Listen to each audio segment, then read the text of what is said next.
Martial Peak, Chapter 5641, Your End Has Come. The black ink cloud was destroyed, revealing Di Wu's figure, before the sun and moon divine seal slammed into Di Wu's face and silently entered his body.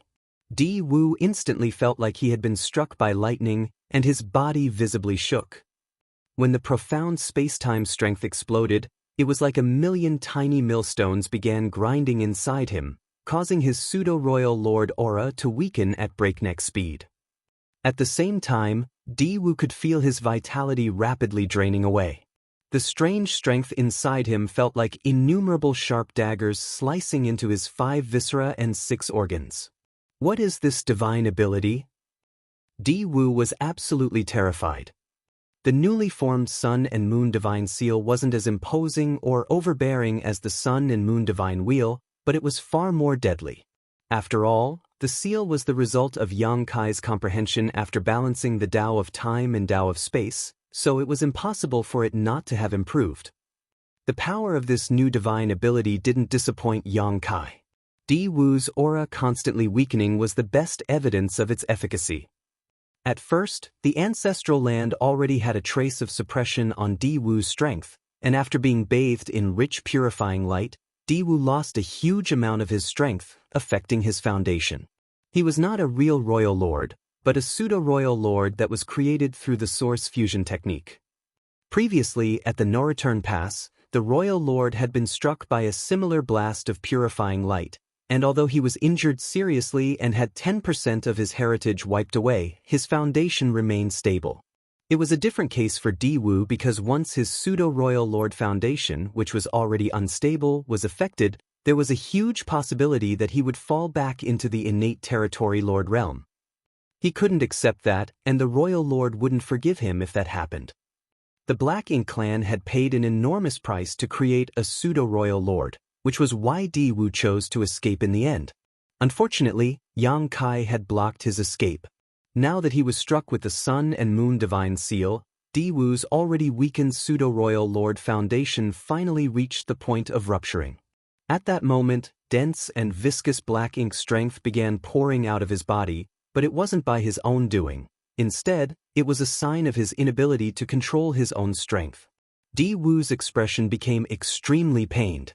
He was using all his strength to suppress the rioting strength inside his body, but the Sun and Moon Divine Seal was still wantonly destroying him from the inside, so how could Di Wu succeed?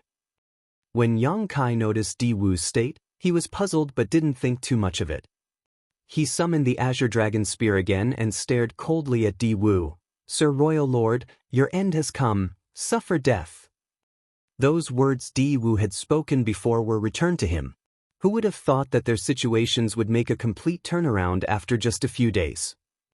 Once those words were spoken, Yang Kai thrust his spear at Di Wu. When the light from the spear bloomed, a myriad of Tao strengths wove together, giving the spear an unstoppable momentum. Di Wu roared madly as he counterattacked, and the two figures instantly became entangled with each other. Even with the suppression from the ancestral land, and after being weakened by purifying light and the Sun and Moon Divine Seal, Di Wu still had the strength to fight. However, his strength was constantly slipping away, and as time passed, he would only become feebler. Once his pseudo-royal lord foundation fully cracked, he would return to his original territory lord state. Although Yang Kai didn't know much about the royal lord before him, he noticed the madly decreasing black ink strength and thought that this newly advanced royal lord did not seem to have a stable foundation, otherwise, such a situation wouldn't have happened. When Yang Kai first met this royal lord, he didn't have any intention of fighting him because he knew he wasn't a royal lord's opponent. Fighting such a strong enemy would only make things difficult for him with minimal chances of success. However, a series of accidents changed the battle and caused it to escalate to this point. On the other hand, Di Wu was not an unbeatable royal lord anymore. He was now an enemy that could be killed. While the two of them were fighting, several powerful auras approached from all directions. They were the innate territory lords managing the 4 Gates 8 Palaces Great Pagoda Array. They noticed the situation had grown dire and came to help. If Di Wu died here, they wouldn't be able to explain themselves to the royal lord after returning, therefore, they couldn't stand by and watch as Diwu was killed. Moreover, there were 12 of them, so if they worked together with Diwu, they wouldn't need to be afraid of Yang Kai. There was only one problem with their plan. Without them powering the 4 gates 8 palaces Great Pagoda array, the heaven-sealing earth-locking effect would disappear, so no one would be able to stop Yang Kai if he decided to escape. In other words, the moment they decided to stop operating this grand array, their mission to surround and kill Yang Kai had basically failed. But at this moment, they couldn't care too much about it because if Diwu died, it would be meaningless to keep the grand array running. After all, Yang Kai could easily break through it. This grand array was sealing an extremely vast region, so it wasn't very sturdy. The aura from the many territory lords approaching was very obvious, so Diwu and Yang Kai could sense them coming. Diwu's flustered expression calmed down slightly, probably because he thought he had a chance to survive, but at the same time, he felt a little humiliated. He was a pseudo-royal lord, and he led so many innate territory lords here to kill Yang Kai, but still failed. Not only did he lose 1,000,000 soldiers and 8 innate territory lords, but he was also heavily injured to the point of his foundation almost rupturing. In the end, he still had to rely on the other territory lords to come to his rescue. Now, he didn't even know how he would explain himself to the royal lord after returning to the no-return pass. It seemed like he didn't need to explain anything. Just as his expression calmed down, it changed again because a small universe portal suddenly appeared behind Yang Kai and a large number of 1,000-meter tall figures leapt out one after another. Small stone race masters. In an instant, nearly 300 of these 1,000-meter tall small stone race masters appeared, each of them radiating extremely imposing auras that made it obvious they had the strength of 8th Order Open Heaven Realm Masters. Of course, since they didn't have much sentience and acted entirely out of instinct, their combat capabilities were far lower than 8th Order Masters. Moreover, ordinary 8th Order Masters were weaker than innate territory lords. However, none of that mattered with this kind of advantage in numbers. 300 small stone race masters was an enormous lineup. All the remaining Black Ink clansmen were thoroughly shocked because, from what they knew, the small stone soldiers were a very special race that was difficult to nurture. After some 3,000 years of war, the small stone race had basically been wiped out. Even if there were still some, there wouldn't be many. Yang Kai summoning the 3 million small stone race soldiers was already very shocking for the Black Ink clan. Back then, Diwu even specially observed the small stone race, trying to see whether there were any of these more powerful masters among their ranks, but he never spotted any. Since Yang Kai could summon so many small stone race, how could it be possible that he didn't hide any small stone race masters? It was just that Yang Kai didn't want to bring them out. When they witnessed so many small stone race masters appearing before them, the Black Ink clan realized their mission to surround and kill Yang Kai had failed before it even began. However, Yang Kai kept this advantage hidden and continuously used his discomfited state to give the Black Ink clan false hope. He even exposed a number of his tricks and trump cards just to grind away at the Black Ink clan's strength. At this moment, he finally showed his final hidden hand, as if to spell out for them how hopeless and pitiful all their plotting truly was. 8 territory lords were dead, and a Black Ink clan army of 1 million soldiers was wiped out. Also, the pseudo-royal lord Diwu was seriously injured and the existence of the 4 gates 8 palaces Great Pagoda array was exposed. These were the losses the Black Ink clan had suffered in this battle, but what about Yang Kai? Some serious injuries? 3 million dead small stone race soldiers? Did any of that even matter? Diwu felt both aggrieved and angry at the same time. What a scheming bastard. The instability of his state of mind caused his pseudo-royal lord foundation to falter even more. Adding on to Yang Kai's constant attacks, he knew he couldn't hold on much longer. After getting summoned, those 300 small stone race masters dispersed in all directions, roaring as they charged at the approaching 12 innate territory lords. The territory lords were stunned at the same time and didn't know whether to continue forward or retreat. If they continued trying to save Diwu, they would inevitably be besieged by these small stone race masters, with each of them having to face at least 20 on their own. Even if these small stone race masters didn't have much sentience, their incredible strength wasn't easily dealt with. Once the territory lords were surrounded by these small stone race masters, death was basically guaranteed. But it wouldn't be appropriate for them to retreat either. At that instant, the territory lords were caught in a dilemma. Run! Di Wu roared through gritted teeth. Head back and report to Sir Royal Lord that Di Wu has failed his trust and deserved his death. Hearing what Di Wu said, the territory lords all turned around and ran. If they had decided to run themselves, they wouldn't have been able to explain it to the Royal Lord, but now that Di Wu had ordered them to do so, they no longer had a reason to hesitate. Meanwhile, the small stone race masters were chasing after them. Back on the battlefield, Di Wu seemed to have come to a decision after shouting his order.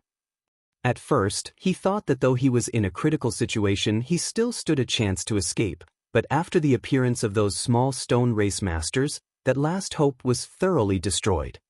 When even the possibility of survival disappeared, he actually felt a sense of relief.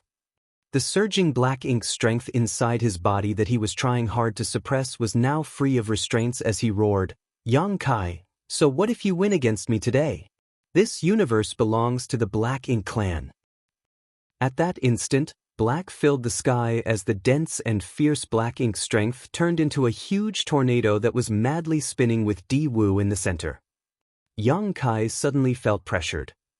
He had fought against many black ink clansmen, killed territory lords, and even won against a royal lord, but never had he seen such a fierce and dense black ink strength coming from a single black ink clansman before.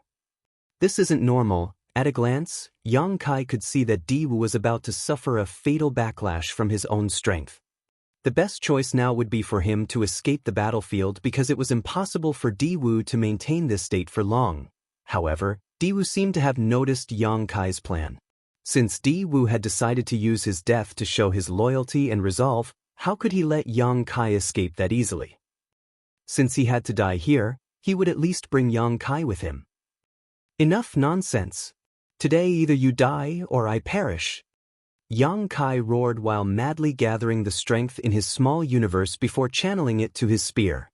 Space-time's strength hovered around him while the ancestral land thrummed. What was left of the ancestral strength flowed in from all directions and turned into a bright barrier around his body. As the matriarch, this was the last protection the ancestral land could give her favored son. The next moment, Yang Kai boldly charged at Di Wu. When the bright and dark lights smashed together, the entire world shook as space ruptured. Both lights exploded, enveloping 100,000 kilometers in a blinding brilliance. At that moment, it seemed like time itself had ceased to flow. Marshall Peak, Chapter 5642, Asking Questions. In an instant that seemed to last millions of years, the two lights suddenly disappeared, and the violent energy calmed down, signaling the end of the epic battle. Yang Kai coughed up a large mouthful of blood as his consciousness blurred. Thanks to the Azure Dragon Spear, he barely remained standing.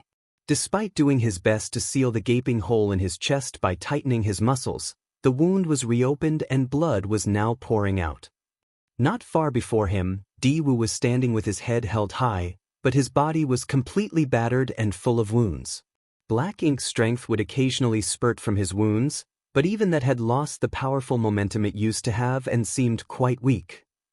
His royal lord aura had already weakened long ago, and his vitality was almost gone. Completely unshackling his rupturing pseudo-royal lord foundation had caused a lethal backlash, so how could he possibly survive? However, he wasn't dead yet. Creakingly turning his head, he stared at Yang Kai with blurry eyes filled with mixed emotions before gathering the last of his strength to chant, "Black Ink Eternal." Then his body fell with a thud, kicking up the dust around him. Just like that, his aura completely disappeared. Of course, Yang Kai wasn't sure Di Wu was dead, so he forced himself to remain conscious as he stumbled over to Di Wu. After giving the corpse a few hard stabs with the Azure Dragon Spear and confirming that Di Wu was gone, Yang Kai spat out another mouthful of blood and cursed. "Black Ink Eternal, my ass." He had heard that saying for thousands of years, but never saw the Black Ink clan dominating the universe. The human race was not dead yet, so the Black Ink clan could forget about being eternal as long as Yang Kai remained alive.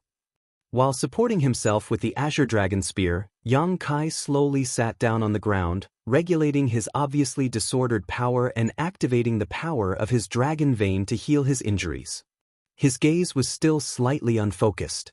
Having been locked in a very intense battle for several days and having been constantly thinking of ways to deceive and lure out the Black Ink clan, he had exhausted both his mental and physical strength. The injury to his soul was still there, and it would require a long recovery time before it could be fully restored. He also suffered a lot of injuries to his body during this battle. At that instant, he seemed to have forgotten why he came to the ancestral land in the first place. After thinking about it for a while, he remembered he had come here to seek out clues about the primordial light. Fortunately, his journey had been fruitful. Even though there were still some mysteries surrounding the primordial light, Yang Kai had learned its history. Then, he continued to cultivate in the ancestral land for 300 years, during which time his dragon vein was greatly refined. Then he proceeded to kill 8 innate territory lords and a royal lord. No matter which angle he looked at it from, this trip to the ancestral land was a very rewarding one. The only thing that would have made it even better was if he wasn't in such a terrible state. Yang Kai didn't rest for long though, because the 300 small stone race masters were still chasing after those escaping innate territory lords. Although it was probably impossible for the small stone race to catch up to those territory lords, Yang Kai still needed to oversee their situation. 300 small stone race masters were a huge war asset, and if Yang Kai didn't go retrieve them, given the small stone race's nature, they would most likely get lost or even destroy each other. So, no matter what, he had to get those small stone race masters back. Yang Kai only slightly adjusted his breathing before getting up and dragging his extremely tired body to manipulate space principles and shoot away. Just as he expected, the small stone race masters didn't manage to catch up with the innate territory lords. Innate territory lords were already very powerful, and if they were determined to escape, the small stone race wouldn't be able to do anything about it. While Yang Kai moved throughout the void, picking up batch after batch of scattered small stone race masters, he chanced upon a surprise. Since the 12 innate territory lords powering the Grand Array had already escaped, the small stone race weren't able to catch them. Yang Kai didn't intend to chase them either, because those territory lords couldn't hide forever. There was bound to come a day when Yang Kai would settle accounts with them.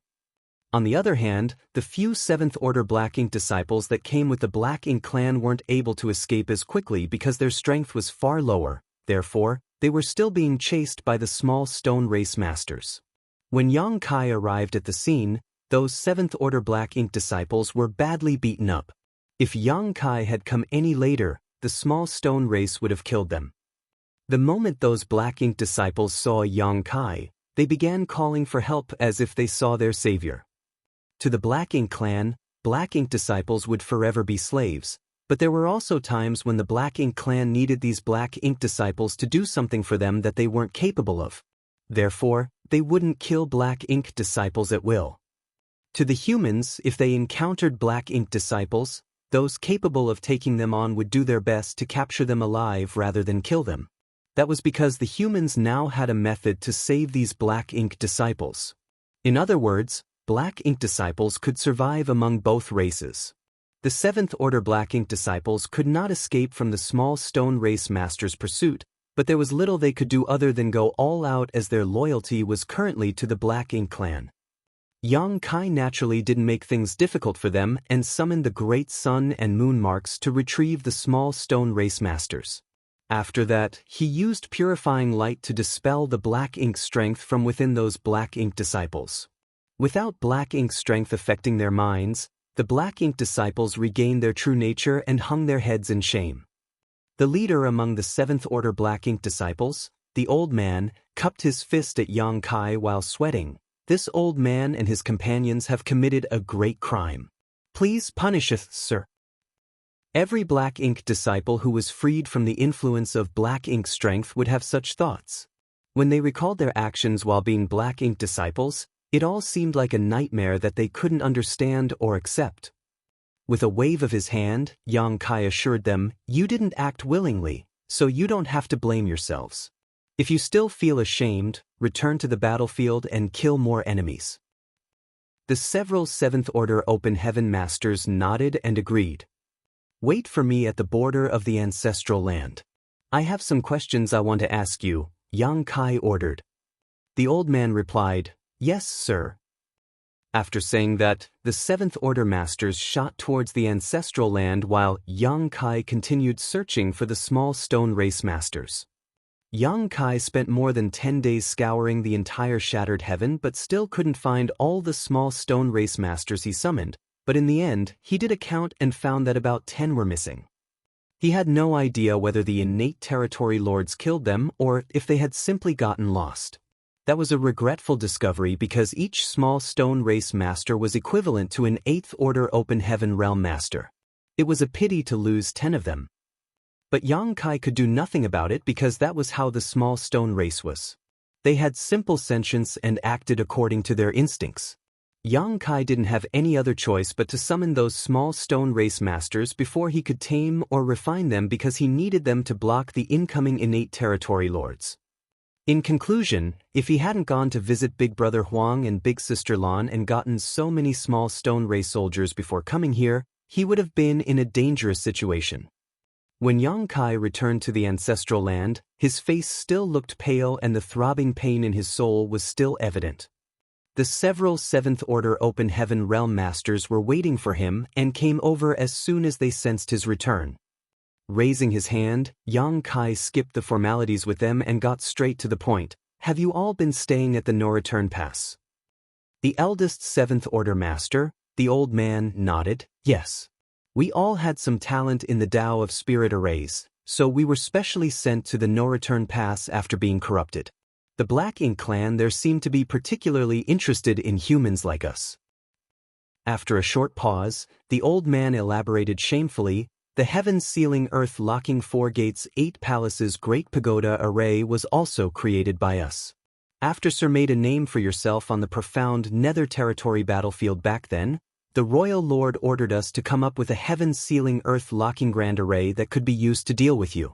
Previously, there were some Black Ink clansmen who reported to the Royal Lord that you were in the ancestral land and seemed to be immersed in cultivation. Therefore, the Royal Lord thought it was a good opportunity and ordered several innate territory lords to bring us here to set up the grand array." Xianxia nodded lightly. Even though he didn't get a chance to carefully investigate the so-called 4 gates 8 palaces Great Pagoda Array, he could sense that it had many rough patches. If it wasn't for Di Wu pestering him, Xianxia was confident he could have broken the grand array and eliminated its heaven-sealing earth-locking effects in short order. More importantly, 12 innate territory lords were needed to power this grand array, which was another sign that this wasn't a high-end grand array. If that was the case, these Seventh Order Open Heaven Realm Masters had limited attainments in the Tao of Spirit Arrays and might even have lower attainments than Xianxia himself. Although Xianxia never formally studied the Tao of Spirit Arrays, he had refined several array Tao rivers in the Great Sea Celestial Phenomenon, so his small universe had quite a lot of array Tao essence in it, which meant he wasn't without any foundation in this grand Tao. "How many royal lords are there in the Black Ink clan?" Xianxia asked. He wanted these Seventh Order Masters to stay behind because he wanted to ask about this matter. An unfamiliar royal lord had suddenly appeared in the Black Ink clan. Though Xianxia had killed that royal lord using all sorts of means, it was still a very difficult battle. After this fight, Xianxia would have to recuperate for at least 100 or 200 years to fully restore himself. Who knows whether the Black Ink clan still has more royal lords or not? The previously Black Ink disciples looked at each other before the old man replied with a frown. "I know what Sir is worried about, but according to our knowledge, the Black Ink clan has only ever had one royal lord." "Only one?" Xianxia was confused, but the Seventh Order old man nodded and said firmly, "Only one." Xianxia frowned as he thought these Seventh Order Open Heaven Masters had spent many years at the No Return Pass, so they should know some of the Black Ink clan's details. But now, It seemed like they weren't able to get their hands on the core secrets. However, even if the Black Ink clan had hidden a royal lord, the Black Ink disciples should have heard about it. On the other hand, the Black Ink clan also knew that once the Black Ink disciples got caught by the humans, the Black Ink strength inside them would be expelled. Then, those humans would regain their consciousness, so if they knew any confidential information about the Black Ink clan, that information would probably get exposed, so perhaps they were keeping better control over vital information than Yang Kai first thought. Actually, we're confused as well. While the old man spoke, he looked at Di Wu's corpse on the far end. This Di Wu, he used to be an innate territory lord, but he somehow became a royal lord. Wait, Yang Kai interrupted him. You said this guy was an innate territory lord? Nodding, the old man explained, yes. He was an innate territory lord, and one of the royal lord's confidants. The other Seventh Order masters nodded in agreement and confirmed Di Wu's identity as an innate territory lord. How is that possible? Yang Kai's eyes widened as he couldn't believe his ears. Martial Peak, Chapter 5643, Speculation. All innate territory lords were born from the primordial heaven's source grand restriction and were directly created by Mo. It was also common knowledge that innate territory lords could never advance to become royal lords. Although Yang Kai didn't know much about the mysteries of the creation force, he did know that each innate territory lord was born with more powerful strength than an ordinary territory lord. Mo must have used some kind of strange means to stimulate their full potential, completely exhausting it, causing them to be unable to gain more strength afterwards. No one knew where the news came from, but the humans believed it. In fact, it had been more than 3,000 years since the battle outside the primordial heaven source grand restriction, yet even with so many innate territory lords, there was never any news about one of them becoming a royal lord. But the matter they thought was impossible had happened now. Yang Kai felt his heart sink. It wouldn't be too concerning if this was a special case, but if the Black Ink clan did have some sort of way to make innate territory lords into royal lords, the situation between the two races would change drastically, with the humans being at a huge disadvantage. Also, he didn't believe the Seventh Order Open Heaven Realm Masters standing in front of him were lying because, as fellow humans, there was no need to joke about such things. Just as he was thinking about this matter, the Seventh Order old man added, "Sir, you don't have to worry too much about this." According to this old man's observations, while the Black Ink clan has a way of making innate territory lords into royal lords, it must not be easy to accomplish. There must be a huge price to pay. Why would you say that? Yang Kai was taken aback. The old man thought back on his memories before explaining. About 300 years ago, I recall something strange happening at the No Return Pass, but we weren't allowed to roam freely, so I couldn't go and investigate. Over about a month or so, a large number of innate territory lords entered one specific high-rank Black Ink nest, but never came back out. It was like they vanished from existence. Di Wu was the last one to enter that Black Ink nest. After that, we were ordered to come here together with 20 territory lords and arrange the heaven-sealing earth-locking array. However, 2 years later, Di Wu appeared here as a royal lord. Although these Seventh Order Open Heaven Realm Masters didn't know about the Black Ink clan source fusion technique, there was quite a commotion when the innate territory lords were performing this technique, so they naturally sensed something was happening. However, as Black Ink disciples, they had no right to pry, otherwise, they would have known a lot more. When Yang Kai heard what the old man said, he frowned. It seemed like there was a sudden change in the Black Ink clan that the humans didn't know about, or in other words, the Black Ink clan possessed some kind of technique unknown to the humans that they had never used before. In addition, this technique allowed an innate territory lord to become a royal lord. That was enough to make alarm bells ring in Yang Kai's head. There was only Di Wu this time, but if there had been another royal lord, Yang Kai might not have been able to win despite all his powerful trump cards. How many innate territory lords entered that high-rank Black Ink nest back then? Yang Kai asked. The old man replied, "At least a dozen." Another Seventh Order master interrupted them. "If I'm not mistaken, before Di Wu, there should have been 13. If we include Di Wu, it would make 14. Frowning, Yang Kai exclaimed, 14.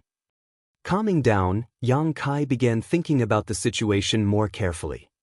After a long time, he spoke up, if what you said is true, could the Black Ink clan have some sort of technique that is similar to a sacrificial ceremony, using the high-rank Black Ink nest to gather the strength from many innate territory lords to create a royal lord? Even though Yang Kai's estimations weren't entirely correct, he wasn't far from the truth. Technically speaking, the source fusion technique and sacrificial ceremonies were still different. It was just that the more innate territory lords performing the source fusion technique inside a high-rank Black Ink nest, the greater the chances of success. The Seventh Order old man nodded. That is what this old man thinks too. Then, Yang Kai suddenly realized something. No wonder. Before, he kept having the feeling that Di Wu's performance as a royal lord was underwhelming. Di Wu clearly had the raw power of a royal lord, but he wasn't able to utilize it smoothly, resulting in him only being able to display about 70% to 80% of his full strength. In the last moments of the battle, Di Wu even suffered backlash from his own strength, which should have been impossible unless he used some kind of forbidden technique. Yang Kai originally thought that Di Wu's condition was because he was a new royal lord and wasn't familiar with controlling his new strength, but what if the truth was like what he had just guessed? Di Wu didn't become a royal lord through his own cultivation, but through some strange technique. He had suddenly gained a massive increase in strength, but that strength didn't belong to him, which was why he had difficulty using it.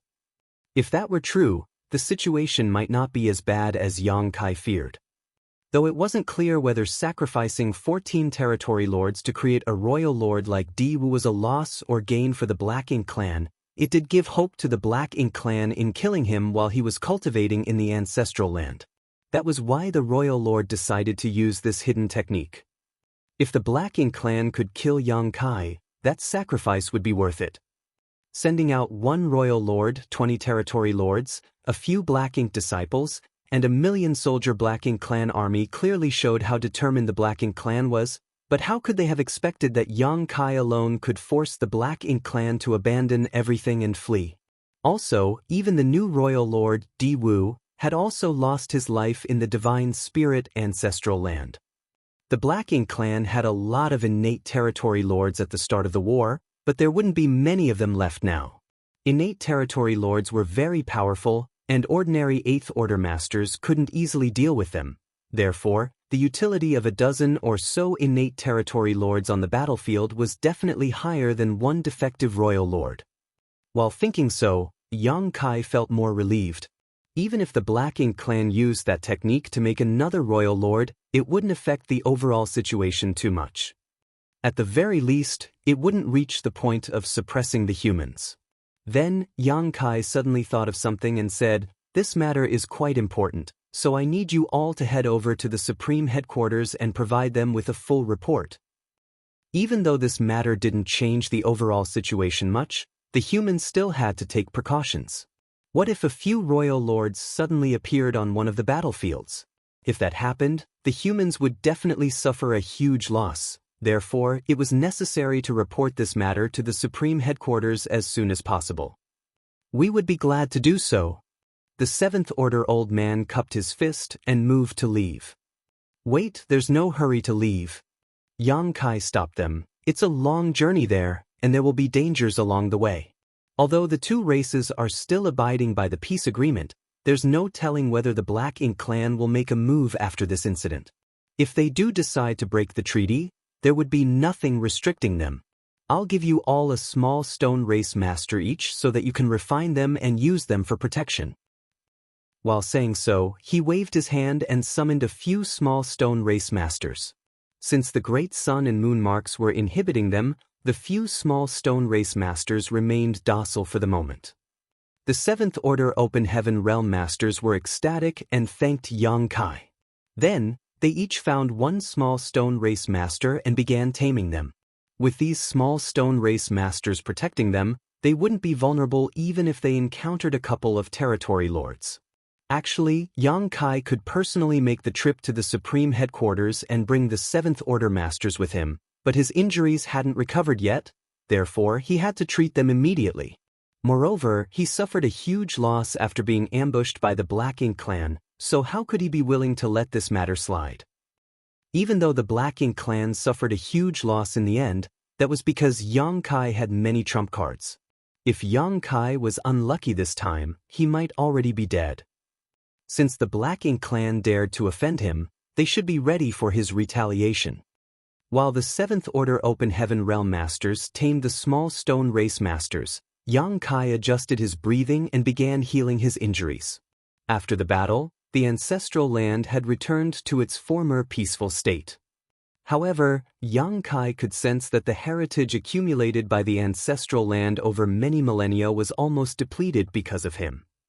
First, it was because he had been cultivating here for 300 years, constantly absorbing massive amounts of ancestral strength, which helped his dragon form grow to 99,999 meters long. After that, he engaged in a massive battle with the Black Ink clan and borrowed strength from the ancestral land, further exhausting the ancestral strength. To the ancestral land, who resembled a kind and gentle matriarch, Yang Kai was like a black sheep's son who spent almost all her wealth in a short time. But Yang Kai also knew that this was inevitable because, during that life or death situation, the ancestral land's full support allowed him to use the ancestral strength as constant protection to block off the bulk of the powerful attacks he faced. Without the protection from the ancestral strength, he wouldn't have been able to withstand such a protracted battle against such powerful enemies. Fortunately, this situation didn't greatly affect the ancestral land. The birth of the ancestral land was because the primordial light had landed here. When that happened, the originally ordinary continent became the source of all divine spirits. Therefore, this land would be forever indestructible. With enough time, the ancestral land could restore its heritage. It might need thousands, tens of thousands, or even millions of years for that to happen, but it would eventually happen. There would be a time when the ancestral land would be restored to its former glory, but all of that hinged on the human race defeating the Black Ink clan.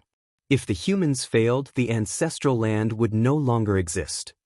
2 months later, the 7th Order Open Heaven Realm Masters finished refining their small stone race companions. Their cultivation was much lower than those of small stone race masters, so it took them quite a while to tame them. However, despite having tamed them, it was difficult for the 7th Order Masters to fully control those small stone race masters and could only order them with basic commands. Once these small stone race masters moved too far away from them, the 7th Order Masters would lose control of them. They all gathered before Yang Kai, who opened his eyes and retrieved several dozen world beads.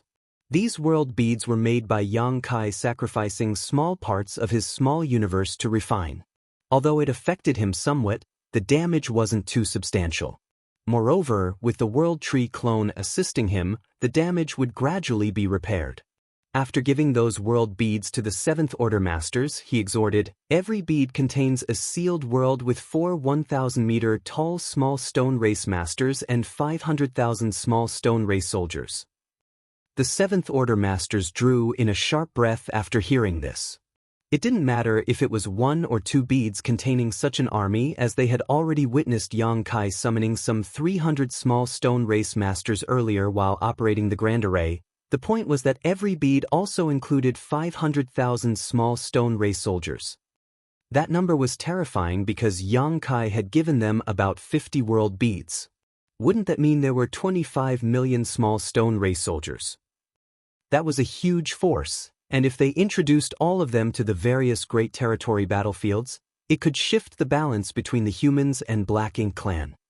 Martial Peak, Chapter 5644, Conspiracy. The 7th Order Open Heaven Realm Masters solemnly received and carefully put away the several dozen world beads. Then, Yang Kai told them, "If you encounter a Black Ink clan army, just use the small stone race soldiers to kill them. There's no need to worry about preserving them if it's going to cost you your lives." Even though the small stone race soldiers in the world beads weren't tamed, they still retained their basic instincts, so they would try to kill any Black Ink clansmen they encountered. With the protection from so many small stone race soldiers and masters, these 7th Order Masters could safely return to human territory. After thanking Yang Kai again, the Seventh Order Masters left. Yang Kai watched until the Seventh Order Masters disappeared from his sight before withdrawing his attention and diving deep into the ancestral land to focus on healing his injuries. At the same time, in the no-return pass main hall, the royal lord was sitting on his throne of bones with a gloomy expression. Below him were 12 guilty-looking innate territory lords with their heads bowed. The atmosphere inside the grand hall was silent and depressing, and the many innate territory lords on both sides of the hall wore differing expressions. The only similarity was the look of disbelief on all their faces. When they heard that the mission to kill Yang Kai had failed, the Black Ink clan masters were all shocked. A pseudo-royal lord had led 20 innate territory lords and had help from a heaven-sealing earth-locking grand array, all just to kill a single Eighth Order master. How could they have failed? This mission was supposed to be an easy success, and the Black Ink clan wouldn't have even attempted it if they weren't fully confident. But they had failed. Not only did they fail, but the Black Ink clan suffered enormous losses. The deaths of 8 innate territory lords weren't too heartbreaking considering the human-killing star had killed far more than 8 innate territory lords already. But Diwu was dead as well. That was the first pseudo-royal lord the Black Ink clan had ever created through the source fusion technique. When the many innate territory lords heard this news, they were all terrified. Had Yang Kai grown that much stronger?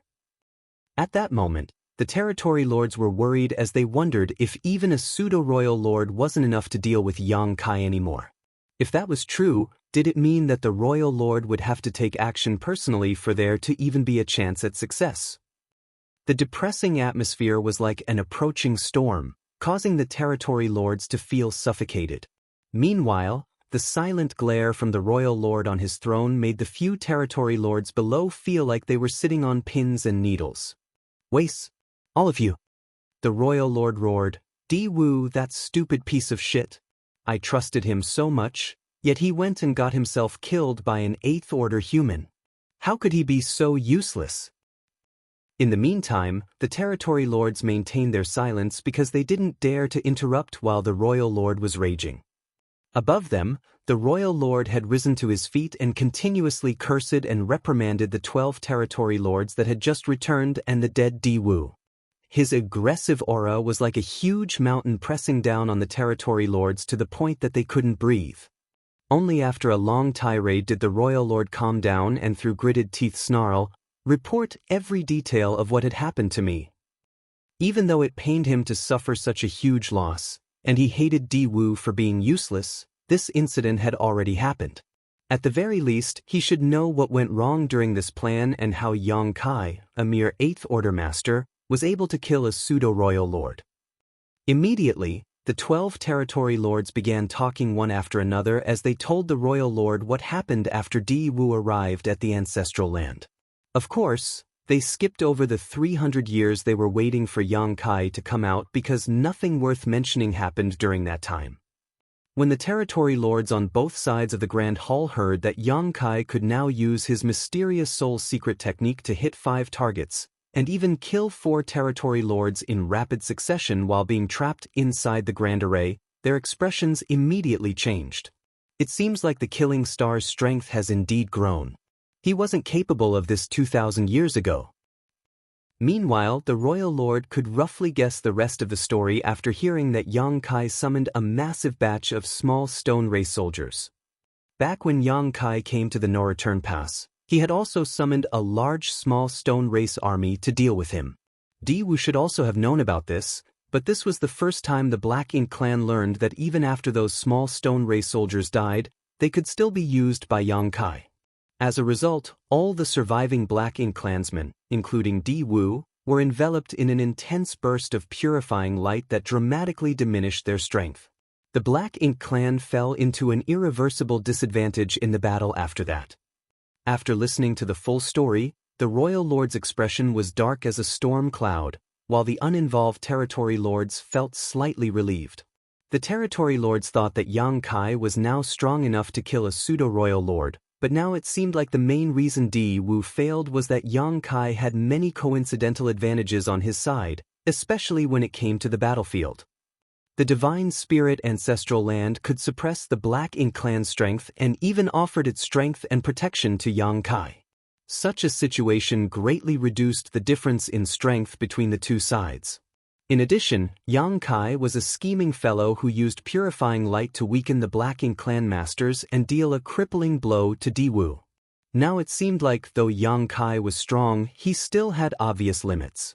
For some unknown reason, this realization made the territory lords feel relieved. After the 12 territory lords finished reporting, they stood silently in their spot, not daring to speak. The royal lord sat back on his throne and swept his gaze across them before looking to the side. "Mo Na Yi, what do you think?" One territory lord stepped forward, and it just so happened to be someone Yang Kai knew. It was the innate territory lord who led the operation against Yang Kai back in the Acacia territory. Later, Yang Kai faced off against this same territory lord in profound nether territory. Mo Na Yi was undoubtedly the most strategic and insightful of all the territory lords, which was why the royal lord decided to still use him after the humiliating incident in Acacia territory. After Diwu became a pseudo-royal lord 300 years ago, the royal lord recalled Mo Na Yi from the front lines to serve as his right hand. First, Mo Na Yi bowed to the royal lord before speaking. "Sir Royal Lord, I think that what we must do now is prepare for Yang Kai's retaliation."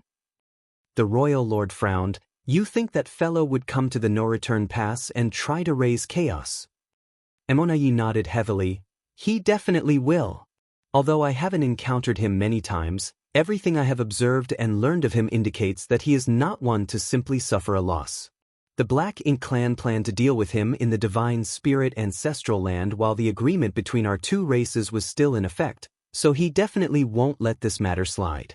The human race needs to maintain this current situation, so he wouldn't openly break the agreement. On top of that, he knows that we will not just let him go around killing territory lords. In such a situation, his only real option to gain revenge is to attack the no-return pass." Slightly angered, the royal lord bellowed, "He dares?" He was personally overseeing the no-return pass. Even though it happened before, if Yang Kai caused a scene here again, it would mean that Yang Kai had disregarded him, a royal lord, completely. Mo Na Yi added, "He has always been a reckless risk-taker." The royal lord was silent because he had to agree that what Mo Na Yi said was justifiable. No matter what the Black Ink clan had done in the ancestral land, both races still needed to maintain the so-called agreement to ensure the overall situation. Since they needed to maintain the agreement, it was unlikely that Yang Kai would go off and kill territory lords on the various battlefields lest he force the Black Ink clan to launch an all-out retaliatory war. That was the last thing the humans wanted right now. On the other hand, the Black Ink clan also didn't want to break the agreement because if they did, many more innate territory lords would die in the coming days. Therefore, coming to the no-return pass to make a scene was Yang Kai's only option. "When do you think he will come?" the royal lord asked. Mo Na Yi replied, "Within 200 years. "On what basis?" Back in profound nether territory, Yang Kai would make a move every 2 years to kill territory lords. I'm guessing that the reason he took that long in between attacks was he needed time to deal with the huge backlash of using his soul-injuring technique. Every time he used it, he would need a long period to recuperate. However, this time, in the ancestral land, Yang Kai not only overused his soul technique, he also suffered numerous severe physical wounds. Although humans have an advantage when it comes to healing rate compared to our Black Ink clan, he must need at least 100 to 200 years to recuperate. After listening to the explanation, the royal lord nodded as his gloomy eyes showed appreciation. If all the innate territory lords had the same intelligence as Mo Na Yi, he wouldn't be so troubled. Unfortunately, most of the territory lords didn't have sharp minds, while the humans seemed to have plenty of cunning people. "Sir Royal Lord, please take the necessary precautions early. The humans might already have a new Ninth Order master," Mo Na Yi added. Hearing that, the royal lord turned solemn. "Is this news reliable?" Mo Na Yi shook his head. "The humans have established extremely strict control over any such news, and only a few higher-ups would know whether a new Ninth Order master has been born. The low-level Black Ink disciples we have converted have no way of knowing about these things. However, according to the reports I have received from the front lines, a few prominent 8th Order masters have completely disappeared from the battlefields. Without mentioning anyone else, Xianxia has been missing for nearly 1,000 years now. No one knows where he is, but if he has not shown up in so long, it must be because he's trying to break through to the 9th Order. In the worst case, he may have already succeeded and is simply remaining hidden because it is still not the time for 9th Order masters to appear. The Royal Lord's expression became far gloomier when he heard this. Even though the Black Ink clan had always prided themselves as the mightiest army with the finest arms, never having suffered a true defeat on any of the great territory battlefields, they were constantly wary of some 8th Order masters breaking through to become 9th Order, as even one such master could alter the course of the war.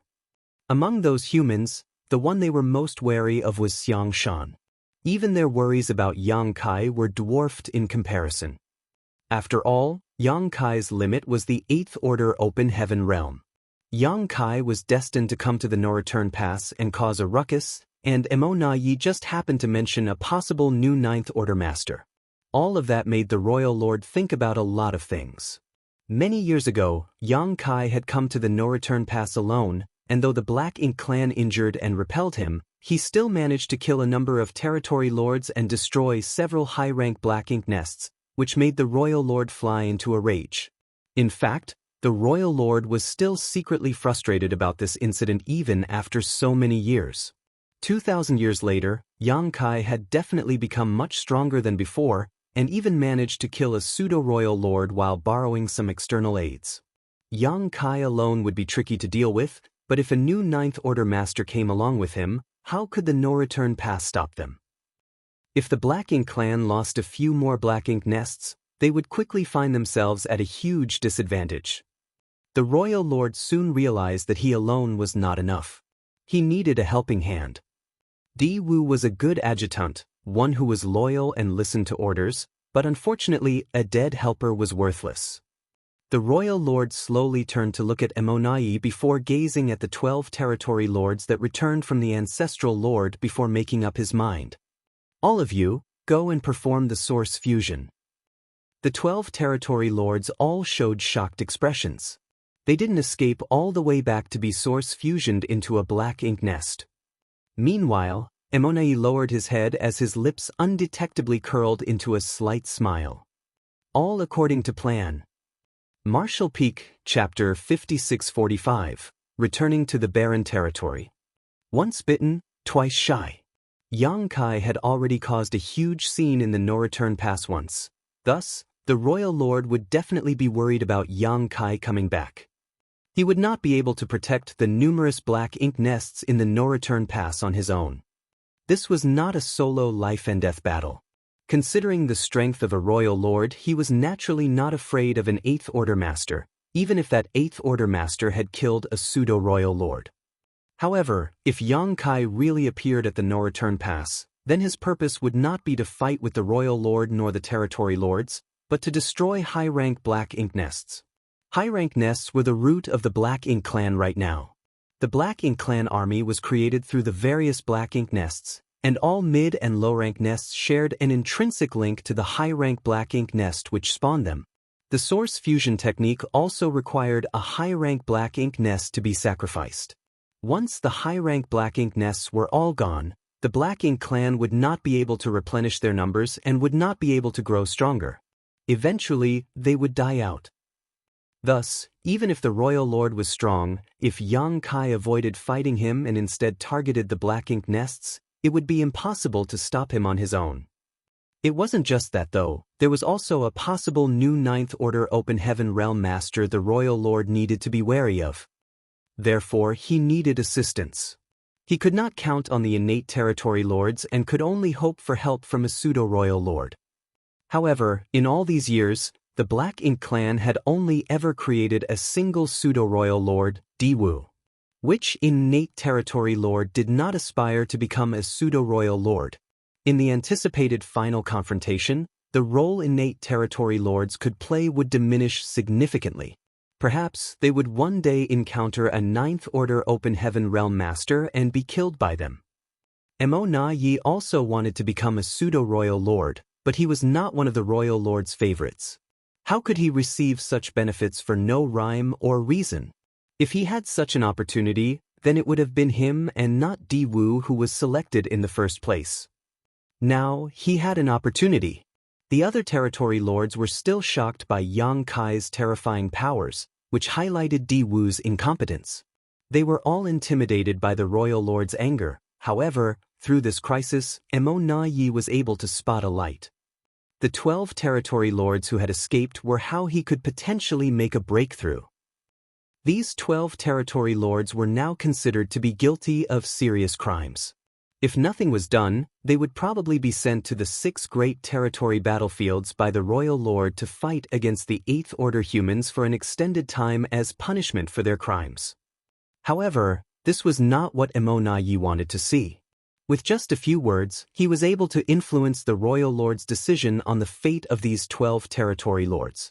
Throughout everything he had said, at no point did he mention any of his own ambitions. This spoke volumes of his intelligence. In contrast to Mo Na Yi's exuberance, the 12 territory lords were extremely frightened. They did not flee from the ancestral land just to be sent to perform the source fusion technique. While they could become a pseudo-royal lord if they succeeded, their hopes of success depended on the number of sacrifices before them. No one could guarantee that they would be successful, just as Di Wu never guaranteed his success.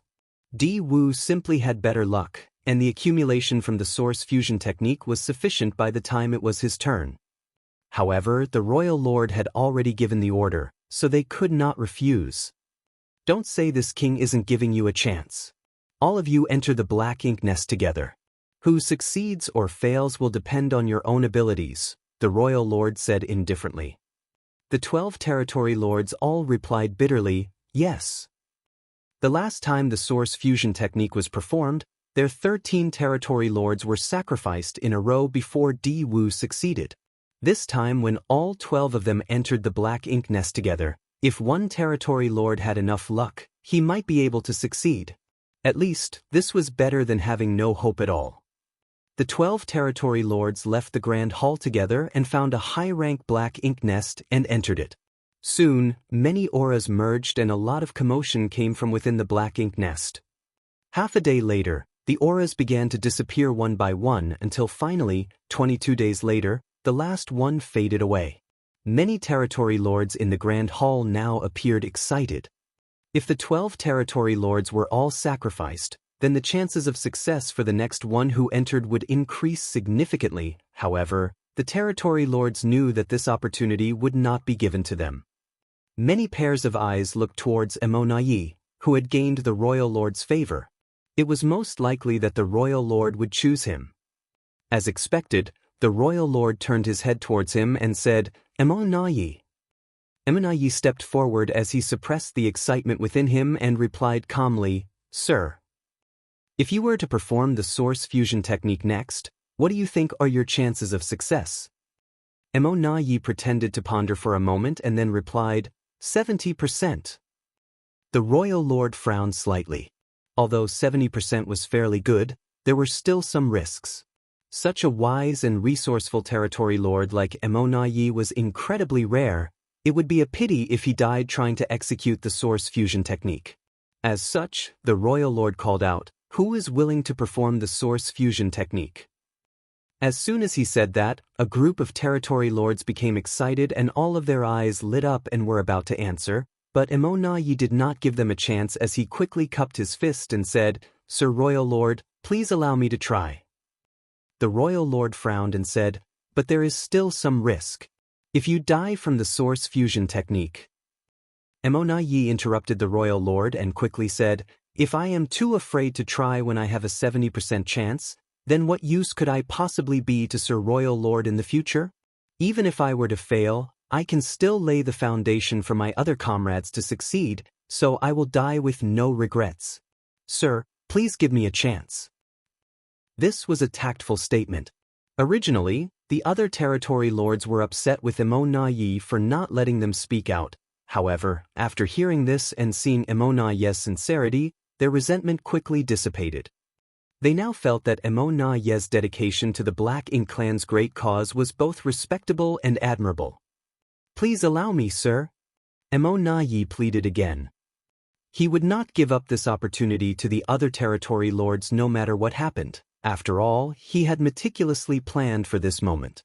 Although there was a risk of failure, the chance of success was decent.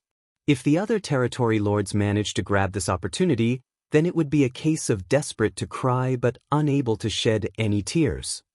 The royal lord seemed to hesitate in deciding, but Emo Ye had already expressed his willingness to risk his life.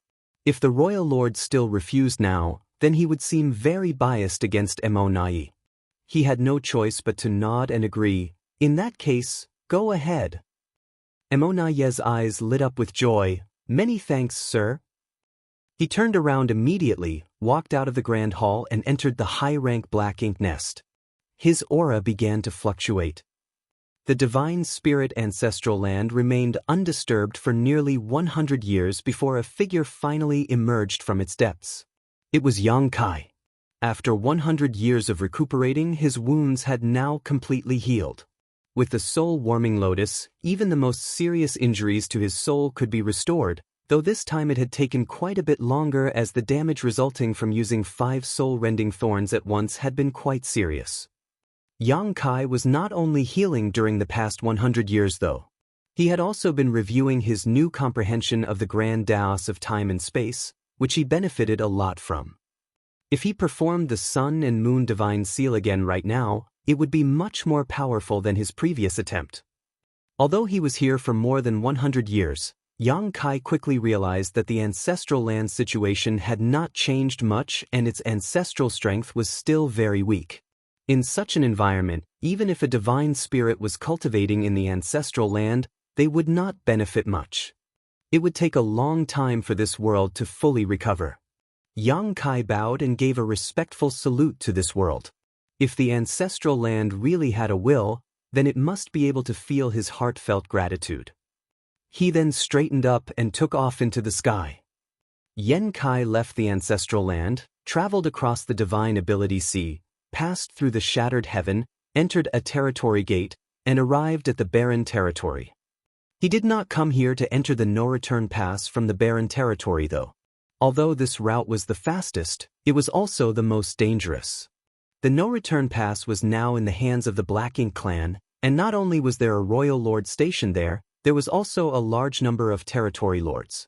Xianxia did not know the situation at the territory gate either, so if he just barged in, and there was some kind of ambush, he would have sacrificed himself for nothing. After all, he had done this before, so the Black Ink clan must have taken appropriate precautions by now. The reason why Xianxia came to the barren territory was because he wanted to check out the situation of the Black Ink giant spirit god here. Thousands of years had passed since the battle in the barren territory. During these thousands of years, the 2 Ninth Order's old ancestors were unable to move at all. Likewise, the Black Ink giant spirit god was also unable to extricate itself. Although they were separated by the boundary wall of the Great Territories, they were literally chained to each other. At least, that was the case initially because at that time, the Black Ink giant spirit god was seriously injured. It was pursued from the divine spirit ancestral land into the barren territory. Then, as it passed through the battlefield, it was bombarded by the human race army and numerous masters. Thereafter, it was attacked by numerous Ninth Order old ancestors and was severely wounded. Old ancestors Xiao and Wu Qing found the opportunity to secure its arm through the territory wall between the barren territory and wind mist territory, but they were forced to remain in wind mist territory as a result. However, Xianxia now wondered if the Black Ink giant spirit god had restored itself after all these years. If it was restored, the 2 Ninth Order Open Heaven Realm Masters couldn't restrict its movement by themselves. If this Black Ink giant spirit god broke free, it would undoubtedly deal a devastating blow to the human race. The human race was currently incapable of resisting a Black Ink giant spirit god. Xianxia was amazed by how quiet the barren territory was when he entered. The last time Xianxia came over, giant spirit god Aer and the other unshackled black ink giant spirit god, were locked in a brutal battle that shook the entire Great Territory, so it was odd that everything was so calm right now. Yang Kai used his divine sense and very soon didn't know whether to laugh or cry. He saw that in a vast void, these two giant spirit gods, who had been fighting for thousands of years, were now entangled in a physical stalemate, one of them body-locking the other, while the other headlocked the first. There was no telling when they ended up in this grappling hold, but it was clear that both had fought viciously as there were wounds all over their bodies.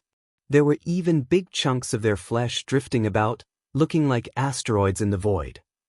Martial Peak, Chapter 5646, collect some interest. This battle had been going on for thousands of years, its two combatants evenly matched. The only one who could stand up to a black ink giant spirit god was a true giant spirit god. From what Yang Kai saw, these two giant spirit gods who had been fighting for many years would simply fight on for the rest of eternity if no external factors were introduced. Yang Kai watched them silently for a while, but did not bother them. Then, he turned his attention to the other black ink giant spirit god. This black ink giant spirit god was seated and slightly hunched over. Its lofty figure obscured the large void with one of its arms poking through the boundary wall. This arm was being locked down on the Wind Mist Territory side by the two Ninth Order's masters, rendering it immobile. Originally, it had many wounds caused by the human masters and the Dragon and Phoenix clan leaders during the Barren Territory battle. Black ink strength oozed like thick mucus from those wounds. However, after all these years, the wounds on its body had been healed significantly and were no longer such a gory sight. Its injuries were slowly recovering. Yang Kai was astonished. All black ink clansmen, even royal lords, had to enter a black ink nest to recover from serious injuries, but it seemed the black ink giant spirit gods were exceptions to this rule. Although the speed of healing looked slow, it was indeed healing. Supreme Masters clearly could not be judged using common knowledge. When this black ink giant spirit god was being suppressed and sealed in the divine spirit ancestral land, its aura had been completely wiped away by the omnipresent ancestral strength. A few years after it resurrected, when Yang Kai saw it next after he sent off Wu Kuang, this black ink giant spirit god's aura had clearly decreased again after suffering the final attacks of the top human and divine spirit masters. Now, however, there were no longer any severe injuries on its body and its aura was stronger. It was clear that this strange creation could heal itself. Seemingly sensing Yang Kai's prying eyes, the black ink giant spirit god, who had its eyes shut to recuperate, suddenly opened them and turned its head to look at him. Invisible oppression instantly weighed down heavily on Yang Kai's shoulders, causing him to feel dwarfed by the giant. The cultivation of an Eighth Order Open Heaven Realm Master was a far cry from that of a giant spirit god. This was not the first time Yang Kai found himself in such a situation. When this black ink giant spirit god was revived in the divine spirit ancestral land, Yang Kai had tried to outmaneuver it. He even tried to sink it into the void, but ultimately he was powerless to do anything to it. Yang Kai steeled himself before he started organizing something in his small universe.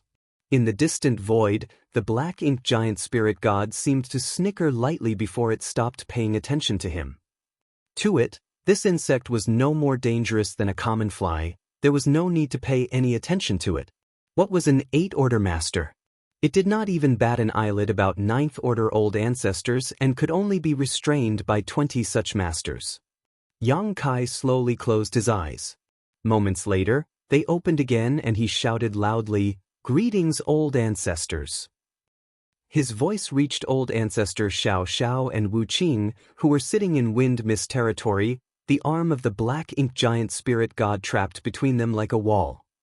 Old ancestor Xiao quickly called out, "Yang Kai, you're in the Barren Territory?" "Yes." Yang Kai replied as he opened his small universe portal and began to summon a small stone race army. When he was in the ancestral land, he had given several former black ink disciples some 25 million small stone race soldiers, but he still had a few million left within him. However, those small stone race soldiers that he had retained did not include any of the 1,000-meter masters. They were all ordinary small stone race soldiers who could not play too big a role in a battle against top masters. However, for him, they were still the best assistants available. "What are you doing over there?" Old ancestor Xianxia asked curiously, "What is the situation of the human race right now?" Yang Kai continued to summon more small stone race soldiers and was soon surrounded by a vast army, all while communicating. "The situation is quite stable. Old ancestors do not need to worry about anything. I'm here to collect some interest from the Black Ink clan." "Collect interest?" Wu Qing asked curiously. Yang Kai bellowed, "Two old ancestors, please be careful." "What are you going to do?" In Wind Mist territory, Wu Qing suddenly had a bad premonition. He glanced at old ancestor Xiao, and both of them became alert and raised their guard. In the barren territory, the Black Ink giant spirit god also frowned and watched Yang Kai's movements closely. Yang Kai raised his arm, before swinging it down. Afterwards, a 2 million strong small stone race army swarmed towards the Black Ink giant spirit god like locusts. They did not fear death even in the face of such an overwhelming enemy like the Black Ink giant spirit god. Their sentience was low, and their nature was to grow by devouring materials. Thus, they did not fear death. Death was just another part of life to them. The advantage was that they were unmoving in the face of fear, but the disadvantage was they were not flexible. Once a small stone race member died in battle, however, their remains would be left behind where they fell. This kind of swarm attack was most suitable against the Black Ink giant spirit god who was immobile. The 2 million small stone race army reached the Black Ink giant spirit god in a matter of breaths. Even 2 million such soldiers, however, were insignificant compared to the giant. It was like a swarm of mosquitoes buzzing around an elephant, annoying, but not of any real threat. The Black Ink giant spirit god's vast black ink strength emerged from its body at that moment. Even royal lords and pseudo-royal lords were incomparable to it. The Black Ink giant spirit god did not know what Yang Kai was up to, but it would not let him just sit there and let him do whatever he pleased. The rich black ink strength enveloped the small stone race army like a tidal wave, and in the blink of an eye, receded again to reveal all 2 million small stone race soldiers had perished without a single injury. Even Yang Kai did not know how the Black Ink giant spirit god killed them. "That's it?" Black Ink giant spirit god finally asked smugly. The 2 marks on the back of Yang Kai's hand began to heat up and he said fiercely, "No, this is..." The Black Ink giant spirit god's smile instantly froze. The marks glowed yellow and blue, filled the void and then mingled with each other. The black ink tide, which had just receded, surged outwards again, this time in a much more aggressive manner. In the blink of an eye, a pure white light began to bloom into a huge white sundae. This mass of pure white light was 10 times more intense than the one Yang Kai tossed out in the divine spirit ancestral land. The light not only enveloped the void, but it also enveloped the huge body of the Black Ink giant spirit god. The sacrifice of a mere 2 million small stone race soldiers naturally could not achieve such results. When Yang Kai was in the divine spirit ancestral land, he sacrificed 3 million, but the result was less than 10% of the current power. The reason for this huge difference was that Yang Kai had made preparations this time. He distributed a massive amount of yellow and blue crystals to the small stone race members before summoning them. This time, the sacrifice was not only the residual power of the fallen 2 million small stone race soldiers, but also a literal mountain of yellow and blue crystals. In one move, Yang Kai had consumed 40% of the supplies Big Brother Huang and Big Sister Lan had prepared for him this time. With such a huge amount of materials invested, the results were remarkable. The Black Ink giant spirit god was soon engulfed and the purifying light began seeping into its body. Black ink strength was quickly dispersed and vaporized both inside and outside of it. The Black Ink giant spirit god roared in a rage and struggled violently. In Wind Mist territory, Xiao and Wu Qing finally understood why Yang Kai warned them to be careful. The two of them had been stuck here for around 3,000 years and had been working together to pin down one of the Black Ink giant spirit god's arms with a joint secret technique. Normally, the two of them would not be strong enough to do this. However, when the arm of the Black Ink Giant Spirit God had broken through the boundary wall, that meant that they were fighting with Black Ink Giant Spirit God across great territories. The Black Ink Giant Spirit God's power was greatly weakened by its circumstances, so the two old ancestors were able to remain safe and stable.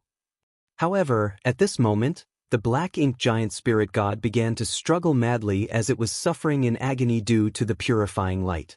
The first thing it wanted to do was to pull its arm back to wipe away the light and crush Yang Kai, who was the orchestrator of its misery. The chains clattered on the huge mountain-like arm, and boundless black ink strength began to surge wildly as it tried to break free from the chains. Wu Qing and Xiao Zhao's expressions changed dramatically as they spared no effort to enhance their secret techniques to keep it restrained.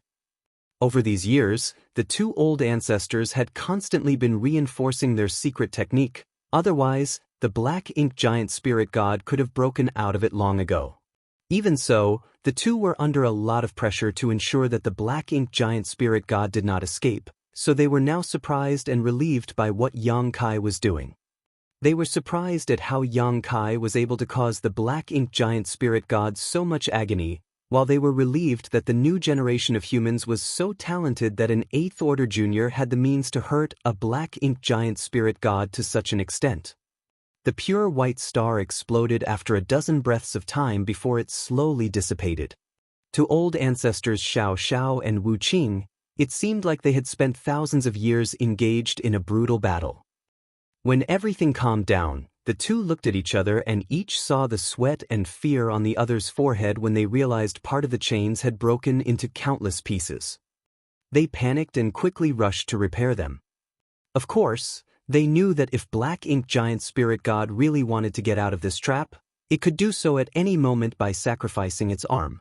Fortunately, it did not seem things had come to that point yet. Losing an arm would not affect a Black Ink Giant Spirit God's life in the long run, but its strength would diminish significantly. The Black Ink Giant Spirit God would not accept such humiliation unless absolutely necessary. In the barren territory, Yang Kai's face was calm as he quietly looked at the huge figure that was still shrouded in a white afterglow. Martial Peak, Chapter 5647, The Net. The tremors and thunderous commotions within the barren territory calmed down as soon as the Black Ink Giant Spirit God stopped struggling. It sat in the void, with the arm that penetrated the boundary wall secured from the other side as it stared at Yang Kai with intense rage. Technically speaking, the Black Ink Giant Spirit God was both Mo's creation and Mo's soul clone. It meant that there was no big difference between Mo and it. Apart from the vast difference in strength, it inherited all the thought processes and experiences of Mo. It was not easy to anger such an ancient supreme being, which has survived for millions of years, to such an extent. During the battle in the barren territory, it was attacked repeatedly by 9th Order Open Heaven Realm Masters. Even the Dragon and Phoenix clan leaders had joined in on the assault. The wounds they caused were far more severe than what it was suffering just now. Later on, it was shackled in place by the two surviving 9th Order Old Ancestors, but even then, it was not as angry with them as it was now. To it, all the resistance of the human race was just an appetizer before Mo's unification of everything was complete. Not only would it not be angry, it felt that it could have some fun along the way. However, what Yang Kai did today really upset it. Not only did the pure and flawless white light reopen its wounds that took thousands of years to heal, but it also wiped away a large portion of its power. In a mere dozen breaths, Yang Kai ruined thousands of years of cultivation. The pure white light had caused its heart to be filled with rage. "You worm! You have truly enraged the Supreme One," bellowed the Black Ink Giant Spirit God, causing the entire barren territory to reverberate. Yang Kai taunted in response, "Come and kill me then." In Wind Mist territory, Xiao Xiao and Wu Qing were immediately put on edge. There was nothing they could do if the Black Ink Giant Spirit God was willing to sacrifice its arm in order to get out of their restriction. Of course, the Black Ink Giant Spirit God's powers would be severely impacted if it lost an arm. However, even if the Black Ink Giant Spirit only had one arm, two 9th Order Masters were still no match for it. They were secretly praying that this damn brat would not provoke this monster again, because if it really got upset, the situation would only get worse. Though the black ink giant spirit god was furious, it had no intention of sacrificing its arm to get out of this trap. The two Ninth Order masters were relieved when it did not move its locked arm. Xianxia, however, did not stop provoking it. When he saw that black ink giant spirit god was not moving, he increased his taunts. "It looks like you are all talk. If you don't kill me today, I will kill you in the future. Not only will I kill you, but I will also go to the primordial heaven's source grand restriction to destroy your lair and slaughter your true body." The two old ancestors who had just heaved a sigh of relief were now anxious again. They wanted to yell at Xianxia to shut the hell up. Worse, Xianxia's threats were the most shameless of boasting. Instead of getting more upset though, the black ink giant spirit god calmed down considerably and, after sizing up Xianxia, said, "I'll look forward to the day when you can say that in front of my true body." It was as if he had heard something very interesting and wanted to witness it with his own eyes. Xianxia nodded his head very seriously and replied, "Hope you meant what you've said." After saying that, he bowed at the boundary wall that the arm pierced and said, "Many thanks for your efforts, old ancestors. This junior will take his leave now." Turning around, he shot away towards the territory gate. He had achieved the purpose of this trip. He said that he was here to collect some interest, but that was only part of the reason. Xianxia was aware of the possible consequences of attacking the black ink giant spirit god with purifying light.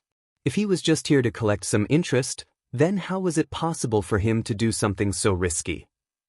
His real purpose here was to weaken the black ink giant spirit god. He already had this idea when he last came to the barren territory. However, he had not done so because at that time, the black ink giant spirit god was still badly injured, so there was no need to aggravate it. Now, after thousands of years of recuperation, if Xianxia did not weaken it, the black ink giant spirit god might become strong enough to free itself. For this reason, Xianxia was willing to utilize 2 million small stone ray soldiers and a mountain of yellow and blue crystals. However, this tactic could only be used once. The black ink giant spirit god would never give him another chance to weaken it like this again. Although it could not move from where it was still able to destroy a small stone race army far away from where it sat today. While the barren territory was in turmoil, a figure rushed through the territory gate between the barren territory and the no-return pass and arrived at the other side. A short while later, the royal lord gathered the territory lords in the grand hall. On the bone throne, the royal lord looked over at the figure sitting on his left side and nodded approvingly. "Your analysis is impeccable, Amai. Xianxia is really coming to take revenge." Xianxia stood up and bowed. "Many thanks for your compliments, sir. I've studied Xianxia closely. After all, he is currently the biggest threat to the Black Ink clan." Xianxia was able to become a pseudo-royal lord after the sacrifice of 12 territory lords.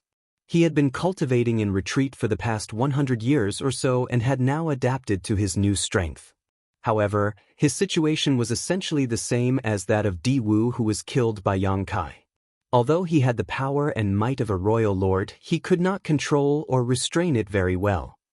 This was a drawback that was difficult to solve for pseudo-royal lords, as the power they obtained was gained through the source fusion technique and not from their own cultivation. Thus, it was naturally difficult to attain true mastery over it. Of course, even if Xianxia was never able to overcome this problem, he was already extremely satisfied. He was an innate territory lord before, and would never have arrived at his current position without careful planning. When the tide of the new Black Ink clansmen rose, the number of new Ninth Order humans and Black Ink clan royal lords would definitely be significant. While innate territory lords could be considered the backbone of the Black Ink clan army, a lone territory lord could not decide the future situation of the two races. Even if a pseudo-royal lord was slightly inferior to a real royal lord, Xianxia had already slogged for so many years for this position. It did not matter if he was slightly inferior, as he was happy with making any progress at all. Furthermore, he had always been wiser and more resourceful than the rest of the Black Ink clan, so he was confident that he would not be worse off than any other royal lords in the future. The most important factor was with this new strength, if ever he encountered a Ninth Order master, even if he couldn't defeat them in battle, he could always escape. If he was still an innate territory lord, any Ninth Order human would be able to squash him. After becoming a pseudo-royal lord, Emona even had his own seat during these gatherings. He no longer had to stand with the rest of the territory lords, which was a clear display of status. His seat was to the left of the royal lord, which was an indication of his importance. It could be said that today's Emona Yi was third only to Emo and the royal lord. It was a huge honor to stand above billions of Black Ink clansmen. This honor originally belonged to Di Wu, but unfortunately for him, he had messed up and gotten himself killed. From what Sir said, that Yang Kai has already arrived? Emona Yi asked. The royal lord nodded. According to the news from the barren territory, Yang Kai is over there now. Emona Yi exclaimed in surprise, so fast? He arrived much earlier than expected. He had thought that Yang Kai would have to cultivate for about 200 years this time to fully recover given the severity of his wounds. After his defeat in Acacia territory, Emona Yi gathered all the information he could find about Yang Kai and now had a fairly good understanding of his character and behavior. From that point on, he paid close attention to Yang Kai's movements. In fact, his speculations weren't entirely wrong as Yang Kai had yet to fully heal. It was just that the latter had decided to take action now rather than wait. The royal lord continued, the arrays that have been set up around the territory gate and are ready to be activated. If Yang Kai dares to show up, he will walk right into our trap. This time, I will leave the task of capturing this nuisance to you. I hope that you will not let me down. Emona Yi rose again and bowed. Rest assured, sir. If Yang Kai dares to show up this time, he will not be able to go back. The royal lord nodded with satisfaction. I will remain here and only enter the battlefield if Yang Kai enters our net. Emona Yi was relieved to hear what the royal lord said. He was not eager to repeat Di Wu's mistakes, where he fell in the ancestral land along with 8 territory lords.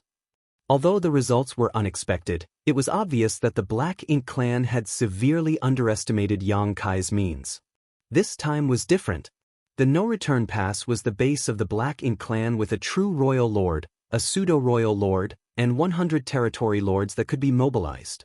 If Yang Kai rushed in through the territory gate and fell into their prearranged array, he would have no hope of escape unless he was a Ninth Order master. Emona Yi rolled up his sleeves and suddenly understood Di Wu's urgency back then. This was his first battle after becoming a pseudo-royal lord, and he was dealing with a pillar of the human race at the heart of Black Ink clan. If he managed to capture Yang Kai, then his achievements would be unquestionable and his position in the royal lord's heart would be firmly established. At his command, 50 territory lords were deployed and lay in wait around the Black Ink nests near the territory gate. They waited for Yang Kai to show up and then they would activate the heaven-sealing earth-locking array. Emona Yi would not be hiding nearby, but further away, inside a high-rank Black Ink nest so he could use the undulating aura of the Black Ink nest to conceal his presence. A pseudo-royal lord could not fully utilize their power or control their aura. Thus, Emona Yi could only do this to avoid Yang Kai noticing him. The trap was set and now, they lay in wait for him to show up. They waited and waited, but there were no signs of Yang Kai. All was quiet at the territory gate. Even the Black Ink clan squads that were supposed to deliver supplies from the no-return pass to the 3,000 worlds were temporarily halted. Emona Yi waited patiently, but as time wore on, he grew more and more anxious. Martial Peak, Chapter 5648, Emona Yi's Suspicion. What is Yang Kai doing? With his speed, he should be able to arrive at the no-return pass within hours after entering the barren territory. After waiting for another month, Emona Yi could not stand it anymore. Thus, he sent a territory lord to the barren territory to find out what was happening.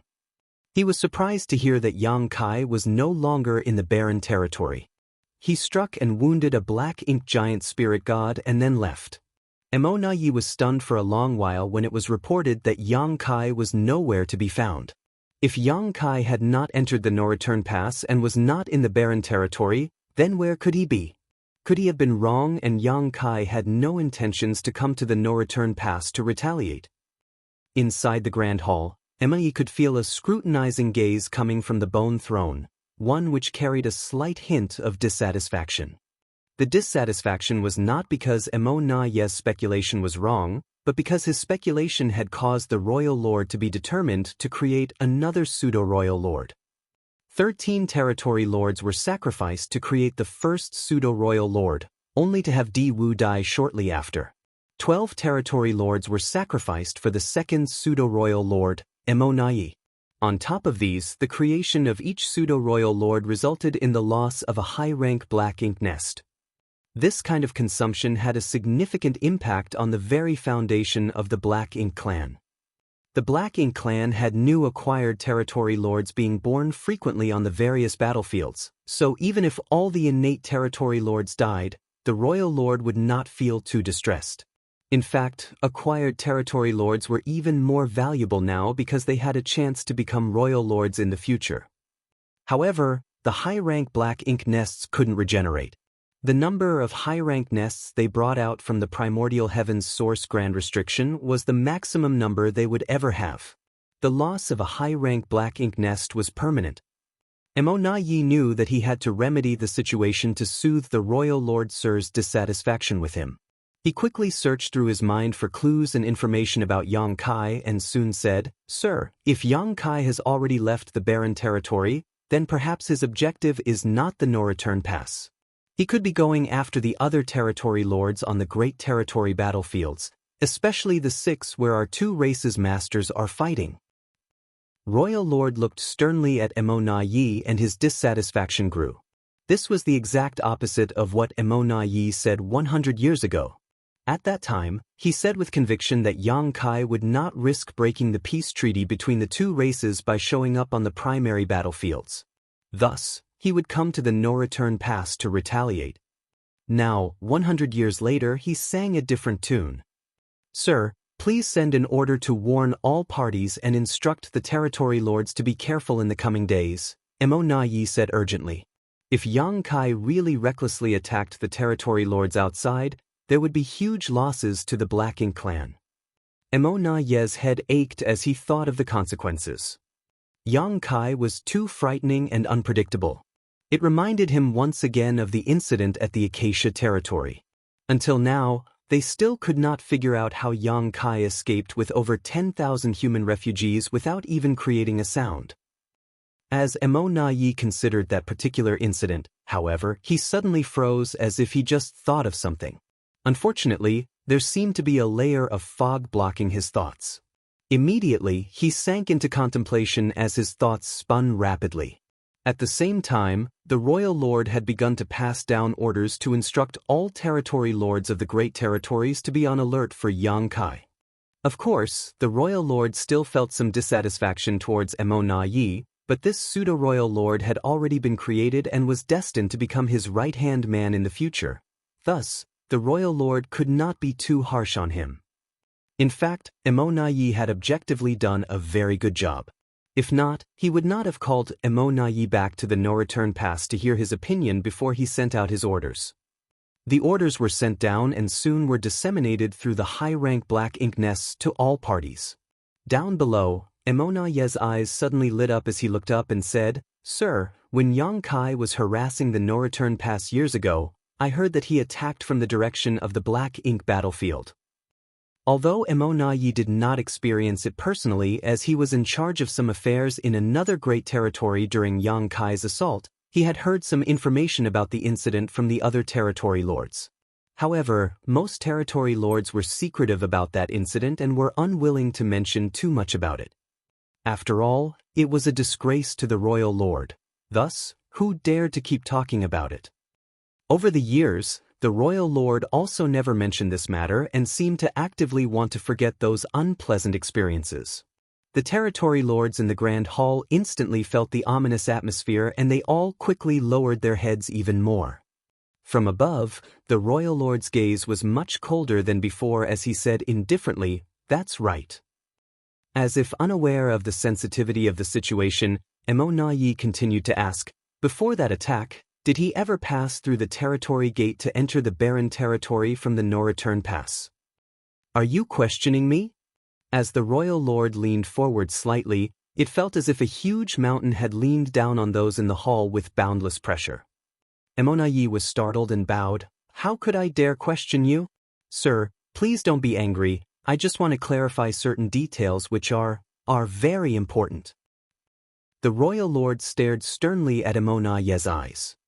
He did not sense any trickery. Instead, he saw the enthusiasm and sincerity which appeased the royal lord's heart.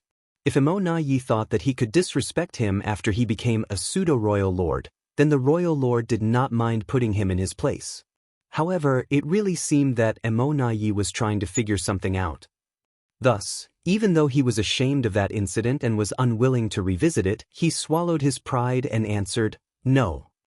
Emonayi's expression changed slightly and then said, "If he did not pass through the territory gate and attacked from the depths of the black ink battlefield, but before that he had appeared in various other great territories. Furthermore, during the war in the barren territory, he led a group of remnants of the human race army to storm the no-return pass and managed to break through. However, he returned alone to rescue that dragon clansman before escaping into the depths of the black ink battlefield. Some years later, he reappeared in the 3,000 worlds. In one sentence, Emonayi seemed to be explaining and also muttering to himself. The layer of fog in Emonayi's mind quickly dissipated as he looked up and said eagerly, "Sir, Yang Kai must have discovered a passage from somewhere within the 3,000 worlds to the black ink battlefield other than the one here at the no-return pass." The royal lord raised his eyebrows and asked curiously, "How are you so certain?" Most of the territory lords were also confused, with only a few of them actively trying to figure it out for themselves. Emonayi was flabbergasted. He had already made it so clear, so why was everyone here unable to figure it out? He suddenly began to worry about their intelligence. However, this was the sad reality of creations like the Black Ink clan, which were not regular living beings and had instead been spawned by Black Ink strength.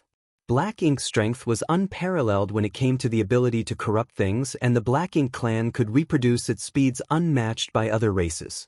However, nothing was perfect. Perhaps creation through means not deemed natural by the heavenly way caused their intelligence to suffer. Emonayi seemed to be a unique case in the whole Black Ink clan. At this moment, Emonayi could only explain patiently, "Sir, Yang Kai did not pass through the territory gate connected to the barren territory back when he attacked the no-return pass. Yet he launched that attack from the direction of Black Ink battlefield when he should be completely isolated from the 3,000 worlds. Doesn't that explain everything?" The royal lord pondered for a moment, and then responded, "You're right." "You didn't notice this until now?" Emonayi sighed in his heart. If he had known this information earlier, he would have deduced what Yang Kai was planning by now. "Where is this passage then?" the royal lord asked, then remembered something. Could it be in the Acacia territory? The last time Yang Kai disappeared was in Acacia territory. It would make sense if the second passage was in the Acacia territory. For a moment, the royal lord praised himself for his wisdom before frowning and rejecting this idea.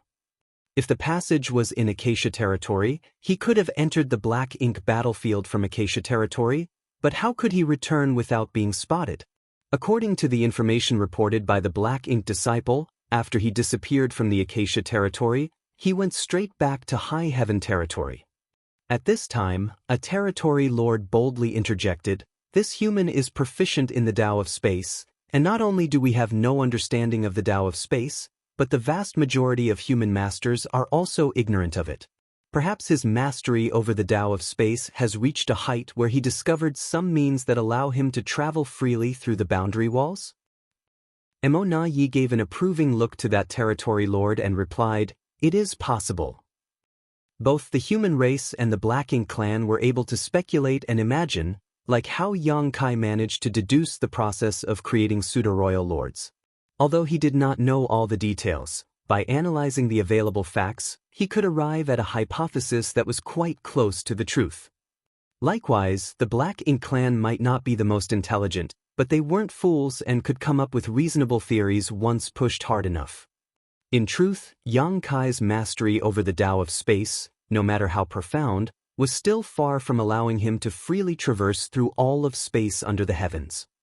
He could only do what he did because he had the help of the world tree, which was connected to all universe worlds with intact grand Taos. Each such universe world was represented by a world fruit on the world tree. Yang Kai was able to establish a very close relationship with the world tree, and he was able to use it and his mastery of the Tao of space to arrive at the grand ancient ruins boundary from anywhere in the 3,000 worlds, then from there head to any living universe world. If it was a dead universe world, then Yang Kai was helpless, as when a universe world died, its world fruit would wither and die. Hence, he could not use dead universe worlds to move around. If that's the case, then it's not just the territory lords of the great territory battlefields who need to guard against Yang Kai, but also the no-return pass, Mo Na Yi slowly murmured. Before he finished his sentence, he turned his head and looked in a direction where a powerful aura was approaching at an extremely terrifying speed. Yang Kai! The royal lord stood up from his bone throne. With a flicker of his figure, he rushed out of the grand hall and headed straight towards the approaching aura. Mo Na Yi hurriedly did his best to control his aura while heading to the nearest high-rank black ink nest, so as not to reveal his existence. Yang Kai should not know that there was another pseudo-royal lord here at the no-return pass, so he could use this to his advantage and may have an opportunity to trap Yang Kai completely. A few moments ago, Yang Kai lurked in the void at a place 1 million kilometers outside of the no-return pass, staring at it as a sense of unease in his heart grew stronger. Martial Peak, Chapter 5649, Yang Kai's Attack. The no-return pass was now in the hands of the Black Ink clan, so how could he just barge through the territory gate? It was different now compared to previous years. During the battle between the human race and the Black Ink clan in the barren territory, the corpse of the old ancestor of Azure Void Pass was distracting the royal lord's attention. The Black Ink clan never expected that Yang Kai would return from the barren territory to rescue the captured Ji Lao San. The situation between the two races appeared stable, and the Black Ink clan's control over the no-return pass was far stronger than before. If there was an ambush against a human race master at the territory gate, then he would be walking right into it. Therefore, after he left the barren territory, he hid his tracks and passed through one great territory after another to reach the Black territory. Thereafter, he entered Black Ink battlefield silently from the Black territory. This was the only known other passageway connecting the 3,000 worlds and the Black Ink battlefield, and only Yang Kai could pass through it. Every time he passed through it, he would block the way back and seal it up. Thus, the Black Ink clan should never be able to find out about the existence of this passageway. Even if the Black Ink clan investigated, after how much his mastery over the Tao of space had improved, they would never be able to discover the existence of this secret passageway. This passageway had helped Yang Kai several times. He was currently somewhere within the Blue Sky Theater. Naturally, Yang Kai could no longer see Blue Sky Pass, a structure that had stood for countless years. On the way, he encountered some Black Ink clan mining teams, but Yang Kai did not pay any attention to them, and it only took him 2 to 3 months to reach the periphery of the no-return pass. Such speed was only possible because he was well-versed in the Tao of space. However, when he entered the Black Ink battlefield and started to head toward the no-return pass, Yang Kai suddenly had an ominous feeling as if something bad was about to happen. The closer he got to no-return pass, the stronger the feeling became. When he arrived outside the no-return pass, the uneasiness had reached its peak. Now, looking at the huge Great Pass, it was like a beast that was ready to devour anyone foolish enough to approach. It was a warning. Perhaps because his Tao of time had improved again, which enabled his perception of the potential future crisis to become sharper. Since there were great dangers ahead, the wisest thing to do was listen to his gut and retreat immediately. Even if he wanted to seek revenge on the Black Ink clan, the no-return pass was not the best choice. There were many territory lords in the great territory battlefields. The ancestral land battle was the first one in which Black Ink Clan broke the agreement without warning. If Yang Kai really wanted to kill some territory lords to ease his anger, the Black Ink Clan would just endure the losses and not engage in a battle with him. However, he had to come. The Black Ink Clan's ability to turn an innate territory lord into a royal lord had to be investigated no matter what. He would not worry about it if it was an exception. However, if it became a possibility, then the human race had to be careful in the future. So, without further delay, Yang Kai rushed boldly toward the no-return pass. He considered hiding his aura, but since a royal lord was present here, there was no way he could effectively do that. Thus, instead of sneaking around and hiding his power, it was better to come openly and blatantly. Yang Kai's speed is extremely fast. The moment his aura was exposed, he used instantaneous movement and dashed to the top of a high-rank black ink nest. He then fiercely smacked down on it. The huge black ink nest rumbled and disintegrated from top to bottom like a mountain of jade pillars. Although the Black Ink Nest was the foundation of the Black Ink Clan and could spawn countless Black Ink Clan members, it was not strong enough to withstand an attack by a top 8th Order Master like Yang Kai. Even a random 3rd or 4th Order Open Heaven Realm Master could destroy a Black Ink Nest with a single blow. Yang Kai had done this previously. At that time, he destroyed 6 high-rank Black Ink Nests. It seemed that the Black Ink Clan had learned from their mistakes. After he destroyed one, there were no more signs of high-rank Black Ink Nests nearby. The high-rank Black Ink Nests were now positioned far away from each other. Thus, even if Yang Kai could destroy one of them, he would need time to destroy the second one. The moment the high-rank Black Ink Nest was destroyed, a figure emerged from the ruins, but it was a territory lord. After feeling Yang Kai's murderous intent, he turned his head and exclaimed, "Yang Kai." Yang Kai's reputation was evident when he was immediately recognized by a random territory lord. The territory lord was terrified and had no intention of fighting with Yang Kai. He turned around to run away, but the void suddenly froze and his vision dimmed. When he looked up, he saw a huge palm descending from the sky to slap his head down.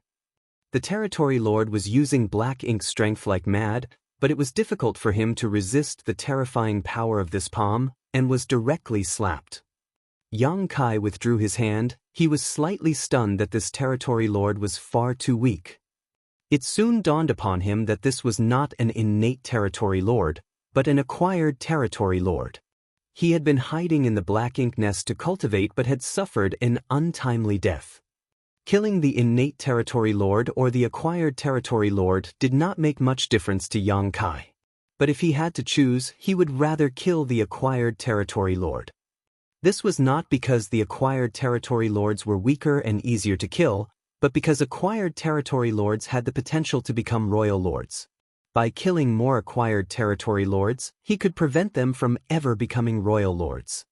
Exterminating the Black Ink Nests and killing the territory lords seemed to be tedious, but in fact, it was extremely fast. However, at that moment he sensed a powerful aura. The royal lord is here. Yang Kai was not surprised. The royal lord was always here at No Return Pass. Since he came to cause trouble, it was natural that he came out. The moment he manipulated space principles, his chi fluctuated violently, and in a flash, the void was like a lake that had a boulder thrown into it. The void rippled and Yang Kai's body swayed. Although the instantaneous movement was successful, his position was vastly different from where he was supposed to be. It was too late to reposition himself. The royal lord came from the depths of the no-return pass with a terrifying power and appeared close to him in the blink of an eye. His voice thundered, "Die!" He raised his hand and brought his palm down at Yang Kai. The power of this palm turned heaven and earth upside down. Although Di Wu had the strength of a royal lord when he was at the ancestral land, the difference was immense. Yang Kai hastily took up the Azure Dragon Spear. With the subtle space-time strength lingering on the long spear, it managed to stab the royal lord a dozen times. Each time Yang Kai and the royal lord moved, they would leave a vivid residual image in place, as if they were portraits painted by the most skilled artists. The figures of the royal lord and Xianxia could be seen everywhere throughout the void, filling up the huge void in the blink of an eye. A group of territory lords that had rushed out from the depths of the no-return pass were dumbfounded. They could not tell which of those figures was real and which were just residual images. However, they did not worry about those. Dozens of territory lords ran toward the battlefield. More than 10 territory lords tried to set up a formation to block heaven and earth. Those 7th Order Black Ink disciples who were good at Tao of Spirit arrays had developed the 4 Gates 8 Palaces Great Pagoda array. Though they were saved by Xianxia, and had now returned to the human race's side with a large number of small stone race soldiers, they had still left behind arrays and formations that they made or shared with the Black Ink clan. Thus, although they were no longer present, the Black Ink clan could still set up the 4 Gates 8 Palaces Great Pagoda array. The remaining territory lords formed the 4 Gates or 5 Elements formation and were ready to go to the battlefield for support. When they arrived at the battlefield, a figure fell out of the sky. Its face was pale and a long spear lay next to its body. His chest was sunken, making him look quite miserable. It was Xianxia. Xianxia was satisfied with his face-to-face encounter with a royal lord, even though he was knocked away in just 3 breaths. Back then, when he was messing around at No Return Pass, he did not dare to fight with this royal lord because he would most likely fall and not be able to perform a space secret technique with his strength at that time. That would be playing with his life. Thus, when he faced the royal lord, he immediately ran. After 3,000 years, he met the royal lord again. Although he was still far from being a match for his enemy, they at least fought, which was much better than the last time. This was considered a positive development. It was difficult for a royal lord's strength to improve, but it was different for Xianxia. He had been an 8th Order master for around 3,000 years. Now, he was at the peak of the 8th Order Open Heaven realm and might have a chance to break through and become a 9th Order master. When he reached the 9th Order, he was confident that he would be able to kill such a royal lord with ease. Even so, there was still a long way to go. Behind Xianxia, Black Ink's strength was like a tidal wave. The royal lord's murderous intent was revealed and he was in hot pursuit. Xianxia manipulated space principles and was about to leave with the instantaneous movement. However, since the last encounter with Xianxia, the royal lord seemed to have found a way to deal with Xianxia. Just like the royal lord who chased him out of the primordial heaven's source grand restriction. The way to deal with Xianxia was to use his own aura to destabilize the void around Xianxia while he was performing the instantaneous movement technique. In this way, although it could not interrupt him, it could cause the location of the teleportation to deviate. This was proven in the royal lord's previous attempt. As expected, when Xianxia used instantaneous movement again, the royal lord used his aura to destabilize the void and the instantaneous movement did not meet Xianxia's expectations. Not only was the distance much shorter, but the position was not even close to 1,000 kilometers. However, Xianxia was still more than satisfied with this. He still remembered the time when he escaped from primordial heaven's source grand restriction. When the sheep-headed royal lord chased him, every aura blast would hurt him. Now, it was just his instantaneous movement that was affected. It was much better than getting hurt. Martial Peak, Chapter 5650, Helplessness. One chased while one fled, quickly moving away from the no-return pass. It was a similar scene to the past, and this alarmed Xianxia. Previously, he managed to lure the royal lord out of the no-return pass and then used his space beacons to quickly wheel around and destroy several high-rank Black Ink nests. After suffering such a loss, could the royal lord really still be so gullible? He was either overwhelmed by rage or the Black Ink clan had a backup plan. As the supposed only royal lord of the Black Ink clan, guarding the no-return pass was his biggest responsibility at the moment. How was it possible that he could let his rage control him to the point he forgot the bigger picture? The only logical conclusion was that the Black Ink clan had some way to guarantee the no-return pass's safety. The royal lord was confident that even if he was not here, the Black Ink clan would be able to deal with Xianxia's attack. That meant that there was at least one more royal lord hiding there, possibly more than one. Even though he had already guessed this, Xianxia had to follow his original plan. He had planned to draw out the hidden royal lord no matter the price he needed to pay. Xianxia kept using instantaneous movement. However, each time he was interfered with by the royal lord's aura, causing small wounds to gradually build up. Although his strength was far superior to last time, Xianxia could not keep this up forever. The two gradually moved further away from the no-return pass. The territory lords behind wanted to chase after them, but Emo-Na-Yi sent an order in time to stop them. Emo-Na-Yi sighed slightly as he looked in the direction the royal lord disappeared. He chastised himself for not understanding the situation sooner, so that he could discuss with the royal lord about countering Xianxia before he appeared. This situation was not what he had expected. If he had any say, Emo-Na-Yi would not have let the royal lord chase after Xianxia. If he could not kill Xianxia, then what good would it be to chase him away? As long as the no-return pass was properly set up, the Black Ink clan's numerous territory lords and 2 royal lords had a good chance of trapping Xianxia as soon as he showed up. As long as the territory lords were able to get into position in time and seal Xianxia off, then the 2 royal lords could join forces and slaughter him. Unfortunately, the royal lord did not give Emo-Na-Yi a chance to make proper arrangements and just rushed out as soon as he noticed Xianxia's aura. Now, it was difficult to ambush Xianxia since he was alerted to the situation. Now, Emo-Na-Yi could only do his best to respond accordingly. He gave his orders for the territory lords to set up the area. As for himself, he did all he could to restrain his aura. In the void, the royal lord chased Xianxia a billion kilometers from the no-return pass. Soon, Xianxia felt he had led the royal lord far enough and activated the great sun and great moon marks on the backs of his hands. A pure white light enveloped his figure. The royal lord, who was behind him, was stunned. In that instant, the aura he had locked onto Xianxia was cut off. The purifying light has such a mysterious effect. As soon as the royal lord's aura was severed, Xianxia's mind connected to a space beacon he had placed near the no-return pass, and he vanished as soon as his space principles surged. The royal lord chased Xianxia to the place where he disappeared. He then coldly snorted and turned his head to look back at the no-return pass, secretly praying that Emo-Na-Yi would not let him down. Xianxia must have thought that there is no strong master at the no-return pass now. With his skills and past battle records, he would definitely not take the territory lords seriously. If he is complacent enough, he might be trapped by the array. When that time comes, Emo-Na-Yi can engage him, and when I return, we can easily kill this menace off. With such thoughts in mind, the royal lord hurriedly dashed back towards the no-return pass. At the same time, Xianxia appeared inside a black ink cloud some 10 million kilometers away from the no-return pass.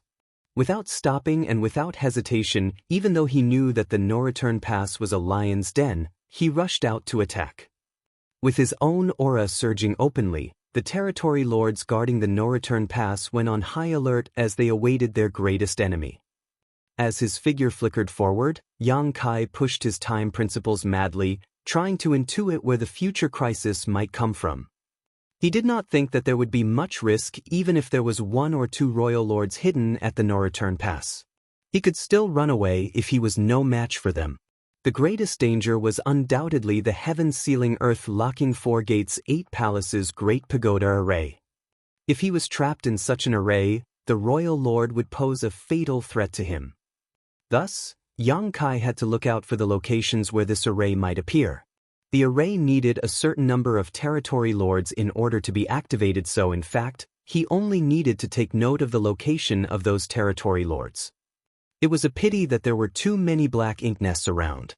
Not only were there around 100 high-rank black ink nests, there also were thousands of mid-rank black ink nests. The aura of each of the black ink nest was so strong that Xianxia could not detect any territory lord hiding inside. The only thing he could use was the faint sense of crisis he felt, but unfortunately he could not do anything about it. Thus, he could only use time principles to try to peer into his future. Soon, Xianxia closed in on the no-return pass, but instead of attacking he began circling the perimeter.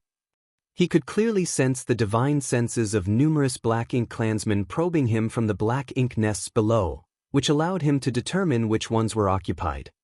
Mo Nayi did not intend to engage Yang Kai as he hid in one of the high-rank black ink nests. He just sat like a rock while reining in his aura. With the information transmitted through the black ink nests, he was able to monitor Yang Kai's movements without actively searching for him. Naturally, he became alarmed by Yang Kai's movements. Since Yang Kai had already lured the royal lord away, this should have been his best opportunity to go on a rampage and create a huge mess. If Yang Kai wanted to, with his current strength, destroying several high-rank black ink nests was entirely possible. If he did that though, the Black Ink clan would have a chance to trap him during the chaos. However, Yang Kai did not do that. Instead, he kept circling the no-return pass. What keen instincts! Mo Nayi definitely did not reveal his presence. However, Yang Kai's experience in the ancestral land must have made this killing star wary of the Black Ink clan. Perhaps he could guess that there was still another royal lord lurking at the no-return pass. Mo Nayi was both excited and worried. He was excited because it was more to his liking to fight such an enemy. He felt such clashes were far more interesting than simple head-to-head battles. However, he was worried about this enemy being so difficult to handle. Even with all his arrangements, they might not be sufficient. Outside the no-return pass, Yang Kai's eyes suddenly narrowed before retreating immediately. Before he arrived at the no-return pass, he already had a very strong ominous feeling. Now that he was here, that feeling spiked tremendously. This undoubtedly meant that he was in extreme danger. If he attacked the no-return pass from this direction, he might fall into the Black Ink clan's ambush. Is it a royal lord? Or is it the 4 Gates 8 Palaces Great Pagoda Array? Yang Kai could not be certain. After silently calculating the time, Yang Kai continued to circle the no-return pass without slowing down before coming to certain conclusions. 3 locations caused him to feel especially uneasy, indicating they were particularly dangerous. There were some aura fluctuations in those locations, but the differences were not that great. It now appeared that his mastery over the Tao of Time was quite useful in detecting future threats. He had just thought of trying this out and planned to practice it more frequently from now on. Time was running out as the royal lord whom he lured away should be back soon if he came back at full speed. After a brief hesitation, Yang Kai decided on a direction and swooped down, summoning the Azure Dragon Spear as a golden crow cawed. A great sun manifested at the tip of his spear before flying straight down towards a certain black ink nest. Inside this particular black ink nest, an innate territory lord was scared to death when he saw this. He had never met Yang Kai head-on, so this was the first time he was feeling such a terrifying presence. Although he had heard of the horrifying reputation of this killing star, it was only today that he realized just how powerful he was. He swore and cursed at Yang Kai, thinking there were more than 100 high-rank black ink nests at the no-return pass distributed over a vast area, yet this killing star just had to target the one he was hiding in. It was a better than 100-to-1 chance, yet he was that unlucky one. In the face of Yang Kai's attack though, he could not even escape. He had to do whatever he could to protect the high-rank black ink nest. If he dared to run now, then he would definitely be the first one to perform the source fusion technique the next time.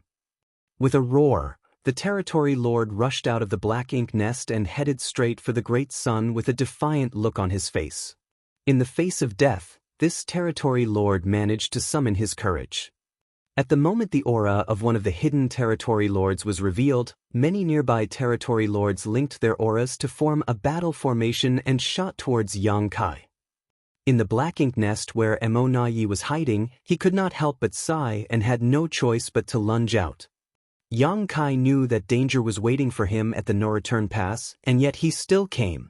Even though Mo Nayi knew he would not be able to trap Yang Kai if he showed himself right now, the moment the enemy attacked, he could not hide any longer. It would be difficult for the territory lords to stop Yang Kai from destroying the black ink nests, so if Mo Nayi did not move, the damage would surely be catastrophic. Sometimes, even a powerful master like a royal lord was helpless. Mo Nayi surged his royal lord might towards Yang Kai, hoping to frighten him off. Unfortunately, rather than looking frightened, Yang Kai actually appeared relieved when he perceived the aura of a royal lord. One of his primary objectives for this trip had now been achieved. Martial Peak, Chapter 5651, Probe. There was more than one royal lord at the no-return pass. In addition to the one lured out by him, there was another one lurking in the shadows.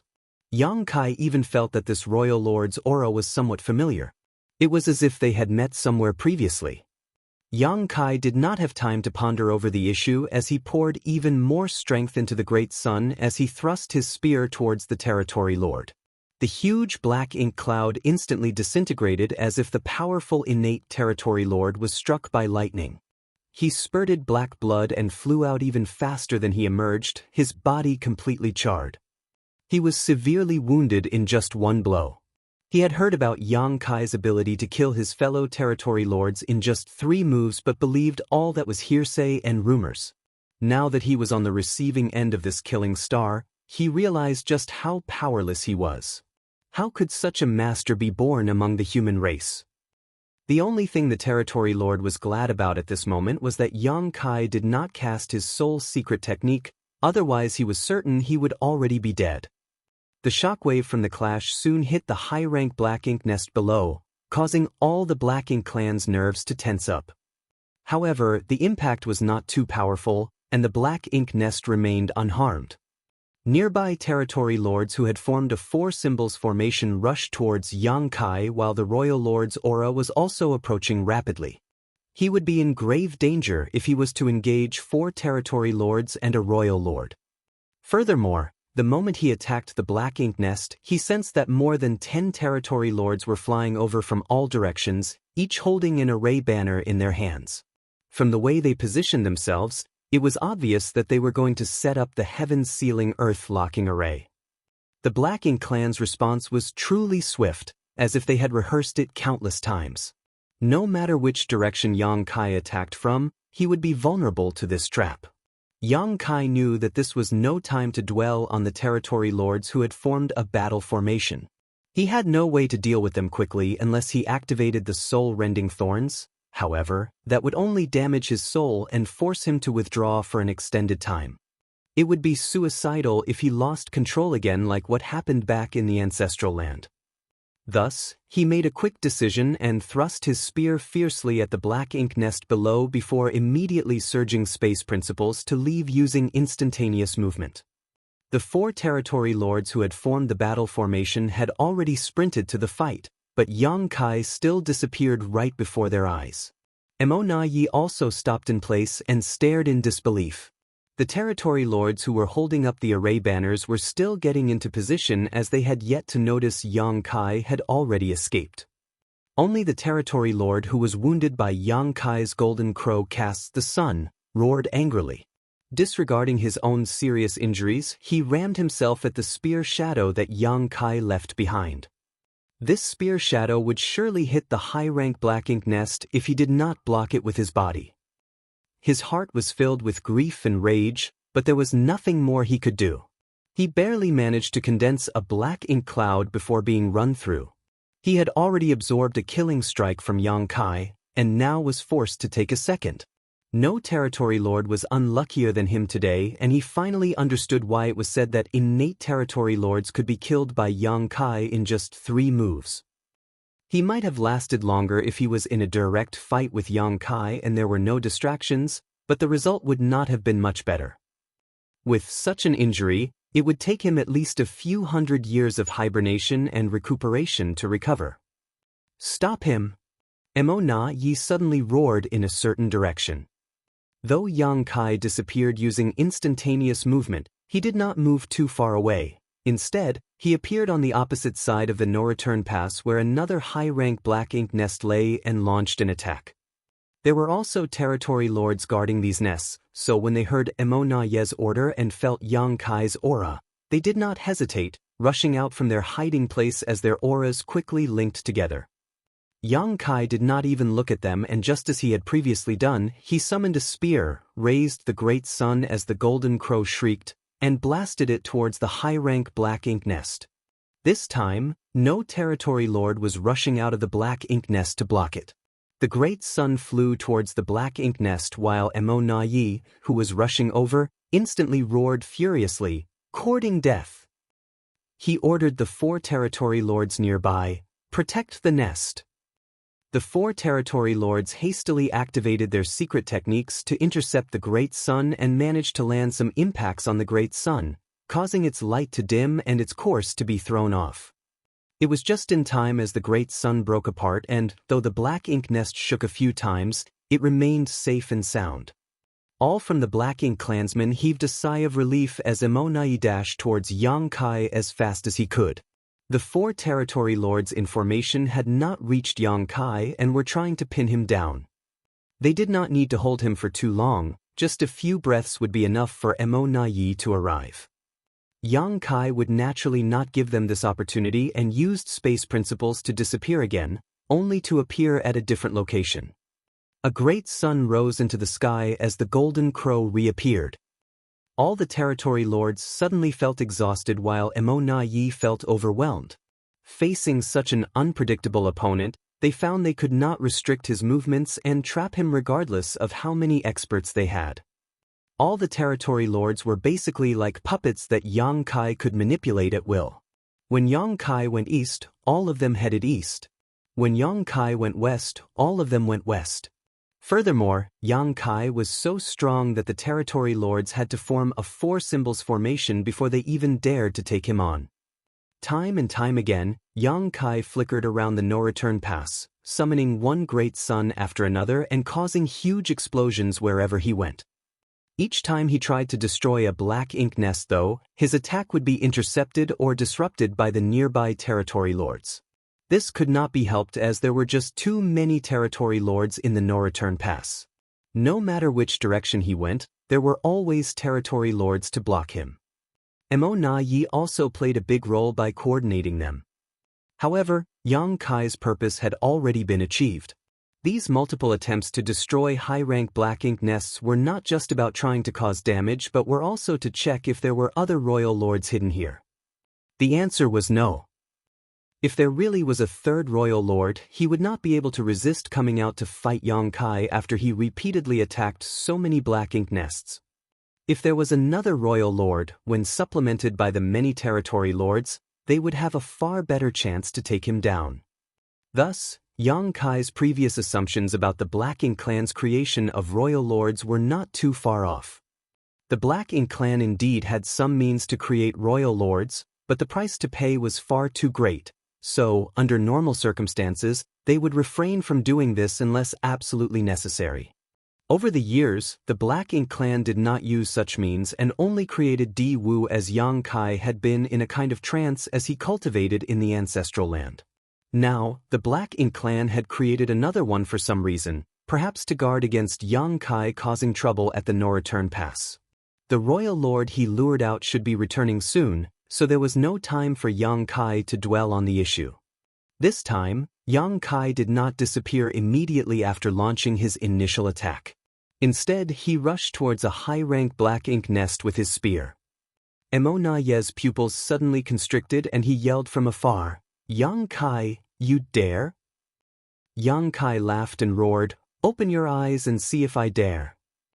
The 4 nearby territory lords were so dumbfounded that Yang Kai easily slipped around their battle formation and reached the top of Black Ink Nest. "Kill him!" Emo Na Yi yelled again. The 4 territory lords reacted almost on instinct and each blasted Yang Kai with their secret techniques. The void was violently shaken by the intense power and the majestic black ink nest disintegrated from the subsequent explosion. The faces of the Black Ink clansmen turned pale as they looked at the crumbling black ink nest in disbelief.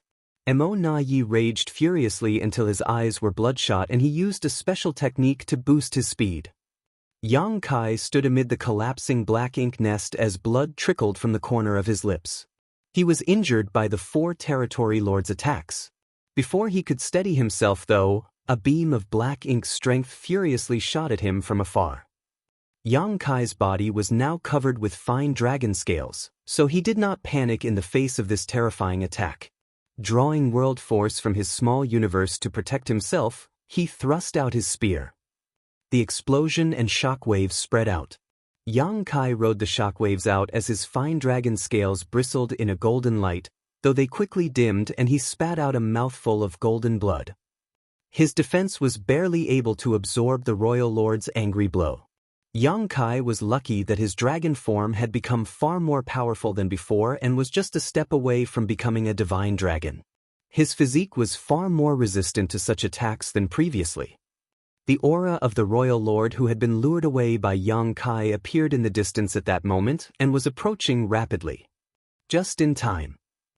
While risking serious injury, Yang Kai wanted to send a message to the Black Ink clan that one royal lord alone was insufficient to stop him from destroying the Black Ink nests here. Yang Kai surged his space principles and used instantaneous movement but did not go too far. He moved just 1,000,000 kilometers out before he turned around to look towards the no-return pass. The territory lords were about to chase, but Emonayi raised his hand and warned, "Don't pursue him." The territory lords actually heaved a sigh of relief and settled down. When the royal lord returned, he sensed Yang Kai's aura from afar, but did not move towards him as he knew doing so was futile. He looked around to assess the situation at the no-return pass, and his mood instantly became very gloomy. 2 high-rank black ink nests were destroyed. A black ink nest was destroyed even though Emonayi was here at the no-return pass. He was very upset about this. He expected to see Emonayi and the territory lords besieging Yang Kai when he returned, but it turned out to only be wishful thinking. Sensing the royal lord's displeasure, Emonayi could only bow and apologize for what had happened. The royal lord did not say a word, as although he was very angry, he still understood Emonayi had done his best. Facing an enemy like Yang Kai, even he was not certain he could have done better under the circumstances. Martial Peak, Chapter 56-52, Threatening with Violence. Emonayi and the royal lord communicated with each other for a while at the no-return pass. Yang Kai only saw the royal lord looking troubled and occasionally looking at him and nodding slightly. No one knew what they were discussing. With the royal lord's permission, Emonayi turned around and headed outside the no-return pass. It seemed he wanted to have a good talk with Yang Kai. Although the Black Ink clan had 2 royal lords here, they had still suffered a loss. Though their losses were significant, their overall combat strength had not weakened considerably. In such an environment, it was unfortunate for them that the no-return pass was targeted by a human master like Yang Kai. Yang Kai did not leave the no-return pass immediately. Instead, he gave the Black Ink clan a chance to talk to him. Yang Kai stood in the void calmly. Even though he had been injured from the battle, he had no intention of running away. He had the confidence to stand there. He would have fled long ago if he was facing a royal lord 3,000 years ago. Emonayi did not go too far, coming to a stop at the periphery of the no-return pass. He meant to show his goodwill that he was not going to attack Yang Kai. Nonetheless, he was on guard against any surprise attack the other party might launch on the no-return pass, however unlikely the possibility. Looking at each other, Emonayi cupped his fist and said politely, "Sir Yang Kai, we meet again." Emonayi, Yang Kai greeted him and narrowed his eyes slightly. Yang Kai felt that familiar aura and then recognized who he was. Yang Kai had dealt with this Black Ink clansman several times previously. Among all the information that the human race had on the Black Ink clan, Emonayi was one of the individuals that they most focused on. Not only because he was among the strongest of the innate territory lords, but also because he seemed far more intelligent than the others. Every time he was sent to a great territory battlefield to act as commander, he showed incredible aptitude in positioning troops and launching attacks. He was responsible for severe human losses. He was also the Black Ink clan's primary negotiator during the peace talks between the 2 races. Yang Kai did not expect to see him at the no-return pass, and certainly not as a pseudo-royal lord. Based on the encounter they just had, Yang Kai knew that Emonayi was difficult to handle, not only due to his strength, but also due to his tactical and strategic acumen. It was clearly Emonayi who organized the territory lords in advance at the no-return pass, a major factor in disrupting his efforts to destroy Black Ink nests. Yang Kai judged that he was dealing with an intelligent and dangerous opponent. Mo Yi smiled and respectfully, "It's an honor that Sir Yang remembers my name." It was as if the previous battle had never happened and they were old friends catching up. He's even adept at politics and diplomacy. Yang Kai thought and frowned. In response, Yang Kai scoffed and said, "I hope you will feel honored when I kill you one day." Mo Yi laughed and said, "Sir Yang really has a great sense of humor. It is well known that you have no hope of becoming a ninth order while I have already become a royal lord. Sir Yang Kai, how do you intend to kill me?" This was true. Although he could not do anything to Yang Kai, the opposite was also true. He used to be afraid of Yang Kai when he was an innate territory lord, but now he no longer was, and that feeling was only reinforced after he witnessed Yang Kai scurry around and avoid him during their battle instead of engaging him directly. This was also the reason why Mo Yi went to great lengths to become a pseudo-royal lord. If he was still just an innate territory lord, he would not have the courage or capital to stand and talk to Yang Kai, as there would always be a risk of being killed when he spoke directly to this killing star. "Wasn't Di Wu a royal lord?" Yang Kai said with a sneer. Mo Yi was instantly dumbfounded when he realized that he had forgotten all about this point and cursed Di Wu in his heart for being such a fool and bringing shame to the Black Ink clan. Mo Yi became impatient with their exchange and fumed that he had to continue talking with Yang Kai. This was not something that the Black Ink clan was good at. The human race had always been better at verbal sparring and outwitting the Black Ink clan. Finally, Mo Yi lost his patience and shouted, "Sir Yang, you came to the No-Return Pass to kill our territory lords and destroy our Black Ink nests even when we still have an agreement between our races. You have violated the terms of the agreement, and yet your excellency is so blatant about it. Don't you think that you have gone too far?" Yang Kai almost laughed. He did not expect Mo Yi to lose his cool from just a little prodding. "So what?" Yang Kai raised his chin and said arrogantly, "You cannot stop this king from sweeping through the great territory battlefields and killing all of your territory lords." "You dare!" The real royal lord of the Black Ink clan roared furiously from the No-Return Pass. "Just wait and see." As Yang Kai said that, he turned around and the void started to ripple around him as he surged his space principles. "Don't leave, Sir Yang. Listen to what I have to say first." Mo Yi shouted at the top of his lungs. Yang Kai turned his head to look at him and said coldly, "What?" Mo Yi cupped his fist respectfully, signaling him to wait a moment. He then turned to bow towards the No-Return Pass and communicated with the royal lord to calm him down. This caused Yang Kai's eyes to narrow slightly, and he found the situation rather interesting. The Black Ink clan did not care about seniority or etiquette. While the royal lord of the No-Return Pass had done a great service to the Black Ink clan for many years, Mo Yi was now also a royal lord who was almost on par with him. Thus, there was no need for Mo Yi to be that respectful of him.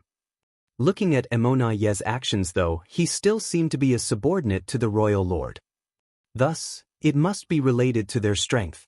Although Mo Yi was now a royal lord, he didn't seem to be a true royal lord. Just like Di Wu, he could only use some 70% to 80% of the strength a royal lord should be able to produce. Yang Kai had now decided to address a being like Mo Yi as pseudo-royal lord to differentiate them from the real royal lords. Moments later, Mo Yi ended his conversation with the royal lord, who was clearly extremely disgruntled. He wanted so much to join forces with Mo Yi to capture Yang Kai right now, but Mo Yi was right. Without the heaven-sealing earth-locking array set up, the chances of them capturing Yang Kai were basically zero, even if they combined forces. Worse, as soon as they completely fell out with Yang Kai here, he would no longer have to restrain his actions, which was not what the Black Ink clan wanted. The reason they had to negotiate peace with the human race on a large scale was because the territory lords were all at serious risk of being killed by Yang Kai. Otherwise, Black Ink clan would not have restricted themselves when they had the advantage. It was difficult to describe just how frustrating it was that one person managed to influence the Black Ink clan's plan to unify everything under the heavens. Moreover, he was even more powerful than before and could now kill territory lords essentially effortlessly. So, no matter how unwilling he was, he could not let Yang Kai leave, even though Emonayi knew that Yang Kai was just pretending to leave. If he left, all the territory lords across the great territory battlefields could only retreat to their camps and not reveal themselves. The peace agreement still benefited both sides. The evidence was how many masters both races had accumulated over the past 3,000 years. Sorry to keep you waiting, Sir Yang, Emonayi turned and said apologetically to Yang Kai. Say whatever you want, but if you upset this king again, I'll go kill 100 territory lords to relieve my anger. Emonayi frowned as he knew that the Black Ink clan's previous actions had truly annoyed Yang Kai and he could not do anything about it. Instead of blowing up though, he just smiled and said, Sir Yang, although the human race and Black Ink clan have fought for many years, there is currently an understanding between us. My generation has admired Sir Yang for a long time and do not wish to fall out with you here. Yang Kai narrowed his eyes slightly when he noticed that Emonayi seemed humble, even apprehensive towards him. This sly and smooth-talking pseudo-royal lord would become a difficult character to deal with in the future if he was not killed soon. While bravery and strength were essential to winning a battle, knowing when to advance and retreat was essential to winning a war. So, the Black Ink clan intends to get rid of this king as soon as they can? Yang Kai questioned in a deep voice. Emonayi immediately appeared solemn and sighed. So, Sir Yang Kai is really here because of this. He looked as if he had expected this and also appeared sad. I, Emonayi, wish to provide an explanation to Your Excellency regarding the recent unpleasantness. Go ahead. I'm all ears. Yang Kai grinned, interested to see where the conversation would lead and how Emonayi intended to resolve this situation. Emonayi continued, earlier at the Divine Spirit Ancestral Land, a faction of my Black Ink clan saw an opportunity and acted impulsively, completely without authorization. Please believe me when I say that they were acting on their own and not on orders of Sir Royal Lord. During that time, Sir Royal Lord was in retreat and entrusted all outside affairs to Di Wu, who was killed by you in the Divine Spirit Ancestral Land. It was always convenient to blame the dead. Yang Kai was naturally not a fool to be manipulated by Emonayi with such words. Unfortunately, since Di Wu was dead, the truth of the matter died with him. Emonayi continued, Di Wu had always been aggressive and prone to using force to solve problems, but in this case, he has caused trouble and undermined the peace agreement between our two races, sullying the Black Ink clan's honor in the process. Thus, his death is not worth pitying. Sir Yang has done us all a great favor by killing him. If he hadn't died in the Divine Spirit Ancestral Land, Sir Royal Lord would have taken his life as punishment for provoking the humans and Your Excellency. Yang Kai barely contained his urge to laugh out loud. If someone uninformed heard this speech, they might have thought that the Black Ink clan was some kind of benevolent race who treated others with honesty and respect. Emonayi swallowed both his dignity and pride to speak with Yang Kai like this. It would be impossible to find another pseudo-royal lord who was willing to act so humbly to an 8th Order Open Heaven Realm Master. Martial Peak, Chapter 56-53, Conditions. All this only made Yang Kai more determined to kill Emonayi. He had to seize any opportunity to eradicate this pseudo-royal lord as soon as possible. Emonayi was undoubtedly a Black Ink clansman on the inside, but on the outside he was as shameless and cunning as any human. In short, this guy was very difficult to deal with. Di Wu is now dead, and the territory lords who went to the ancestral land were also killed by you. So, it is the Black Ink clan who suffered a heavy loss. Emonayi sighed. Yang Kai snarled in return, why shouldn't I have killed Di Wu and those 8 territory lords? Should I have stuck out my neck to let them chop my head off instead? That's not what I meant, Emonayi waved his hand. I just want to say that their death isn't worth us fighting over. I just hope that their death can also calm your anger and allow this matter to rest. What do you say? What do I say? Yang Kai turned furious and then snapped, if this is what you want to tell me, then save it. I will go back to the 3,000 worlds and kill 100 territory lords to vent my fury. Very well, Emonai smiled bitterly and said, "If it were me, I would not let this issue rest either. We both know that the peace treaty cannot be torn up right now, so let us see if we can come to some kind of arrangement. Sir Yang is undoubtedly unrivaled on the external battlefields, as my Black Ink clan does not have enough royal lords.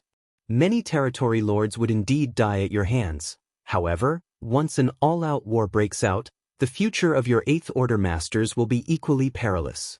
I believe that this is not the outcome the human race wants to see. Threatening me is meaningless." Yang Kai coldly snorted. "If a war is what you want, then that is what you will get.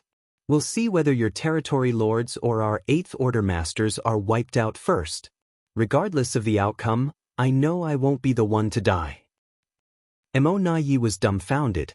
Indeed, with Yang Kai's methods, no matter what kind of war broke out, the chance of being killed was minute, unless the Black Ink clan created a few more pseudo-royal lords to corner him. However, right now, the number of Black Ink clan innate territory lords could hardly support the creation of more pseudo-royal lords.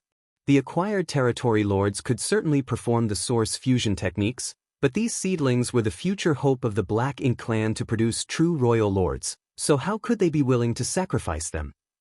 "Sir Yang, why don't you state your request openly?" Monai gave up trying to negotiate with Yang Kai as it was clearly not working. The Black Ink clan could not emerge unscathed from this, it seemed. Yang Kai had already prepared for this and said indifferently, "Those who are responsible should be punished. Di Wu and 8 territory lords who attacked me that day may be dead, but there were 12 other territory lords who escaped. Where are they now?" Emonai was shocked that Yang Kai had such a big appetite. He clearly wanted to kill those 12 territory lords to appease his anger, but even if the Black Ink clan agreed to his demand, it was now impossible to find those 12 territory lords.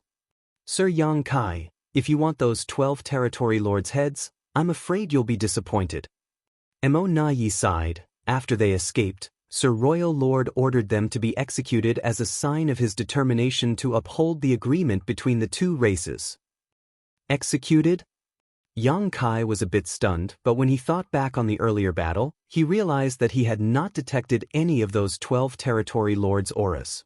He was not familiar with the 12 territory lords who fled. However, he encountered all of them when he probed the 4 Gates 8 Palaces Great Pagoda array in the ancestral land. For a master like him, once he met a territory lord, it was impossible to forget their aura after a mere 100 years. In their recent battle, all the territory lords at the No-Return Pass had to have been deployed to fight. The 12 territory lords couldn't be hiding from him. As for the claim that the royal lord executed those 12 territory lords just to maintain the peace between the two races, Yang Kai would be a fool to believe Emonai. The royal lord couldn't do such a thing to weaken his forces and their morale. At most he would send them to the 6 great territory battlefields as a punishment to redeem themselves. Yang Kai's brow twitched and swept his eyes over to look at Emonai. According to the information he got from the 7th Order Open Heaven Realm Masters, 13 innate territory lords were sacrificed so that Di Wu could attain the rank of pseudo-royal lord. At that time, there should not have been a second pseudo-royal lord at the No-Return Pass. Now, Emonai had become a pseudo-royal lord, and the 12 territory lords who had escaped from the ancestral land were missing. Yang Kai suddenly realized how Emonai became a pseudo-royal lord, and was now curious about how the Black Ink clan turned an innate territory lord into a pseudo-royal lord. Although he had a lot of information now and it was assumed that it was done by some means of sacrifice, the in-depth details were still unknown. He also doubted the Black Ink clan would just tell him the truth.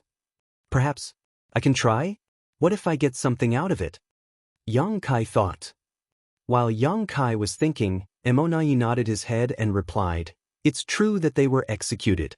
I know that you don't believe me, but there is no need for me to lie to you about this." Yang Kai said, "It does not matter.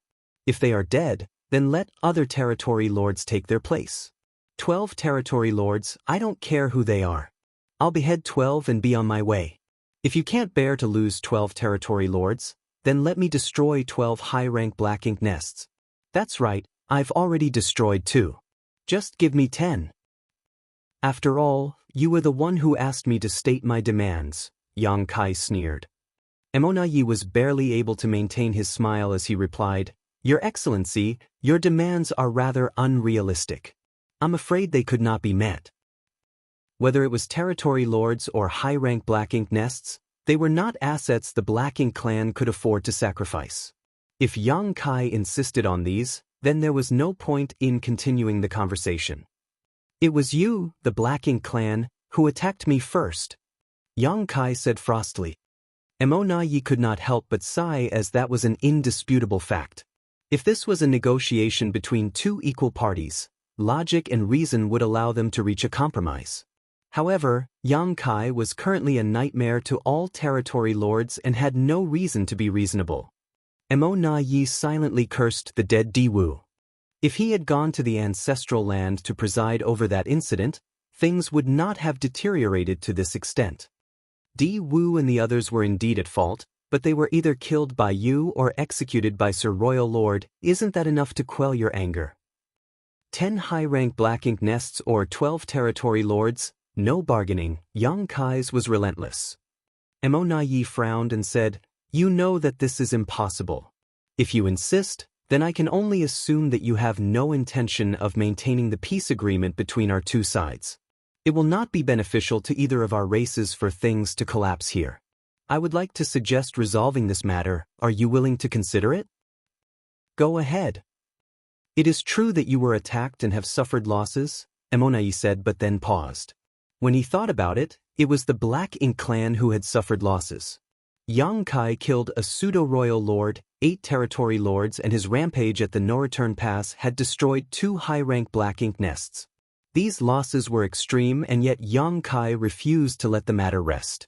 Still, Emonayi could not quibble about things here and simply said grudgingly, Perhaps the Black Ink clan can compensate you with a large amount of resources to calm your anger.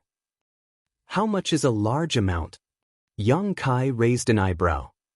Emonayi said with a silent sigh, It will definitely satisfy your excellency. Yang Kai stroked his chin and pondered. Although he came to the no-return pass looking for some revenge, his main goal was to find out the internal situation of the Black Ink clan. Now that his primary objective had been achieved, and he knew there were 2 royal lords here, it would truly be difficult for him to do anything more. His demands for 10 high-rank Black Ink nests or 12 territory lords were just him asking for the lion's share to see what he could squeeze out of the Black Ink clan. He also knew that the Black Ink clan couldn't agree to this demand, so the best-case scenario would really be getting some free supplies from them. The human race now has a large number of rising stars and a huge demand for resources. However, the number of great territories controlled by the human race was too low. Although the cave heavens and paradises had accumulated a massive quantity of materials throughout their existence, they would one day be depleted. The Black Ink clan was different. They now controlled some 99% of the 3,000 worlds as well as the entire Black Ink battlefield, so they were never short of supplies. This was also the reason why there were many human race hunters who plundered the Black Ink clan in the great territories outside the main battlefields. So, Emonayi's proposal to use resources to solve this situation was acceptable. However, Yang Kai couldn't dismiss this incident so easily. From the battle at the ancestral land, it was clear that the Black Ink clan wanted to kill him. He was lucky that he had a geographical advantage and coincidentally had a massive small stone race army from Big Brother Huang and Big Sister Lan on hand. Otherwise, he would have faced a deadly situation. Since the Black Ink clan wanted him dead, they could not blame him for shaving off several kilos of flesh. Yang Kai said, I have 2 conditions. If Black Ink clan can agree, then the ancestral land matter will be settled. Emonayi frowned and said, Please tell me. Although he was relieved to hear this, Emonayi showed nothing on his face. As long as Yang Kai was willing to state conditions, that meant there was room for negotiation. Emonayi was only afraid that Yang Kai would insist on killing 12 territory lords or destroying 10 high-rank Black Ink nests. Those conditions were simply unmanageable. First condition, Black Ink disciples. Yang Kai held up a finger. I want 100 Black Ink disciples in exchange for each territory lord's life. 1,200 for 12 in total, of whom no fewer than 100 must be 7th order. I know that the Black Ink clan has corrupted many Black Ink disciples over the years, so 1,200 should be nothing to you. Mo Na Yi smiled bitterly and replied, 1,200 is not a small number.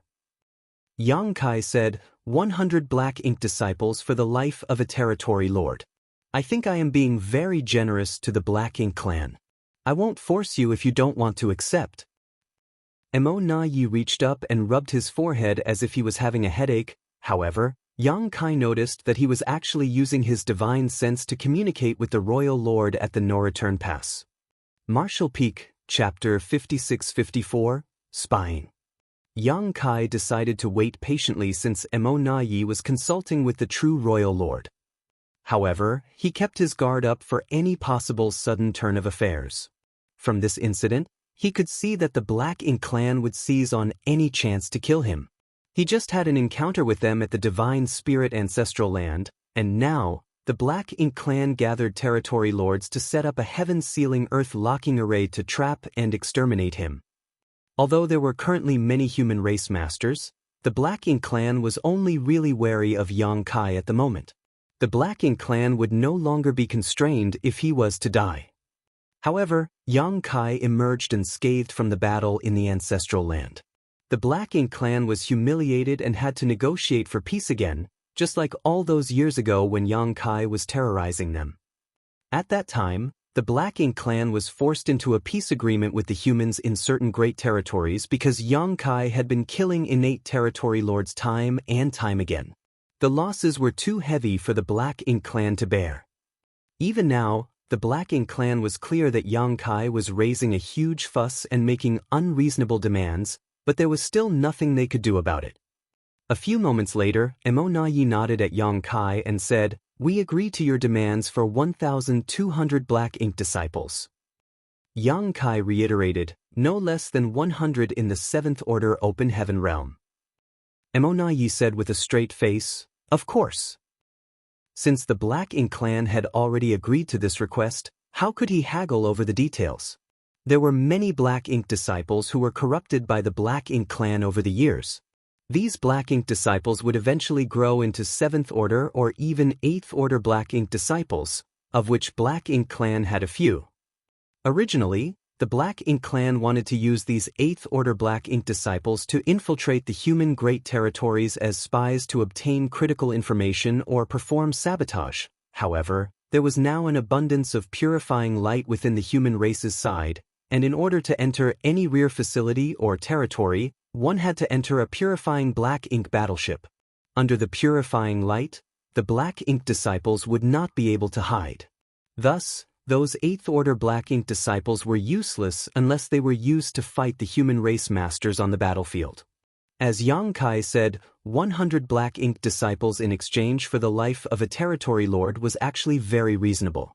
As long as the humans had hunters, the Black Ink clan would not lack in Black Ink disciples. "Sir Yang can state your second condition," Mo Na Yi said. Yang Kai looked at him with a smile and nodded. "I want to know how you became a royal lord. As far as I know, an innate territory lord can't become a royal lord. So, how did you do it and how did Di Wu do it?" Mo Na Yi calmly replied, "Who told you that innate territory lords cannot become royal lords? Di Wu and I had been cultivating for many years, so there is nothing strange about us achieving a breakthrough, right? Don't take me for a fool." Yang Kai snorted. "Before Di Wu became a royal lord, 13 innate territory lords entered a high-rank Black Ink nest in the No Return Pass and disappeared one after another. When you became a royal lord, 12 territory lords were, conveniently, executed. Are you trying to tell me there is no relationship between these events?" "Of course not." Mo Na Yi tried to deny it, but after a moment, he realized that Yang Kai should have gotten this information from those 7th Order Spirit Array Masters. After the Battle of the Ancestral Land, the 12 surviving territory lords escaped while the 7th Order Black Ink disciples went missing. They apparently had fallen into Yang Kai's hands and were rescued by him. During the time they had been in the No Return Pass, although they did not know anything about the Source Fusion technique, those 7th Order Masters weren't blind and surely took note of certain events. Were they sacrificed? Yang Kai looked straight into Emona Ye's eyes and continued, there must be some method the Black Ink clan possesses that allows a large number of innate territory lords to sacrifice themselves and integrate their power into a Black Ink nest. After enough power is accumulated, an innate territory lord can absorb all of it for themselves, allowing them to break through their shackles and become a royal lord. Emona Ye maintained a straight face the whole time, so Yang Kai could not tell anything from his reaction. In the end, Emona Ye just flatly stated, whatever your excellency chooses to believe, let that be the truth. Yang Kai stared at him deeply for a long time before he waved his hand and said, good. He also knew that he could not get an admission from the Black Ink clan. Even if the Black Ink clan did tell him some story, would he believe it? Whatever the Black Ink clan said still had to be verified, so there was no point in pushing the issue. Without dwelling on the matter, Yang Kai said, let's talk about the resources. Emona Ye was exhausted from having to deal with Yang Kai all day, so he quickly cupped his fist and said, we need time to prepare the resources and gather the Black Ink disciples. Please wait for a while. Once they are ready, we will deliver them to you. Humans are truly disgusting and difficult to deal with, fumed Emona Ye internally. Emona Ye deeply appreciated how difficult it was to communicate with Yang Kai. He was glad that he did not argue with Yang Kai about the specifics of the supplies, or he might want him to list out all the materials in detail.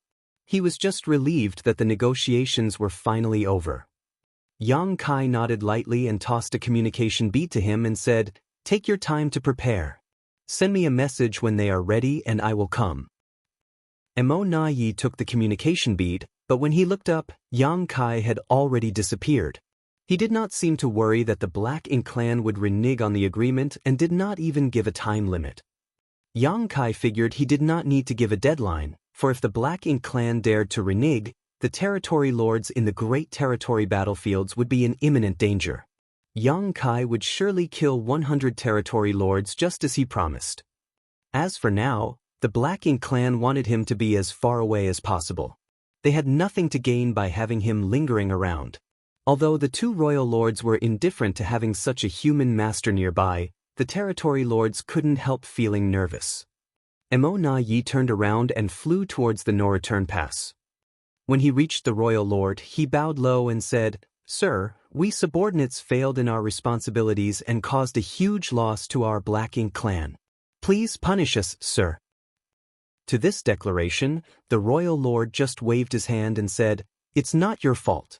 I was the one who underestimated him.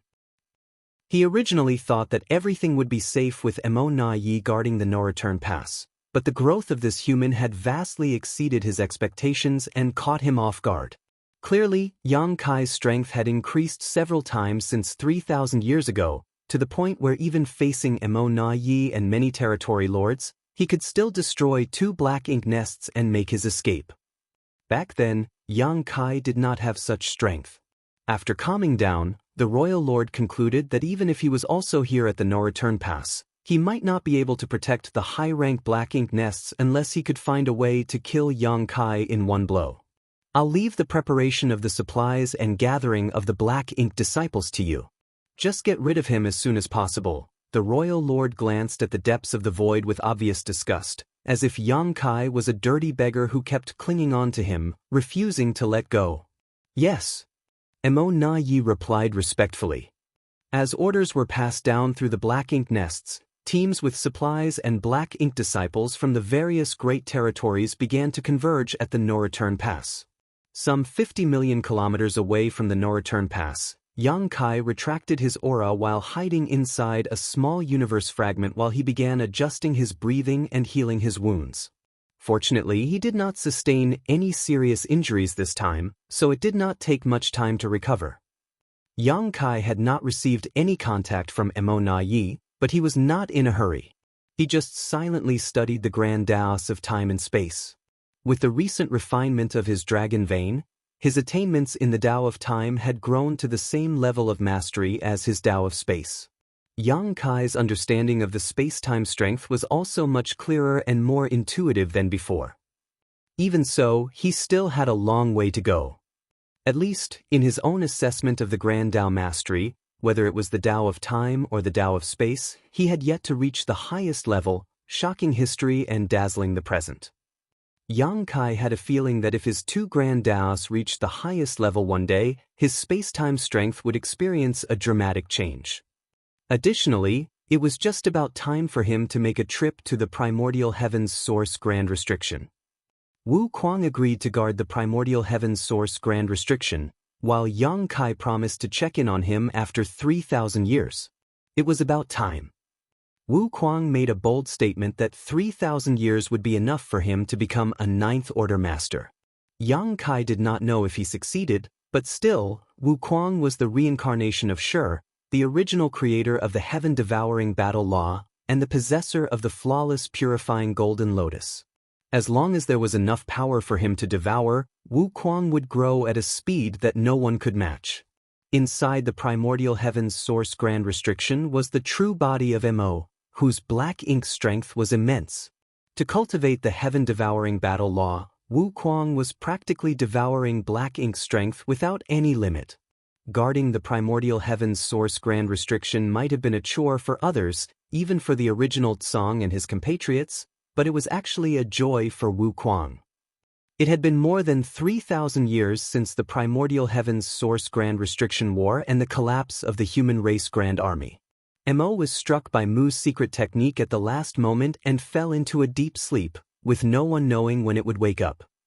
Once it woke up, it would be disastrous if the human race still did not have the means to deal with it. Yang Kai felt a sense of powerlessness. The cultivation of the Eighth Order open heaven realm was still too weak in front of the rising tide of the universe. He hoped that he would not be disappointed with the three selves source reconstitution art that Wu Kuang had given him. 3 months later, Yang Kai, who was meditating, suddenly felt something and took out the communication bead. When he infused his divine sense to look into it, it was Mo Na Yi who had sent a message that informed him that the supplies and 1,200 black ink disciples were ready for him. They were now waiting for Yang Kai to return to the no-return pass to settle the grudge over the ancestral land ambush. It seemed that the Black Ink clan had not been dragging their feet since he left that day. Yang Kai would not go to the no-return pass so easily though. That was the Black Ink clan's stronghold, with countless Black Ink clansmen gathered there. If he fell into the heaven-sealing earth-locking Saray again, then Yang Kai would be in great trouble. Thus, he pondered a little and then sent a message. At the no-return pass, Mo Na Yi gripped the communication bead and was dumbfounded when he looked at it. What? The royal lord stood up and asked in a deep voice. Mo Na Yi shook his head and said, "This human is very cautious. He doesn't want to come to the no-return pass to receive the supplies, so he specified another location." Just as expected. The royal lord coldly snorted, "Go on then. Do not miss this opportunity." Mo Na Yi was surprised by the royal lord's persistence to kill Yang Kai. Although he did not think it was appropriate to provoke Yang Kai anymore, he had no choice but to agree. Marshall Peak, Chapter 56-55, Good Deal. A full 6 months later, somewhere in the void, Mo Na Yi stood, looking extremely angry and upset. Anyone who had been made to dance like a puppet on strings would feel equally moody. Behind him, several innate territory lords sensed his anger spilling over and threatening to engulf them.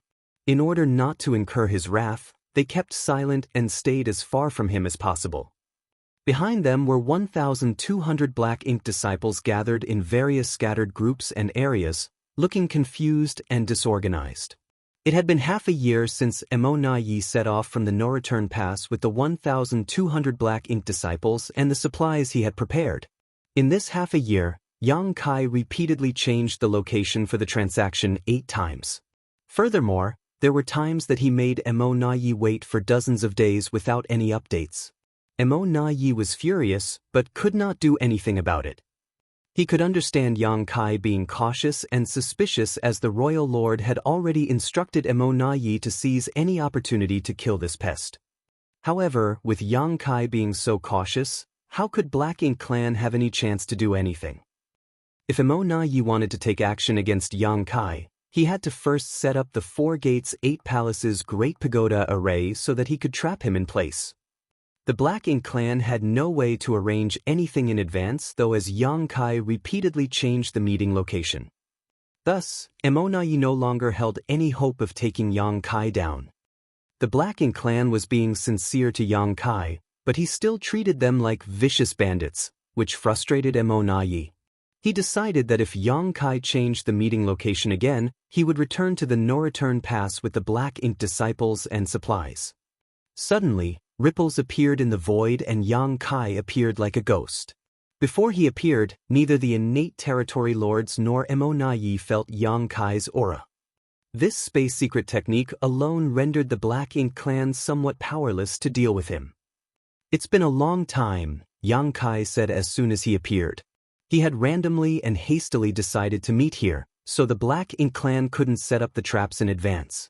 Additionally, he had secretly surveyed the vicinity with his demon eye of annihilation to ensure there were no hidden dangers before showing up.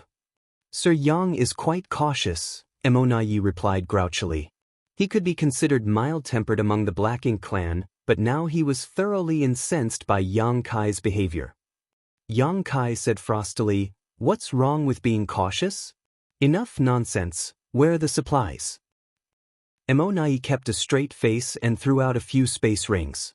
Before Xianxia caught them, he used his divine sense to check them for hidden traps and ensure that there were no problems. Each space ring was filled with resources and materials of various qualities and elements. The amount in each space ring was enough to allow a top second-class sect to sustain itself for 1,000 years. The amount and quality of the supplies was undeniably large. Xianxia clicked his tongue and snickered. "The Black Ink clan's assets are truly remarkable."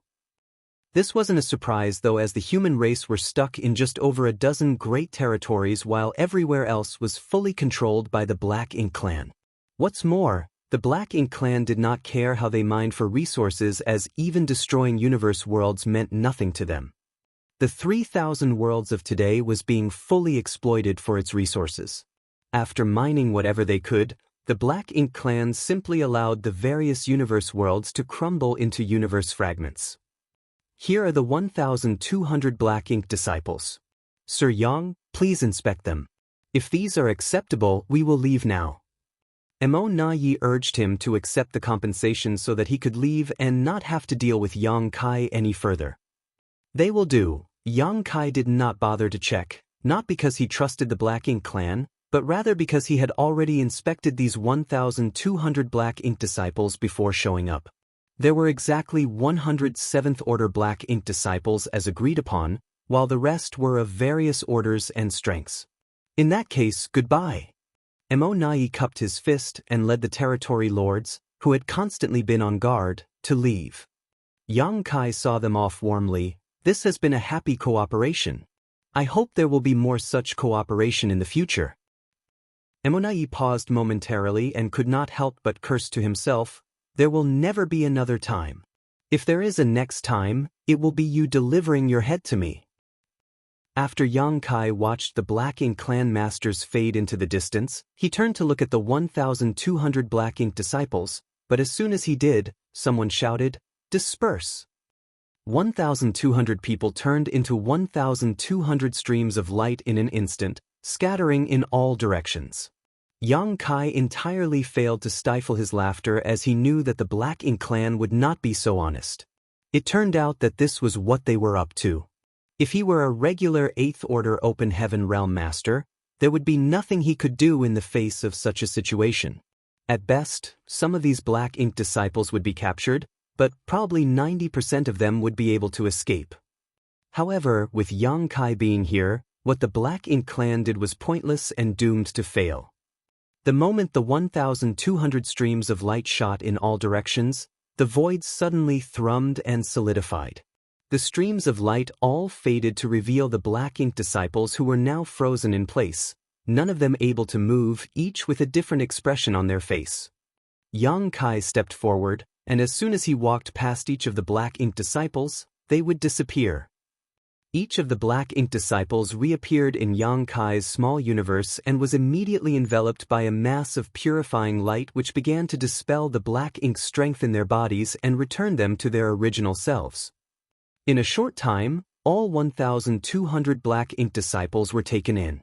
Yang Kai took a long look in the direction of the no-return pass before turning around and disappearing into the depths of the black ink battlefield. A short while later, he arrived at a secret place and established a connection to the World Tree. With the power of the World Tree, Yang Kai shuttled through the void and soon arrived at the grand ancient ruins boundary where he stood below the World Tree. The old tree still had the same old look, with almost all the world fruits still on the tree being the ones corresponding to the universe worlds that Yang Kai had refined and saved at the beginning of the invasion. There were also world fruits corresponding to several universe worlds in High Heaven Territory and the New Great Territory. As for the other world fruits, they had all fallen off. On some of the branches of the old tree, there was a trace of black chi. "Thank you, old tree." Yang Kai bowed and saluted. The old tree did not show its face, choosing to just shake slightly. Yang Kai identified the world fruit that corresponded to the star boundary and shot towards it. The world fruit rapidly enlarged in his eyes as a familiar aura came towards him. Before he knew it, Yang Kai was already standing above the star boundary. He stepped forward and appeared in High Heaven Palace next, where a familiar divine sense immediately swept over, though it was withdrawn as soon as it scanned him. One of the great emperors stationed at the star boundary noticed that someone had entered it. However, once they identified that it was Yang Kai, they knew that he was not here to cause trouble. This time, it appeared to be Ice Feather Great Emperor who was stationed at the star boundary. Yang Kai did not have many interactions with this great emperor and thus was not too familiar with him. Yang Kai's divine sense swept over the spirit peak where his parents lived, and found that the old couple were happily teaching some young disciples. With the Black Ink clan invading the 3,000 worlds, no one could avoid joining the war effort. In fact, Yang Kai's parents had applied to join the army several times. However, High Heaven Palace always refused to allow them to go, claiming that they could contribute most by teaching the next generation of disciples. Naturally, no one, save for Yang Kai's parents themselves, raised any complaints about this. Yang Kai had made many invaluable contributions to the war over the years. In fact, if not for Yang Kai, the human race might have lost long ago. His wives, adopted son, and little sister were all fighting on the front lines as well. Since his parents were not that strong, and there was a high probability of something happening to them if they went to the battlefield, the higher-ups all tacitly agreed to keep them out of the fighting. After all, how could they explain to Yang Kai if something happened to them? Also, who would dare to say anything if his parents remained in the star boundary? Without bothering his parents, Yang Kai called Hua Qingxi and asked about the situation in the star boundary. He also asked about the new great territory, the Myriad Monsters world. He learned that everything was fine here at the star boundary and the Myriad Monsters world was also doing well. The World Tree clone was showing its power, and after thousands of years of nurturing, many rising stars from the Myriad Monsters world had directly broken through to the 5th, 6th, and even 7th Order Open Heaven Realm Masters. A Monster King had been recognized by the Myriad Monsters world's will and been named the first Great Emperor with the title Thunder Shadow. He left the Myriad Monsters world with some human companions and had now made a name for himself on the various battlefields. Nowadays, there were several great emperors of the Myriad Monsters world. In addition to the original monster race Great Emperor with the title of Thunder Shadow, there was one more from the monster race and 2 humans who had been certified as Great Emperors. The Myriad Monsters world bottle still had positions open, so both monsters and humans were eager to attain the world's acknowledgement and seize this position for themselves. This was not only a matter of honor and prestige, of course, as anyone who obtained the Great Emperor position would see a dramatic increase in their speed of cultivation while in Myriad Monsters world, allowing them to grow stronger more rapidly than their peers. As for the human race as a whole, everyone, from the Supreme Commander to the ordinary soldiers, could feel the stress of the approaching storm. Everyone knew that in the near future the peace between the humans and the Black Ink clan would break down completely and a battle to the death would begin. Once that happened, only the strong would be able to protect themselves. On the whole, the expectations of the human race were high but filled with potential. Have Shower and Schwer sent any messages back? Yang Kai asked casually. Hua Qingxi pursed her lips and said, Yang Xiao did send back a message. He said that the palace master had caused them a lot of trouble. Now they are constantly being hunted by the Black Ink clan. Whenever their whereabouts are exposed, they are bound to be pursued. It has taken them a lot of effort to repel the enemy. Yang Kai chuckled heartily and said, It looks like they're having a good time, I can rest assured then. This was probably due to the final lesson that Yang Kai gave his 3 disciples in Azure Sun territory. Although Yang Xiao, Yang Shui and the others were not present at the time, the Black Ink clan had sources of information. They would be able to find out about Yang Xiao and Yang Shui's relationship with Yang Kai and naturally wanted to handle them. Yang Kai was not too worried about their safety, of course. These little ones had all become 8th Order Open Heaven Realm Masters, so as long as they worked together and joined forces to defend themselves, the Black Ink clan, though strong, should not be able to harm them. Martial Peak, Chapter 5656, Mi Jing Luan Speculation. Yang Kai did not stop for long at the star boundary. He exchanged a few words with Hua Qingxi and released a group of disciples who were ready to reach the open heaven realm from the Void Dao Temple, leaving them under her care. He instructed her on some matters and then left. After passing through the territory gate, he arrived at the neighboring Great Territory, which was numbered but remained unnamed. Any great territory that was only represented as a number on the universe chart was ranked as an extremely low-grade great territory. It meant that it did not have any notable great force overseeing it. A great territory such as this usually had few universe worlds and sparse resources. Generally speaking, such a great territory was isolated from the rest of the world. High Heaven territory was like this in the past. In the whole High Heaven territory, there were only 2 habitable universe worlds. One was the star boundary and the other was the demon realm. The strongest masters were the great emperors and demon saints. There were no open heaven realm masters here.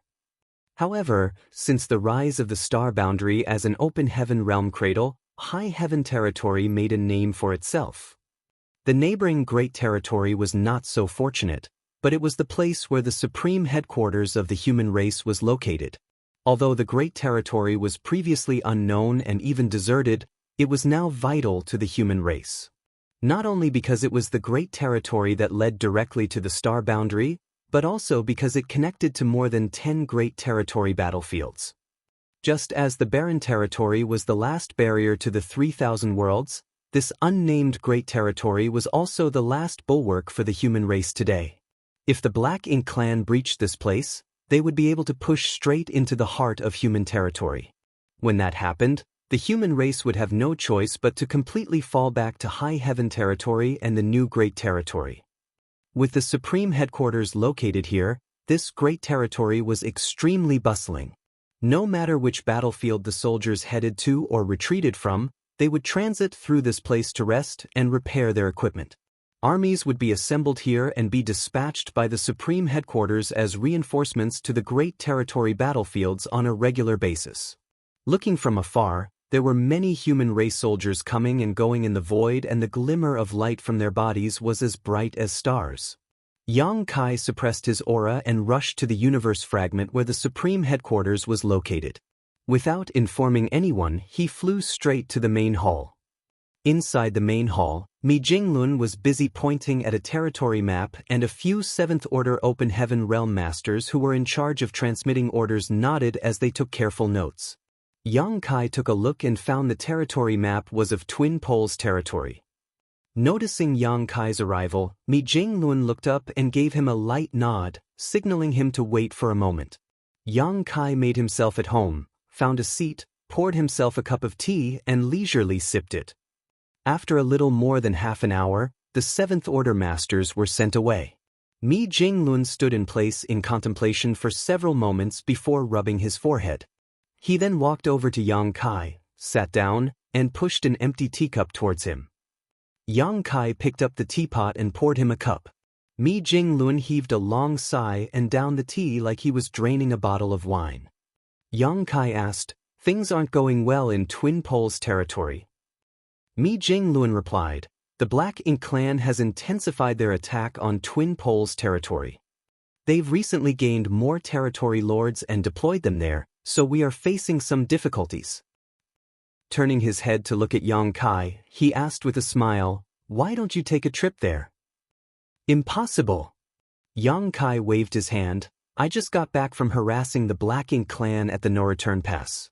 If I go to Twin Poles territory at this time, wouldn't I be reneging on the agreement?" "What happened?" Mi Jinglun raised a brow and asked curiously. Yang Kai briefly told them about his experience at the no-return pass before handing Mi Jinglun the supplies he had extorted from the Black Ink clan. Mi Jinglun accepted them politely, and after a quick inspection he exclaimed, "Wow, the Black Ink clan was really generous to you." In his heart, he knew that this was due to Yang Kai's notorious reputation. If the Black Ink clan had to choose between losing territory lords or resources, they would definitely choose the latter. They could easily recoup the material losses even if they were given away. However, territory lords were all valuable assets, and it would not be beneficial to give Yang Kai an excuse to go on a killing spree. If Mi Jinglun tried to take advantage of the Black Ink clan like this, he would have been torn apart by the royal lord. Although he became an 8th Order master much earlier than Yang Kai, he had to admit that he was no match for the latter's strength. This was a positive development though. The future of the human race would only be bright if the future generation could surpass the abilities of the current one. A few days ago, there was a report of many Black Ink nests scattered all over the Great Territories withering for no apparent reason. I figured it was you who went to the no-return pass to stir up trouble. From what you had just said, it seems my assumptions were correct. There was a precedent for this. Previously, Yang Kai went on a rampage at the no-return pass and destroyed 7 high-rank Black Ink nests.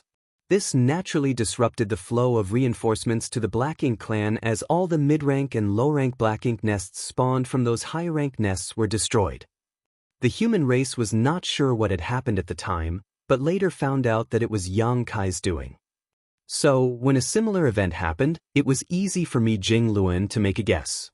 The 7th Order Open Heaven Realm Masters who returned from the Ancestral Land explained in detail what happened there, and the small stone race army you provided has also been integrated into our forces. Mi Jinglun said solemnly, "Junior brother, does the Black Ink clan really have the means to help an innate territory lords become a royal lord?" When they heard this news, many 8th Order Open Heaven Realm Masters at the Supreme Headquarters were shocked and decided to block the news immediately to avoid damaging the morale of the army. It was a pity that Yang Kai was like a dragon who shows his tail but never his face. Yang Kai came over whenever he wanted to see Mi Jinglun, but the reverse essentially never happened. It was as difficult as ascending to the heavens if Mi Jinglun wanted to find Yang Kai.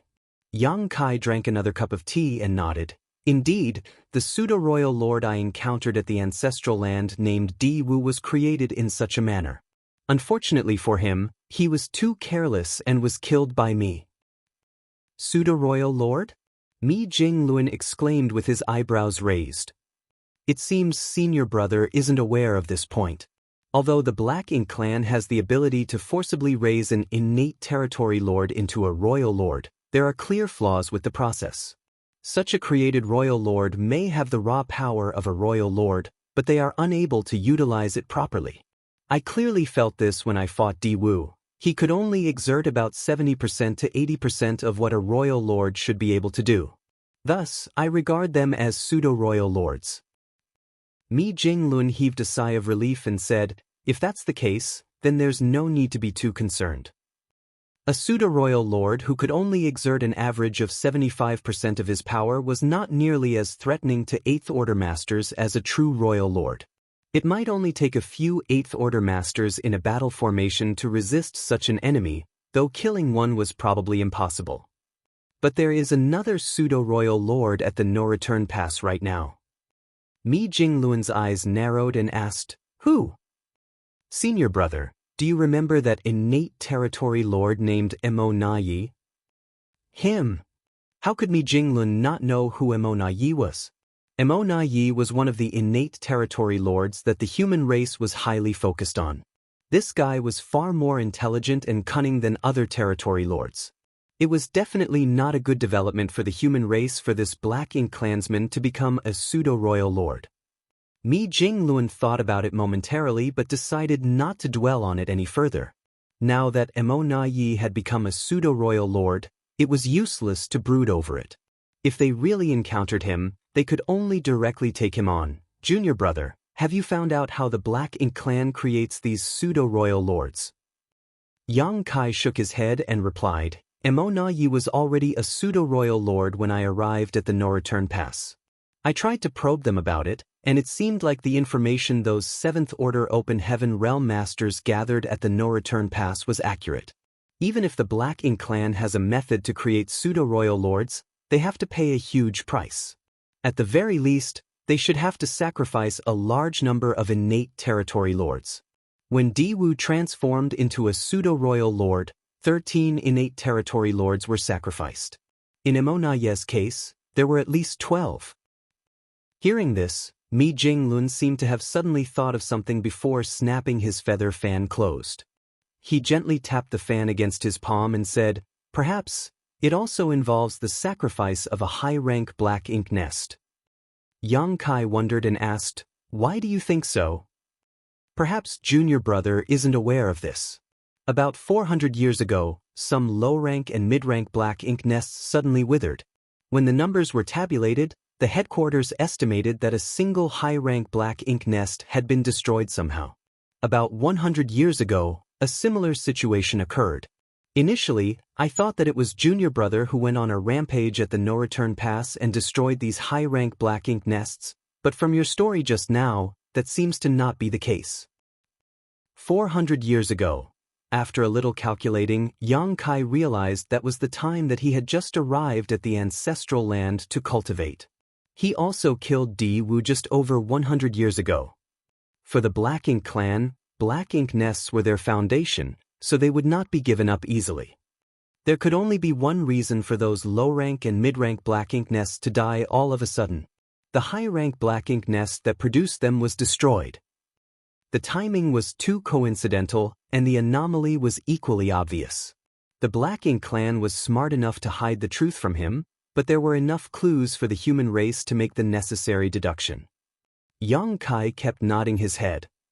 More than 400 years ago, when the Black Ink clan knew that he was cultivating in the ancestral land, they created Di Wu, a pseudo-royal lord, and ordered him to go to the ancestral land to kill him. Unfortunately, Di Wu ended up losing everything and died in the ancestral land. When they realized that Di Wu had died, the Black Ink clan at the No Return Pass created Mo Na Yi. They did it twice, and each time they not only sacrificed more than 10 territory lords, they also lost a high-rank Black Ink nest in the process. It makes sense now. Mi Jingluan's eyes flashed and continued, the Black Ink clan does have the means to transform an innate territory lord into a pseudo-royal lord, but it requires the sacrifice of a dozen or so territory lords and a high-rank Black Ink nest. No wonder the Black Ink clan has never used this technique before. The cost is indeed very high compared to the benefits. He looked at Yang Kai and said with a smile, looks like that original royal lord is willing to pay any price as long as they can kill you. Yang Kai said, man proposes, the heavens dispose. If he did not have an army of small stone race with him when he went to the ancestral land, there was a good chance that Di Wu would have succeeded. The good thing was that this matter was considered resolved in his favor. The Black Ink clan tried to kill Yang Kai, but he managed to overcome that calamity and gained significant compensation for it. All of this was because the two races still needed to maintain the status quo. Marshall Peak, Chapter 56-57, Suppressing Black Ink Fortress. What happened at the ancestral land was considered resolved and there was no point in thinking about it further, so Yang Kai changed the topic and asked, how are senior brother Xiang and the others? Xianxia had stopped appearing in public and focused on cultivating to break through to the 9th Order. The Black Ink clan suspected that Xianxia and the other 8th Order masters who were expected to break through and reach the 9th Order had already done so secretly. However, that was not the case in reality. The 9th Order was the peak of the human race's martial Tao and was extremely difficult to reach. Now, there were not many humans who were qualified to make this breakthrough. There was indeed one person who had succeeded, but it was not Xianxia. When Yang Kai asked, Mi Jingluan sighed and replied, "It has been 1,000 years since they entered retreat, and still there is no news from them. In fact, with Brother Xiang's talent, he should have already reached the 9th order if nothing went wrong." The issue was that Xianxia's cultivation had once regressed. Long ago, in Blue Sky Pass, in the era when Yang Kai had not yet set foot onto the Black Ink battlefield, Xianxia was a famous existence and many territory lords died at his hand. However, he was so feared that he became a priority target for the Black Ink clan. They specifically targeted him and trapped him in a bitter battle where he became corrupted heavily by Black Ink's strength, forcing him to sacrifice a large portion of his small universe to preserve himself. Afterwards, he took a profound spirit fruit to repair his damaged small universe. However, the drop in one's cultivation was not something that was automatically made up for. For the many years that Yang Kai was stationed at Blue Sky Pass, he had never seen Xianxia because the latter was in secluded retreat. It was not until the leaders of the human race decided to form the Great Evolution Army to recover Great Evolution Pass that Xianxia returned to the limelight. What Mi Jingluan meant was that if that incident had not occurred all those years ago, Xianxia would already be a 9th order master. The cave heavens and paradises were filled with talented people, but throughout history, few could match the reputation of Xianxia. It was a pity that his future accomplishments were greatly delayed, and now it seemed that dark injuries from that incident were preventing Xianxia from reaching the 9th order. The current situation between the two races was rather stable. Although the fighting never ceased, it was all in a managed situation rather than an all-out war. Thus, Xianxia took this opportunity to enter retreat and cultivate. Brother Xiang did mention that if necessary he would come out to face the enemy, regardless of whether he had achieved a breakthrough. Yang Kai nodded lightly and asked, "What about the suppressing Black Ink fortress? What's the progress?" The suppressing Black Ink fortress was a massive mobile palace artifact that Yang Kai had convinced the Supreme Headquarters to refine in order to deal with the Black Ink clan. It was quite similar to the Great Passes of old but far smaller. The current generation of artifact refiners, even compared to those from late ancient era, were not inferior. However, the human race sorely lacked resources at the moment. Great Passes were enormous mobile palace artifacts built up and refined over hundreds of thousands of years, consuming an unfathomable amount of resources.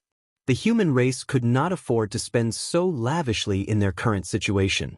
If they tried to build such an artifact now, it would likely cripple the cultivation progress of the entire race, which was a situation that absolutely could not be allowed. Thus, they could only build the suppressing Black Ink fortress, for which Yang Kai campaigned hard some 1,000 years ago, just before he left for the Myriad Monsters world. This mobile palace artifact was not destined for the Great Territory battlefields, however. When Yang Kai asked about the suppressing Black Ink fortress, Mi Jingluan replied, 300 years ago, the superstructure of the suppressing Black Ink fortress was completed, and over the subsequent years, various grand arrays and artifacts have been installed. It should be almost finished now. After a pause, he asked, "Do you want to see it?" "Indeed." Yang Kai nodded. The two of them left the Supreme Headquarters together and shot off into the depths of the void. The construction of the suppressing Black Ink fortress was kept highly confidential, with only those participating in the project and the heads of the Supreme Headquarters being in the know. This giant weapon of war was located at an extremely remote place in the Great Territory and covered with multiple arrays to conceal it. Patrolling human race masters also ensured that no one without authorization approached this region. Yang Kai and Mi Jingluan traveled for about an hour before reaching a universe world that seemed to be covered in shadows. Although this universe world was ancient, its grand Tao and will were imperfect. Thus, there was no vitality here. This was a rather common sight throughout the 3,000 worlds. Although such a universe world generally had a lot of precious cultivation resources, it was not suitable for the survival of living beings, thus it was essentially dead. A divine sense swept over from afar, but after confirming Mi Jingluan's identity, it allowed them through. Yang Kai, led by Mi Jingluan, flew for a while around the universe world before arriving at a certain spot and heading down. They passed through a layer of thick, dark clouds before being hit in the face with an imposing aura. A huge and lofty object immediately filled their view, one that looked like a massive steel beast. This was the Suppressing Black Ink Fortress. The Suppressing Black Ink Fortress was undoubtedly much smaller compared to a great pass from the Black Ink battlefield, being just 10% of the size. However, it was still a massive object. The entire Suppressing Black Ink Fortress looked like a small city with many structures, high walls and towers. Yang Kai could see people scurrying about inside the Suppressing Black Ink Fortress, carrying materials and working on construction projects. There were huge artifacts mounted atop of the city walls, and at a glance one could tell how extraordinary they were. There were also traces of numerous grand arrays, but none of them were currently active, so it was impossible to assess their might. The human race seemed to be in decline as it only held a dozen or so great territories because of the Black Ink clan. However, no matter how bad things were, they still had a profound heritage. When the Grand Army was defeated in the war outside the Primordial Heaven's Source Grand Restriction, the humans were forced to retreat to the No-Return Pass, and then to the Barren Territory. The death of countless soldiers was certainly heartbreaking, but the loss of a great pass inherited since the end of the late Ancient Era was also a massive strategic setback for the human race. While many great passes were destroyed, others remained mostly intact at the No-Return Pass. Many wanted to take the great passes away with them, but they were too massive even for a ninth-order old ancestor to fit into their small universe. Thus, they had no choice but to abandon them. Presently, those great passes outside the No-Return Pass had become platforms for Black Ink nests. If the human race could defeat the Black Ink clan and retake the No-Return Pass, there was still hope to regain those great passes. The two landed on the Suppressing Black Ink Fortress and were immediately greeted by someone. Yang Kai was dumbfounded and exclaimed, "Grandmaster Donghua." It was Dongguan Ping, who Yang Kai had met at Blue Sky Pass. He was an artifact refining great grandmaster from Divine Cauldron Cave Heaven and also the one who built the first purifying Black Ink battleship together with Yang Kai and a number of array masters.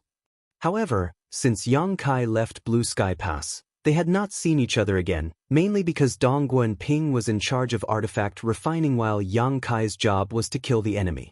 They fought on different battlefields, so it was natural for them not to meet each other. Yang Kai.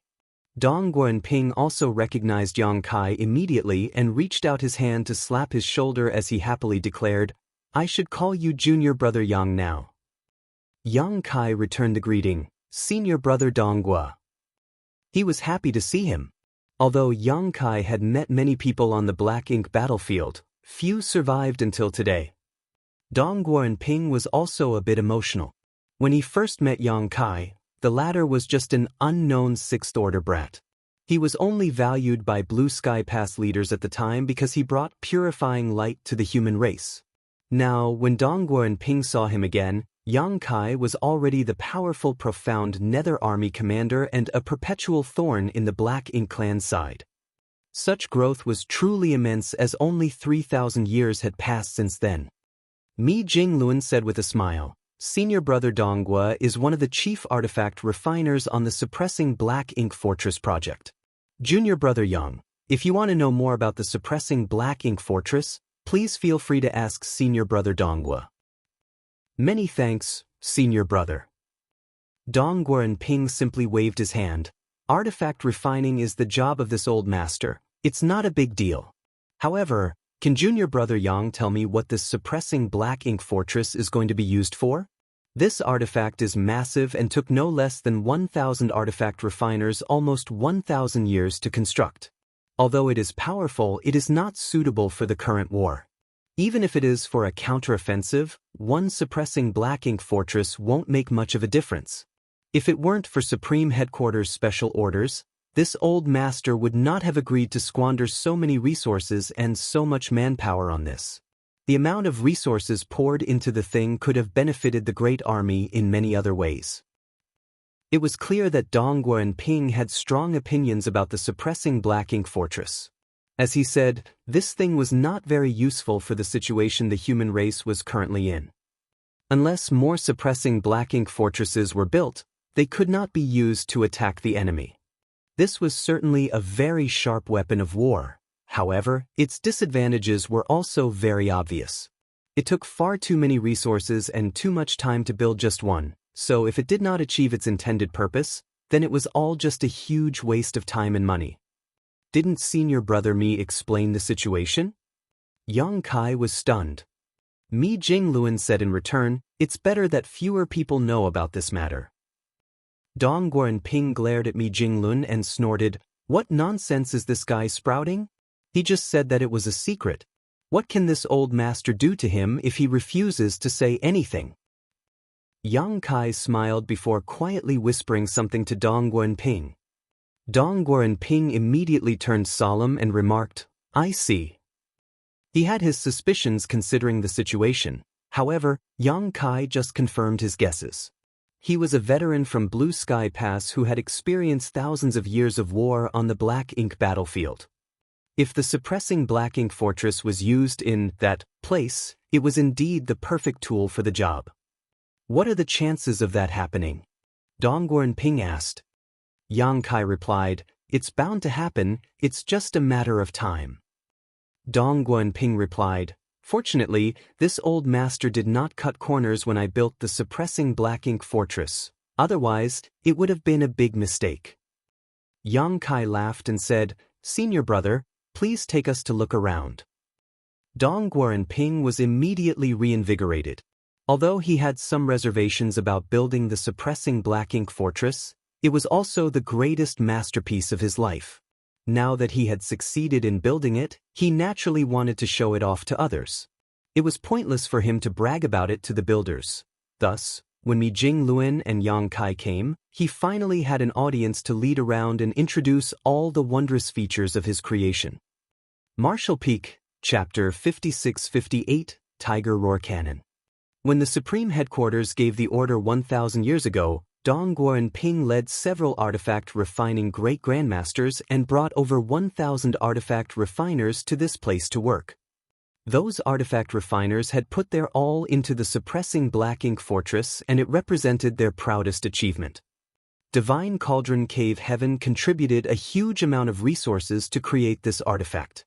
Although each Cave Heaven and Paradise contributed a lot to this project, Divine Cauldron Cave Heaven were the experts at artifact refining and thus contributed the most. Presently, the suppressing Black Ink fortress had various grand arrays, artifacts, and even some architectural uniqueness, making it essentially a mobile city.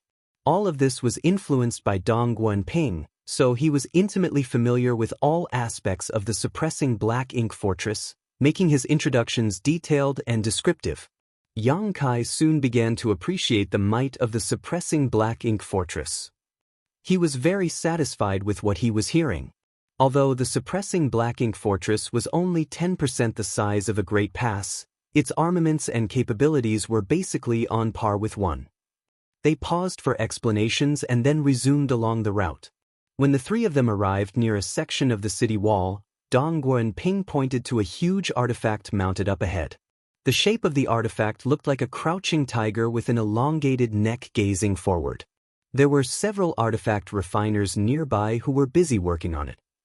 Dong Guanping pointed at the artifact and said proudly, "This is a Tiger Roar Cannon, the main offensive artifact of the suppressing Black Ink fortress.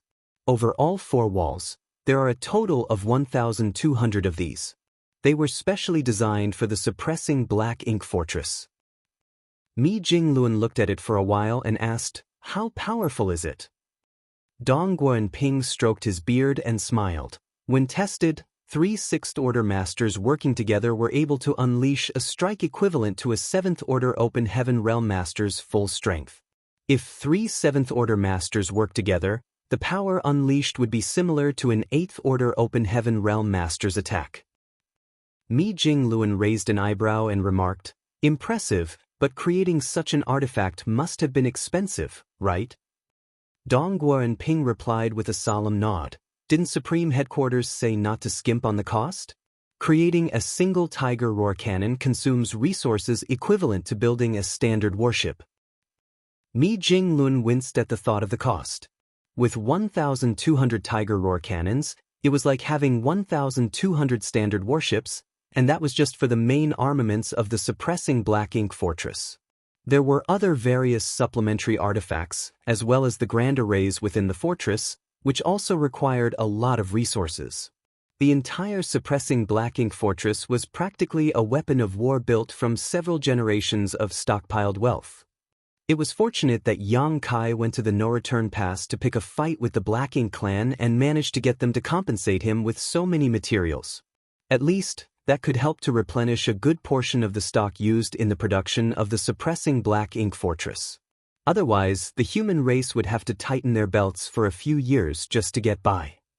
However, this was something Yang Kai had specially requested. Although the cost was immense, it was worth the expenditure as long as it could produce the desired effect. As the two spoke, Yang Kai had already walked toward the Tiger Roar cannon, which had several artifact refiners busy working on it. One of them became upset when he noticed someone approaching without permission and stood up abruptly with the intention to reprimand him, but was immediately stunned. Yang Kai smiled at him and said, "Senior brother Su." The other person smiled and exclaimed, "Junior brother Yang? Haven't seen you in years, senior brother Su. You still have the same noble bearing as before." Yang Kai glanced at the chubby figure in front of him while comparing it to the one in his memories.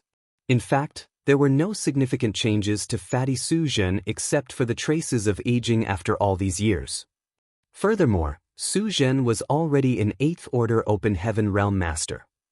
Dong Guoranping walked forward and asked curiously, "Junior brother Yang, you know my martial nephew?" Although they were both in the 8th Order, since they were born and raised in Divine Cauldron Cave Heaven, Dong Guoranping was still Su Zhen Sr. and thus of a higher rank compared to a rising star like Su Zhen. Furthermore, while they were cultivators in the same realm and from the same sect, there was still some difference in their strength and achievements. In contrast, although Yang Kai was much younger than the rest, as long as his cultivation was on par with theirs, he was considered equal in terms of seniority to Mi Jingluan and Dong Guanping. "Of course, I know him. I was drawn into the Grand Ancient Ruins boundary with senior brother Su. We went through a lot of hardships together," Yang Kai explained. Dong Guanping suddenly understood. Over the past 10,000 years, the Grand Ancient Ruins boundary only appeared once. Su Zhen coincidentally got dragged into it, and apparently so did Yang Kai. Therefore, it was normal that they knew each other from the incident. Sometime later, Yang Kai and Su Zhen also met in the Blood Monster Cave Heaven. However, after Yang Kai went to the Black Ink battlefield, there was no longer any news of him. Su Zhen naturally heard about Yang Kai's exploits when the Black Ink clan invaded the 3,000 worlds. It was a pity that they could not meet until today. To construct the suppressing black ink fortress, Divine Cauldron Cave Heaven had deployed 30% of their sect's artifact refiners, which was why Fatty Su Zhen was here. After some pleasantries, Su Zhen cupped his fist and said, "Martial Uncle is here just in time. This Tiger Roar cannon has some problems linking together with the Grand Array. No matter how we tried, we just can't get it to work smoothly. Perhaps Martial Uncle can figure out the problem." Dong Guoranping, who never backed down from a challenge, stepped forward and said, "Let me take a look." He approached the Tiger Roar cannon, carefully investigated and quickly found the crux of the problem.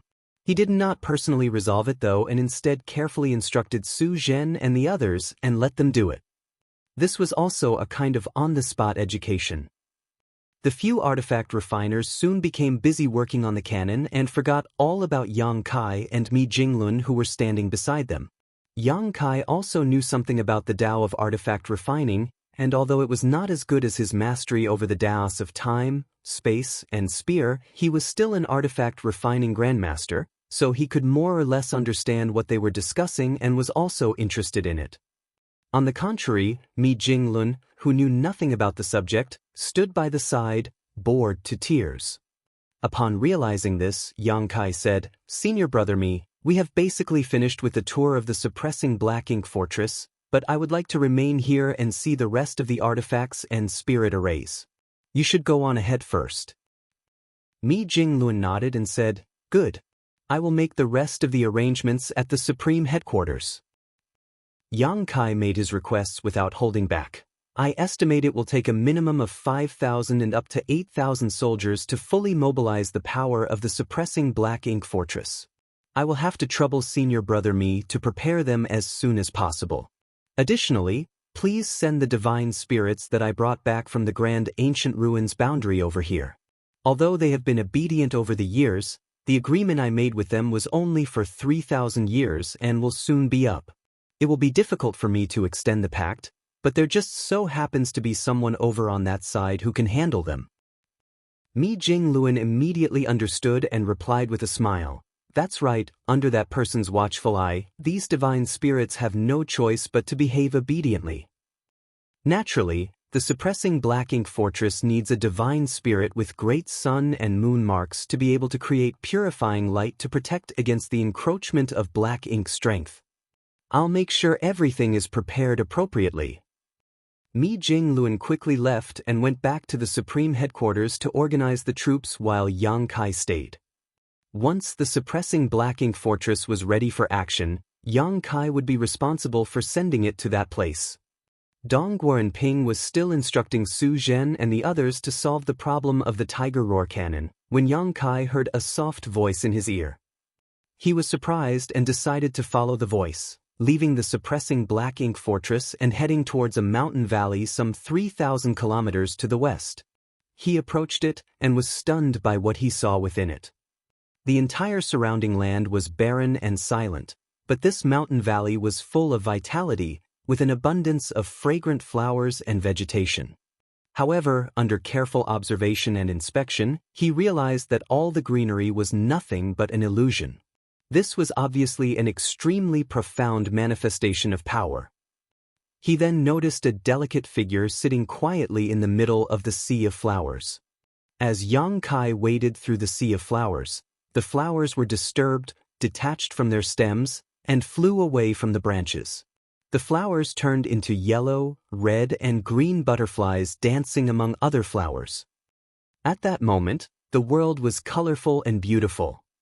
Yang Kai was captivated by this beauty, even stretching out his hand and allowing a butterfly to land gently on his fingertips while flapping its wings.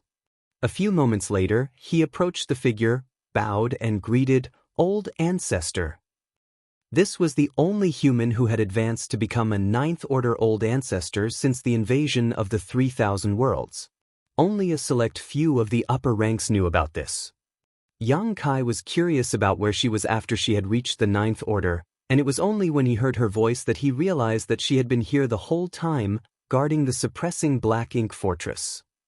The Supreme Headquarters must have arranged for this newly promoted 9th Order Master to secretly guard the suppressing Black Ink Fortress to ensure that absolutely nothing happened to it. Luo Ting, he smiled slightly, reached out her hand and spoke gently, "No need for formalities. In fact, I owe everything that I have to you." This 9th Order Master of Yinyang Cave Heaven was trapped in the Samsara Pavilion for 2,000 years. Many years later, Chu Huashang had entered the Samsara Pavilion vowing to live and die together with Yang Kai for 9 lifetimes or perish inside. Yang Kai managed to overcome this challenge and leave with Chu Huashang. It was through that opportunity that Luo Ting he was also able to leave the Samsara Pavilion. If Yang Kai had not gone through the 9th reincarnation and succeeded in awakening Chu Huashang, Luo Ting he would still be trapped in the Samsara Pavilion. She would not be where she is today. Old Ancestor is too kind. What happened that day was pure coincidence, Yang Kai said respectfully. Back then, he had no idea Luo Ting he was trapped in the Samsara Pavilion. All he did was break Chu Huashang's heart seal and awaken her memories. It was pure coincidence that he managed to get Luo Ting he out as well.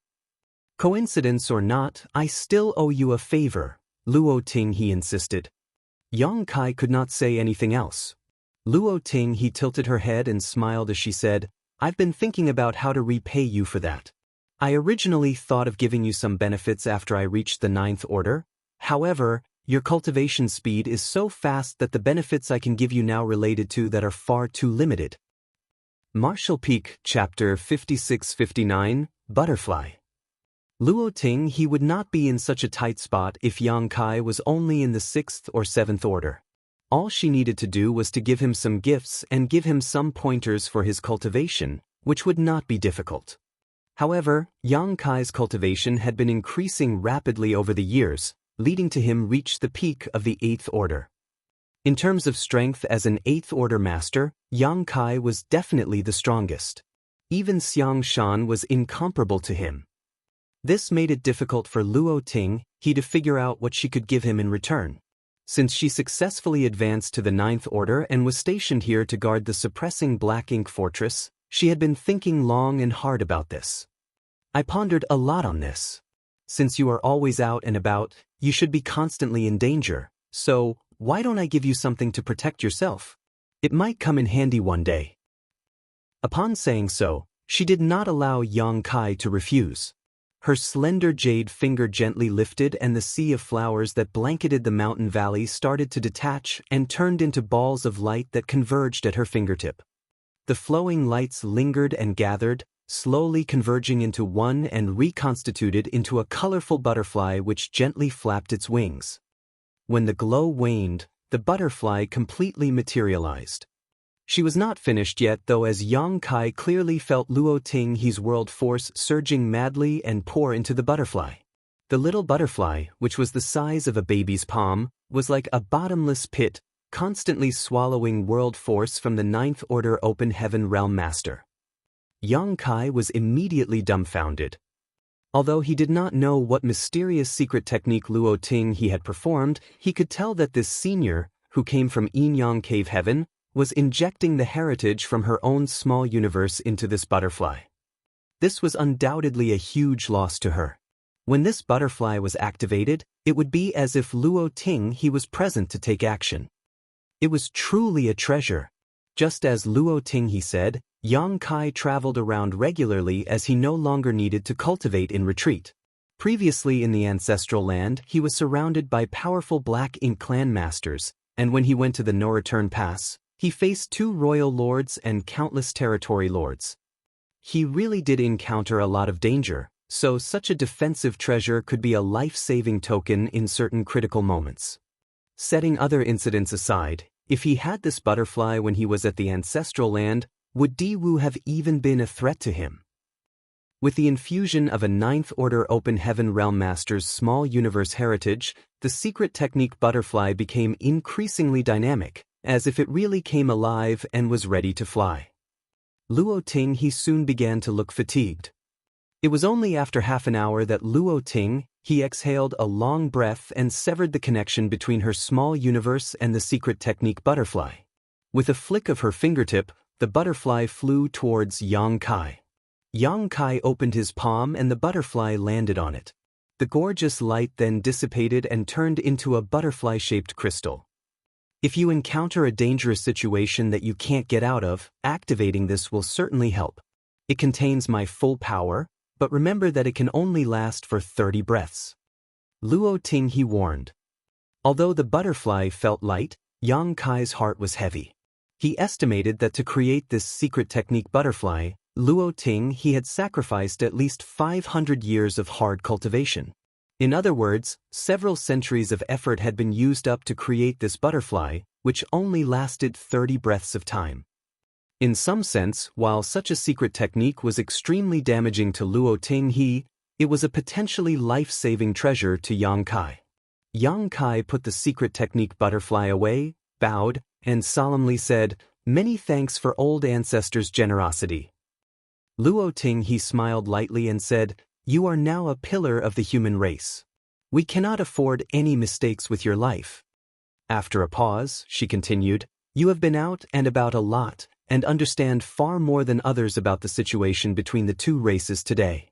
Tell me, if the 2 sides were to go to war today, what are the chances of the human race winning?" Yang Kai pondered for a moment and said, "The odds of our victory are actually quite high, but we cannot just focus on the immediate crisis." It was not that the human race did not dare to fight back against Black Ink clan in an all-out war today, but rather that they needed to not be short-sighted. Yang Kai gave up an absolute advantage in profound nether territory and made peace with the Black Ink clan to create a relatively safe environment for the next generation to grow up in. He did this because he realized that this was not a war that one person alone could control, and that the human race needed more masters if it truly wanted to win in the end. Later on, the scope of the peace talks extended to more great territory battlefield, and now that some 2,000 years had passed, the human race truly had nurtured many rising stars into powerful masters.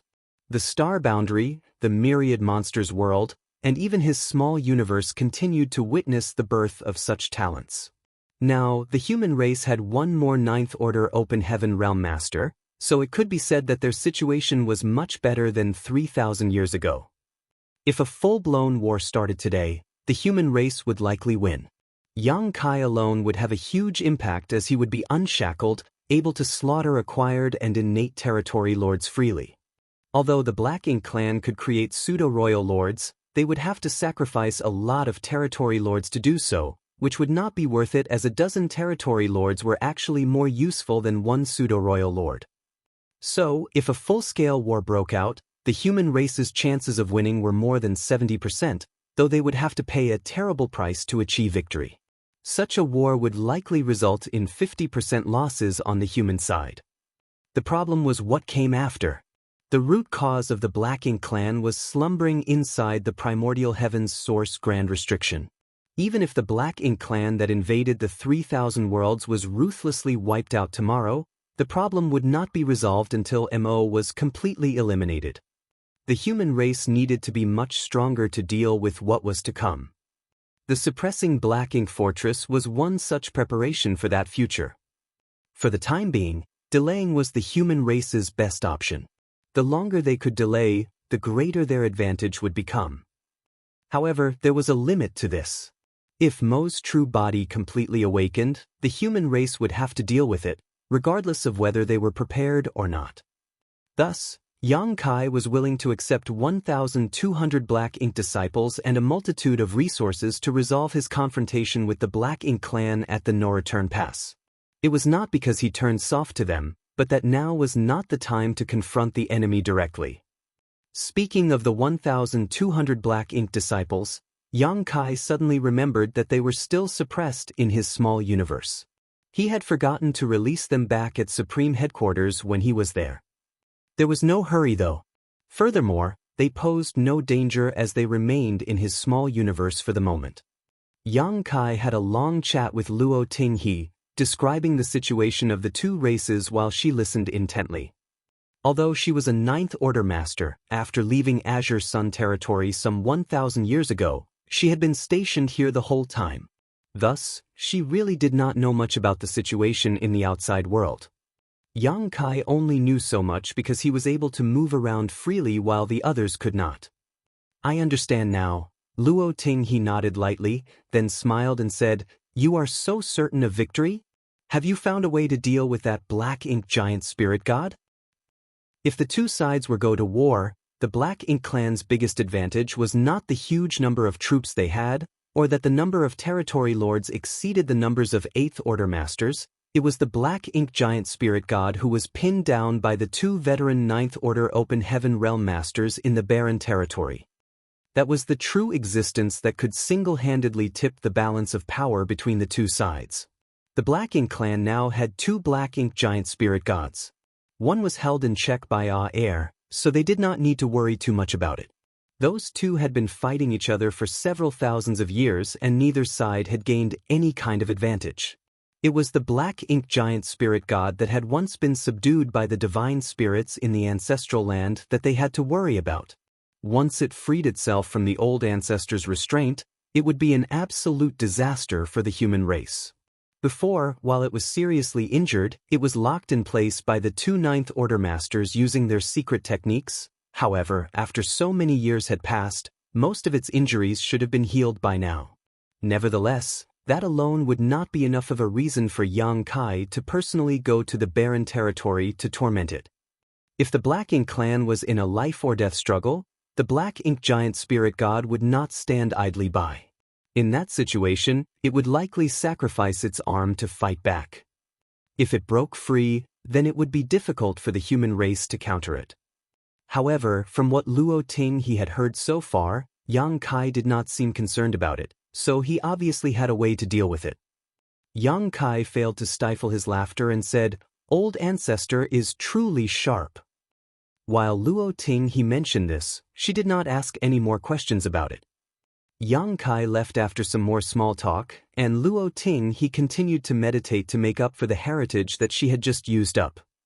Instead of returning to the suppressing black ink fortress, Yang Kai flew directly up into the void, where he opened up his small universe and released the 1,200 black ink disciples he had received from the no-return pass.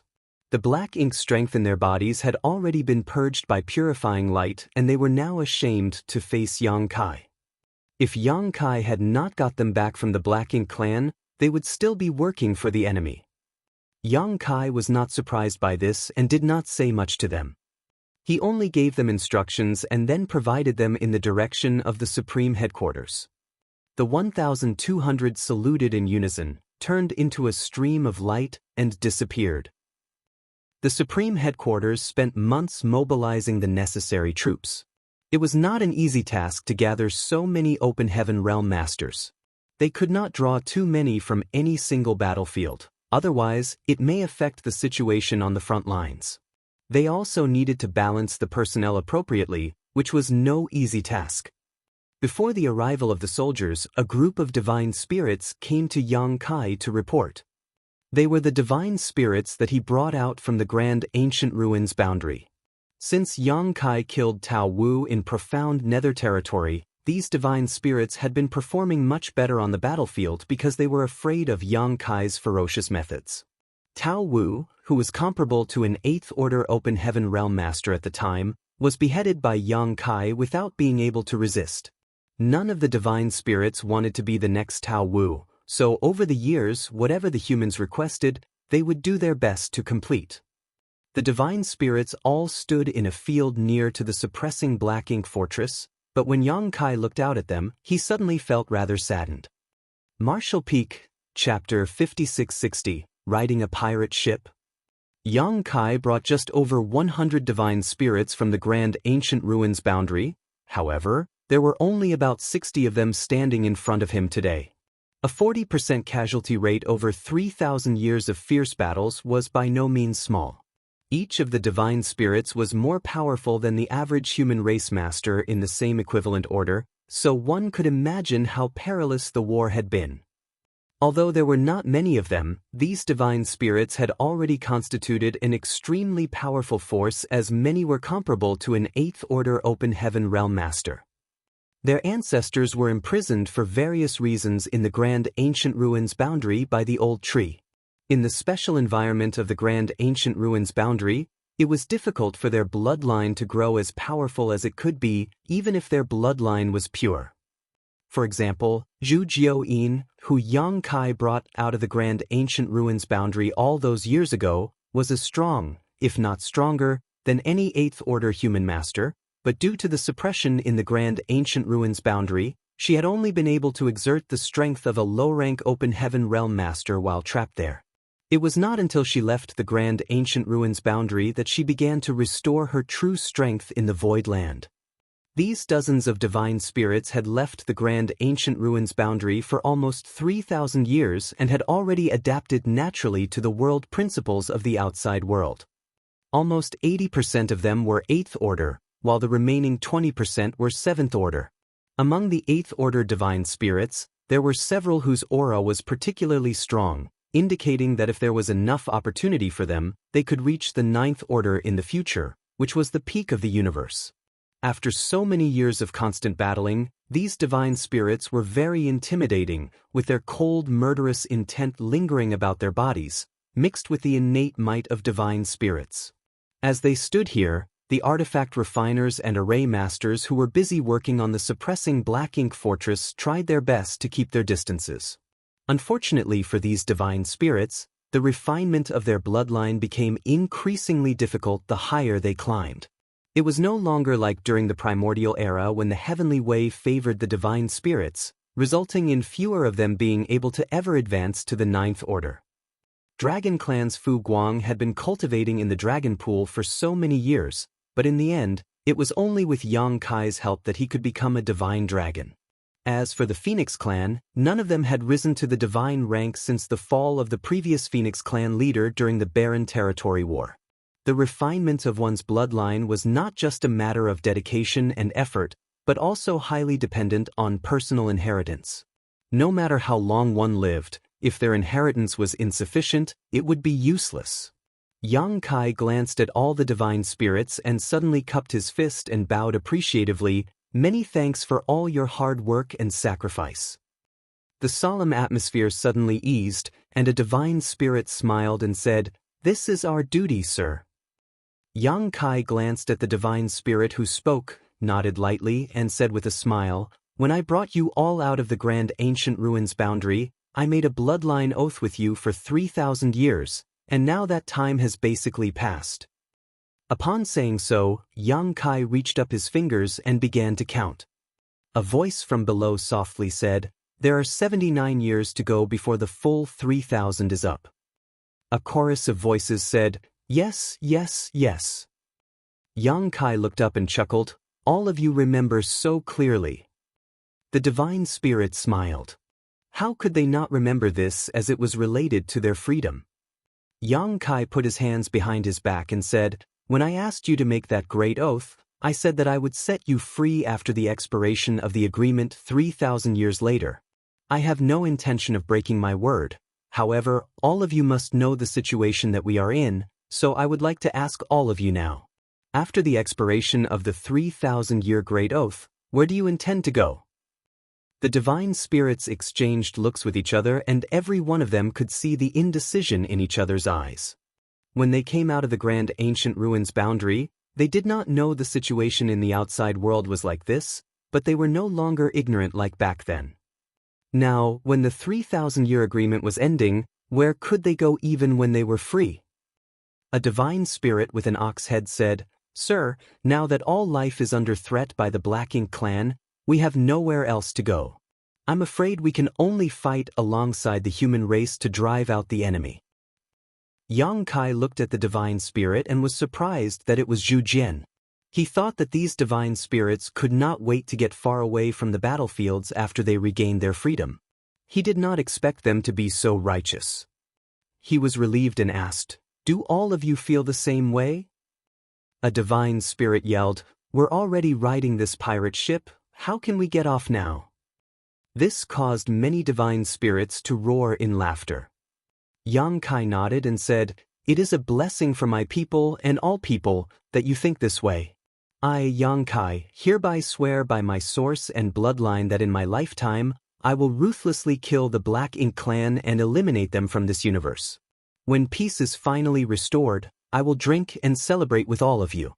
When that happens, you will be favored by the heavens, and perhaps restore the glory of your ancestors." At the end of his sentence, a golden illusory phantom flickered behind Yang Kai, which was a manifestation of his source great oath. All the divine spirits were moved. Zhu Jian immediately cupped his fist and said, "We are willing to serve, sir." The divine spirit also shouted in unison, "We are willing to serve." "Excellent." Yang Kai nodded with satisfaction. "I have asked all of you to come here because I have a task for you. This matter is of utmost importance, and victory or defeat in this war will depend on it, so you must think carefully before accepting it." Zhu Jian immediately asked curiously, "Sir, what task is it?" Yang Kai smiled profoundly and said, "There is no hurry. We still have to wait for the human side to finish its arrangements. When the time comes, I will send you to a place. I will explain in detail when the humans are ready." The divine spirits did not ask any more questions, and Yang Kai allowed them to disperse and find a place to rest, away from the still busy artifact refiners and array masters. The divine spirits did not respect ordinary humans as they were more intimidating and powerful. However, Yang Kai was no ordinary human. Technically speaking, he was now a powerful ancient dragon, who was just one step away from becoming a divine dragon. Days later, 6,000 soldiers finally arrived at the suppressing Black Ink fortress. These 6,000 soldiers included all sorts of talents and were enough to operate the suppressing Black Ink fortress like a real great pass. Mi Jinglun personally drafted these soldiers from across all the various battlefields. The 6,000 battle-hardened veterans gathered in a large courtyard, and their combined aura was truly awe-inspiring. The cultivation of each of these soldiers was no less than the 6th Order Open Heaven realm, with many 7th and 8th Order masters among them. Each one of them was battle-tested and had killed many Black Ink clansmen on the battlefield. They suddenly received the transfer order from the Supreme Headquarters and were brought here, so none of them knew what was happening and did not know what they should do. At the very least, they could see the enormous suppressing Black Ink fortress. Thus, it was clear that something big was going to happen and all of them looked forward to it. Yang Kai stood in front of the 6,000 men and women and began to look at them in detail, soon noticing many familiar faces in the crowd.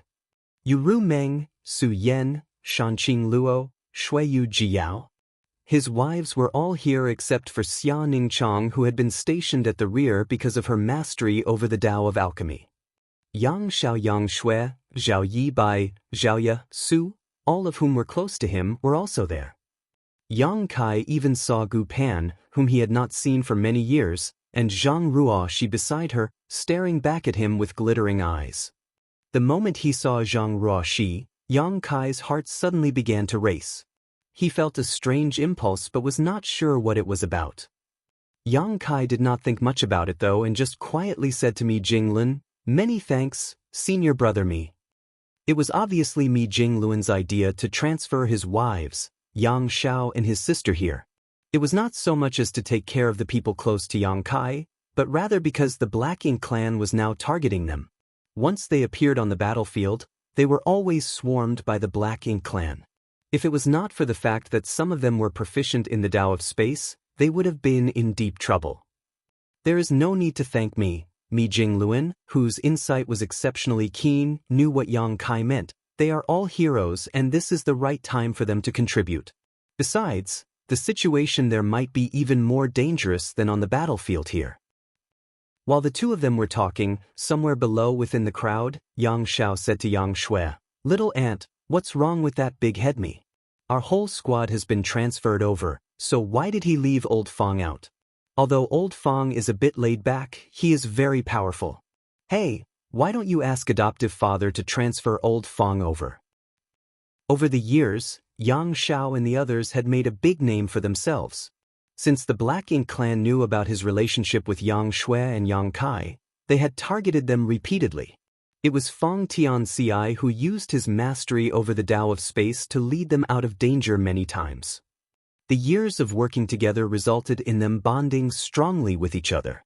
Yang Xiao had high regards for Fong Tianci, but unfortunately, for reasons unknown, Mi Jinglun had transferred all of them here except for Fong Tianci. They did not know why Big Head Mi had seemingly singled out Old Fong, but Yang Xiao was not happy about it. Now, he was encouraging Yang Shui to go to Yang Kai to file an official complaint. Yang Shui would naturally not want Fong Tianci to be excluded as he had helped them a lot of times before. This time, there was no telling what kind of missions they were being sent on, but from the lineup gathered here and the massive fortress in front of them, it was obviously going to be a task fraught with dangers. They would also be much safer with Fong Tianci by their side. Yang Shui faintly nodded and replied, "I'll talk to Big Brother when I find a chance." In front of the square, Mi Jinglun said, "Junior Brother Yang, I found an interesting person when I was making the transfers. This person was originally in the same squad as Yang Xiao and Yang Shui. He is also an 8th Order Open Heaven Realm Master with great strength and is also highly proficient in the Tao of space. Apparently, he came from your small universe, but he came to me and said that he could not accept this transfer. I asked him for the reason, but he was unable to explain clearly. He only told me to come and tell you about this." Yang Kai seemed to know what happened and asked, "Was his name Fong Tianci?" Mi Jinglun nodded and replied, "That's him." Yang Kai said, "I have a critical task for him, so I can't afford to send him to that place." Mi Jinglun was relieved and said, "Since it's Junior Brother's arrangement, then I see no problems with it." Marshall Peak, Chapter 5661, Forming the Suppressing Black Ink Army. Fang Tianxia had worked together with Xianxia and Xianxia all these years. He was proficient in the Tao of space and originated from Yang Kai's small universe, which was why the Supreme Headquarters paid attention to him. Mi Jinglun had also heard of this person. When Yang Zhao's squad was sent to the suppressing Black Ink Fortress, he did not expect Fang Tianxia to take the initiative to ask him to send a message to Yang Kai. With Yang Kai's confirmation, he was relieved that Fang Tianxi's deployment was something arranged by Yang Kai himself. Mi Jinglun secretly sighed as he looked at the 6,000 soldiers and 60 or so divine spirits below. There were great uncertainties ahead. It was fine if everything went well, but if the situation went south, then there was no telling how many of them would survive. Yang Kai was also deep in thought. Fang Tianxia took the initiative to speak to Mi Jinglun about not being able to be transferred. Was this the result of my memories sealed in his body slowly awakening? Or was it just an instinctive feeling that he could not leave the 3,000 worlds? In the future, Yang Kai would have to perform the Three Selves Source Reconstitution art to try to advance to the Ninth Order Open Heaven realm. If Fang Tianxia was to be appointed there, he would be unable to perform the Three Selves Source Reconstitution art. Thus, both Fang Tianxia and Thunder Shadow Great Emperor would have to stay in the 3,000 worlds in case of an emergency. When Yang Kai looked up, he was glad to see that Thunder Shadow had not been transferred over. Gathering all eyes on himself, Yang Kai began to speak. Thousands of years ago, the Great Passes joined forces on a crusade to the depths of the Black Ink battlefield. 3 million troops rallied under the banner of over 100 Ninth Order Old Ancestors. They marched towards the Black Ink clan's mother nest to eliminate the evil we now know as MO. It was an ambitious and gallant effort by a mighty army with the finest of arms. However, in the war outside the primordial heaven's source Grand Restriction, the Black Ink giant spirit god launched a surprise attack from our human army's rear, causing the collapse of our forces and resulting in heavy losses. The army was defeated and forced to flee from the primordial heaven's source Grand Restriction. Great passes were destroyed and Ninth Order Old Ancestors died in that battle, with we humans suffering massive casualties along the way. The remnants retreated to the no-return pass to establish a new defensive position with the assistance of the divine spirits. However, the sheer disparity in strength allowed the Black Ink clan to drive straight in and capture the no-return pass. The reconstituted forces were hit hard again, with the no-return pass being abandoned and many divine spirits being killed or injured. Fortunately, with the help of the giant spirit god, Aer, the human race finally managed to stabilize its position in the barren territory. However, Mo's desire to wipe out our kind never waned. After much scheming and plotting, the Black Ink clan finally opened a passageway from the barren territory to Wind Mist territory. That day, the human race lost many powerful elites.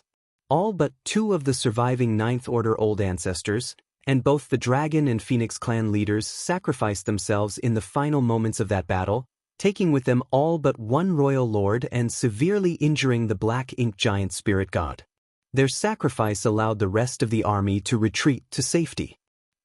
Afterwards, the Black Ink clan invaded our 3,000 worlds and the human race retreated to the current Great Territory battlefields.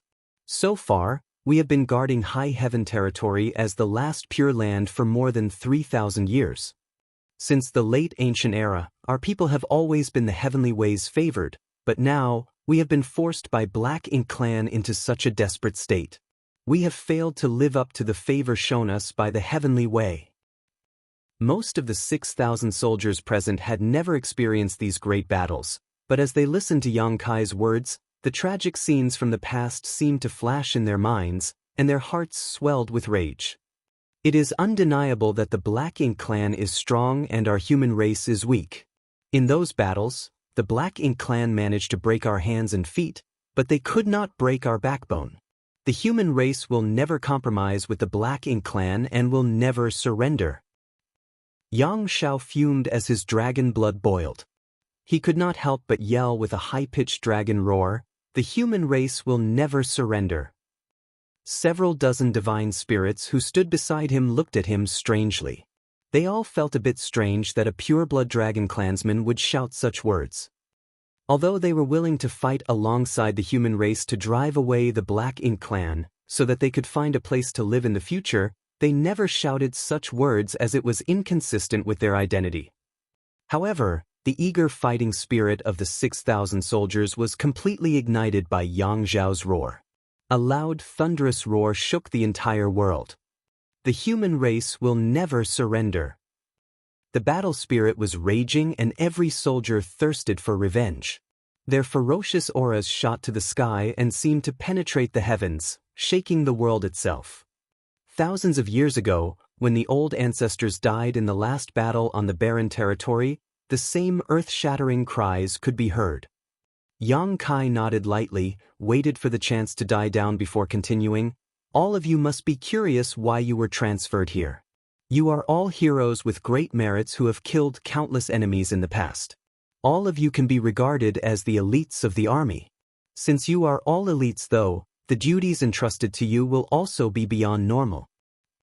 What you are standing on is the suppressing Black Ink Fortress, which is an artifact that has taken 1,000 years and countless resources to construct.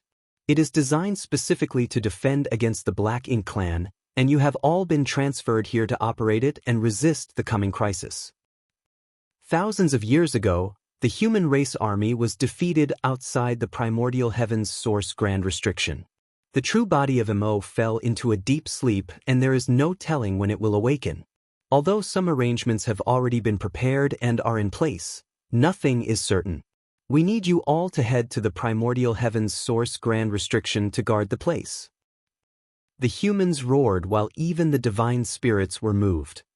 Although they all knew that Yang Kai might want them to do something big, they never expected that the reason why they were deployed to the suppressing Black Ink Fortress was for them to guard the primordial heaven's source Grand Restriction. That was where the mother nest was located. In other words, that was where the true body of Mo was. It was the source of all the current chaos.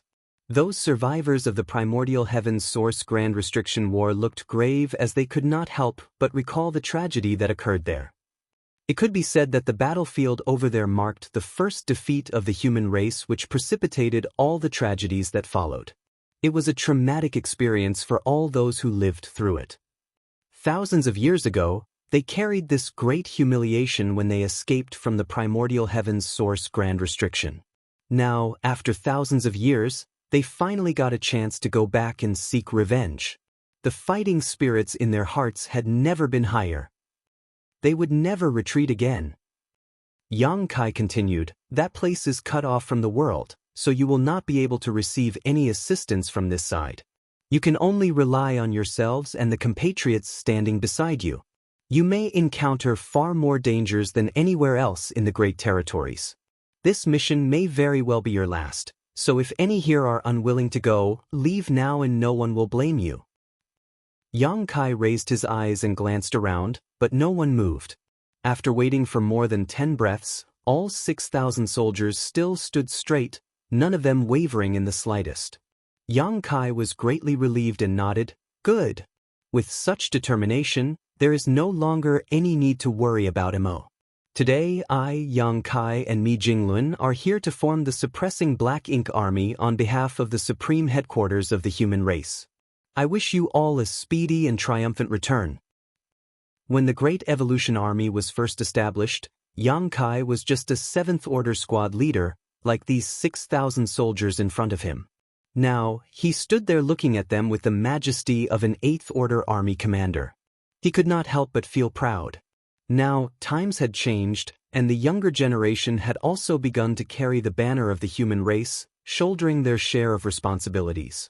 Mi Jinglun stepped forward, took out a jade book, and shouted, "Where is Su Yen?" In the crowd, Su Yen, who looked solemn and graceful, cupped her fist and shouted, "Su Yen reporting for orders."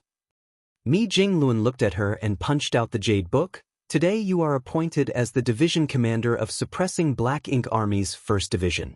You will be the commander of 600 soldiers. In this jade book, you will find the names of the soldiers appointed as your subordinates. As for the squads and their squad leaders, you will be the one who decides later. Su Yen was immediately baffled. Although she had killed many enemies on various battlefields over the years, and her merits were numerous, she had not done much to be deserving of becoming a commander. When their group of women gathered together, it was always Yu Rumeng who led them. It was not that Yu Rumeng was stronger than her. In fact, the strongest of all Yang Kai's wives was currently Su Yen. After all, she possessed a Phoenix clan bloodline and was now in the 8th Order Open Heaven realm. She was naturally more powerful than the average 8th Order Open Heaven realm master. However, Yu Rumeng was a former demon saint from the demon realm, a leader of billions who held a high status and loft position for 10,000 years. In short, she was used to ordering people around and was naturally better at it. So, Su Yen and the others became accustomed to following her directions. Su Yen was at a loss when she was suddenly given the heavy responsibility of having 600 soldiers under her. She glanced towards Yang Kai and saw him looking back at her with confidence. Steeling herself, she nodded lightly and firmly declared, "Su Yen has received the order." After receiving the Jade Book, she used her divine sense and was relieved to find out that her personnel included Yu Rumeng. Mi Jinglun also knew about the inner workings of their group and had naturally made some arrangements. With Yu Rumeng with her, she would not have any problems being a division commander. Mi Jinglun shouted again, "Where is Yang Xiao?" Yang Xiao instantly shouted with great vigor, cupped his fist with enthusiasm, and shouted, "Yang Xiao, reporting for orders." With what just happened to Su Yen, he naturally expected that he was going to be named a division commander. He was so happy that he smiled from ear to ear, even winking at Yang Kai, as if to say that he had not disgraced him. Of course, Yang Kai knew what he was thinking and couldn't help rolling his eyes to himself. This brat, he still hasn't grown up after all these years. Yang Kai did not expect that Mi Jinglun would appoint Su Yen and Yang Xiao to be division commanders. The appointment of a division commander of the suppressing Black Ink Army was a decision made by the Supreme Headquarters itself, so Yang Kai was not involved in the slightest. However, it wasn't a big deal. Both Su Yen and Yang Xiao were qualified to be division commanders by virtue of having dragon and phoenix backgrounds and strengths. No one would accuse Yang Kai of nepotism because of this. Besides, it was not easy to be a division commander. Things were so unpredictable and dangerous at the primordial heaven's source grand restriction that perhaps the division commanders would become the first to lead soldiers into battle, meaning they had to shoulder the greatest amount of risk. Martial Peak, Chapter 5662, The Elite Division. Since 600 men formed one division, 6,000 soldiers would have to be divided into 10 divisions. Mi Jinglun quickly called out the names of the 10 and each of them received their orders. Among these 10 divisions, only 5,000 were combatants, with the remaining 1,000 taking care of logistics such as maintaining the suppressing Black Ink Army's spirit arrays, artifacts, and even medical treatment. These soldiers were no less important than those who fought on the front lines, but were also at least in the 6th Order Open Heaven realm. Even though these support personnel were not good at fighting, in a critical moment, they were also able to contribute to the battle. It was just that they were less powerful than those who spent their time on the battlefield. After appointing the 10 division commanders, Mi Jinglun took a step backwards, turned to Yang Kai, and left the rest to him. Yang Kai nodded, looked down, and asked, "Does anyone have any questions? If not, we will proceed." Everyone fell silent, except Yang Xiao, who raised his hand high. "Go ahead." Yang Kai glanced at this brat. Yang Xiao cupped his fist and asked, "Sir, may I ask which senior is the army commander of the suppressing Black Ink Army? Surely there would be an army commander, right?" His question immediately piqued everyone's curiosity. They were equally curious, as commanding such a big and powerful army was a heavy responsibility. However, Mi Jinglun only appointed 10 division commanders, but did not even mention anything about an army commander. The suppressing Black Ink Army must also have an army commander who was very strong and highly respected, otherwise the soldiers would not be able to fight effectively in the coming brutal war. The makeup of the suppressing Black Ink Army was exceptionally strong, with many 8th Order Open Heaven realm masters, not to mention the dozens of divine spirits who appeared like they were going along with the army. Thus, the army commander could not be a regular person. Among the current humans, there were only 2 or 3 people who were qualified to serve as the army commander of the suppressing Black Ink Army. Xianxia was one, Yang Kai was the other, while other 8th Order Open Heaven Realm Masters were nowhere near their capabilities. Yang Kai grinned and said to the curious soldiers, "There is naturally an army commander, but that senior is already standing by at the Primordial Heaven's Source Grand Restriction. Be patient, you will soon know who he is." His reply immediately sparked speculations. With Yang Kai's status, there were very few who deserved to be addressed as senior by him. Thus, although it was just a simple reply, many quickly guessed the identity of the army commander of the suppressing Black Ink Army. If it was who they thought it was, his suitability was truly indisputable. Any more questions? Yang Kai asked one more time. No one asked. Yang Kai nodded his head and ordered, "Division commanders, perform roll call and then assemble your squads. You have 1 stick of incense to deal with this." "Yes, sir." The 10 division commanders shouted in unison. Soon, the area became rowdy and chaotic as commanders called out to their troops and organized them into squads. Everyone knew what was happening and started to move to their respective divisions as their names were called. Moments later, the 6,000 soldiers were orderly divided into 10 divisions. Each division commander started to assign members to squads according to the information provided to them in their jade books. The suppressing Black Ink Army did not have battalions, instead choosing to form the division of squads from the start. Each division had 600 troops, and each squad had a standard 15 members. That meant that there were 40 squads in each division. The squad leaders were all 8th Order Open Heaven Realm Masters. In other words, although the suppressing Black Ink Army only had 6,000 men, there were 400 8th Order Open Heaven Realm Masters among them. When the Great Evolution Army was formed, it had a grand total of 120 8th Order Open Heaven Realm Masters. However, how many ordinary soldiers did the Great Evolution Army have back then? A full 60,000, 10 times more than the suppressing Black Ink Army. Although the human race was now facing an existential crisis, its heritage was actually several times stronger than back then, especially in terms of the number of mid- and high-rank Open Heaven Realm Masters. All this was naturally due to the Star Boundary, the Myriad Monsters World, and Yang Kai's Small Universe. Setting the Star Boundary and the Myriad Monsters World aside, just Yang Kai's Small Universe alone had brought out almost 10,000 people over the years, all of them directly advanced to the 5th, 6th, and 7th orders. And this was with Yang Kai being extremely selective of who was brought out of his small universe. The situation was entirely different for the Star Boundary and the Myriad Monsters World, which had population bases hundreds of times larger. Together with the influence of the World Tree clones, which could nurture one's talent and guide them in the martial Tao, as long as one wasn't completely hopeless in cultivation, anyone from the Star Boundary could break through to the 4th Order. There was now no one who directly advanced to the 3rd Order at all. Anyone who directly advanced to the 4th Order had a chance to reach the 6th Order in the future as long as they had sufficient resources. It could be said that, in time, there would no longer be any low-rank Open Heaven Masters in the 3,000 worlds. The suppressing Black Ink Army was the elite of the elites, brought together from every battlefield by the Supreme Headquarters with great care and effort. The suppressing Black Ink Fortress, manned by the suppressing Black Ink Army of 6,000, was much more powerful than the original Great Evolution Army from back then.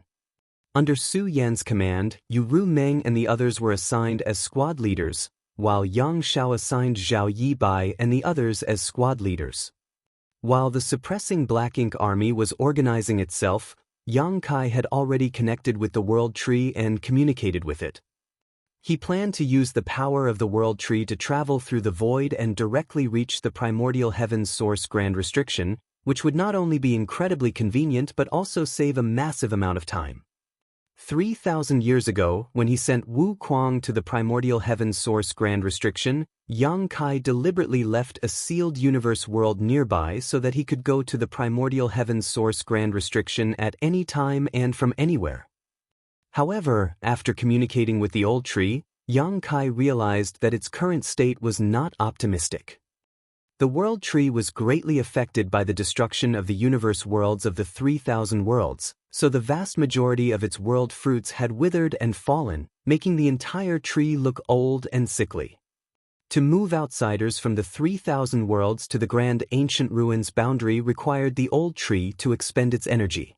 It was not a big problem for just Yang Kai and maybe one or two others to do this, as the expenditure was minor. However, trying to move 400 8th Order Open Heaven Realm Masters was simply not feasible for the current world tree and would quite likely be harmful. Upon realizing this, Yang Kai felt disappointed with himself for not thinking about this before. The old tree had once helped Yang Kai move 10,000 refugees from Acacia territory and in the process suffered some damage. It was only now that Yang Kai recalled that event and realized how naive he had just been.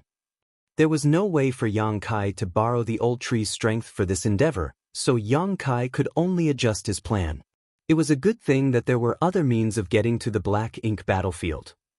There were two other ways to get to the Black Ink battlefield. First, head to the Shattered Heaven, enter the Barren territory, and then step into the Black Ink battlefield. This path unfortunately led to needing to pass through the No-Return Pass, which would attract retaliation from the Royal Lord.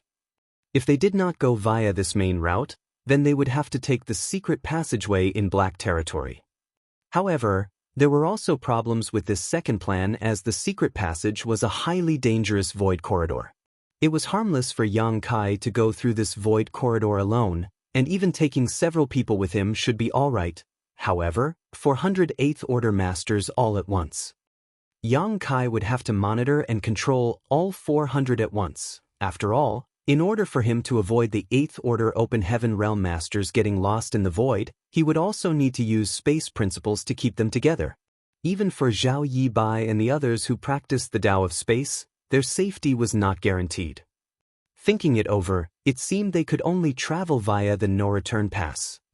The Black Ink clan at the No-Return Pass had just suffered quite a big loss at Yang Kai's hands recently and would not dare to make things difficult for him again. Furthermore, they were just passing through. Yang Kai thus made up his mind. The suppressing Black Ink army had already finished their organization and had lined up quietly to await his next orders. Yang Kai scanned the troops and was satisfied. They were worthy of being the elites drawn from the major battlefields.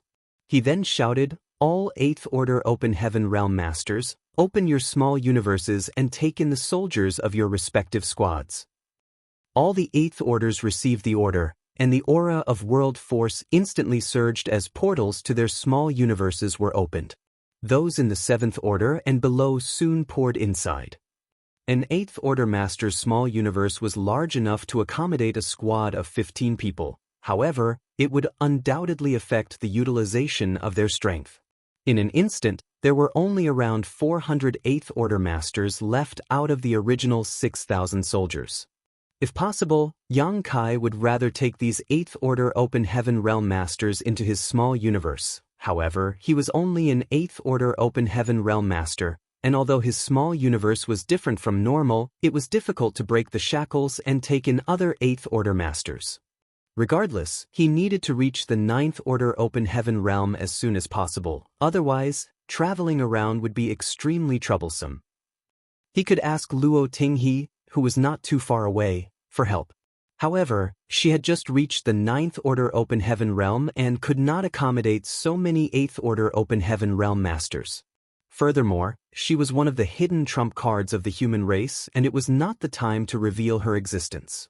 Next, Mi Jinglun presided over the dispersion of the unrelated people. There were a number of those who were involved in building the suppressing Black Ink fortress.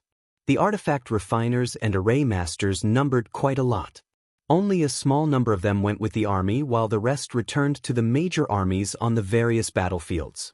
After they left, the 400 8th Orders, as well as the various divine spirits, all rose into the air, and Yang Kai was the only one left on the suppressing Black Ink fortress. Even Mi Jinglun was nervous as numerous pairs of eyes watched curiously. The suppressing Black Ink army was a mighty army with the finest of arms and a lot of elite soldiers, so naturally the suppressing Black Ink fortress, which took 1,000 years and countless materials to build, must also be taken with them. This was the foundation of the suppressing Black Ink army and the weapon they would rely on to fight the Black Ink clan. Without the suppressing Black Ink fortress, these 6,000 soldiers alone would not be able to do much at the primordial heaven's source grand restriction. However, the suppressing Black Ink fortress was not that easy to take away. To take it away, it had to be put into someone's small universe. Normally, an open heaven realm master could open up their small universe to accommodate many things. This was not a big deal, as long as the portal opened was not too big. However, if the portal opened was too large, their heritage could easily leak out from the portal, or worse, crack under the strain, which would result in a disaster. Martial Peak, Chapter 5663, Mighty. Mi Jingluan knew his own limits. With his abilities, there was no way he could open such a large portal and take the suppressing Black Ink fortress into his small universe. The reason why the Ninth Order old ancestors gave up on those great passes outside of the no-return pass was not because their small universes couldn't bear the volume of a great pass. Rather, they could not open a large enough and stable enough portal to receive something so massive. Trying to force such a heavy object into their small universe would be very damaging even to an old ancestor. At that time, the human race was in a critical situation, and every bit of an old ancestor's strength was precious. Thus, although the great passes were precious, they had to abandon them at the no-return pass, benefiting the Black Ink clan. Although the great passes were abandoned, each of their cores was removed. The core used to build the suppressing Black Ink fortress was one of the cores brought back from the no-return pass. Mi Jinglun was now curious as to what Yang Kai would do to bring the suppressing Black Ink fortress away. Not only was he curious, but all the Eighth Order Open Heaven Realm Masters of the suppressing Black Ink army were exchanging puzzled looks. They knew that Yang Kai was powerful and the heritage of his small universe was much deeper than the average Eighth Order Open Heaven Realm Master. However, no one knew how much more powerful he was exactly. This time may be an opportunity for them to gain some new insight. Of course, Yang Kai had no intention of opening his small universe portal as he had other ideas about how to bring the suppressing Black Ink fortress away, rather than shoving it into his small universe. Even for Yang Kai, there would be great risk trying to force such a heavy object into his small universe. Even if he could open a portal big enough to fit the suppressing Black Ink fortress through, the strain produced when actually trying to do so might crack his small universe, significantly damaging his heritage. As such, the next moment, Yang Kai surged his space principles. The world thrummed as space rippled. The suppressing Black Ink fortress was at the center of these ripples and soon began to blur and distort, like a disturbed reflection in the surface of the water. It became increasingly blurred with time until even the Eighth Order Masters could not make out the original appearance of the suppressing Black Ink fortress. It felt as though the layers of the void were warping around it, obscuring their vision. Among those present, cultivators such as Zhao Yibai, who also cultivated the Tao of Space, showed looks of both surprise and admiration. It was obvious that they could tell what was happening. This was clearly a clever method of using space principles. It was difficult for those who had not cultivated the Tao of Space to clearly tell what was happening. Rise! Yang Kai suddenly shouted and pointed his hand at the suppressing Black Ink fortress. In an instant, the void where the suppressing Black Ink fortress was located, including the land, floated up, as if there was a giant, invisible spade that had dug it out. Mi Jinglun was dumbfounded and could not believe his eyes. Only cultivators who had cultivated the Tao of Space could do this, and it was difficult for anyone else to emulate it. It seemed Yang Kai had no intention to put the suppressing Black Ink fortress into his small universe. Instead, he planned on cutting this whole space away and... By now, Mi Jinglun had an idea of what Yang Kai was going to do. As expected, space principles continued to undulate. The large piece of space that had been cut away continued to tremble, and with each tremor, the space seemed to shrink down. After a full hour of constantly trembling and shrinking, the entire isolated space was now about the size of a table. It looked like a pure and flawless glass sphere which had the suppressing Black Ink fortress sitting inside of it. Such a glass could be called a universe fragment, but it was not formed naturally. It was refined by Yang Kai directly. Yang Kai had successfully refined entire universe worlds into world beads, so cutting off a piece of space and refining it into such an orb was not a big deal to him. If he continued, he could shrink it even further, but this was enough for now. The round table-sized glass was casually thrown into his small universe. Thereafter, he took out a purifying black ink battleship and shouted, "Board!" Everyone embarked on the purifying black ink battleship and went about operating it without Yang Kai having to give any instructions. Yang Kai stood on the deck, cupped his fist to Mi Jinglun, and called out, "Senior brother Mi, I'll give them a ride. I'll trouble senior brothers to handle the rest over here." Mi Jinglun returned the salute and said, "May you all have a safe journey ahead and a swift return." "Let's go." Yang Kai waved forward and the purifying black ink battleship buzzed and immediately turned into a stream of light, heading straight for the territory gate. Mi Jinglun stared in the direction of the purifying black ink battleship's departure until the huge warship disappeared from view, a certain sense of solemnity covering his face. There was no telling how many, if any, of these 6,000 soldiers could come back alive. Turning back, the space that had been cut was filled with void turbulence and would likely take many years to fully heal itself. Mi Jinglun again turned his head to look in a certain direction, bowed and saluted respectfully as he said, "It's done. While there is no need to remain here, the time is still not ripe yet. Old ancestor, please continue to wait." "Sure." A response sounded in his ear, though he could not tell how the old ancestor did this. Nonetheless, Mi Jinglun did not stay long and soon departed. For the first time in 1,000 years, this whole place fell silent. After passing through the territory gate, the purifying black ink battleship crossed the battlefield and attracted the attention of the Black Ink clan armies, all of them wondering what the humans were up to with this single warship sailing forward. Naturally, Black Ink clansmen were shocked when they took a look inside the ship. There were hundreds of 8th Order Open Heaven Realm Masters gathered openly on this ship. Even in the current situation, hundreds of 8th Order Open Heaven Realm Masters gathered in one place was enough to cause a lot of damage to the Black Ink clan. Soon, news of this discovery would be transmitted in all directions via the Black Ink nests, and the constant fighting on the original battlefield calmed down for a while. Naturally, the Black Ink clansmen quickly went into hiding until the purifying Black Ink battleship left the current Great Territory battlefield.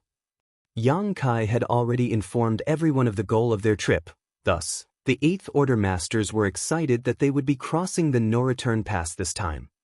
Among the 400 8th Order Masters, only a few had seen the majesty of the no-return pass, while rising stars like Su Yen and Yang Xiao had never been to the no-return pass, let alone the Black Ink battlefield. They had long heard about the final line of defense of the human race, the Black Ink battlefield, and how the Grand Army was defeated there. Yang Xiao, who was eager for a fight, was thinking about whether the Black Ink clan would try to stop them at the no-return pass. If they did, the 400 8th Order Masters and his adoptive father could defeat them and retake the Great Pass from the Black Ink clan, which would be a great achievement. It was a pity that Old Fong was not with them, otherwise he could experience the excitement of this journey. The purifying Black Ink battleship crossed one great territory after another, with the Black Ink clan keeping a watchful eye on it from afar as Yang Kai and the others could not hide their movements from the Black Ink clan. Meanwhile, the no-return pass went on high alert, because the route of this purifying Black Ink battleship seemed to be heading straight for them. It was not the hundreds of 8th Order Masters who they were worried about though. They were most concerned with the presence of the Killing Star on the purifying Black Ink battleship, Yang Kai. Both the Royal Lord and Emo Na Yi were particularly concerned by his presence. The Royal Lord was still fuming about what happened when Yang Kai was here previously. Although the loss of a large amount of supplies and 1,200 Black Ink disciples were nothing to the Black Ink clan, the loss of face was difficult for him to stomach. Now, Yang Kai was leading so many 8th Order Open Heaven Realm Masters in the direction of the no-return pass. Does that bastard have no regard for me at all? In the main conference hall, Emonayi remained silent as he listened to the royal lord's rantings. After finally calming down a bit, the royal lord asked, Emonayi, what do you think Yang Kai is up to? Emonayi deliberated for a moment before saying, judging from the route of that purifying black ink battleship, it is indeed heading towards the no-return pass. From the reports of our scouts, they have already reached the shattered heaven and will soon enter the barren territory. The royal lord snarled furiously, Yang Kai is really asking for it now. If he dares to come, he will not leave this place alive. Previously, the royal lord ordered his men to set up the heaven-sealing earth-locking array at the territory gate. However, Yang Kai did not come through the territory gate and instead showed up from the depths of the black ink battlefield. Hence, the arrangements proved useless. Now, since Yang Kai was coming through the territory gate, the previous setup would work. Emonayi quickly said, Sir, please calm your anger. Although Yang Kai is despicable, we just settled the incident of the ancestral land. We should not provoke him and give him an excuse to act out against us. If he was alone, there might be a chance to trap him in the Grand Array at the no-return pass. However, with hundreds of 8th Order masters accompanying him, even if we can trap him with the Grand Arrays, he would immediately be able to break out with so many strong helpers. The royal lord was filled with anger, but he had to admit that Emonayi had a point. Even he could not take lightly the presence of hundreds of 8th Order Open Heaven Realm Masters, and there was certainly no way the Grand Array could not trap so many powerhouses. Then what should we do? The royal lord asked. Emonayi asked, Sir, do you think that Yang Kai is trying to renege on our deal after extracting so much compensation from us? Do you believe he is coming to go on another rampage at the no-return pass? Isn't he? I can't deny such a possibility, but I believe that Yang Kai's objective is not the no-return pass this time. Why do you think so? Emonayi said, From what I know about him, although he puts on the face of a reckless madman, he is an extremely cautious person. He is a master of the Tao of space and can come and go as he pleases, so bringing so many 8th Order Open Heaven Realm Masters with him is more a burden than a benefit. The royal lord pondered about the previous times Yang Kai came to the no-return pass, and just as Emonayi said, Yang Kai always came alone whenever possible and never acted in conjunction with anyone. Thus, it seemed that he might not be coming to the no-return pass to cause trouble this time. Then, where is he heading? The royal lord frowned.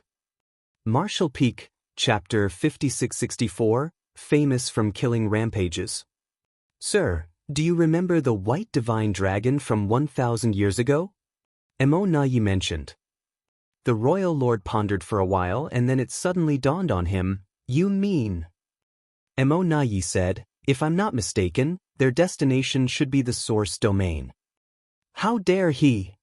The royal lord was furious and slapped the armrest of the bone throne, his black ink strength radiating through the hall like a tsunami. 1,000 years ago, a white divine dragon passed through the territory gate, through the no-return pass, then flew into the black ink battlefield, and had not been heard from since. At that time, the royal lord felt the intense dragon pressure and was reluctant to start any conflict with the divine dragon. Thus, he helplessly watched as it soared through the no-return pass and strutted away. It was a good thing that the divine dragon was not interested in the Black Ink clan and was just passing by. At that time, he didn't know what the white divine dragon was going to do, but later, he realized that the only thing in Black Ink battlefield that a divine dragon would care about was the primordial heaven source grand restriction. The divine dragon was probably rushing to the primordial heaven source grand restriction to monitor the situation there. In this regard, the Black Ink clan could not do anything. Now, after more than 1,000 years, Yang Kai led hundreds of 8th Order masters aboard a purifying Black Ink battleship towards the no-return pass. The royal lord thought that Yang Kai was going to create trouble at the no-return pass, but Emonayi saw his real objective with a glance. Thus human force was most likely heading to the primordial heavens source grand restriction. The mother nest was the root of the Black Ink clan, and it was also the place that the human race feared the most. How could they not pay more attention to it? If a divine dragon wanted to go to the primordial heaven source grand restriction, no one in the current Black Ink clan could stop it, but if Yang Kai and these 8th Order masters wanted to follow, how could the Royal Lord allow them to do so? If they had any ill intentions towards the Mother Nest, it would have a great impact on the entire Black Ink clan. Thinking this, he shouted immediately, "Emonayi, quickly recall the territory lords who can fight. Those humans must not leave here alive." Emonayi, however, shook his head. "Sir, it's too late to recall the territory lords. The purifying Black Ink battleship should have reached the barren territory by now, and would soon arrive at the no-return pass. There was no time to recall the other territory lords." The Royal Lord got up and paced back and forth several steps, before declaring with determination, "If that's the case, then let's gather all our strength and fight." Emonayi exclaimed, "No."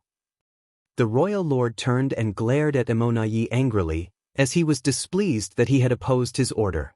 He suppressed Emonayi so forcefully with his pressure that the latter quickly bowed and explained, "Sir, if a war breaks out at the no-return pass, countless Black Ink nests will be destroyed regardless of who wins." There were hundreds of territory lords stationed here, many of them healing in the Black Ink nests at the no-return pass.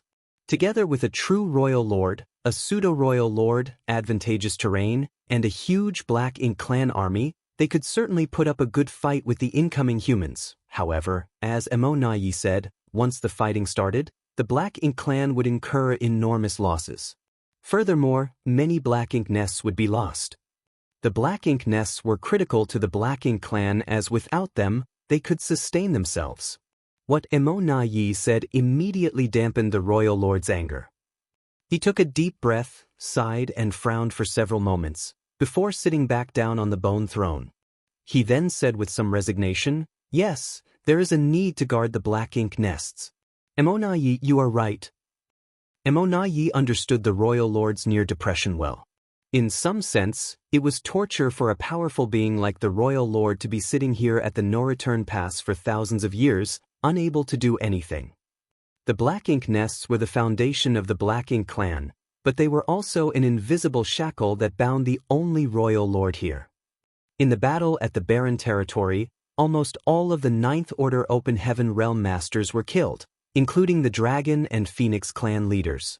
That final battle was a huge victory for the humans, as they killed almost all the Royal Lords and even managed to seriously hurt the Black Ink giant spirit god. The battle that took place over 3,000 years ago and had a profound impact on both sides to this day. In fact, the impact of that battle would continue on for many years into the future. Perhaps only when the number of 9th Order Open Heaven Realm Masters and Royal Lords recovered would a new era begin. After a moment of deliberation, Emonayi asked, "Sir, is there any news from the Mother Nest?" The Royal Lord slowly shook his head and replied, "There has been no news since the Supreme One fell into deep sleep. Obviously, it is not time for the Supreme One to awaken."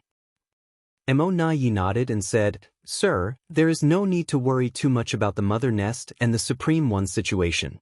Since it has been the same for so many years, obviously there would be no changes in the short term regardless of what the humans attempt. What can a mere divine dragon do to the Supreme One other than monitor it?" The Royal Lord suddenly snorted coldly, "A lone divine dragon? If it dares to penetrate the primordial heaven's source grand restriction, then I have to thank it for contributing to the war effort." Though they could not do anything to a divine dragon, the Supreme One was different. If the Supreme One was awakened, even a divine dragon could be corrupted by Black Ink strength. If that dragon dared to go deeper into the primordial heaven's source grand restriction, he would definitely make a fool of himself. "That's right," Emonayi agreed. "If that is the case for the divine dragon, then it would be the same for Yang Kai and the others." The Royal Lord suddenly understood what Emonayi meant, looked at him and asked, "You suggest we just let them go?" Emonayi calmed down and was secretly relieved that the Royal Lord was convinced by him. At least his efforts were not in vain. As such, he nodded and said, "If they are just passing through the no-return pass, then we should let them go. This can also take some pressure off the battlefield."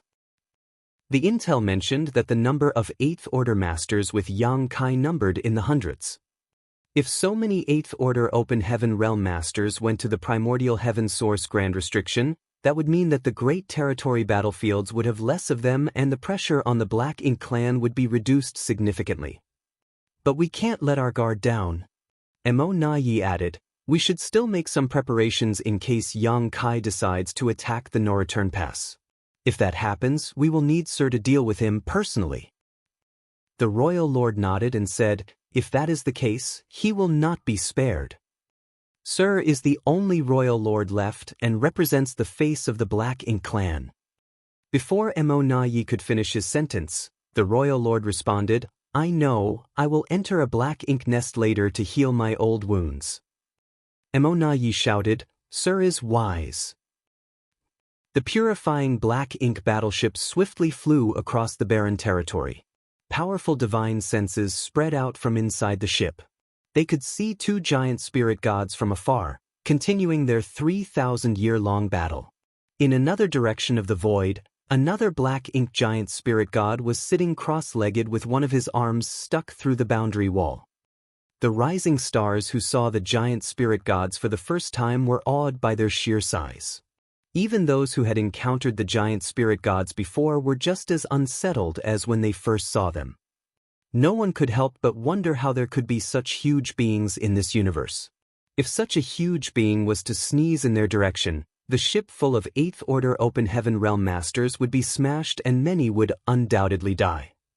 Their forefathers and the 9th Order old ancestors who died in the barren territory thousands of years ago had faced such frightening figures.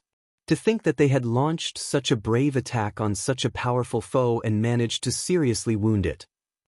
If the Black Ink giant spirit god was so powerful, then what about Mo, the being who created them? Was this an enemy that could be defeated? There was an ominous feeling all around. Yang Kai remained silent and had no intention of encouraging the ship full of 8th Order Open Heaven Realm Masters. After so many years of cultivating, if they gave up their will to fight just after a glance at the enemy, then the human race was doomed no matter what he said. Naturally, those who had reached the 8th Order had strong wills. In fact, if Yang Kai wanted to, he could have activated the purifying Black Ink battleship's defensive arrays to prevent them from looking outside so that they would not be intimidated by the Black Ink giant spirit god. However, he did not do so. He wanted them to realize how powerful the enemy really was and to let them know that the road ahead was long and arduous. Their 8th Order cultivation was far from enough. If the human race wanted to defeat the Black Ink clan and eliminate Mo, the only way was to get stronger. Much, much stronger. They silently traveled through the vast barren territory and soon arrived at the territory gate. Yang Kai had planned to go to the no-return pass first to check if the Black Ink clan had set up an ambush on the other side. He thought that if the Black Ink clan had any intelligence, they would not do something so stupid. After all, it would not do the Black Ink clan any good to fight at the no-return pass. However, he had to take some precautions. Before the purifying Black Ink battleship could reach the territory gate though, a voice shouted from afar, "Is that Sir Yang Kai?" Yang Kai looked up and saw a sturdy figure waiting in the distance and felt the aura of an innate territory lord.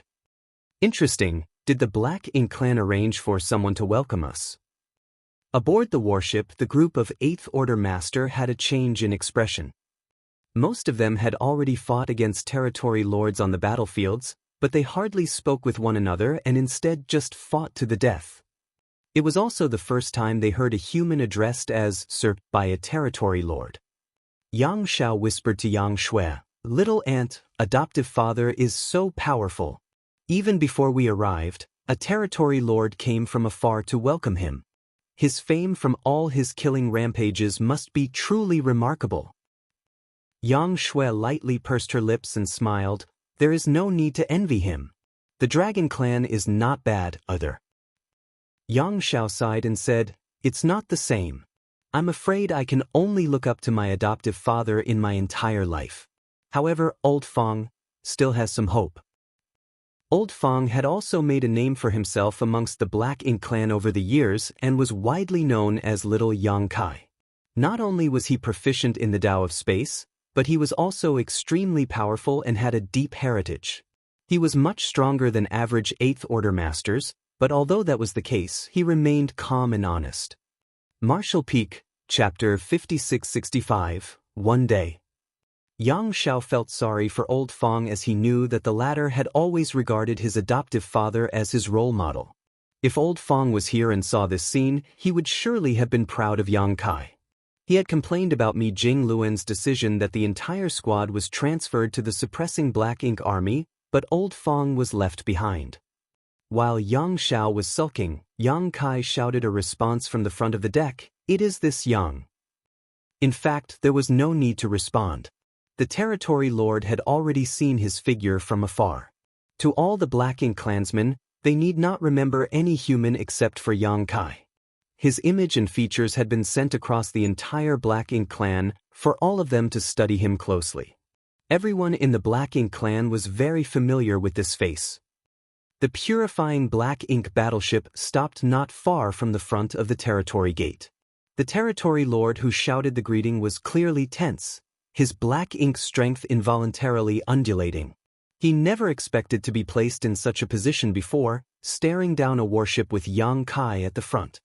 He suddenly felt that the world was dark and there was no hope or future for him. This territory lord could barely resist the anxiety in his heart, which compelled him to charge towards Yang Kai in a desperate bid to attack. However, he managed to calm down because he knew that if he tried to strike Yang Kai, he would die.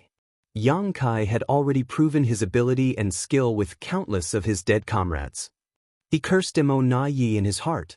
Just because he had some verbal disputes with Emo Na Yi when they were both innate territory lords, he was sent here by the latter in a kind of personal vendetta. If he was killed by Yang Kai, Emo Na Yi would not be bothered by it. There need not be any mention of avenging his death or even a report to the royal lord. With fear and trepidation, the territory lord mustered a smile on his face and cupped his fist towards the human and said, "By order of Sir Emo Na Yi, I am here to receive Sir Yang. Sir Emo Na Yi has instructed me to ask Your Excellency one question. What is the purpose of Sir Yang Kai's visit today?" Although he was smiling, he seemed to be whimpering as his voice trembled. Aboard the warship, the 8th Order Open Heaven Realm Masters watched on coldly while they marveled at how much guts it took for this lone territory lord to face Yang Kai and hundreds of 8th Order Masters. This ship did not just contain ordinary 8th Order Masters, but the elite amongst the elite of the human race. Of course, the Black Ink clan only feared and respected Yang Kai while they scorned the rest and did not even bother to remember their names. "Emo Na Yi," Yang Kai murmured. "This guy is as perceptive as ever. Though I did not hide our movements, stationing a territory lord here means that he must have figured out what we are up to." "What if I say that I'm just passing through?" Yang Kai responded indifferently. The territory lord's tense heart immediately relaxed and his smile became much more sincere as he sidestepped and made a welcoming gesture.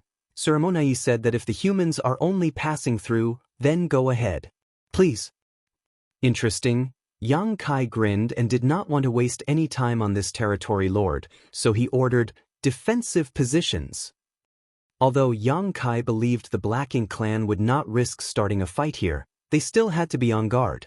Once he gave the order, the 8th Order Open Heaven Realm Masters immediately took up a defensive stance.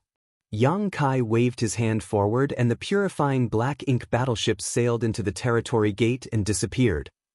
After the purifying Black Ink battleship entered the territory gate, the territory lord heaved a long sigh of relief, feeling as if he had returned from the gates of death.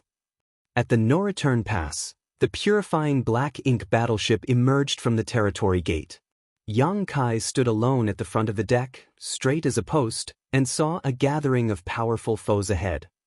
Territory lords gathered in large numbers, led by Emo Na Yi. Fortunately, all the territory lords had revealed their whereabouts and there was no sign of any grand array being activated. Otherwise, Yang Kai would have suspected that the Black Ink clan were here to ambush them. On the warship, the 8th Order Masters surged their world force as they met the territory lords in front of them with a tinge of anxiety. Both sides exchanged solemn looks as the atmosphere grew extremely tense. The two races had long fought ruthlessly for innumerable years, and a vicious blood feud now existed between the two sides. Peace was impossible between them. The only reason why they did not fight immediately was because they had other priorities right now. Just after the purifying black ink battleship crossed the territory gate, Emonayi cupped his fist and said with a smile, "Sir Yang, we meet again." Though he was outwardly smiling, he was actually cursing Yang Kai in his heart. It had only been a year or two since Yang Kai's last rampage at the No Return Pass. "Sir Emonayi." Yang Kai also returned the salute with a smile, "Sorry to impose on you again." Many of the Eighth Order masters looked dumbfounded. If for a moment they pretended that there was not a blood feud between the two races, just seeing how Yang Kai and Emonayi greeted one another, they would think that it was a reunion of old friends.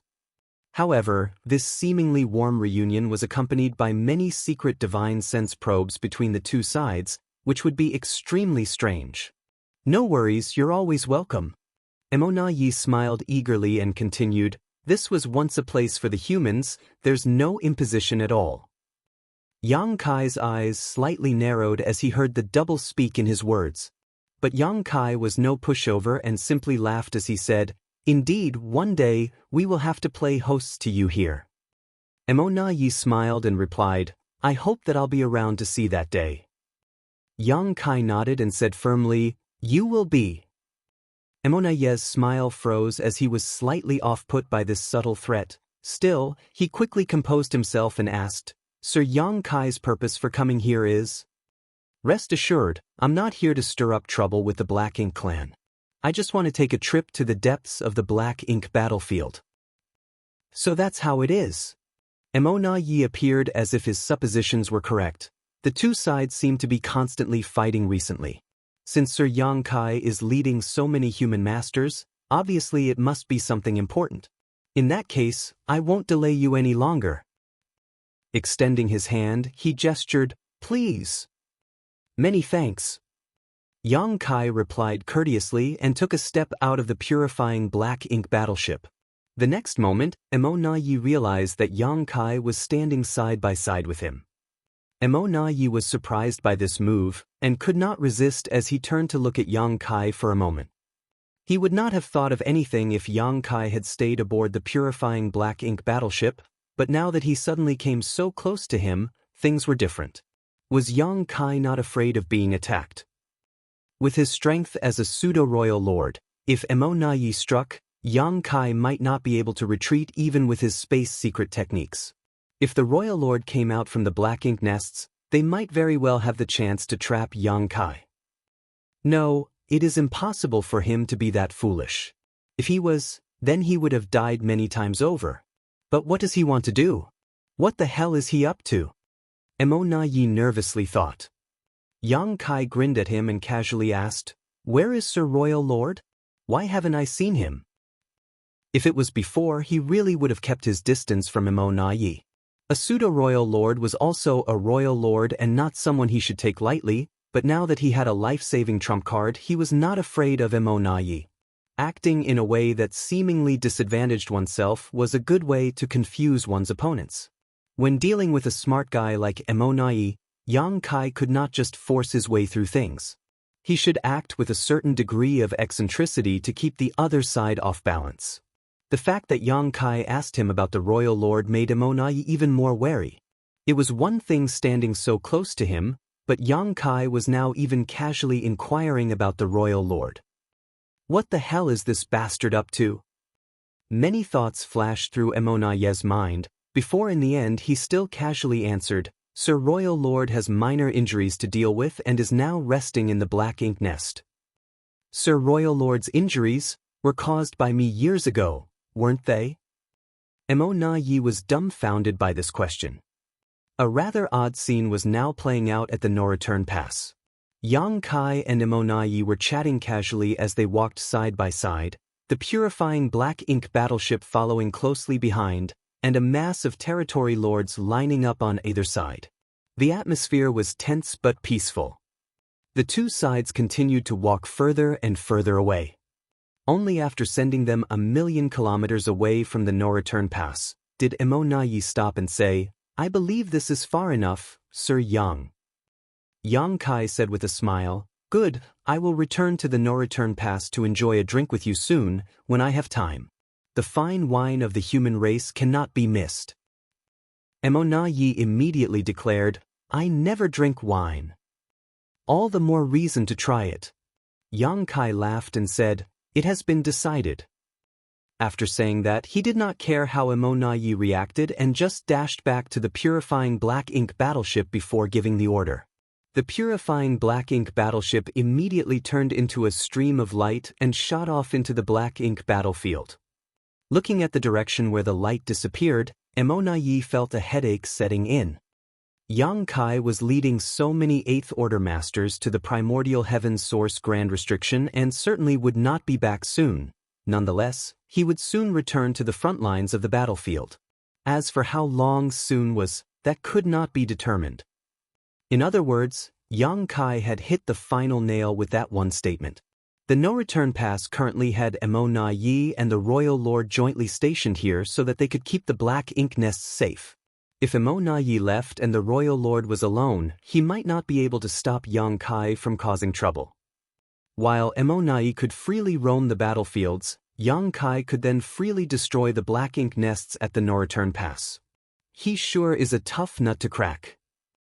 After leading the territory lords back to the no-return pass, Yi thought about it, but eventually decided not to leave unless another pseudo-royal lord was created by the Black Ink clan. Unfortunately, the cost of creating a pseudo-royal lord was immense and the Black Ink clan could not afford it. Aboard the purifying Black Ink battleship, the group of 8th Order Open Heaven Realm Masters fell silent. It was not because they had transited the no-return pass peacefully, but rather because they felt a strong sense of shame. This could not be helped. When passing through the no-return pass, they saw the great passes that had been abandoned by the human race. Within the great passes were a large number of black ink nests which were buzzing with activity. Those were the human race's greatest weapons of war against the Black Ink clan on the Black Ink battlefield, inherited from their ancestors dating back to the late ancient era. Countless soldiers had shed blood to defend those great passes, and recorded on the Monument of Heroes within each one were the names of all those heroes who sacrificed their lives to defend the 3,000 worlds. But now, they had become trophies of the Black Ink clan. Martial Peak, Chapter 5666, Divine Spirit Nemesis. After leaving the no-return pass, a tense silence fell on everyone on the warship. Even Xianxia, who was normally the most boisterous, had become solemn and filled with trepidation. However, there seemed to be a fire burning in the eyes of every 8th Order Master, the flame of hatred and humiliation. One day, this fire would burn so intensely that it would sweep across the universe and burn away all their enemies. It was not until several days later that the oppressive atmosphere gradually dissipated. Aboard the warship, the 8th Order Masters were chatting among themselves in various groups. Among the 400 8th Order Masters, most of them were rising stars like Xianxia, but some veterans of the human race army had successfully retreated from the Black Ink battlefield. These veterans had spent a lot of time on the Black Ink battlefield, with many of them having made the breakthrough to the 8th Order in the various great passes. Unfortunately, the human race crusade was defeated, lost the Black Ink battlefield, and had to retreat with its remnants to the 3,000 worlds. After thousands of years, they finally returned to this place. Those rising stars who had never set foot onto the Black Ink battlefield were naturally eager to ask these veterans for some advice about this place. All of them wanted to hear stories about the human race army of the past and the majestic Great Passes. The Great Passes were all either broken or abandoned now. Many were around the no-return pass while the rest were scattered about. It was hard to imagine what it was like in the past. Xianxia was standing at the front of the deck, keeping watch, and at the same time guiding the purifying Black Ink battleship forward. The journey to the Primordial Heaven Source Grand Restriction would take at least 10 years at the warship's cruising speed, so if there was even a slight deviation from the proper course, they would be thrown off by millions of kilometers and delayed for a significant amount of time. Xianxia did not dare to be careless. Zhu Jian, encouraged by a group of divine spirits, came to Xianxia at one point and said with a smile, "Sir." Xianxia asked, "What is it?" On the warship, the divine spirits and the Eighth Order masters rarely interacted. It was not that the Eighth Order masters did not want to socialize with them, but rather that these divine spirits from the grand ancient ruins boundary still held onto their aloof arrogance that made it hard to interact with them. If not for their abrasive personalities, Yang Kai would not have thought of bringing them to the primordial heaven's source grand restriction. These divine spirits could only be subdued by two people, so until Yang Kai could pass that responsibility onto the other individual, keeping an eye on them personally was really the only choice he had. Zhu Jian scratched his head and said, "Sir, that chap, Fei Yi, asked me to ask you about the situation in the ancestral land." On hearing this, Fei could not help but roll his eyes and cursed this bastard for tossing the responsibility onto his head. The divine spirits were naturally concerned about the ancestral land, which was their birthplace. When a divine spirit reached adulthood, they would feel a bloodline calling and be able to sense the existence of the ancestral land. They also knew that living in the ancestral land would be extremely beneficial to their cultivation. Nowadays, most of these divine spirits had reached the equivalent of the Eighth Order. If they wanted to improve and refine their bloodline further, the ancestral land was their only hope. It was a pity that although they came out from the grand ancient ruins boundary 3,000 years ago, they had not been to the ancestral land as they had been busy fighting this whole time. The Black Ink clan had spread everywhere, and the ancestral land had been abandoned by the divine spirits who originally lived there, so no one knew how things were over there now. Perhaps only Yang Kai knew. He was the only one who had been running around over these years, so he had the most comprehensive understanding of the outside world. On hearing Zhu Jian's question, Yang Kai more or less knew what was on their minds. He knew that he had to assure them if he wanted their continued support for this venture, so he casually explained, "Don't worry, the ancestral land is fine. I just returned from there a year ago. However, I'm afraid it will take some time for it to restore its ancestral strength." Zhu Jian ignored the second half of the sentence and said excitedly, "Just as I thought. The ancestral land is a holy land. How could it possibly suffer anything untoward? That fool Fei even said that the Black Ink clan had irreparably ravaged the ancestral land." Yang Kai chuckled and said, "Rest assured that the ancestral land is very special. Even if the whole universe falls apart and crumbles, the ancestral land will not be broken." Yang Kai witnessed the birth of the ancestral land when he watched its history in reverse. Thus, he was more qualified than anyone else to come to this conclusion. The battle between him and Di Wu in the ancestral land was fierce enough to destroy countless universe worlds, but the ancestral land remained unscathed. A long time ago, the battle between the Dragon Emperor, Phoenix Empress, and the Black Ink giant spirit god raged across the entire ancestral land, but even that was not enough to break it. The ancestral land would have been destroyed long ago if it had been as fragile as an ordinary universe world. If the Black Ink clan problem is eliminated, you and the others can return to ancestral land to cultivate, Yang Kai said, reassuring them. Zhu Jian's eyes lit up and nodded firmly, "I'm certain that day will come." In the past, these divine spirits who came out of the grand ancient ruins boundary were bound by their bloodline oath and participated in the war between the human race and the Black Ink clan. Now, the time of the great oath was coming to an end, so it was important to provide them with some hope so that they would still give their best efforts. The ancestral land was where their hope lay. Yang Kai asked them about the divine spirits' dealings with other divine spirits. The divine spirits who were on the side of the human race were not only the ones who came out of the grand ancient ruins boundary. There were three groups of divine spirits in fact. One of the other groups was the Dragon and Phoenix clans, originally from the No Return Pass, while the other was from the ancestral land. These two groups of divine spirits were fundamentally from the same source and got along fairly well. However, they did not like Zhu Jian and the others. This could not be helped as the divine spirits from the grand ancient ruins boundary were all basically imprisoned there for their ancestors' crimes. Their initial performance on the battlefield was unreliable as well. Thus, the different groups of divine spirits did not interact much with each other. Zhu Jian was also rather helpless when it came to this matter. If he ever returned to the ancestral land in the future, he would have some problems trying to get along with those divine spirits. At that moment, another person walked over, drawing Yang Kai's attention, junior sister Gu. Senior brother Yang, Gu Pan replied with a smile. She was a core disciple of Langya Paradise from Yang Kai's generation that he had met in the grand ancient ruins boundary.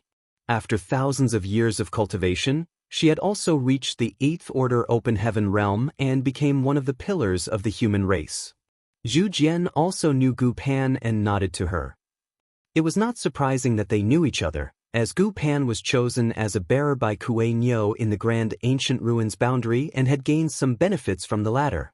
Gu Pan had naturally met Zhu Jian back then. Seeing how his business was finished, Zhu Jian said, "Sir, please excuse me, I'll take my leave now." On saying so, he turned around and left. When he passed by Gu Pan, she opened the portal of her small universe and a figure came out. Zhu Jian instantly froze as he seemed to sense something. He turned his head and looked towards the figure that had just appeared. Before him was a human woman whose cultivation was only at the 7th Order Open Heaven realm. This made him frown slightly. After a brief look at her, he did not notice anything worthy of his attention, so he just shook his head and left. When he returned to the divine spirits, they saw his serious expression and a divine spirit asked, "What happened?" Zhu Jian scratched his head, looked back and said, "Nothing, perhaps I was mistaken." The moment he brushed past that female 7th Order human who appeared from Gu Pan's small universe, he suddenly had an ominous feeling, as if he had met some kind of nemesis. He would naturally not mention this to Fei Yi and the rest, lest they laugh at his cowardice.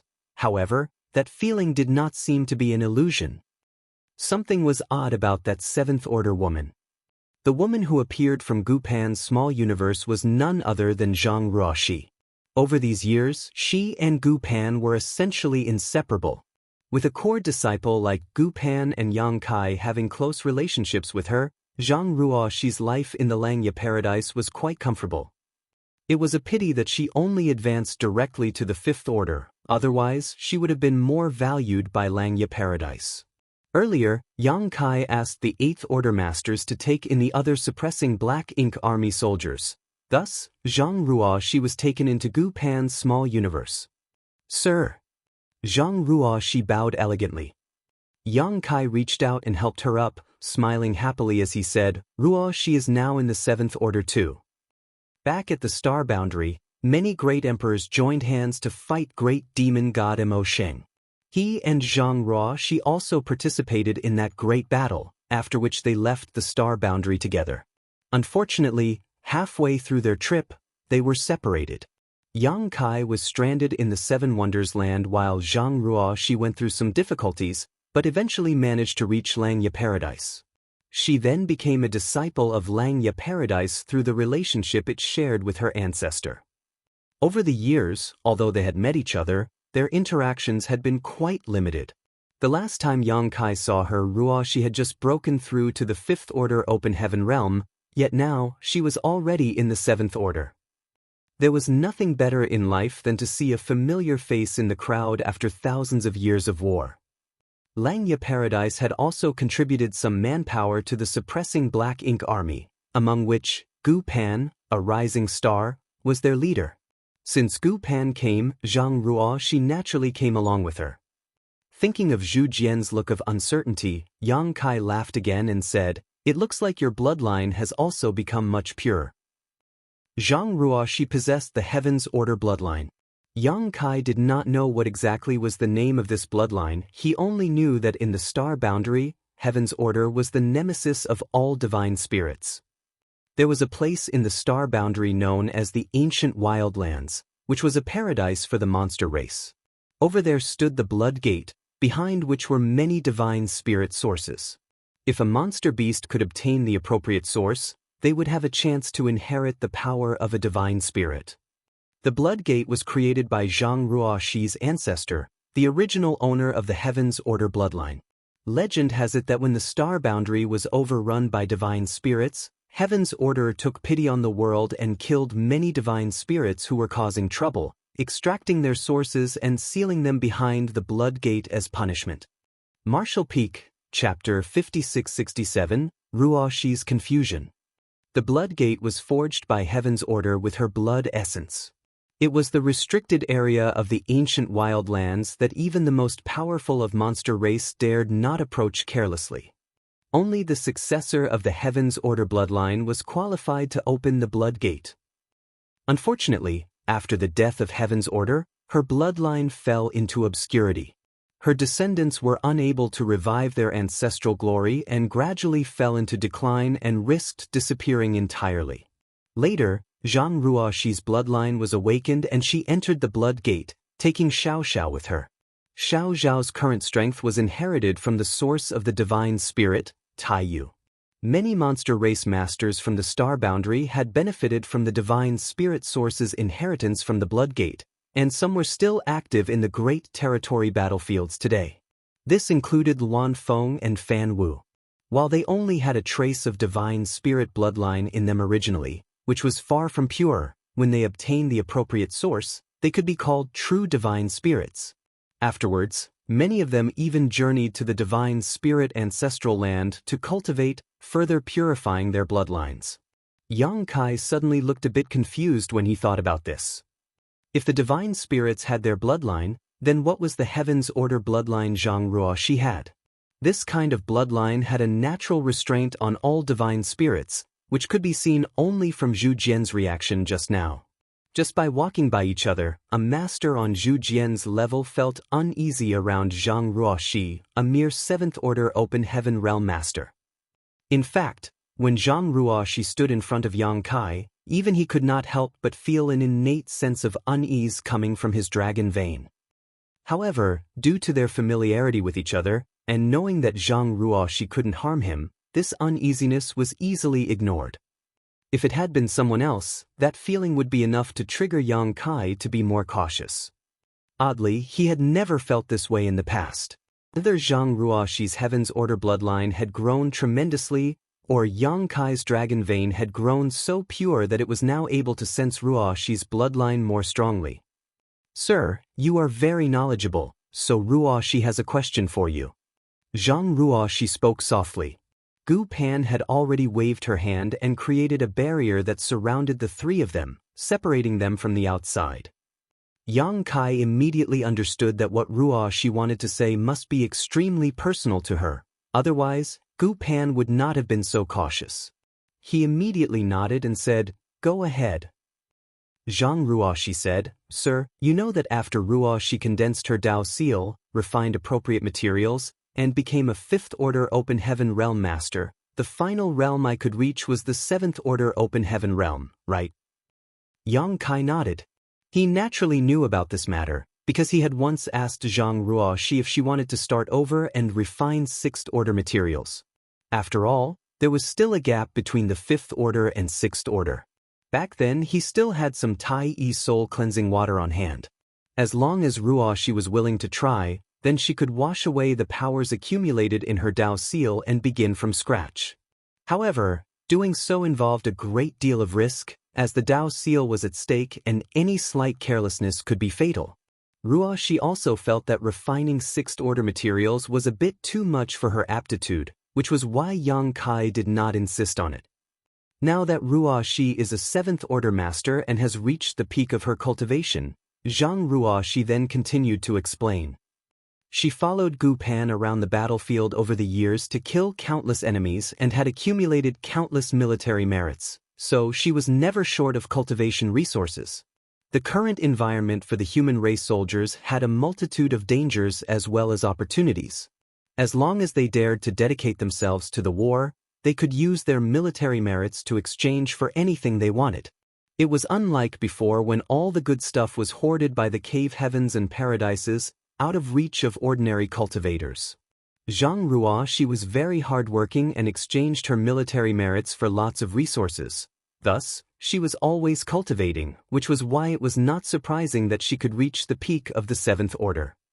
But sir, Ruoxi appeared bewildered as she looked up at Yang Kai. Ruoxi still feels that her cultivation has not reached its limits, like there are no shackles on my small universe. Yang Kai was listening attentively, and now his expression was even more intense as he asked, "Is that true?" What Zhang Ruoxi said was not that alarming initially, but her final words sent shockwaves through Yang Kai's heart. Why can she not feel the shackles on her small universe? It's too strange. The moment Yang Kai broke through the Eighth Order, he could already feel the shackles on his small universe, and they only became more noticeable the more he cultivated. The human open heaven realm method had a major flaw which limited one's ultimate potential, a fact that Yang Kai only recognized recently. Song and his 9 compatriots went to the World Tree to gain enlightenment regarding the open heaven realm method, so that the originally weak human race could rise up. It could be said that these martial ancestors had contributed immensely to the human race. Without the open heaven realm method, the human race would not be what it is today. It was because of these 10 martial ancestors that the future generations of the human race were able to achieve their current success, and Yang Kai was full of respect for them. However, it was undeniable that the open heaven realm method was imperfect. If it was perfect, then it would not put unbreakable limits on one's future achievements. A truly perfect method would allow one to continue treading their martial Tao as long as they were willing to put in the necessary effort. In a sense, the open heaven realm method was a dead end. Anyone who initially broke through to the 5th order would have a hard limit of the 7th order in the future. The 6th order would end at the 8th order. A world fruit from the world tree could extend that limit by a single order, allowing a person to climb a little higher on their martial Tao, but it was still limited. Yang Kai achieved the 5th order open heaven realm, then took a mid-rank world fruit. He was now at the 8th order open heaven realm, and although he was not quite at the peak, he was nearly there. When he was still cultivating in the Star Boundaries world tree clone, he felt the invisible shackle on his small universe growing tighter with time. The shackle was like a lock that pinned down his martial Tao to prevent any possibility of it moving forward.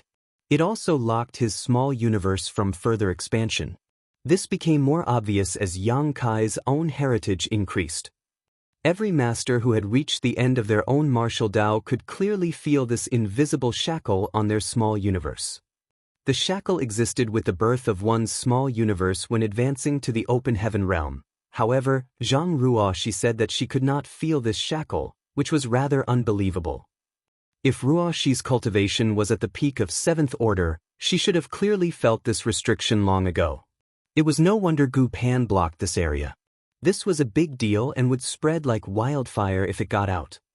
Who else knows about this? Yang Kai asked solemnly.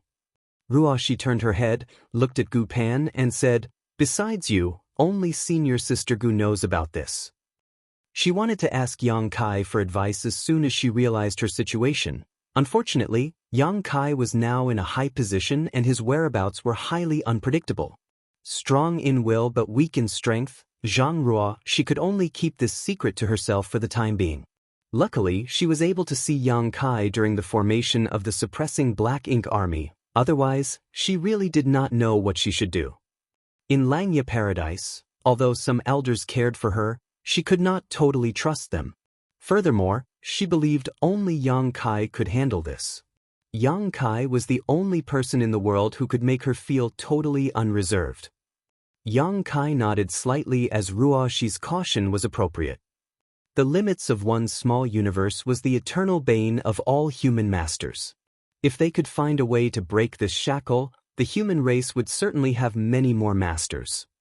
Most old 8th Order Open Heaven Realm masters had reached the end of their martial Tao long ago, so even if it was only a faint hint of a chance to break through to the 9th Order, they would not hesitate to risk everything to seize it. If Zhang Ruoxi's situation was leaked, the Supreme Headquarters would undoubtedly try to investigate, regardless of the possible drawbacks or consequences. When that happened, Zhang Ruoxi would lose all freedom and become a test subject. "Can I see your small universe?" Yang Kai asked. Ruoxi agreed immediately and opened her small universe. Yang Kai's divine sense entered it and immediately felt the aura of her world force, which was extremely pure and strong. This small universe itself was nothing special, other than its territory being larger than a normal 7th Order master's. Indeed, as Ruoshi said, she was already at the peak of the 7th Order Open Heaven realm. However, Yang Kai soon chuckled and asked, "Why are you hoarding so many small stone race members?"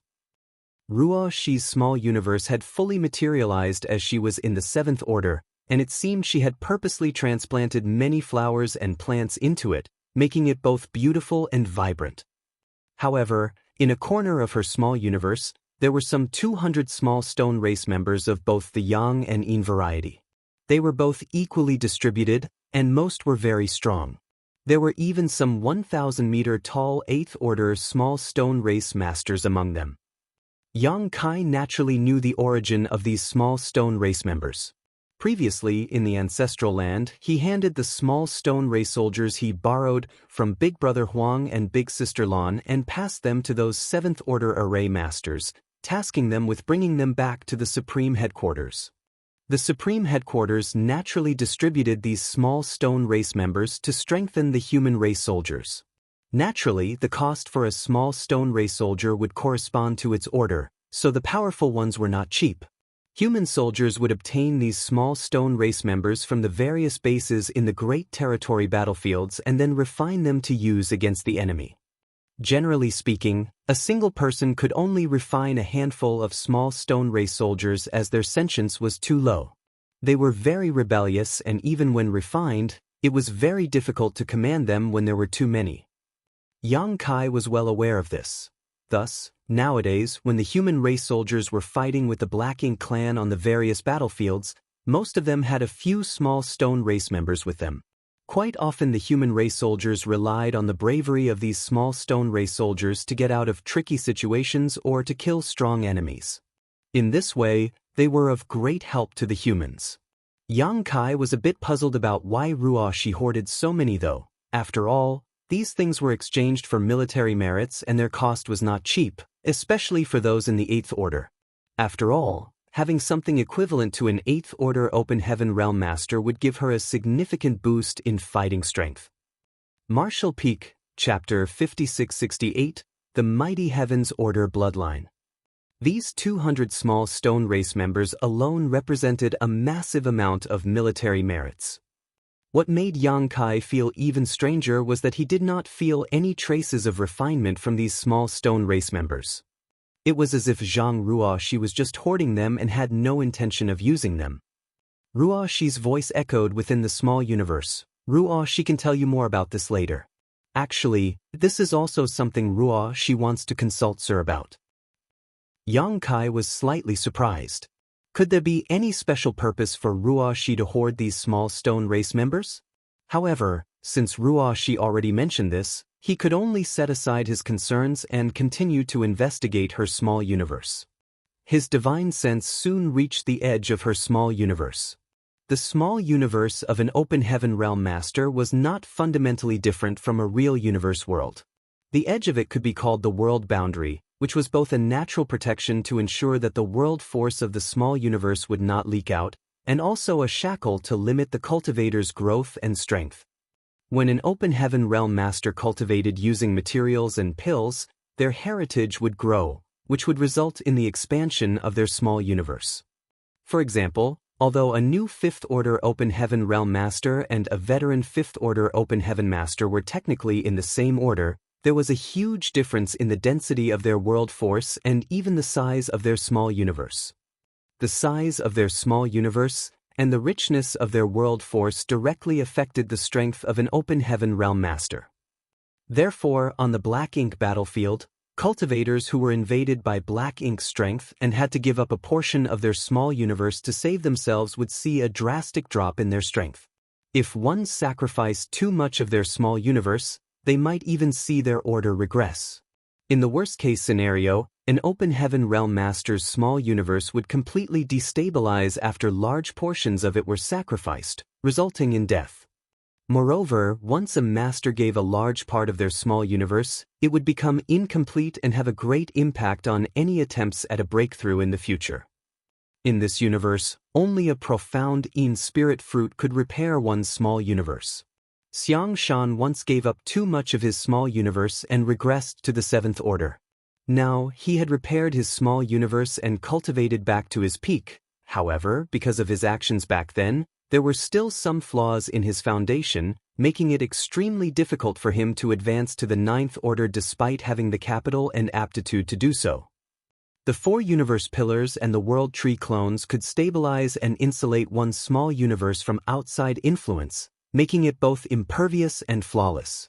It was precisely because the mysterious power of these treasures affected the world boundary of a person's small universe, making it resistant to external invasion. On top of that, even if black ink's strength somehow made its way into the small universe of a person with one of these treasures, it could be easily suppressed and sealed. A cultivator would reach a bottleneck when the expansion of their small universe reached its limit. If they broke through this limit, the master would advance to the next order and their small universe would expand greatly. Naturally, the strength of that cultivation would dramatically change as well. Wuxia was now at the peak of the 7th order, and her small universe should have hit its limit, one that should be insurmountable in her life. It was reasonable to say that her world boundary couldn't expand any further. Knowing this, Xianxia conducted a small test to push the limit. In an instant, a mountain shook in the Wuxia's small universe and the world boundary rippled. Xianxia was surprised and immediately withdrew his energy. After all, a cultivator would feel uncomfortable when their small universe was disturbed from the inside. Luckily, Xianxia was able to quickly retract his energy and did not cause any harm to Wuxia. Gu Pan asked from the side, "How is it?" "It's really strange." Xianxia frowned and continued, "Wuxia does have the potential to continue improving her cultivation." Through this test, Xianxia was able to determine that Zhang Wuxia's cultivation had reached a bottleneck, but not the end of her martial Dao. With a little more effort, she could break through this bottleneck and advance to the 8th order open heaven realm. This was shocking. Xianxia had traveled all over the universe for many years and had come into contact with all kinds of cultivators, including many high-ranking open heaven masters, but none of them could overcome their innate shackles like Wuxia could. Even he himself was now restricted by the invisible shackle of his small universe. Gu Pan was both happy and relieved to hear Xianxia's assessment. She had looked into Zhang Wuxia's situation before and came to the same conclusion. However, she was not confident in her own judgment. Now that Xianxia had come to the same conclusion, it was basically a certainty. This was good for Zhang Wuxia. Previously, her peak was the 7th order open heaven realm. However, now she might be able to become an 8th order or even a 9th order master. Xianxia thought for a moment and asked, "Has Wuxia ever eaten a world fruit?" Zhang Wuxia shook her head and said, "No, I haven't." Xianxia nodded at the expected answer. World fruits were so precious that ordinary people could not get a hold of one. If Wuxia had eaten a world fruit, then she would not be as doubtful of her situation. "Sir, can you figure out what's going on with Wuxia?" Zhang Wuxia asked. Xianxia shook his head. "I've never heard of a situation like this before, but I can see that the foundation of your small universe is solid and your heritage is strong. So, there's nothing wrong with it, and it should be beneficial to you, rather than harmful. As for why this is the case, I have a speculation." "Please enlighten me, sir." Zhang Wuxia looked at him eagerly. Xianxia said, "It concerns your bloodline. The Heaven's Order bloodline you awakened should have some peculiarities. It should be this peculiarity that allows you to overcome the innate shackles of the open heaven realm. What sir means is..." "Let's put it this way," Xianxia explained, "your bloodline is different from that of the human race. If you look at the vast universe, only the divine spirits have true bloodline inheritances. The divine spirits do not have limits on their cultivation. They just need to constantly refine their own bloodline and awaken their ancient inheritance to advance. In other words, they can continue to get stronger as long as they put in enough effort and have enough resources. Humans, on the other hand, who cultivate using the open heaven realm method, have innate limits. Divine spirits clearly have incomparable advantages. Your Heaven's Order bloodline may also be related to a divine spirit bloodline, so the growth of your strength is somewhat similar to that of a divine spirit. At this point, Yang Kai suddenly realized a problem with his theory. If the Heaven's Order bloodline was really a divine spirit bloodline, then Zhang Ruo she should also have innate shackles because she relied on the open heaven realm method of the human race to cultivate. Take Yang Kai himself, he could be considered a pure-blood dragon clan member now, but because he used the open heaven realm to cultivate, no matter how pure his dragon vein was, he was still limited by his innate shackles to the peak of the 8th order. Even his powerful dragon vein was restricted. It seemed he could not take that last 1-meter step to become a divine dragon even when he cultivated in the ancestral land. Only when he reached the 9th order open heaven realm would his dragon vein naturally be able to advance to the next stage. Although Su Yan had a Phoenix clan bloodline, as long as she relied on the open heaven realm method, she would suffer from this shortcoming as well. The open heaven realm method was inherited from the 10 martial ancestors, which was in line with the heavenly way. It was certainly not perfect, but it had helped with the cultivation of the human race for countless eons. If the masters wanted to be free from the restrictions, then they should not cultivate using the open heaven realm method. However, as soon as they used it to cultivate, they would definitely be limited by it in the future. Divine spirits did not need to cultivate using the open heaven realm method. They were the first to be blessed by the heavenly way and ruled all under the heavens long before the 10 martial ancestors gained enlightenment about the open heaven realm method. They have been using their bloodline as their main way to cultivate since ancient times. The purer their bloodline, the more powerful they were. Zhang Ruo she also used the open heaven realm method to advance to the open heaven realm though, so even if the Heaven's Order bloodline was really a kind of divine spirit bloodline, it should be limited by the restrictions of the open heaven realm method, but she was not.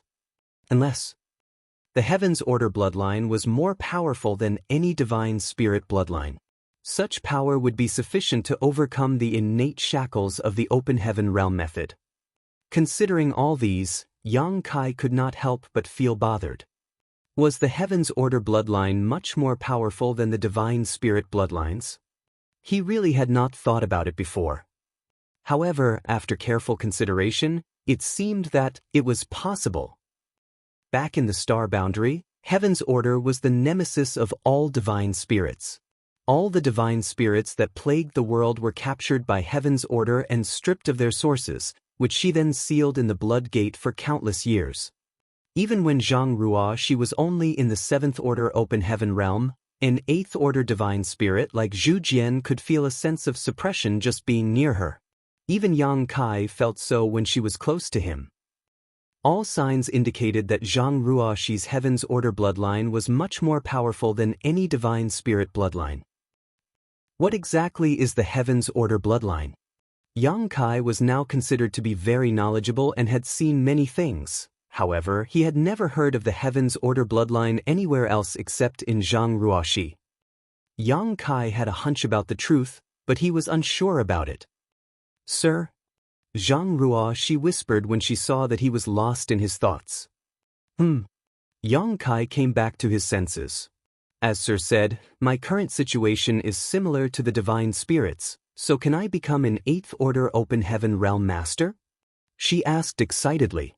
The human race was now at war for its very survival, and although a 7th order open heaven realm master wasn't weak, any random territory lord could easily kill them, especially the innate territory lords who were far more powerful than the acquired ones.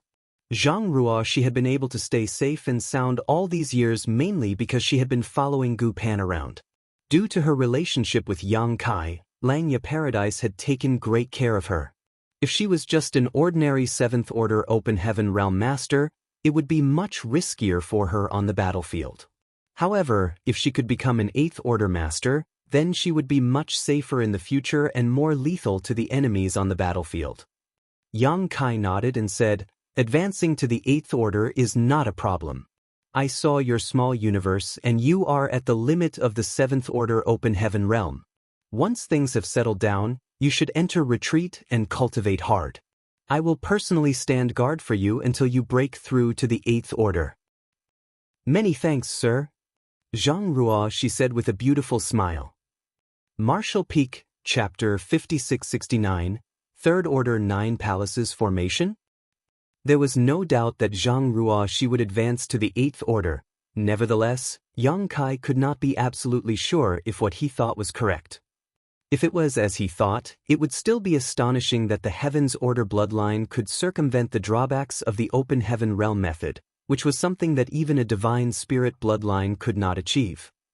Yang Kai was still thinking about the Heaven's Order bloodline when Ruoxi said, "Sir, I have one more thing to ask advice about, and it concerns my bloodline." "Oh." Yang Kai was intrigued and said, "Go ahead." Zhang Ruoxi glanced around and then said, "It's not convenient to talk about it here, however, I can show it to you, sir.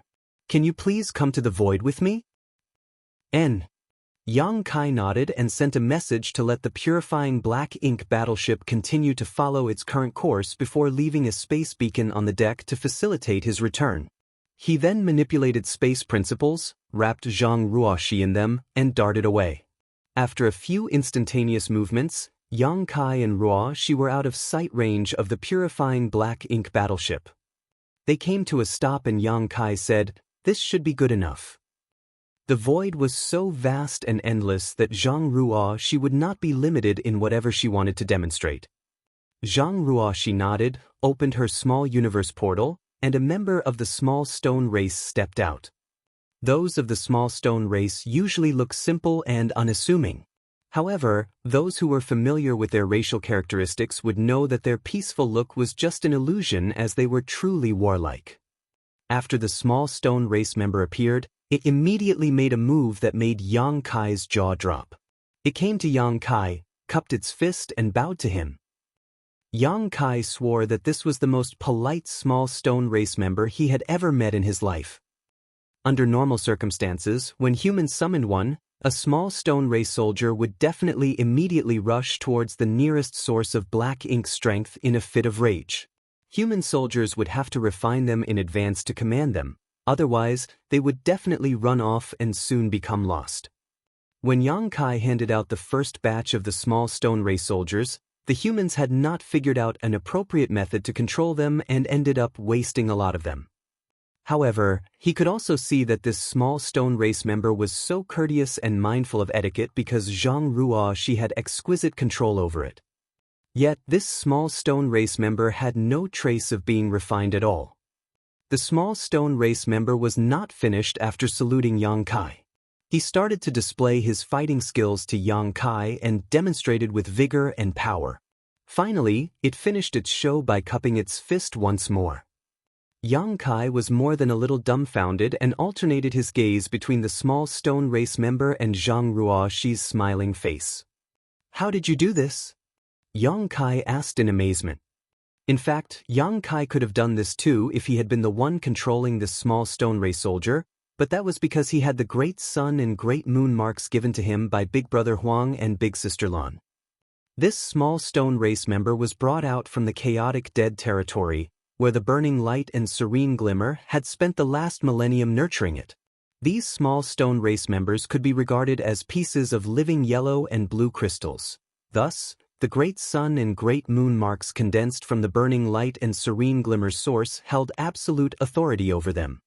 Yang Kai could even use the power contained within them to generate purifying light. On the other hand, Zhang Ruoxi did not have the marks, which Yang Kai had brought out of the chaotic dead territory and distributed to the divine spirits. Zhang Ruoxi said, "Sir, please continue to watch." She did not answer Yang Kai's question immediately because there was more to show him. As she spoke, 2 more soldiers came out of her small universe, joined together with the previous one, linking their auras. Their bodies vibrated and then in the blink of an eye, they formed a 3 fortunes formation. This 3 fortunes formation was far more solid than a battle formation formed by ordinary human soldiers. Their auras were completely connected, without any form of roughness or instability. Next, a continuous stream of small stone race members emerged from Zhang Ruoxi's small universe and joined the battle formation.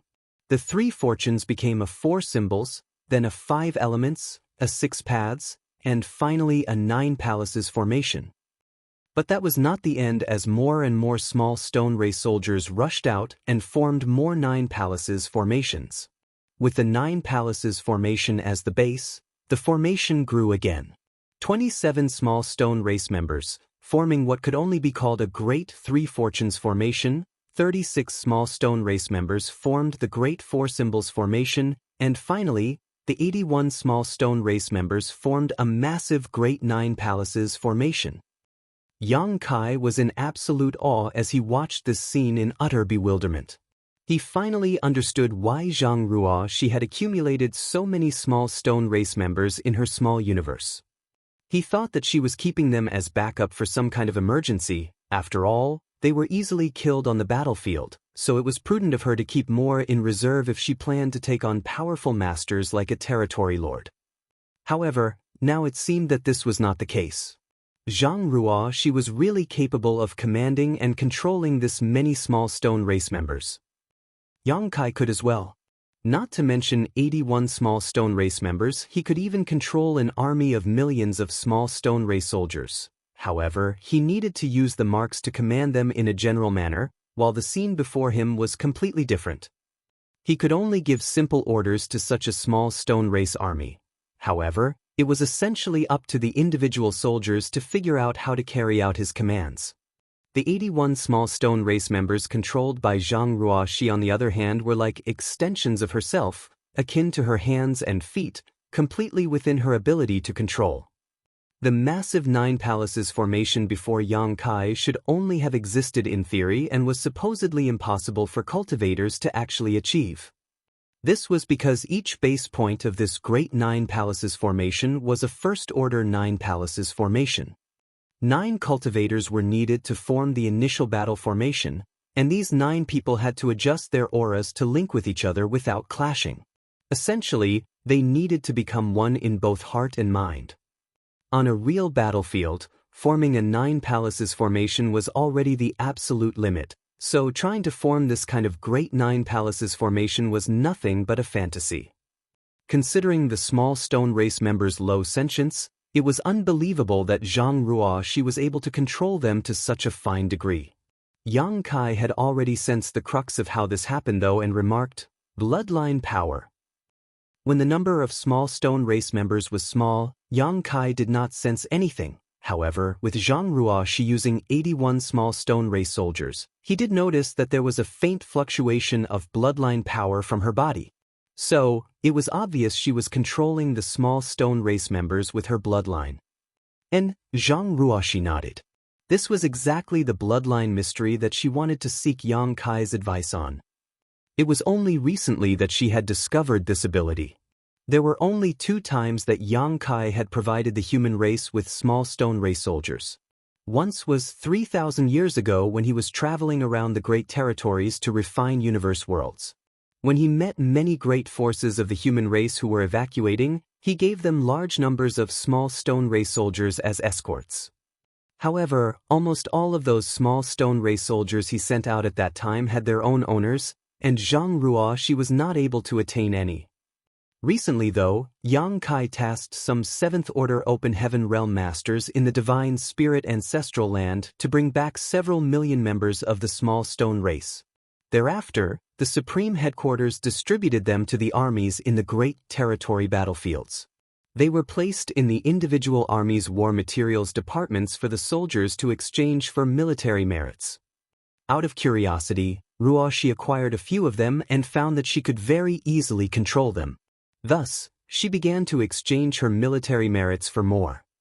If the Army's resource department did not stop her, her small universe would have many more small stone race members inside, at least far more than a mere 200.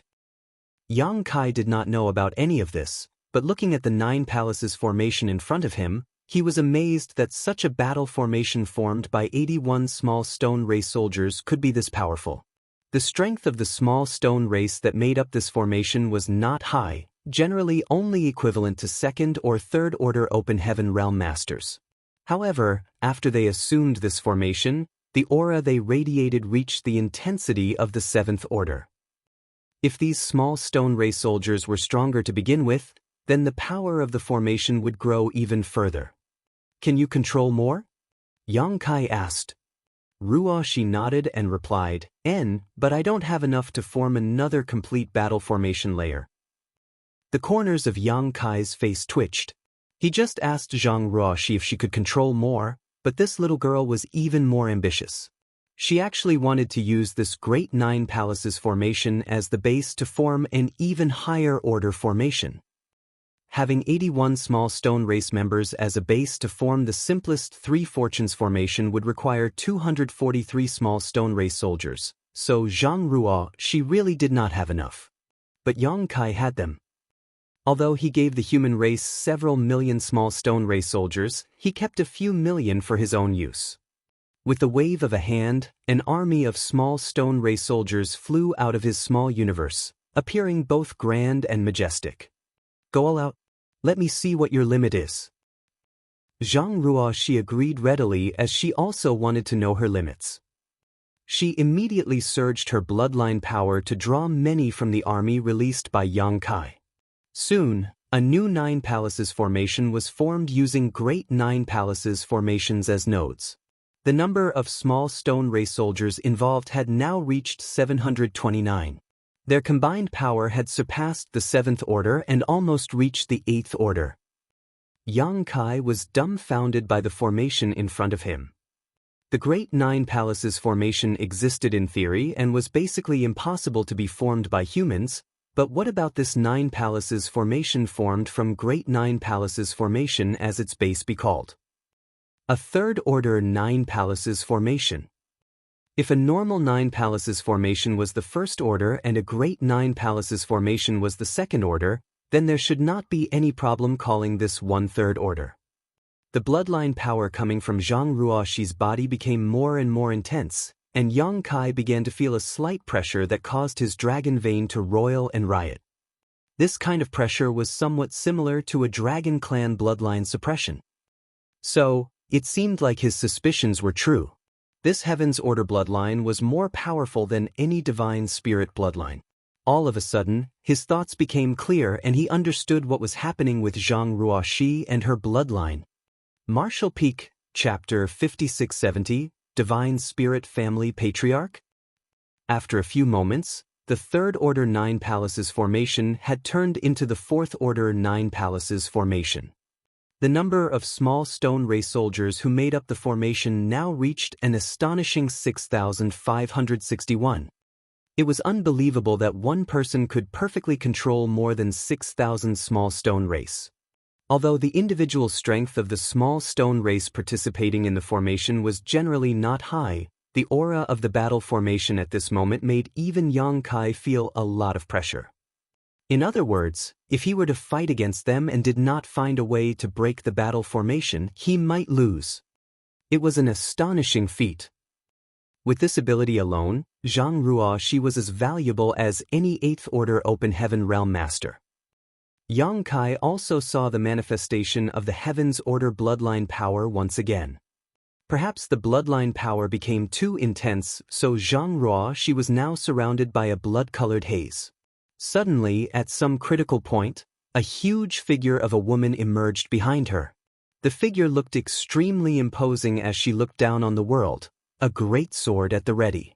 As she stood quietly behind Zhang Ruoxi, the void trembled and an awe-inspiring pressure pervaded the surrounding space. Yang Kai was stunned. This figure and the memory of another extremely vague figure quickly overlapped. Although there was a difference in size, the image was too similar to ignore. Yang Kai was so happy that he had stumbled upon this great fortune.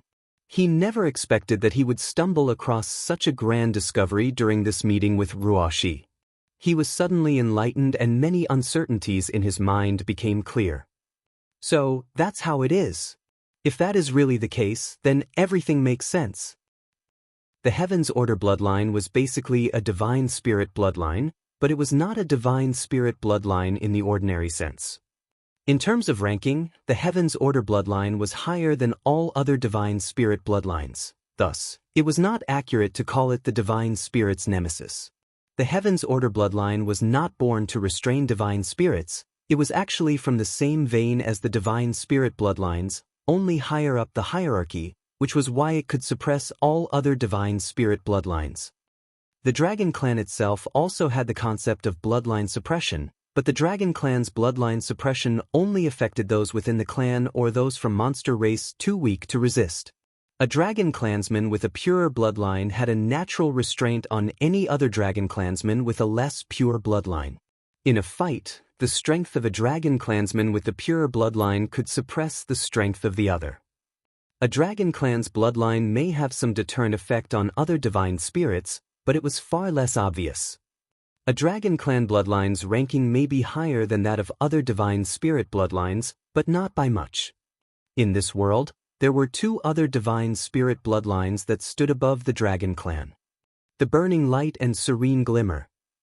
Technically speaking, these two were also divine spirits. The ancient legends stated that they were the ancestors of the divine spirits. However, Yang Kai knew that that was a misrepresentation after he found out the truth about the primordial light. If all the divine spirits were considered to be in one big family, then the higher the ranking, the higher their position would be within the divine spirit family. Big Brother Huang and Big Sister Lan could also be considered the big brother and big sister of all divine spirits. This was also the reason why when Yang Kai first went to the dragon pool, his great sun and great moon marks allowed him to draw in the power of the dragon pool and help Fu Guang break through his shackles and become a divine dragon. The powers of the Burning Light and Serene Glimmer and the Dragon Clan were fundamentally related. The primordial light first stripped its yin and yang elements in the chaotic dead territory, then moved to the ancestral land. It then transformed into thousands of lights and evolved into the first divine spirits. The first time Yang Kai went to the No Return Pass, he used the Great Sun and Great Moon marks to completely suppress Ji Lao San, who was a Grand Dragon. He did this while he was still only in the 7th Order and a Grand Dragon himself. In fact, the difference in strength between them at the time was not big. However, when he used the two marks, Ji Lao San was captured by Yang Kai almost effortlessly. Yang Kai also used the power of the Great Sun and Great Moon marks to suppress Tao Wu when he killed the latter in profound nether territory. Otherwise, Tao Wu's 8th Order Divine Spirit strength could easily handle a soul-rending thorn head-on, and he would not have been so easily killed. This was basically akin to the big brother and big sister exerting their power over the little brother of the Divine Spirit family. When they learned about this, Big Brother Huang and Big Sister Lan would surely be overjoyed.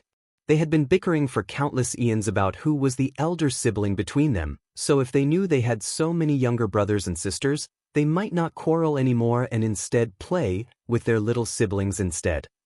In such a sense, it was completely appropriate for Yang Kai as a Dragon Clan member to address them as Big Brother Huang and Big Sister Lan.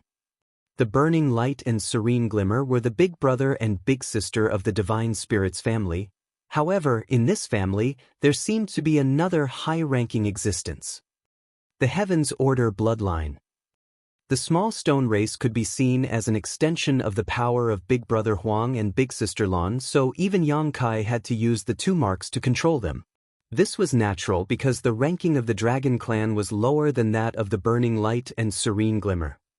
On the other hand, Zhang Ruo, she only relied on her bloodline to precisely control thousands of small stone race soldiers to form a massively complicated 9 palaces formation. When Yang Kai understood this, he immediately recalled the strange scene that he had witnessed in the rewinding time.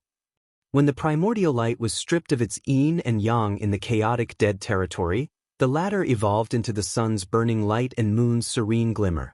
After a long journey, what was left of the primordial light collided with an ancient universe world, showering it with thousands of multicolored lights.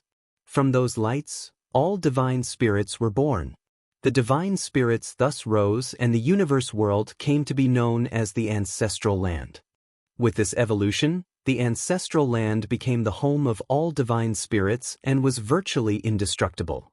At that time, Yang Kai saw a vague image of a human figure through the blinding light. He did not have time to look closely that day as he was distracted by Di Wu's relentless attacks and was shaken out of his state of enlightenment. However, he remained haunted by the figure in the haze, which left him puzzled. It had become the last piece of the mystery behind the primordial light. Today, all the mysteries seemed to be solved. The hazy figure, although its face could not be seen, had an outline incredibly similar to the Heaven's Order figure that stood behind Zhang Ruoxi. That figure must be the original source of the Heaven's Order bloodline. When Yang Kai first saw Zhang Ruoxi at the suppressing black ink fortress, he had a strange hunch, but he could not figure out what it was about. When Zhang Ruoxi asked about her cultivation limits, or rather lack thereof, and Yang Kai looked into her small universe, he felt that hunch again, but he still could not understand it. Yang Kai finally understood after seeing Zhang Ruoxi control the small stone race army. The bloodline of an ordinary divine spirit was insufficient to break through the shackles created by the open heaven realm method. Even a pure dragon clan bloodline was insufficient. Otherwise, Yang Kai could continue to refine his bloodline and advance to the 9th Order open heaven realm by first becoming a divine dragon. At that time, he would even be stronger than an ordinary 9th Order master. However, there were always exceptions to everything. Though a divine spirit bloodline could not accomplish this, that did not mean that the Heaven's Order bloodline could not break through these innate shackles. In the divine spirit family, the Heaven's Order bloodline was most likely the highest in ranking. In fact, the burning light and serene glimmer might be inferior to it. Instead of saying that the Heaven's Order bloodline was the big sister of all divine spirits, it might be more appropriate to call it the matriarch of this entire family. Yang Kai wore a look of composure as he observed the massive 4th Order 9 Palaces formations that was formed by over 6,000 small stone ray soldiers, but inside he was in a state of complete and utter shock. A few moments later, Zhang Ruoxi exhaled a long breath and all the small stone ray soldiers within the formation orderly dispersed, gathering quietly behind her, waiting for further orders. In the end, the number of small stone rays she could control precisely was less than 10,000, so she could not form a 5th Order 9 Palaces formation. This was not because her bloodline was not strong enough, but rather because of her low cultivation. With her concentration being spread out over so many small stone ray soldiers, she eventually hit a limit. In other words, her 7th Order open heaven realm cultivation was the bottleneck. However, this was already an eye-popping feat. "Sir, this is the most I can do." Although she was exhausted, Zhang Ruoxi's eyes were gleaming.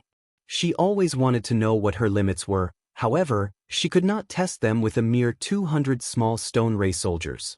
With Yang Kai's help, she was able to get an answer today. This way, she would be able to play a much bigger role on the battlefield than using her own 7th Order open heaven realm strength.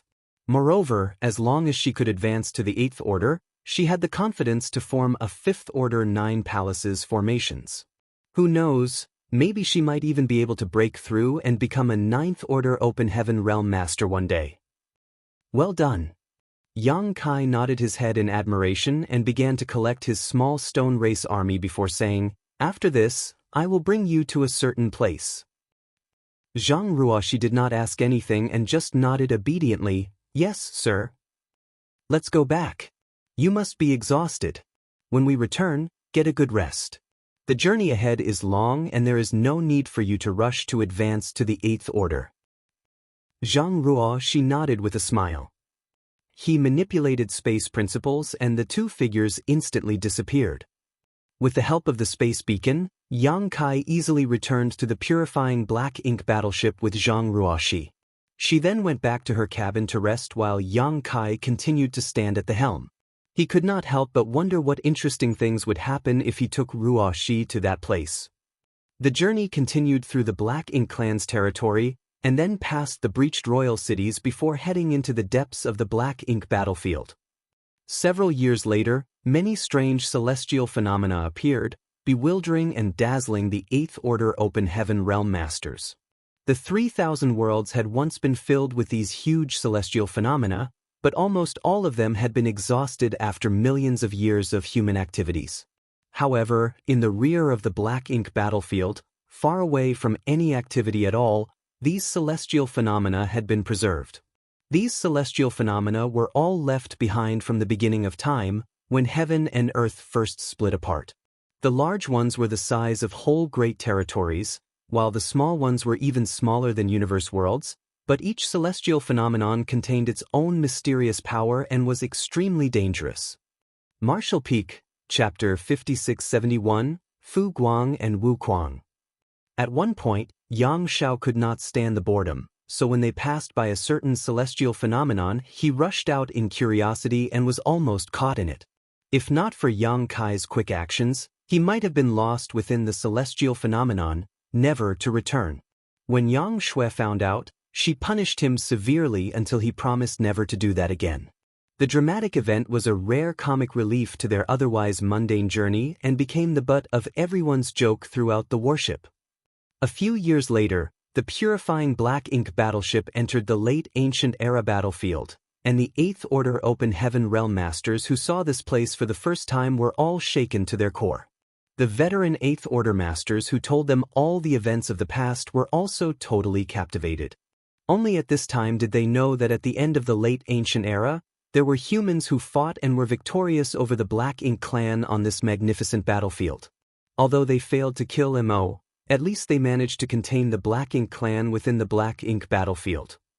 Now, the Black Ink clan had invaded the 3,000 worlds, the world had withered, universe worlds had collapsed, and the human race was trapped in a mere handful of great territory battlefields. The situation had never been worse, and everyone's heart was heavy and eager for revenge. After the late ancient era battlefield, there was the spiritless land. They were getting close to the primordial heaven's source grand restriction. Nearly 13 years after the departure of the purifying Black Ink battleship from the Supreme Headquarters territory, Yang Kai finally led a group of Eighth Order Masters to the place where the last human race crusade force was defeated. This was also where the Mother Nest was located and where the true body of Mo was sealed. The purifying Black Ink battleship flew past a lot of wreckage and debris. There were even damaged warships quietly floating across the void, as well as skeletons and corpses of humans and Black Ink clansmen alike. These were the remnants of the last Great War, the final battle outside the primordial heaven's source grand restriction. Yang Kai was not present during that battle as he was targeted by a royal lord because of Tsang and had no choice but to flee. He fled for years before entering the Great Sea celestial phenomenon and started his cultivation to break through to the Eighth Order Open Heaven realm. After he emerged from the Great Sea celestial phenomenon, Yang Kai managed to kill the royal lord who was chasing him. It was only after that he learned of the fierceness of this final battle. The human race should not have been defeated here. They had more than 100 great passes and a grand army numbering in the millions, all of whom were in the Fifth Order Open Heaven realm and above, with over 100 Ninth Order old ancestors assuming command. With such a lineup, they were definitely the strongest army the human race had mustered since the late ancient era millions of years ago.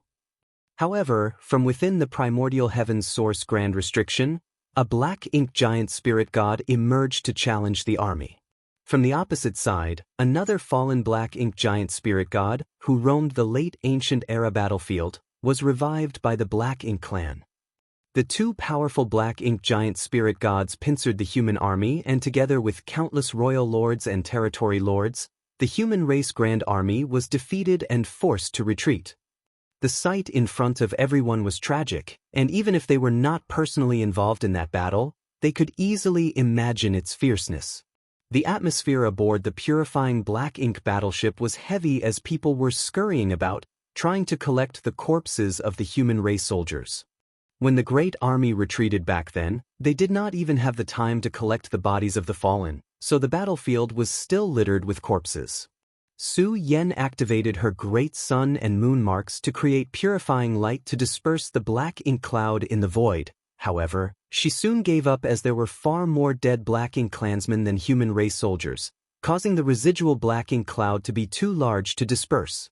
Although they did not lack yellow crystal and blue crystal, they should not waste them unnecessarily. A potent divine sense suddenly spread over from afar, and all the Eighth Order Masters were astonished when they felt its might. This was not the divine sense of an Eighth Order Master, but that of a Ninth Order Master. The Eighth Order Masters became excited by the possibility that there was a Ninth Order Master stationed here. A moment later, the divine sense was withdrawn after having found out the identity of Yang Kai and the others. Following the battlefield's numerous ruins, the purifying black ink battleship soon came to a huge piece of debris. It was debris that belonged to a great pass that had been destroyed. Looking at its appearance, it should be the Great Pass main square. On top of the debris stood a figure with flowing white hair and white robes, his arms folded behind his back, looking in the direction of the purifying black ink battleship. Upon seeing this person, many 8th Order Open Heaven Realm Masters immediately realized that it was not just any 9th Order Master here, it was him. No wonder we've not heard about this senior for so many years. He must have been stationed here by the Supreme Headquarters a long time ago. Xianxia jumped down from the purifying black ink battleship, came to the white-haired man, and cupped his fists. "Greetings, Senior Fu Guang." This man in all white was the current Dragon Clan leader and the only divine dragon. Xianxia had sent Wu Kuang here a long time ago, but although the latter claimed that he would advance to the 9th Order within 3,000 years, and that he could guard the primordial heaven's source grand restriction effectively at that point, Xianxia had to prepare for the unexpected. Therefore, over 1,000 years ago, Xianxia had already suggested that the Supreme Headquarters prepare someone to assist Wu Kuang outside the primordial heaven's source grand restriction, just in case. However, the humans had limited manpower and very few were capable of carrying out such a mission. There were 2 old ancestors who met the requirements, but they had to stay in Wind Mist territory to restrain the Black Ink Giant Spirit God. Part of restraining the Black Ink Giant Spirit God was that they too could not move. After much consideration, only Fu Guang could be deployed. However, during the Battle of the Barren Territory, Fu Guang was severely injured and almost died on the spot. If the Dragon Clan leader at that time did not go all out to rescue him, Fu Guang would have been among those who fell that day.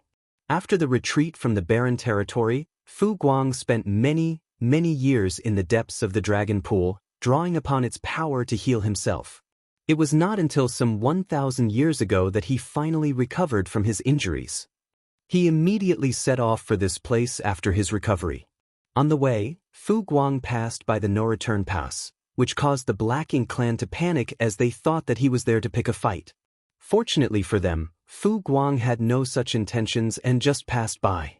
The Black Ink clan had since been wondering what a divine dragon from the Dragon Clan was doing in the Black Ink battlefield. By all accounts, Fu Guang had been here, alone, for at least 1,000 years. "Many thanks for your hard work, Senior," Xianxia said.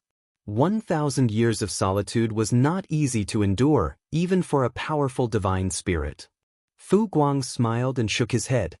His eyes then looked up and down Xianxia and said with a little surprise, "Your dragon vein." Xianxia secretly praised this divine dragon for his strong perception. It should also be because they were both part of the Dragon Clan, so, even if Xianxia did not use the powers of his dragon vein, Fu Guang would sense something about it. Xianxia explained, "I obtained some gifts from the ancestral land."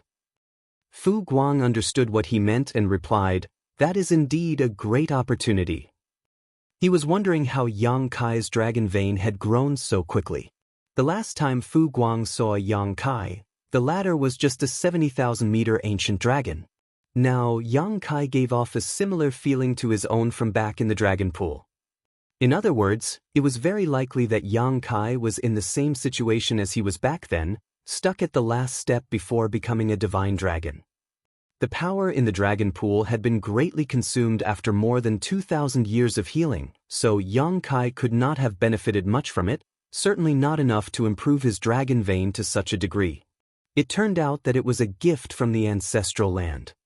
While they were talking, a group of 8th Order Masters and 60 divine spirits all came forward and saluted.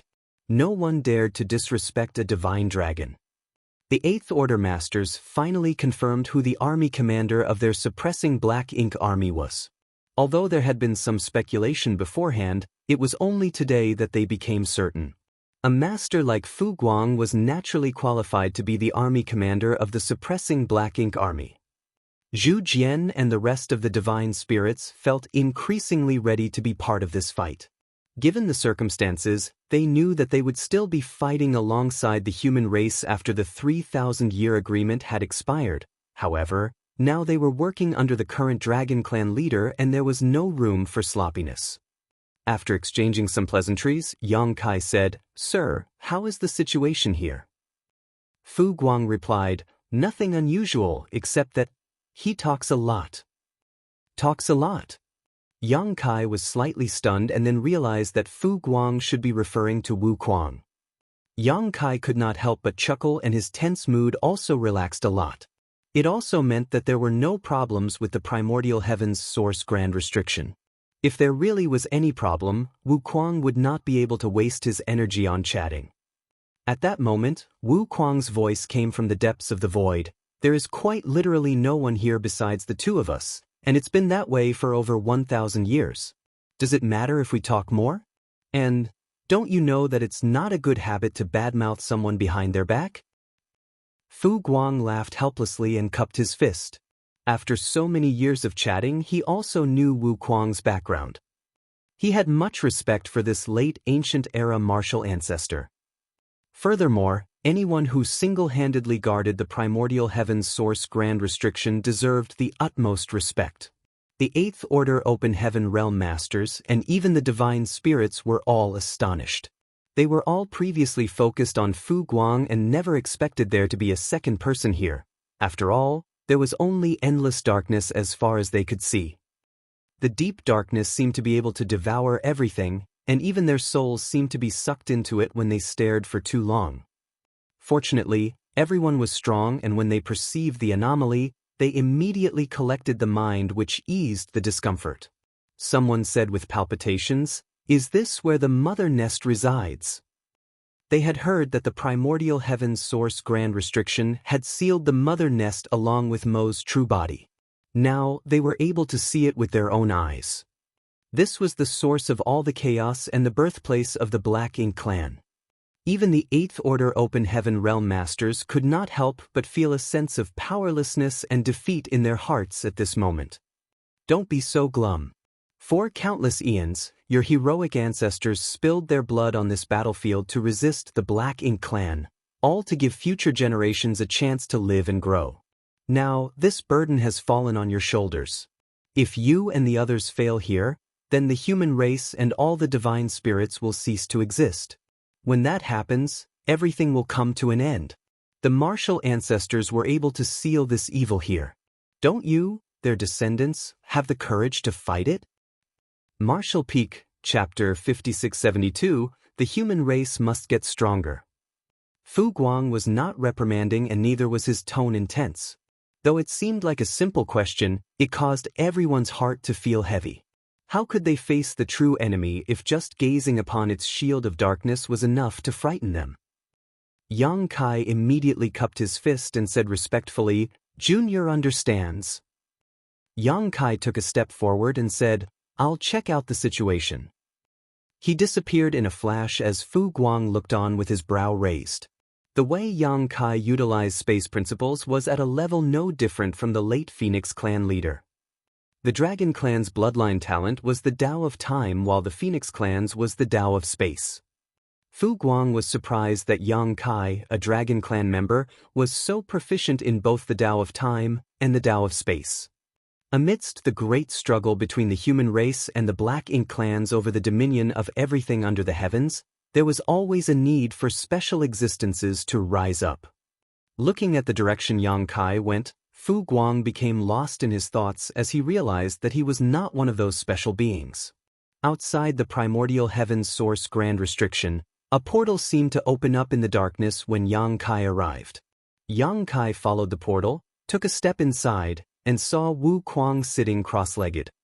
Yang Kai swiftly activated the Great Sun and Great Moon marks. Yellow and blue rays burst out and merged into a huge beam of purifying light that rained down on Wu Kuang's head. Wu Kuang, whose body was so black that his face could barely be seen, was instantly enveloped by the purifying light, and with a piercing sound, the huge mass of black ink strength was purified. The light dissipated and Wu Kuang returned to his original appearance. He appeared grim as he asked, "What the hell are you doing?" Yang Kai replied casually, "I need to make sure that I see a human Wu Kuang, not a black ink disciple Wu Kuang." Anyone else who saw Wu Kuang's appearance would have thought he had been completely corrupted by black ink strength, mainly because this guy was covered in it and looked very abnormal. "What about now?" Wu Kuang asked rhetorically. Yang Kai said, "It should be fine, but I'd like to check your small universe if you don't mind." Wu Kuang snorted and replied, "If I were a black ink disciple, I would have awakened the old thing inside and unlocked the primordial heaven source grand restriction long ago. Who knows? The heaven-devouring great emperor is quite the schemer. Who can tell what you're up to?" Wu Kuang rolled his eyes. The rich black ink strength continued to be pulled in, and under heaven-devouring battle law, he seemed to have turned it into a bottomless pit. Still, he warned Yang Kai, "Refrain from acting out. Do you know how tricky it is to steal something from someone's home without disturbing the sleeping owner? Besides, didn't you give me a world tree clone which can stabilize and isolate my small universe? How could black ink strength corrupt me so easily?" When he saw that Yang Kai was unconvinced, Wu Kuang immediately sneered and snarled, "You're going to get your ass kicked." As he said that, he revealed his aura threateningly. Yang Kai immediately sat cross-legged in front of him and said, "Your fist is bigger. Fine, you win." Wu Kuang had already become a 9th Order Open Heaven Realm Master. He was clearly not exaggerating when he said that he would achieve this within 3,000 years. Yang Kai was more and more amazed at the power of the heaven-devouring battle law. Unfortunately, only Wu Kuang could truly bring out the full power of this heaven-defying cultivation technique. Wu Kuang was able to advance from the 7th Order to the 9th Order in just 3,000 years with this secret art and special environment. In the end, black ink strength was also a kind of power. While sitting here, the black ink strength was endless and inexhaustible. With the help of the heaven-devouring battle law and the protection of flawless purifying golden lotus and a world tree clone, Wu Kuang was able to achieve the unimaginable in just 3,000 years. Without even one of these conditions, Wu Kuang would not have been able to advance to the 9th Order in such a short time. "Senior, I would like to ask you something," Yang Kai said solemnly. Wu Kuang chuckled softly. "So, you call me Wu Kuang when you want and then address me as Senior when you want something. Brat, you're as disrespectful as ever." Wu Kuang sneered and thought to himself scornfully. "Speak." Wu Kuang snarled. The 10 martial ancestors all must have understood the open heaven realm method is flawed. How did Senior overcome the limitations of the open heaven realm method to cultivate the 9th Order? Wu Kuang's current body originally belonged to Mo Xing, the great demon god, who was killed back in the star boundary. Wu Kuang's soul took over that fallen master. Yang Kai still remembered that when he saw Wu Kuang again after leaving the star boundary, Wu Kuang was just a 5th Order Open Heaven Realm Master at that time. In other words, Wu Kuang should have been an ordinary 5th Order Open Heaven Realm Master back then, so theoretically his limit was the 7th Order. How did he become a 9th Order Open Heaven Realm Master? You want to know? Wu Kuang grinned. You won't be able to do it. The 3 selves source reconstitution art is enough to keep you busy. Yang Kai probed and asked, is it related to the secret art practiced by Senior? Back in the days when Wu Kuang was still sure, he already perceived the drawbacks of the open heaven realm method and knew that the 10 martial ancestors alone could only confine Mo but could not completely destroy it. He needed more power and to reach a higher realm to destroy Mo. The 3 selves source reconstitution art was one of the methods Sure deduced that could potentially solve the limitations of the open heaven realm method. However, this method had extreme limitations. If Wu Kuang did not know that Yang Kai had the soul-warming lotus, he would not have taught it to him. After all, the mere process of cutting one's soul in half was essentially like committing suicide if not for the supreme treasure. Since Sure had formulated the 3 selves source reconstitution art, but did not practice it, there must be another way to overcome the drawbacks of the open heaven realm method. Yang Kai guessed that this should be the heaven-devouring battle law. Wu Kuang nodded. It is related to the secret art that I practice. The heaven-devouring battle law was not only the fastest method to improve one's strength, there are other subtleties involved with it that you cannot understand right now. To avoid the limitations of the open heaven realm method, the flawless purifying golden lotus is also indispensable, so only I can do this in this world. As for the others, Wu Kuang slowly shook his head and his message was self-evident. Yang Kai was silent for a moment and then he suddenly said, "Senior, I saw the primordial light." Tsang told the Ninth Order Masters that finding the primordial light was the best and most secure way to resolve the issue of Mo and the Black Ink clan. Yang Kai overheard this when he was serving tea to them, otherwise he would not have known about such a secret, as he was just a Seventh Order Open Heaven Realm Master back then. However, of those Ninth Order old ancestors who were present, only 2 of them were still alive today. Wu Kuang was the reincarnation of Shi and naturally knew more about the primordial light than anyone else. Wu Kuang was stunned for a moment before he became incomparably excited, his eyes widening as he asked, "Where is it?" He was so agitated that he even grabbed Yang Kai's shoulders and shook him. Yang Kai felt his shoulders were about to be crushed and his body shaken apart, and hastily said, "Senior, don't get so excited. I only witnessed the primordial light by chance when traveling back through millions of years of time." "You traveled back in time?" Wu Kuang gawked as this was an impossible feat as far as he knew. After his eyes stopped spinning, Yang Kai explained exactly what happened in the ancestral land, causing Wu Kuang's expression to change as he listened. After Yang Kai finished explaining, Wu Kuang's expression became extremely odd and he could not tell whether he felt relief or not. "So, that's what happened. The primordial light has long since ceased to exist. Back then, the 10 martial ancestors theorized that the only way to deal with Mo once and for all was to find the primordial light. That was naturally a source of hope for them. However, today, Yang Kai had confirmed that the primordial light had disappeared from the universe, and its remnants had evolved into the divine spirit family. Thus, this hope no longer existed. Wu Kuang couldn't help feeling some disappointment in his heart. However, he had also long expected this situation. Even if he was disappointed, he did not despair. The primordial light was certainly the safest and simplest solution to resolve the issue of Mo, but it was not necessarily the only solution. Mo was in the creation realm, so if he could break through the Ninth Order and reach the creation realm, he would be able to compete with Mo directly. Collecting himself, Wu Kuang quickly said, "Brat, since the primordial light has long since dissipated, the only hope for the human race now is to further strengthen themselves and rise above the Ninth Order as soon as possible." "Yes," Yang Kai answered, but after thinking about it he did not say anything about Zhang Ruoxi. After all, her story was still just his own speculation. Thus, he would have to take her to that place before he could say for certain his hypothesis was the truth. After a moment of silence, Yang Kai said, "I brought some men and a powerful weapon with me this time to ease the burden on Senior. If Senior needs any help from them, just order them as needed." "There is always a need for more help," Wu Kuang said seriously. "Previously, Mo was hit by whatever Mu left behind and has been in deep sleep ever since. Over these years, although there have been some faint mental activities, it has not awakened yet.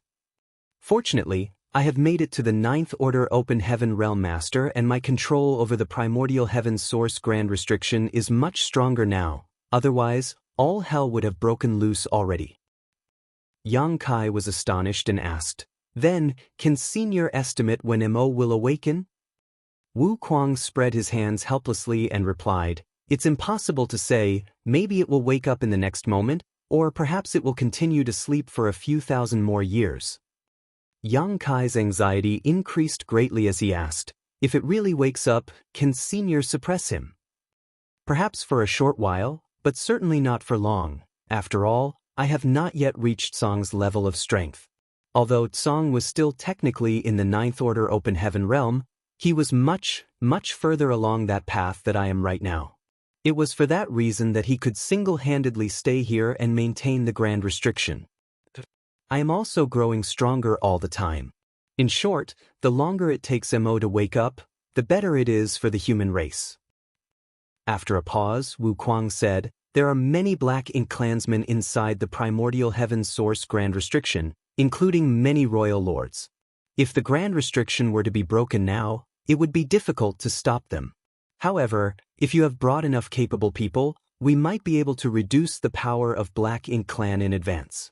When the day comes, and make no mistake, it will come, the burden on the human race would lessen if we act now. Yang Kai listened and asked eagerly, how should we go about eliminating them?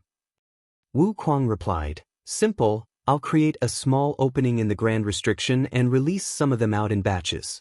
You guys just need to kill them as they emerge. Martial Peak, Chapter 5673, Prepare for Battle. Yang Kai winced and whispered, Senior may not know, but more than 3,000 years ago when the human crusade force came here, Tsang did what you suggested and it ended in disaster. Of course, when Tsang chose to open a gap, it was based on the same reasoning. Before the human crusade force arrived, Tsang had guarded this place alone for over 100,000 years and was approaching his limit. The primordial heaven's source Grand Restriction not only sealed Mo's true body, it also held back all of Mo's creations. Tsang could not bear the burden by himself and eventually he would not be able to contain them. If the seal broke and Mo and its true body escaped, the human race would not be able to handle the subsequent catastrophe. So, after the human crusade force arrived, Tsang proposed, as Wu Kuang did now, to open a gap in the Grand Restriction to relieve some of the pressure. Initially, everything had gone according to Tsang's expectations, until the appearance of a black ink giant spirit god. Unexpectedly, a black ink giant spirit god emerged from the Grand Restriction and forcefully held the gap open. The Black Ink Clan armies swarmed out and overwhelmed the human race army. All the Black Ink clansmen who died in that battle left behind massive amounts of black ink strength, which was then absorbed by the black ink giant spirit god, increasing its power. In the end, Tsang was forced to use the last card Mu left behind and sacrificed his body to reseal and reinforce the primordial heaven source Grand Restriction while Mo fell into a deep slumber. However, the black ink giant spirit god who had been roaming in the late ancient era battlefield had been awakened and struck from the rear to rout the crusade force. Although Yang Kai was not present for many of those events, he was at least involved up until the emergence of the first black ink giant spirit god. Thus, when Wu Kuang proposed this same strategy 3,000 years later, Yang Kai was naturally a little worried. Wu Kuang had obviously heard about what happened back then and chuckled, accidents are inevitable. Yang Kai said solemnly, Is Senior certain that you can reseal the Grand Restriction at any moment? Wu Kuang said bluntly, There is no guarantee. Yang Kai's face twitched. If Wu Kuang did not dare to make this guarantee, then how could he propose such a risky plan? The hidden ace that Mu had left behind had been used up. The human race could not afford another mistake of that magnitude. However, Yang Kai soon realized what the problem was and asked, Is Senior's burden so great that you are unable to bear it? Yang Kai hit the nail on its head, so Wu Kuang could not help but sigh and reply, I just became a 9th Order Master and my strength is incomparable to Tsang. It's only a matter of time before the primordial heaven's source Grand Restriction breaks apart. Why didn't Senior just say so then? Yang Kai said with some displeasure. Listening to Wu Kuang's tone earlier, he thought this guy was having an easy time staying here at the primordial heaven's source Grand Restriction. Who would have thought that his life was hanging by a thread all this while? Wu Kuang simply replied, Don't I need some face? Yang Kai was immediately incensed and did not know how to respond. He fumed for a moment before asking, If we do as Senior said, will there be any effect on Mo's true body? Would you believe me if I said that there will be no effect? Mu left a strong gambit behind. Now, we can only trust her. Then what about black ink giant spirit gods? Yang Kai asked again. There is no way a newly promoted 9th Order Master like me could sense what's going on inside the primordial heaven's source Grand Restriction when even Tsang, Shi, and the others could not back at their peak. Only Mu ever dove deep into the primordial heaven's source Grand Restriction. We have never done so. Unfortunately, she died after we resealed the restriction and did not leave any clues as to what she saw inside. That is why no one knew a black ink giant spirit god was lurking inside. The only thing I can do now is to try to reseal the gap when I notice any anomalies and try to avoid things getting out of hand. What Wu Kuang meant was that if there was a black ink giant spirit god that wanted to break out of the Grand Restriction, he would immediately close the opening. It was pointless for Yang Kai to ask if he was able to do it at this point. Wu Kuang followed up, "You do not have to worry too much though. Even if Mo is already at the creation realm, there will not be many black ink giant spirit gods." "How do you know?" Yang Kai asked. Mo must have paid a huge price to create such a powerful being. Every black ink giant spirit god must require a part of its true essence. Although Mo is very powerful, its soul and essence cannot be divided too many times, otherwise it will be in great danger itself. Is Senior certain of that, or is it just a guess? Yang Kai frowned. "I have evidence this time," Wu Kuang smiled. "Thousands of years ago, the Black Ink clan laid out an elaborate scheme and made many sacrifices to awaken the Black Ink giant spirit god in the divine spirit ancestral land, just like they did with the one from the late ancient era battlefield. If Mo could freely create Black Ink giant spirit gods, why would it bother going through all that trouble? Sending even one more out of the primordial heaven's source Grand Restriction would have ended everything right from the start, right?" Yang Kai pondered over it a little and had to admit that Wu Kuang's analysis had some truth to it. Of course, he could not rule out the possibility that he just wanted to believe a comforting lie rather than face an unwelcome truth.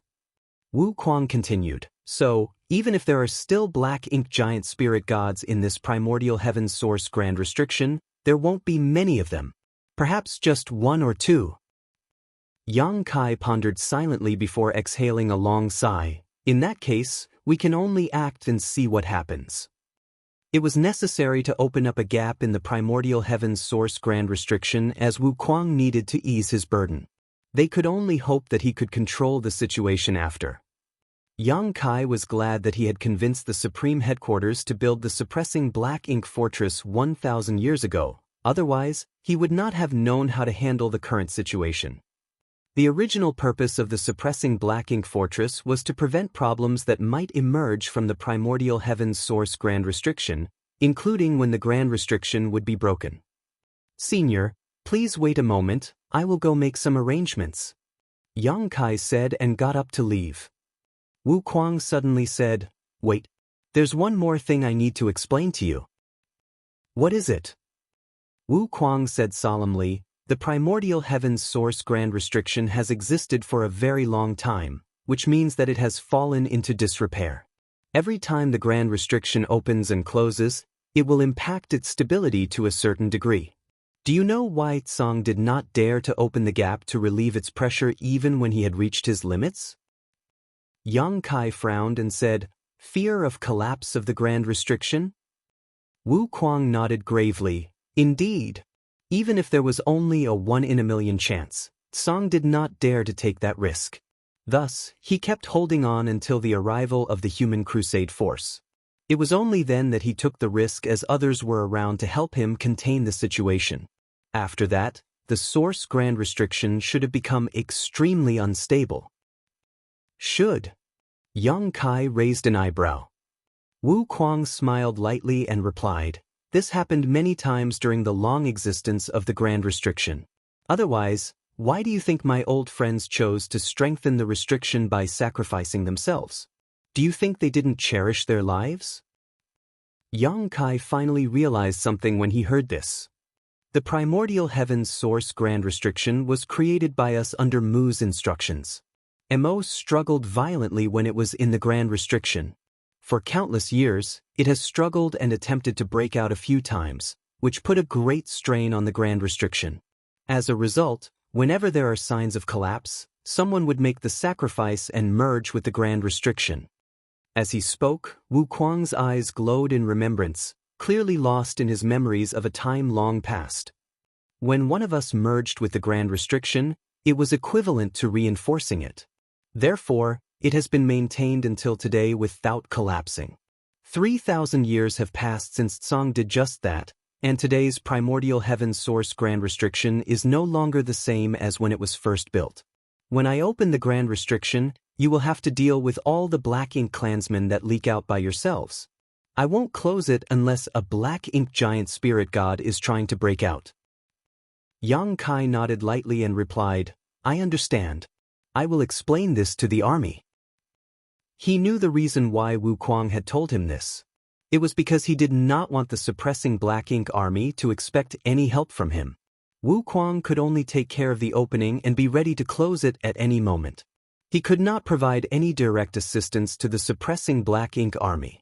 He also wanted the suppressing black ink army to be prepared for anything horrendous that may occur. After leaving the primordial heaven's source grand restriction, Yang Kai returned to the debris of the Great Pass and explained what he had discussed with Wu Kuang. Fu Guang nodded his head and said, we can only deal with it as it is. Yang Kai continued, I can't stay for long, so I must ask Senior to take care of things here. Fu Guang smiled and said, not a problem. I'll take care of it. Yang Kai looked at the numerous human 8th Order masters and shouted, prepare for battle. Small universe portals opened up and numerous figures emerged from each of them, the soldiers soon assembling according to their divisions and squads. Yang Kai moved away from the debris and his world force surged to clear a space in the void. Afterwards, he took out the orb that contained the suppressing black ink fortress and threw it forward with force. Manipulating space principles, the orb shattered and space inside expanded rapidly. In the blink of an eye, a large area of space was added to the void, causing ripples in space. Yang Kai rapidly formed a set of hand seals and surged both world force and space principles to smooth the disorder. After everything calmed down, the huge suppressing black ink fortress came into view, in all its intimidating majesty. This was a true weapon of war. It sat in the void like a fierce beast, facing the primordial heaven's source grand restriction like a tiger that was watching its prey. In the square, Fu Guang raised his brow slightly when he saw this. With such a powerful platform in hand and the 6,000 elites of the suppressing black ink army, they should not have any problems dealing with a few black ink clansmen from the primordial heaven's source grand restriction. Suppressing black ink army. Fu Guang pointed his hand to the front and shouted, assume your positions. Yes, sir. Under Fu Guang's command, the 10 divisions rapidly entered the suppressing black ink fortress from all sides. Division after division was assigned to each of the artifacts and everything was ready after just 2 hours. Fu Guang stood proudly in the middle of the void as this huge suppressing black ink fortress came to life and prepared for war. At the suppressing black ink fortress core, 10 8th Order Open Heaven Realm Masters sat cross-legged in a circle, ready to activate its power to provide all possible assistance to the soldiers outside. Martial Peak, Chapter 5674, Shaving Away What's Inside. Yang Kai looked on from afar. The primordial heaven's source grand restriction was the battlefield of the suppressing black ink army. As he told Fu Guang earlier, he could not stay here for long. Thus, he could only observe and did not intend to intervene in this battle. Everything would be fine if the suppressing black ink army and the suppressing black ink fortress could deal with the black ink clan army that rushed out of the primordial heaven's source grand restriction. If they could not, then there would be problems. There was another figure standing beside him at this moment. It was Zhang Ruoxi who asked, Sir, don't I have to go and help? She thought that she could provide a lot of assistance with her small stone race army, which could form a 4th Order 9 Palaces formations. Even if she was facing an innate territory lord, she could put up a hard fight. Yang Kai slowly shook his head and said, Your battlefield isn't here. If his guess was right, then Zhang Ruoxi could play a much bigger role in the future than merely controlling a 4th Order 9 Palaces formation. Upon hearing this, Zhang Ruoxi felt a bit confused, but she listened to Yang Kai's instructions and watched quietly beside him. For the last few thousand years, she and Yang Kai had barely met, but ever since she was young, she had built an unconditional trust in Yang Kai. Even after growing up and becoming a 7th Order Open Heaven Realm Master, she would still obey any request Yang Kai made of her. Now, both the suppressing black ink army and the suppressing black ink fortress were ready. Yang Kai looked over at Wu Kuang and said, Senior, Please do your best to control the gap and not put too much burden on the suppressing Black Ink army. Wu Kuang said, "Rest assured, I have been considering this ever since I first began guarding this place. I will only open the gap wide enough for those weaker than royal lords to smoothly pass through. Perhaps 1 or 2 royal lords might occasionally rush out, but with that dragon here, it shouldn't be a problem." Yang Kai nodded lightly. This was also the reason why he arranged for Fu Guang to come here in advance. As a divine dragon, Fu Guang was significantly more powerful than the average 9th Order Open Heaven Realm Master, so dealing with 1 or 2 royal lords should not be an issue for him. The battle would soon begin. In the endless darkness, a spinning vortex suddenly emerged in front of the suppressing Black Ink fortress. The initial speed of the vortex was not fast, and its scale was not large. However, as time passed, the vortex gradually began to expand, and the speed of its rotation became increasingly faster. This was obviously Wu Kuang manipulating the primordial heaven's source grand restriction to open a hole. Looking at this, Yang Kai felt much more assured. He remembered when Song opened the gap in the primordial heaven's source grand restriction back then. A huge opening had appeared at that time and countless Black Ink clan soldiers poured out of it. It was not that Song was not as good as Wu Kuang at controlling the grand restriction, but rather that the situation was vastly different. At that time, the human race had more than 100 great passes and an army which numbered in the millions. Song did not need to be so careful with his control of the gap. However, things were different now. The suppressing Black Ink fortress was less than 10% the size of a great pass, and the suppressing Black Ink army was composed of only 6,000 soldiers. Although there were 400 8th Order masters, that was still far fewer than the initial crusade force. If Wu Kuang did the same as Song had, then the suppressing Black Ink army would be overwhelmed and wiped out in no time. Wu Kuang was undoubtedly far more cautious in his approach than Song was back then. Rich Black Ink strength escaped from the vortex, but there was no sign of the Black Ink clan, which puzzled the suppressing Black Ink army soldiers. Soon, the human race masters sensed an anomaly. From within the vortex, a powerful divine sense extended outward, spying on the situation outside. Apparently, after that event 3,000 years ago, the Black Ink clansmen inside the primordial heaven's source grand restriction became more cautious. However, even if they were more cautious, they could not resist the rare opportunity to rush out to the outside world. Thus, it did not take too long before a large number of Black Ink clansmen charged out of the vortex. These Black Ink clansmen were on average stronger than those fighting on the Great Territory battlefields.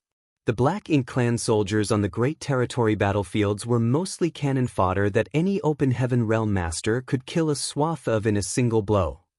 However, these Black Ink clansmen that rushed out from the primordial heaven's source grand restriction were all low-rank clansmen at least. In other words, they were equivalent to low-rank Open Heaven Realm Masters. This was not surprising as the primordial heaven's source grand restriction has been sealed for so many years. Since these Black Ink clansmen were spawned inside and had nothing else to do, there was plenty of time for them to grow in strength. The last time the Crusade force was here, they were faced with such a situation as well. The first wave of Black Ink clansmen that emerged numbered less than 300, but everyone knew this was only the beginning. This batch of soldiers immediately rushed in the direction of the suppressing Black Ink fortress. After this first wave, more batches rushed from the vortex, each one containing a few hundred to 1,000 mixed soldiers. In the blink of an eye, tens of thousands of Black Ink clansmen had emerged from the primordial heaven's source grand restriction, with more still pouring out. On top of the walls of the suppressing Black Ink fortress facing the primordial heaven's source grand restriction sat the Tiger Roar cannons.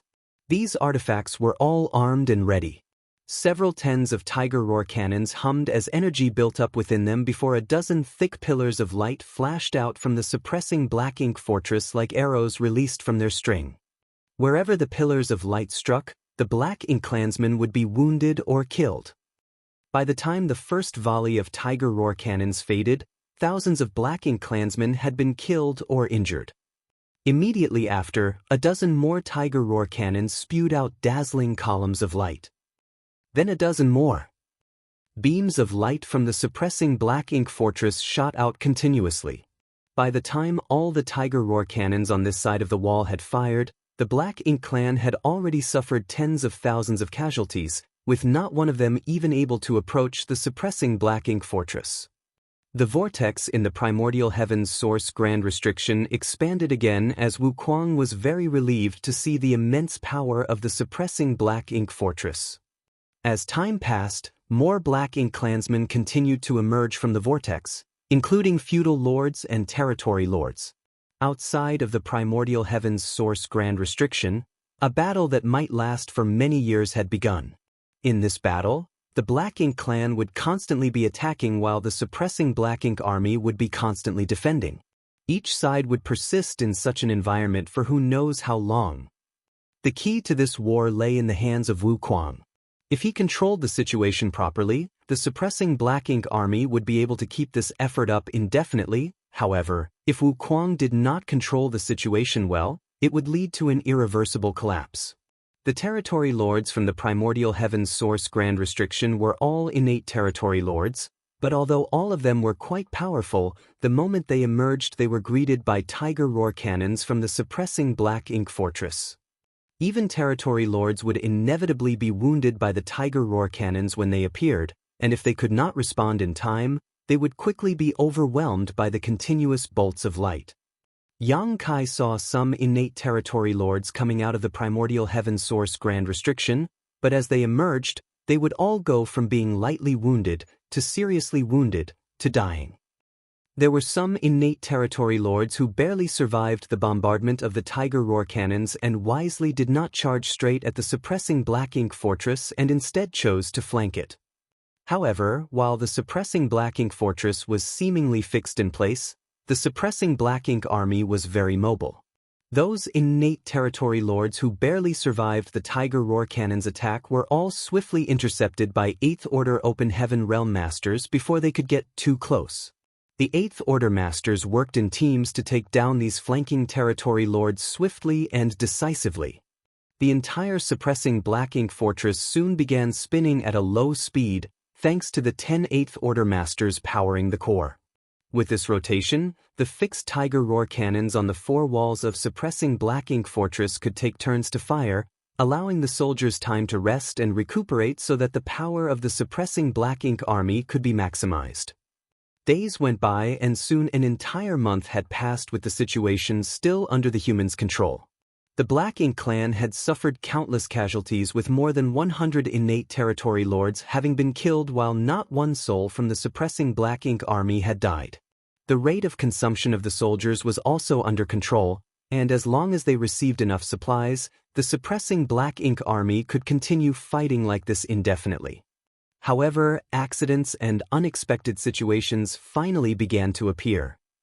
From the vortex, the aura of a royal lord revealed itself, followed by the figure of a royal lord struggling to emerge from within the grand restriction. Wuquang had carefully controlled the primordial heaven source grand restriction so that the gap he opened was only large enough to allow those weaker than royal lords to pass through smoothly. Any royal lord trying to emerge would have difficulty exiting through the current opening. The royal lord was only delayed for a few breaths of time while passing through the vortex, but during that brief moment, he was naturally struck by multiple attacks from the suppressing Black Ink fortress, causing numerous injuries. Naturally, this caused the royal lord to roar in anger.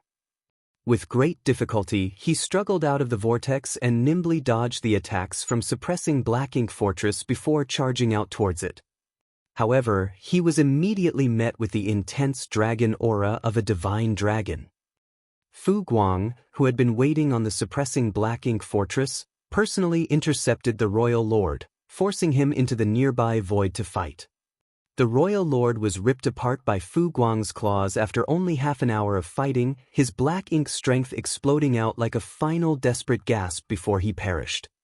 Even in his prime, this royal lord was no match for a divine dragon, let alone after he was seriously wounded by the suppressing Black Ink army's focused barrage. The combination of the suppressing Black Ink army with the suppressing Black Ink fortress and a divine dragon proved to be a solid defense. Of course, The prerequisite was that Wu Kuang maintained proper control of the primordial heaven source grand restriction and that nothing changed within the primordial heaven source grand restriction. Yang Kai was relieved to see this. There was no need for him to intervene in this matter. In fact, he could hardly resist the temptation to join. However, there was truly no need for him to be here since there was a divine dragon present. Looking at all the familiar faces aboard the suppressing black ink fortress, Yang Kai felt guilty for not participating in the fight, but he could do nothing about it. After taking Zhang Ruoxi into his small universe and transmitting a few words to Fu Guang, Yang Kai connected with the old tree and soon followed its traces to the grand ancient ruins boundary. Marshall Peak, Chapter 5675, Guest. 3 months later, in the desolate and vast void of the chaotic dead territory, the two forces of yin and yang entwined, sparking violent explosions and shaking the universe each time they collided. Even an 8th Order Open Heaven Realm Master would not be able to withstand the fallout of such an explosion. This was a sight that had not been seen in the chaotic dead territory for many thousands of years. Such a chaotic and dangerous place certainly had a lot of opportunities, yet the dangers far, far outweighed those lucky chances. If it wasn't for the protection of giant spirit god Aer when Yang Kai arrived here the first time, he would have already died many times over with his 6th Order Open Heaven Realm cultivation. After the Black Ink clan invaded the 3,000 worlds, they had also set their sights on this place, but when they realized how dangerous it was, they gave up on it entirely. They couldn't hold their ground in a place this dangerous.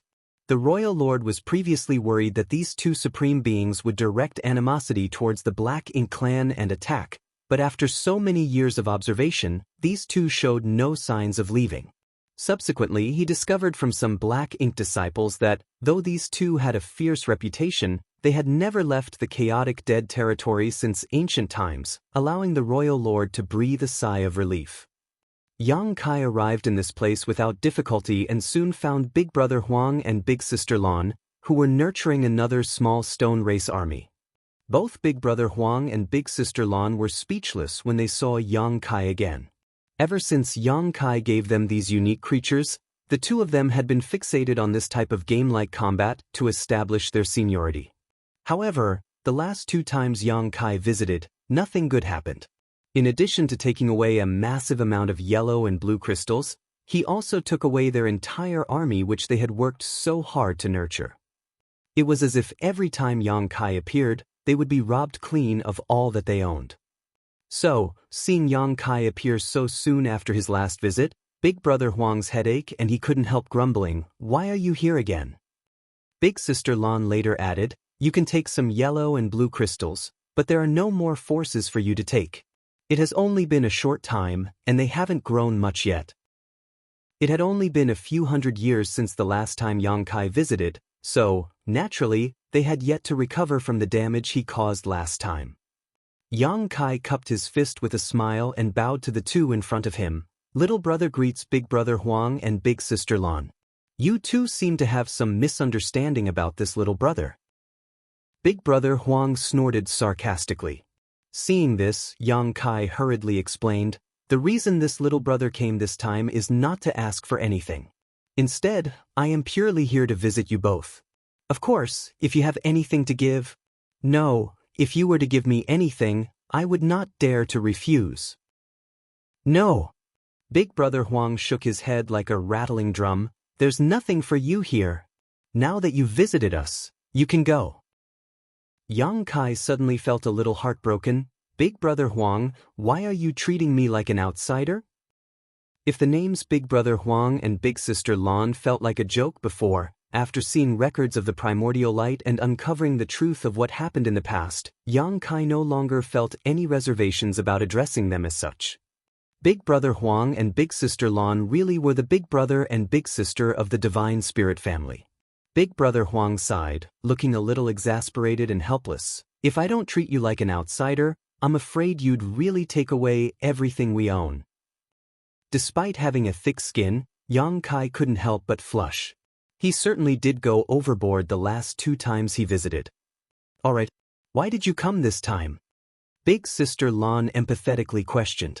Now that the Black Ink clan had invaded their land and the human race was in a dire situation, how would Yang Kai come here to chit-chat with them for no particular reason? Yang Kai's expression turned serious. Indeed, I have something to discuss. Do Big Brother and Big Sister remember the primordial light I mentioned the last time I came to visit you? Big Brother Huang couldn't help but look up at him. Did you discover something? The primordial light was also related to Big Brother Huang and Big Sister Lan's origins, thus they were naturally concerned about it. It was simply that despite having lived for so long, they had no clue about it and didn't even know where to go for information, leaving them with no choice except to place their hopes in Yang Kai. Yang Kai nodded and said, "By coincidence, I happened to see the primordial light when I experienced the events of the past." Following, he narrated all the things he experienced in the divine spirit ancestral land, including the blurry human figure that emerged when the primordial light first arrived there. Everything I saw should be the events that occurred in the ancestral land during the primordial era, and these memories were born by the ancestral land itself. When this little brother was cultivating, I resonated with the ancestral land itself and got a glimpse of the mysteries of the primordial era. But from what I saw before the primordial light hit the ancestral land, it was not as stable and powerful as it should have been. It undoubtedly separated its yin and yang components from it. This little brother believes that before the primordial light arrived at the ancestral land, it had already separated from Big Brother and Big Sister in the chaotic dead territory. After yin and yang were separated from the primordial light, they did not immediately become Big Brother Huang and Big Sister Lan. Rather, it took many years of evolution for the pure yin and yang to become the burning light and serene glimmer of today. Big Brother Huang previously mentioned this too. In the beginning, they were muddled and only felt as though they had been abandoned somehow. It was only a long time after they gained full sentience that they realized that they were in the chaotic dead territory and had never left this place since ancient times. Big Brother Huang and Big Sister Lan exchanged glances, their expressions unreadable. Sometime later, Big Brother Huang finally murmured, "So, we were really born from the primordial light." He had this conjecture the last time Yang Kai discussed the primordial light with them, but he had no way to prove it. Now, Yang Kai's words had eliminated all his doubts. Yang Kai said with a smile, "This is no surprise.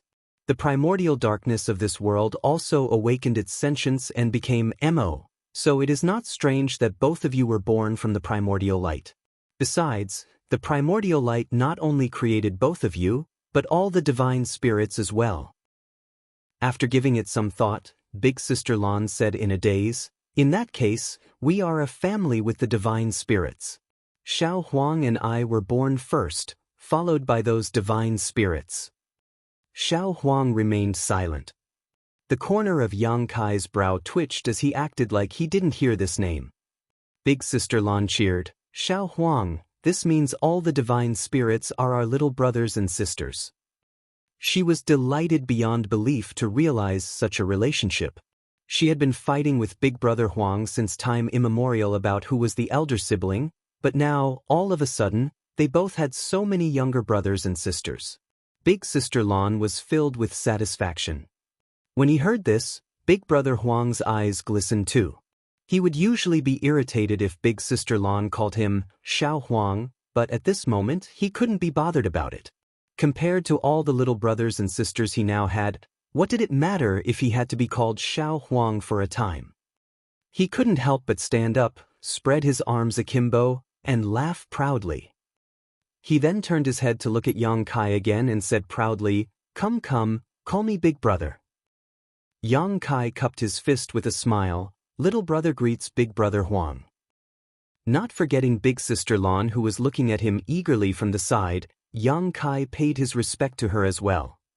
Previously, when they were addressed in this manner, the two of them were secretly on guard, wondering whether Yang Kai had any other intentions. However, at present, the same way of addressing and greeting sounded much more comfortable. Yang Kai felt a little sentimental at this moment. Although these two were supreme beings with great seniority and profound strength, something as simple as having little brothers and sisters actually brought them such joy, showing their innocence and cuteness, the polar opposite of how ferocious they were reputed to be outside. The only thing of concern now was how these two would react if they discovered that they still had another divine spirit who might have higher seniority above them. Considering all this, Yang Kai quickly remarked, "Big brother and sister, little brother brought a guest for you this time." With his brows lifted, Big brother Huang asked, "Oh? Is it a divine spirit?" Yang Kai nodded, "Yes."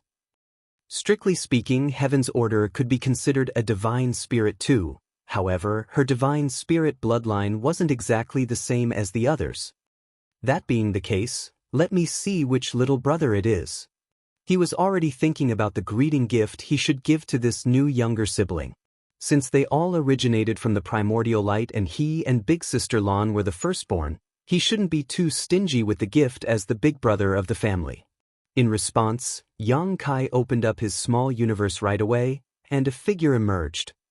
When he decided to bring Zhang Ruoxi to the chaotic dead territory to meet Big Brother Huang and Big Sister Lan, Yang Kai imagined many different ways this first contact would go, but nothing could have prepared him for what happened next.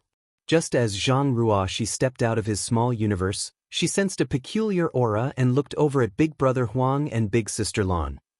A different kind of smile appeared on Big Brother Huang's face all of a sudden as he stared straight at Zhang Ruoxi. Though it was their first time meeting each other, he felt incredibly warm and close to this person in front of him, like a long-lost child finally meeting a family member. Big Sister Lan tilted her head as she gazed at Zhang Ruoxi, her eyes somewhat lost. Like Big Brother Huang, she felt at home with this person. This overwhelming feeling filled her with a sense of anticipation, even though she had no idea what she was anticipating. This feeling was seemingly reciprocal. Yang Kai had not told Zhang Ruoxi where they were heading or who she was about to meet. She only stayed in Yang Kai's small universe and waited for his instructions.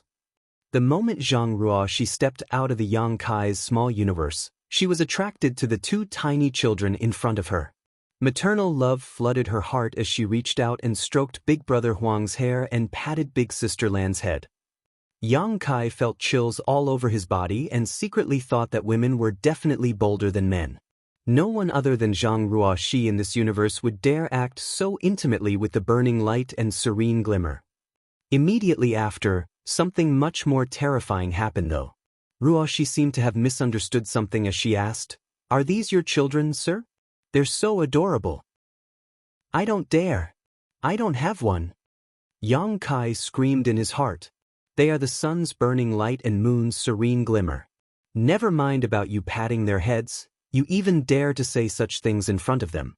If this angers them both, how can the chaotic dead territory contain their rage?" Martial Peak, Chapter 5676, Small Universe Imbalance. Big Brother Huang and Big Sister Lan didn't show any signs of irritation however. In fact, the two appeared incredibly at ease when Zhang Ruoxi stroked their heads. Big Brother Huang even squinted his eyes slightly while Big Sister Lan made soft sounds like a cat purring. Then there was a sudden change.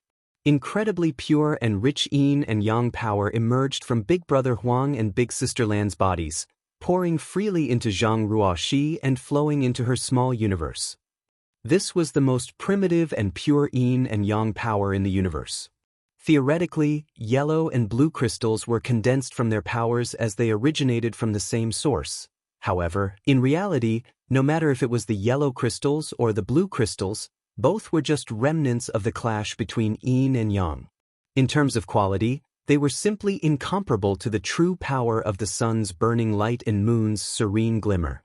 If they were solely distinguished according to the open heaven order, then this kind of power definitely surpassed the ninth order. In addition to that, Big Sister Lan and Big Brother Huang Yin's and yang powers were extremely abundant. Though only a small part was poured into Zhang Ruoxi, her aura instantly soared, causing her seventh order open heaven realm cultivation to reach its limit and even show signs of breaking through.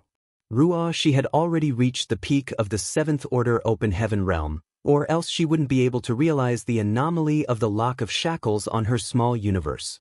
If she continued to cultivate normally, she would have had a chance to ascend to the eighth order within 300 years. Taking her potent bloodline into account, the time she needed might even have been shorter. However, this unexpected incident hastened her cultivation breakthrough enormously. She wasn't totally unprepared for this eventuality.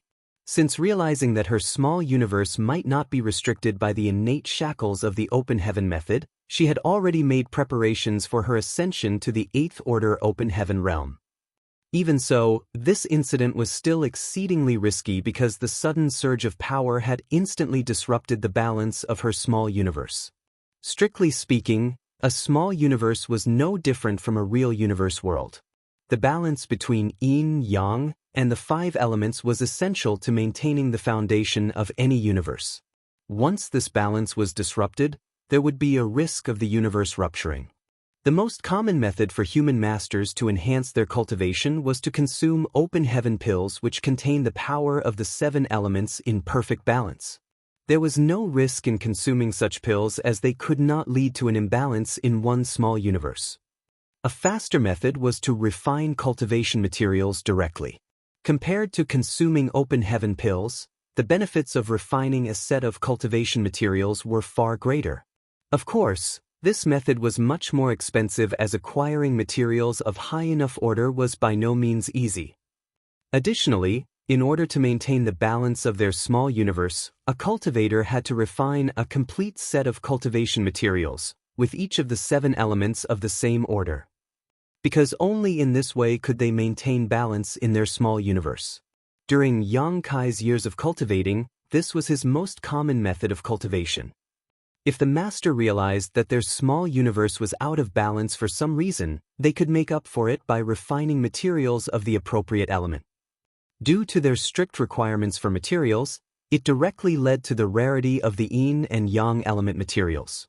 Yin and yang element materials were far less common than the 5 elements materials. While there were sufficient materials of the lower orders, as the order increased, less and less yin and yang element materials were available. Before Yang Kai obtained a large amount of yellow and blue crystals from the chaotic dead territory, even the cave heavens and paradises lacked such materials above the 5th order. It wasn't until the appearance of yellow and blue crystals that this issue was solved. Big Brother Huang and Big Sister Lan did not intend to pour their strength into Zhang Ruoxi's body. Rather, it was drawn out by her mysterious bloodline power, causing Zhang Ruoxi to unintentionally devour their power. This surprised both of them greatly. Zhang Ruoxi did not anticipate such a thing to occur either, nor did she intend to devour these two's powers, but everything happened so seamlessly after just a moment of contact. Immediately, Zhang Ruoxi's world force soared and her aura rampaged as the imbalance of her small universe shook and violently impacted her. Her gorgeous face turned pale in an instant and she frantically cried out, "Sir!" Yang Kai was shocked as well. He was just admiring the strange act of Big Brother Huang and Big Sister Lan a breath ago, and the next instant Ruoxi's small universe was in peril. Behind Ruoxi, the illusory phantom of her small universe emerged all on its own, its original tranquility with majestic mountains and pristine waters now enveloped in a storm of yellow and blue light. As these two hues clashed, a scene of violence and destruction played out. It was similar to what the chaotic dead territory looked like before Yang Kai first came here. Right away, Yang Kai snapped back to his senses and immediately took out a set of 5 elements materials, all in the 7th order, and passed them to Zhang Ruoxi, urging her, "Focus. Concentrate on holding together your small universe and quickly refine these." Since she had received a massive infusion of yin and yang element power, the only way to restore the balance of her small universe was to quickly refine more 5 elements power. Zhang Ruoxi obviously also understood that her life was at stake, so she did not hesitate to accept the 5 elements materials, sat cross-legged, and followed Yang Kai's instructions to stabilize her mind as she went all out to suppress the chaos of her own small universe while preparing to refine the materials. However, a human master was always greatly impacted by any disturbance in their small universe. If there was a fight between masters of the same order and strength, the one whose small universe was shaken first would quickly be defeated and perish. Because of this, every cave heaven and paradise had developed divine abilities or secret techniques designed exclusively for protecting their small universe. These methods were mainly used to defend their small universes from external shocks. During the Great Evolution Army's battle at the Royal City of the Great Evolution Theater, Yang Kai used his cow punch secret technique to kill a 9th Order Black Ink disciple. In terms of raw strength, Yang Kai wasn't a match for a 9th Order Black Ink disciple. In fact, a 9th Order Black Ink disciple might only be slightly weaker than a pseudo-royal lord like Mo Nai. However, Yang Kai's cow punch was the most profound secret technique capable of directly impacting an enemy's small universe. Even if there was a great disparity in strength between Yang Kai and his opponent, cow punch could bypass all conventional defenses to cause massive damage. The current situation of Zhang Ruoxi was equivalent to her small universe being attacked by rampaging energy.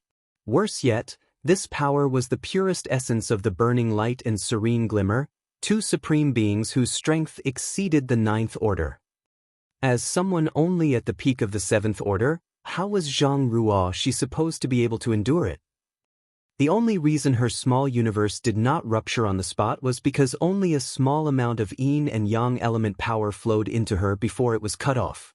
However, this disturbance in her small universe made it incredibly difficult for her to focus her mind. In such an unsteady state, let alone refining materials to balance her small universe, even suppressing the chaos in her small universe was proving all but impossible. If Zhang Ruoxi was unable to suppress the turbulence in her small universe quickly, it would only further destabilize, worsening her condition and creating a deadly feedback cycle. In a matter of breaths, Ruoxi's aura became more and more chaotic, and the illusory phantom of the small universe behind her also began to expand and contract, showing extreme signs of instability. The yellow and blue lights also became more violent as they thrashed about wildly. Yang Kai felt chills all over. He thought that having Zhang Ruoxi visit Big Brother Huang and Big Sister Lan might bring about some unexpected gains, but he never imagined that things would go so awry. Racking his brain desperately, Yang Kai suddenly thought of something that might help Ruoxi, so he quickly shouted, "Open your mind." The next moment, a seemingly illusory lotus flower covered in multicolored light flew out from Yang Kai's head and into Zhang Ruoxi's. Soul-warming lotus.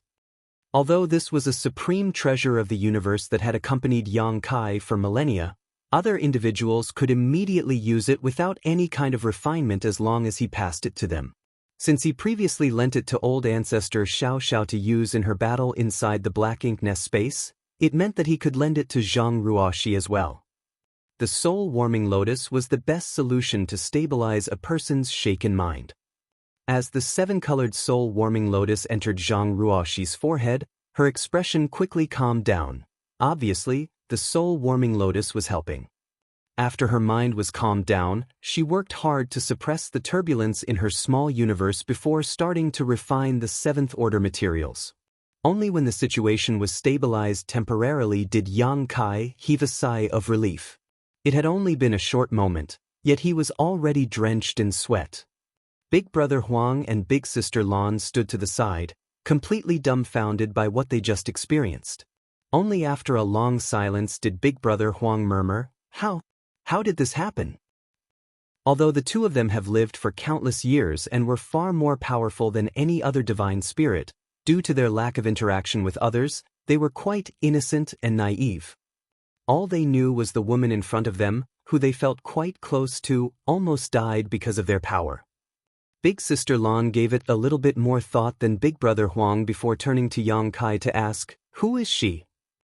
Even when she first met Yang Kai, a member of the Dragon Clan, she had never experienced the same level of closeness as she did with this mysterious woman.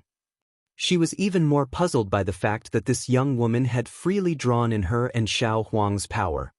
That was their pure yin and yang power, their innate strength. It wasn't something just anyone could devour. However, recalling when her power was being devoured, Big Sister Lan felt no sense of rejection of disharmony at all. "I'll let you both know later. Can Big Brother and Sister restrain and take back your power?" Yang Kai asked seriously. Allowing Ruoxi to refine 5 elements materials to balance her small universe was the best solution to the current problem. Yang Kai quickly discovered a problem at this moment. It was taking too long. Refining materials was not something that could be done overnight. One would require a lot of time to refine a set of 7th-order materials, let alone Zhang Ruoxi, who was only in the 7th-order open heaven realm. Furthermore, even if this set of 5 elements materials were truly refined, it still wouldn't be sufficient. In order to balance the yin and yang element power that she took in, many sets of 5 elements materials would be required. Yang Kai estimated it would take Zhang Ruoxi at least 10 years to reach a state of balance. 10 years was quite a long time, and in this kind of unstable situation, many things could go wrong, any one of which could put her in grave danger. The power from these two was akin to a pair of giant blades hanging above her head, at risk of falling at any moment. However, if Big Brother Huang and Big Sister Lan could take back their powers, then all these issues could be resolved. Martial Peak, Chapter 5677, Harmonizing Yin and Yang. Big Brother Huang, though somewhat uneasy, still had his sight intact. After just a glance at the situation inside Zhang Ruoxi's small universe, he shook his head and said, "No, our powers have already completely merged into her small universe. If we were to extract them, it would be akin to tearing out her heritage, causing her great harm." But having too much pure power is not a good thing either, Yang Kai thought in his heart. The powers of yin and yang from the moon's serene glimmer and the sun's burning light were the most primitive and purest in the universe. Because of their purity, they did not need much refining, so the moment they flowed into Zhang Ruoxi's small universe, they immediately merged with it, breaking the balance and leaving Big Brother Huang helpless. While they were conversing, Yang Kai watched intently. The imbalance in Ruoxi's small universe had reached a critical point, and the powers of the yin and yang were still continually surging in all directions. At this moment she could still barely suppress it, but as time passed, Ruoxi would not be able to keep it under control. Even with the soul-warming lotus protecting her mind, it would be of no use. The root of her crisis lay in her small universe, and her mind was only affected as a result. The best way to suppress and seal a small universe was with a world tree clone. With it, Ruoxi's current crisis could be instantly resolved. Yang Kai had a clone on him, but it was integrated into his own small universe. Even if he was willing to give it to her, it would be impossible for Zhang Ruoxi to refine it in time, as the process would involve purging the pieces of Yang Kai's small universe before planting it into her own. This was not a simple or quick process and would also require a lot of concentration, which she could not spare at the moment. Is there really nothing we can do? If we don't find a way to completely suppress the powers of yin and yang inside of her, Ruoxi's life will be in danger. In his anxious state, Yang Kai suddenly had an idea and immediately advised her, "Activate your bloodline power and see if you can suppress it." If there was any other power in the world that could suppress the burning light and the serene glimmer's powers, it would only be the bloodline power of Heaven's Order. As a 7th-order open heaven realm master, Ruoxi's cultivation allowed her to control thousands of small stone race soldiers to form a 4th-order 9 palaces formation. She did this by relying only on her own bloodline power. Furthermore, these small stone race soldiers could almost be considered as extensions of the powers from burning light and serene glimmer. In Yang Kai's theory, Heaven's Order was akin to the matriarch of the divine spirit family. The strange incident between Ruoxi and Big Brother Huang and Big Sister Lan during their first encounter suggested that this was true. Ruoxi taking in their 2 powers was likely due to her bloodline unconsciously guiding her. Given this, the Heaven's Order bloodline should be able to handle the current situation. Even if it couldn't completely suppress the 2 powers, it could at least calm things down. Just as the words left Yang Kai's mouth, Ruoxi immediately activated her bloodline power. In the illusory phantom of her small universe, a blurry female figure appeared. When this figure emerged, the powers of yin and yang, which had been rampaging and causing damage to her small universe, seemed to be drawn inexplicably towards the figure from all directions. As Yang Kai watched, the yellow and blue lights that had filled the entire small universe receded like a tide, flowing into the illusory woman's body. This woman, who symbolized Heaven's Order's bloodline, was just as Yang Kai remembered her from their last encounter. She hung her head low, her hair flowing freely as she held a giant greatsword in her hands. Although she was a woman, she exuded an awe-inspiring aura, as though she could stand firm even if the heavens and earth were to collapse around her. When the most primitive powers of yin and yang surged into her, her body immediately emitted a light where the two colors intersected. The colors grew brighter and brighter until they reached a dazzling peak that resonated deeply with Yang Kai. His eyes widened in disbelief as he stared at the scene before him absent-mindedly. He had traveled far and wide, and witnessed the beauty and wonder of countless people and worlds, but the sight before him was beyond words. The woman who manifested the Heaven's Order bloodline behind her opened a pair of brightly shining wings. One side was blue and the other yellow, with the colors flowing freely like water, sometimes turning yellow into blue, and other times the opposite. The edge of the wings was blurred with light, and at this moment, the powers of yin and yang blended and fused, no longer violent, but exuding a vital aura of unparalleled harmony and beauty. Yang Kai was struck by many insights and epiphanies at this moment and would benefit greatly if he were to enter retreat to cultivate at this moment. But he knew this was not the time for that. He had to suppress those feelings and continue to focus on Ruoxi's condition. Beside him, Big Brother Huang and Big Sister Lan were completely stunned and could hardly believe their eyes. The problem of their powers being unable to blend and constantly colliding with each other was suddenly resolved at this moment. The shock they felt was no less than being punched hard in the face, and they were left in a state of stunned amazement. "Who is she?" Big Sister Lan couldn't help but turn her head and ask Yang Kai.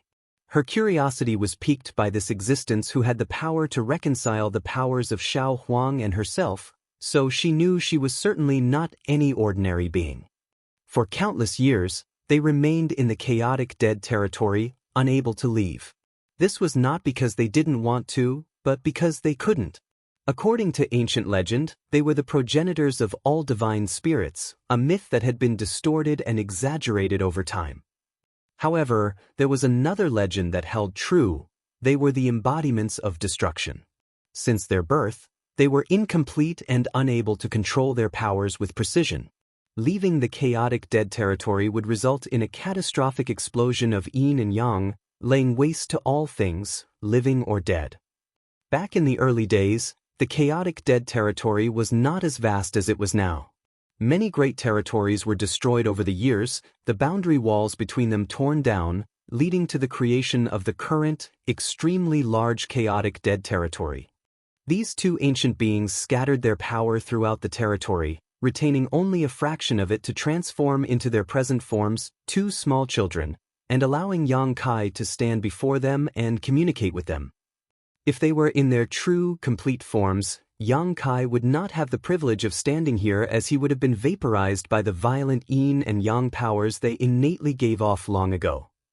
But suddenly, they witnessed their powers being balanced and stabilized by some outside force. This was simply an occurrence that they had never dared imagine. Yang Kai stood mesmerized, staring at the figure before him that was adorned with wings of two different hues. However, after Zhang Ruoxi activated her own Heaven's Order bloodline power, the yin and yang element powers no longer rampaged. The small universe that was in constant flux and at risk of rupture had also stabilized. Then, her expression slowly eased. Now, all that was left was to refine a large quantity of the 5 elements materials to rebalance her small universe. This crisis was finally over. Yang Kai let out a long sigh as he pondered how to answer Big Sister Lan's question. After some hesitation, he spoke up. "Do you still remember the last time we discussed the concept of a medicinal catalyst?" Big Brother Huang and Big Sister Lan glanced at each other and nodded in agreement. Over the years, they had tried to merge, but yin and yang were inherently opposed and simply could not mix. They always felt like something was missing, so they had no choice but to give up. However, when Yang Kai came over last time, the idea of a medicinal catalyst came up. In alchemy, herbs of opposing nature could be combined in a furnace and refined into a spirit pill by using an appropriate catalyst that could reconcile the incompatible properties. If Big Brother Huang and Big Sister Lan were compared to two types of herbs with opposing natures, then the missing ingredient they lacked was undoubtedly the medicinal catalyst. Zhang Ruoxi's Heaven's Order bloodline was the catalyst that could harmonize their opposing forces. This was not surprising, as the Heaven's Order bloodline was descended from the matriarch of the Divine Spirit family. Even though Big Brother Huang and Big Sister Lan had extremely high status in that family, they still couldn't resist the guidance of the matriarch. Big Brother Huang immediately caught on and his eyes lit up. She's the catalyst. Yang Kai nodded.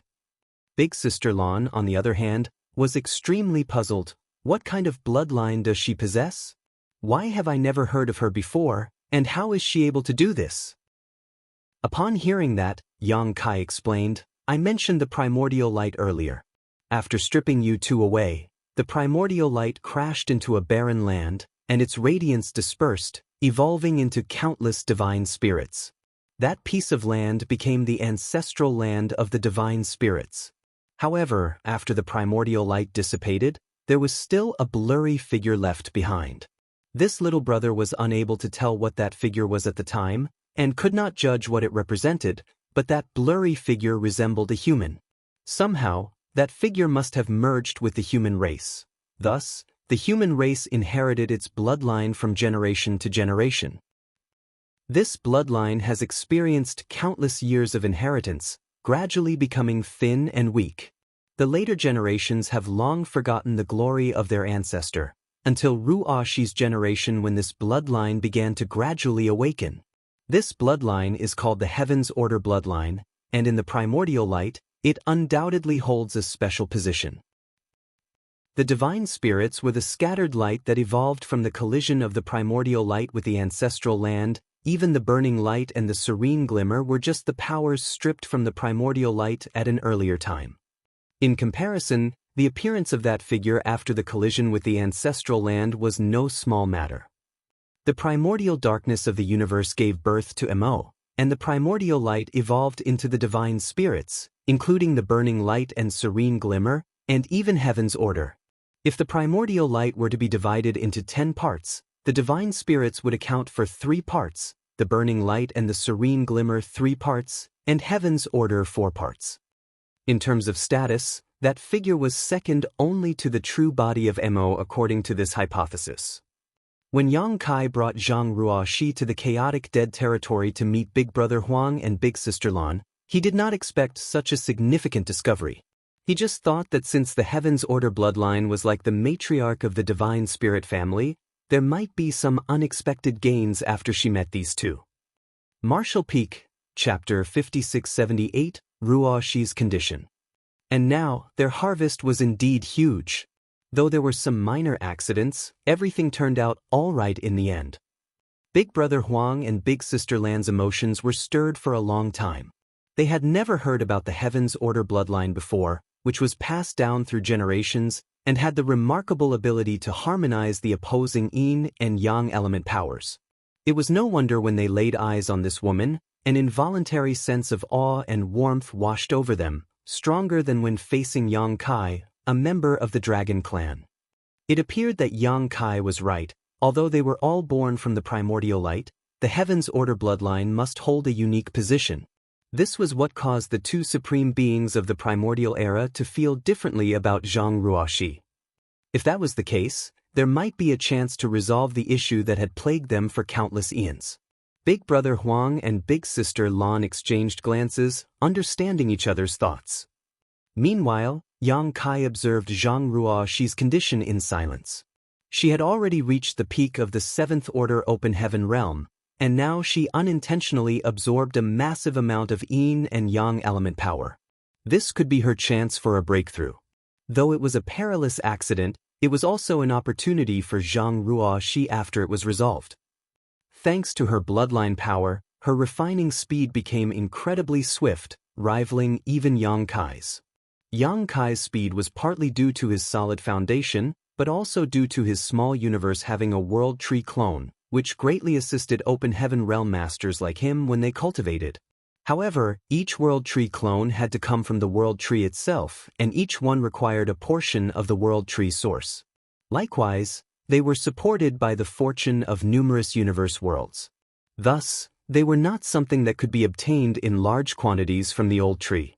If every master had access to one, it would substantially reduce their cultivation time and hasten their advancement to the ninth order open heaven realm.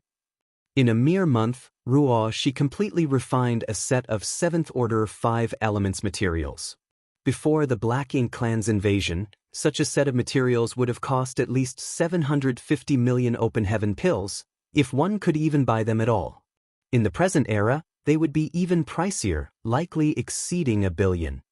To put it plainly, Wuxia's 1 month of cultivation consumed 1 billion open heaven pills. If she had simply been swallowing and refining open heaven pills, she would never have been able to eat such an immense quantity in such a short time. What's more, even if she had refined 1 billion open heaven pills, the gains wouldn't have matched what she had now. Therefore, relatively speaking, if they had the resources, masters preferred to refine materials to enhance their small universe rather than use open heaven pills. Unfortunately, most did not have the resources, so they could only choose to refine open heaven pills to improve themselves. Xianxia had a large reserve of cultivation resources. Emona Yi compensated him a lot of materials on behalf of the Black Ink clan last time, most of which he had handed over to the supreme headquarters for the human armies to use, but he had still reserved some for himself.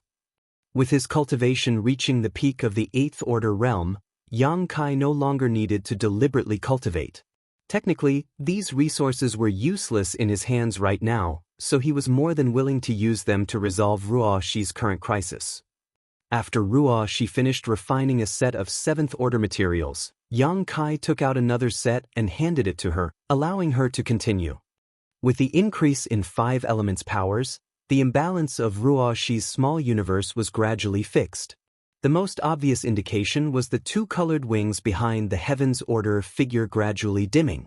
It was a sign that the powers of Yin and Yang had been completely absorbed and merged into Wuxi's small universe.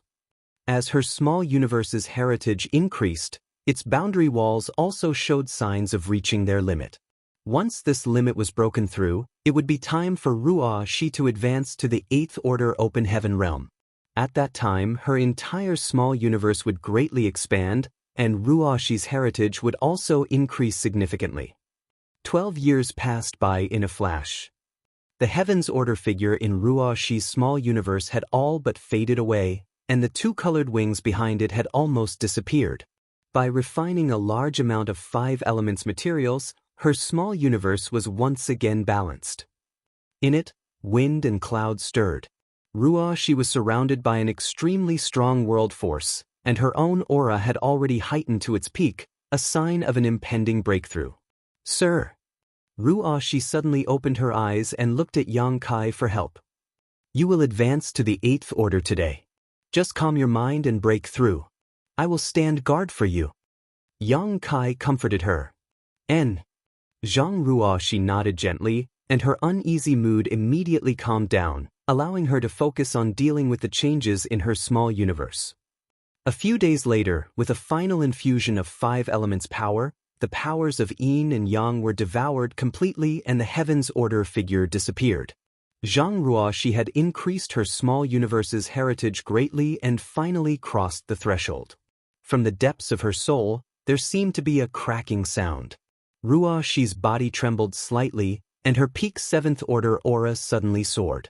At the same time, the original boundaries of her small universe broke, and the already maximized territory quickly expanded like a blown-up balloon.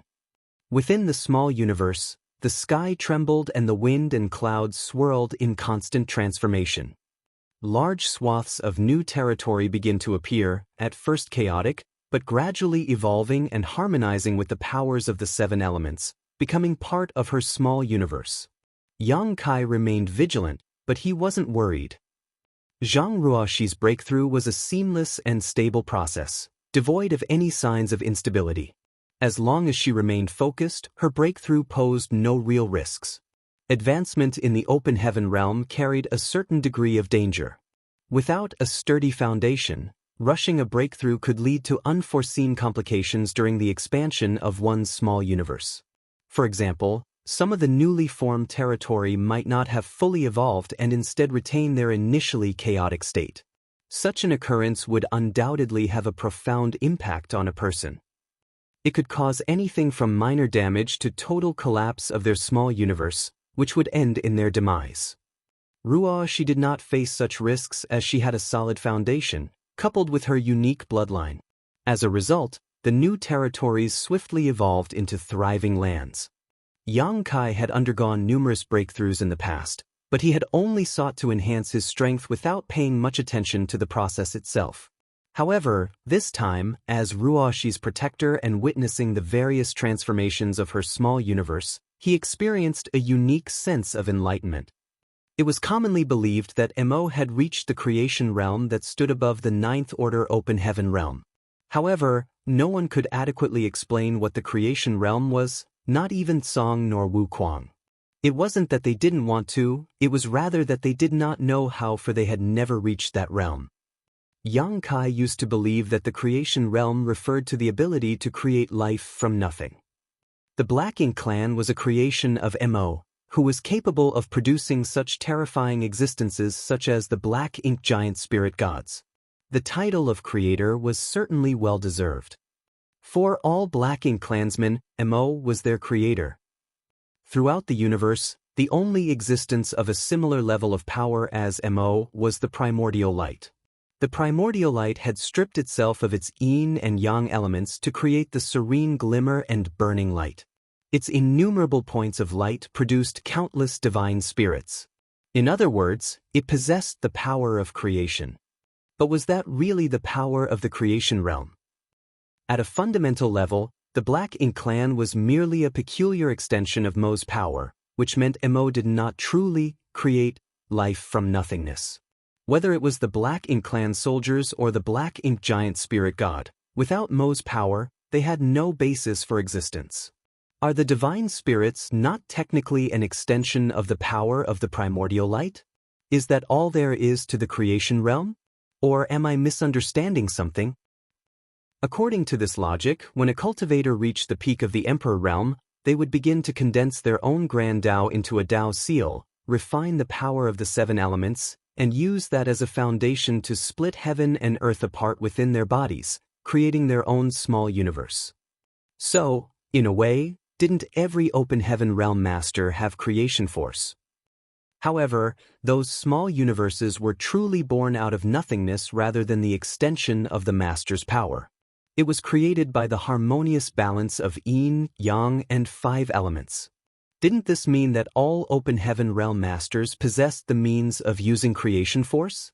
Where did this power come from, and what distinguished reaching the open heaven realm from the creation realm?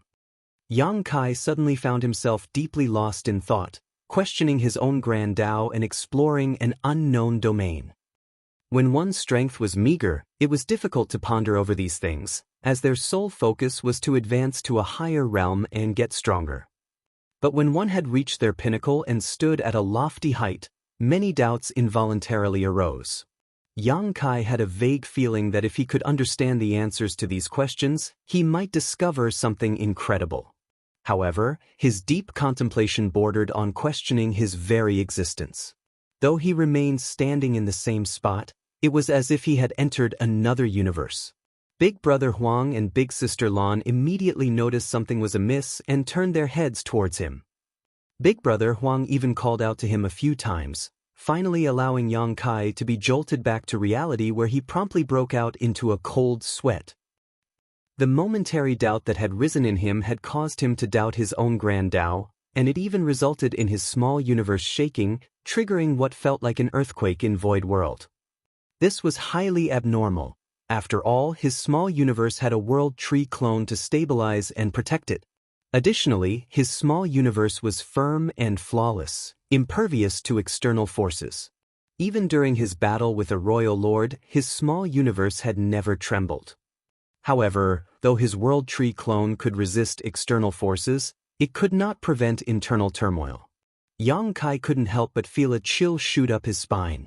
If he had continued to linger in that kind of state, it would have inevitably caused immense damage to himself. Though the open heaven realm method of the human race was not flawless, it was the fundamental basis for their rise to power and had been inherited for countless millennia. Before his strength and realm had reached a certain level, it was necessary to be more cautious about such ponderings. Yang Kai was forced to reflect on this matter in silence. Martial Peak, Chapter 5679, Consideration. After several more days, Zhang Ruoxi's small universe finally settled, and she succeeded in her breakthrough.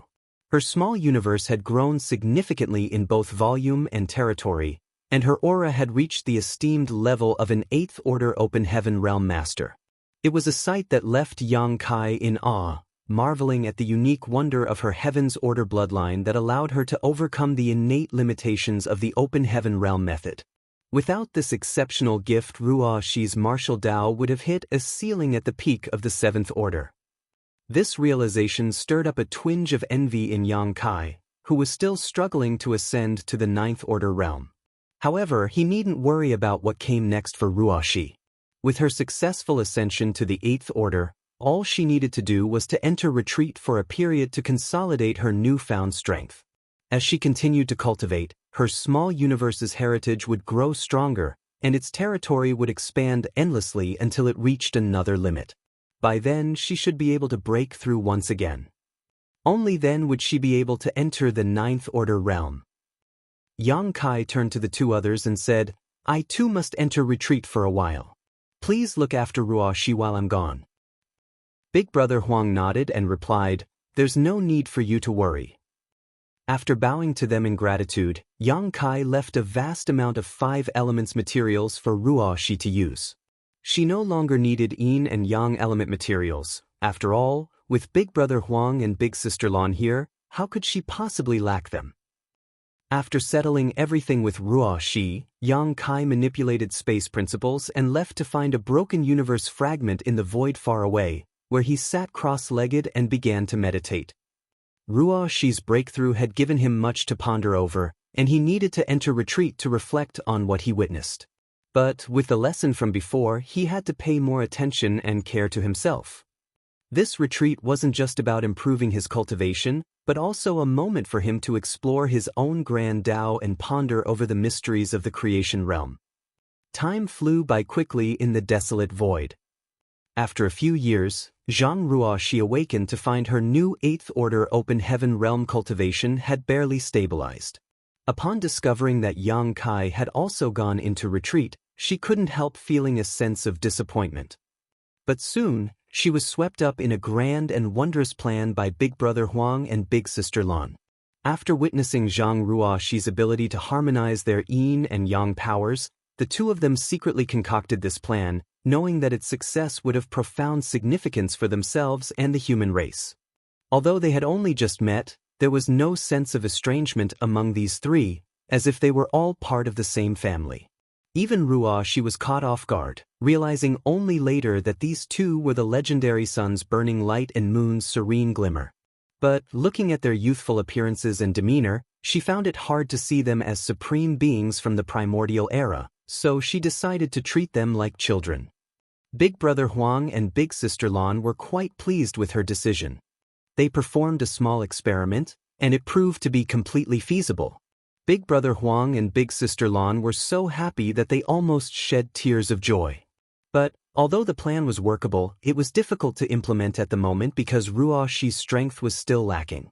She needed to become much stronger before they could perfectly execute their idea. So, the two primordial era supremes urged her to cultivate. Fortunately, before Yang Kai went into retreat, he left behind a lot of 5 elements materials. Ruoxi had some reserves of her own as well, which prevented her from being in the embarrassing situation of not having enough resources. Ordinary masters usually cultivated by building up the heritage of their small universe, and even if they chose to refine materials, they needed to consume complete sets of 7 elements. But in the chaotic dead territory, with the assistance of Big Brother Huang and Big Sister Lan, Ruoxi did not need to go through this trouble. She only needed to refine materials of the 5 elements. As for the yin and yang element powers, it was easy to draw them from Big Brother Huang and Big Sister Lan. It was the utmost primal and pure power that was difficult for anyone in this world to resolve and harmonize, but that issue was completely resolved thanks to her Heaven's Order bloodline. This meant that Zhang Ruoxi had to refine 2 fewer materials than other masters, saving her nearly 30% of her cultivation time. That was a terrifying improvement in efficiency. To advance from the 8th order to the 9th order required on average 10,000 years of accumulation, so a 30% reduction could easily save some 3,000 years of arduous effort. In the chaotic dead territory, while Yang Kai was in retreat to reflect on his various epiphanies, Ruoxi also entered retreat to cultivate. Meanwhile, Big Brother Huang and Big Sister Lan took turns infusing her small universe with their power. They were careful not to overdo it so that Zhang Ruoxi would not be overwhelmed again. In their spare time, they also trained a large army of small stone race soldiers for Yang Kai.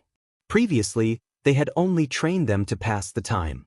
From the primordial era to the present, this was the only game that relieved their boredom.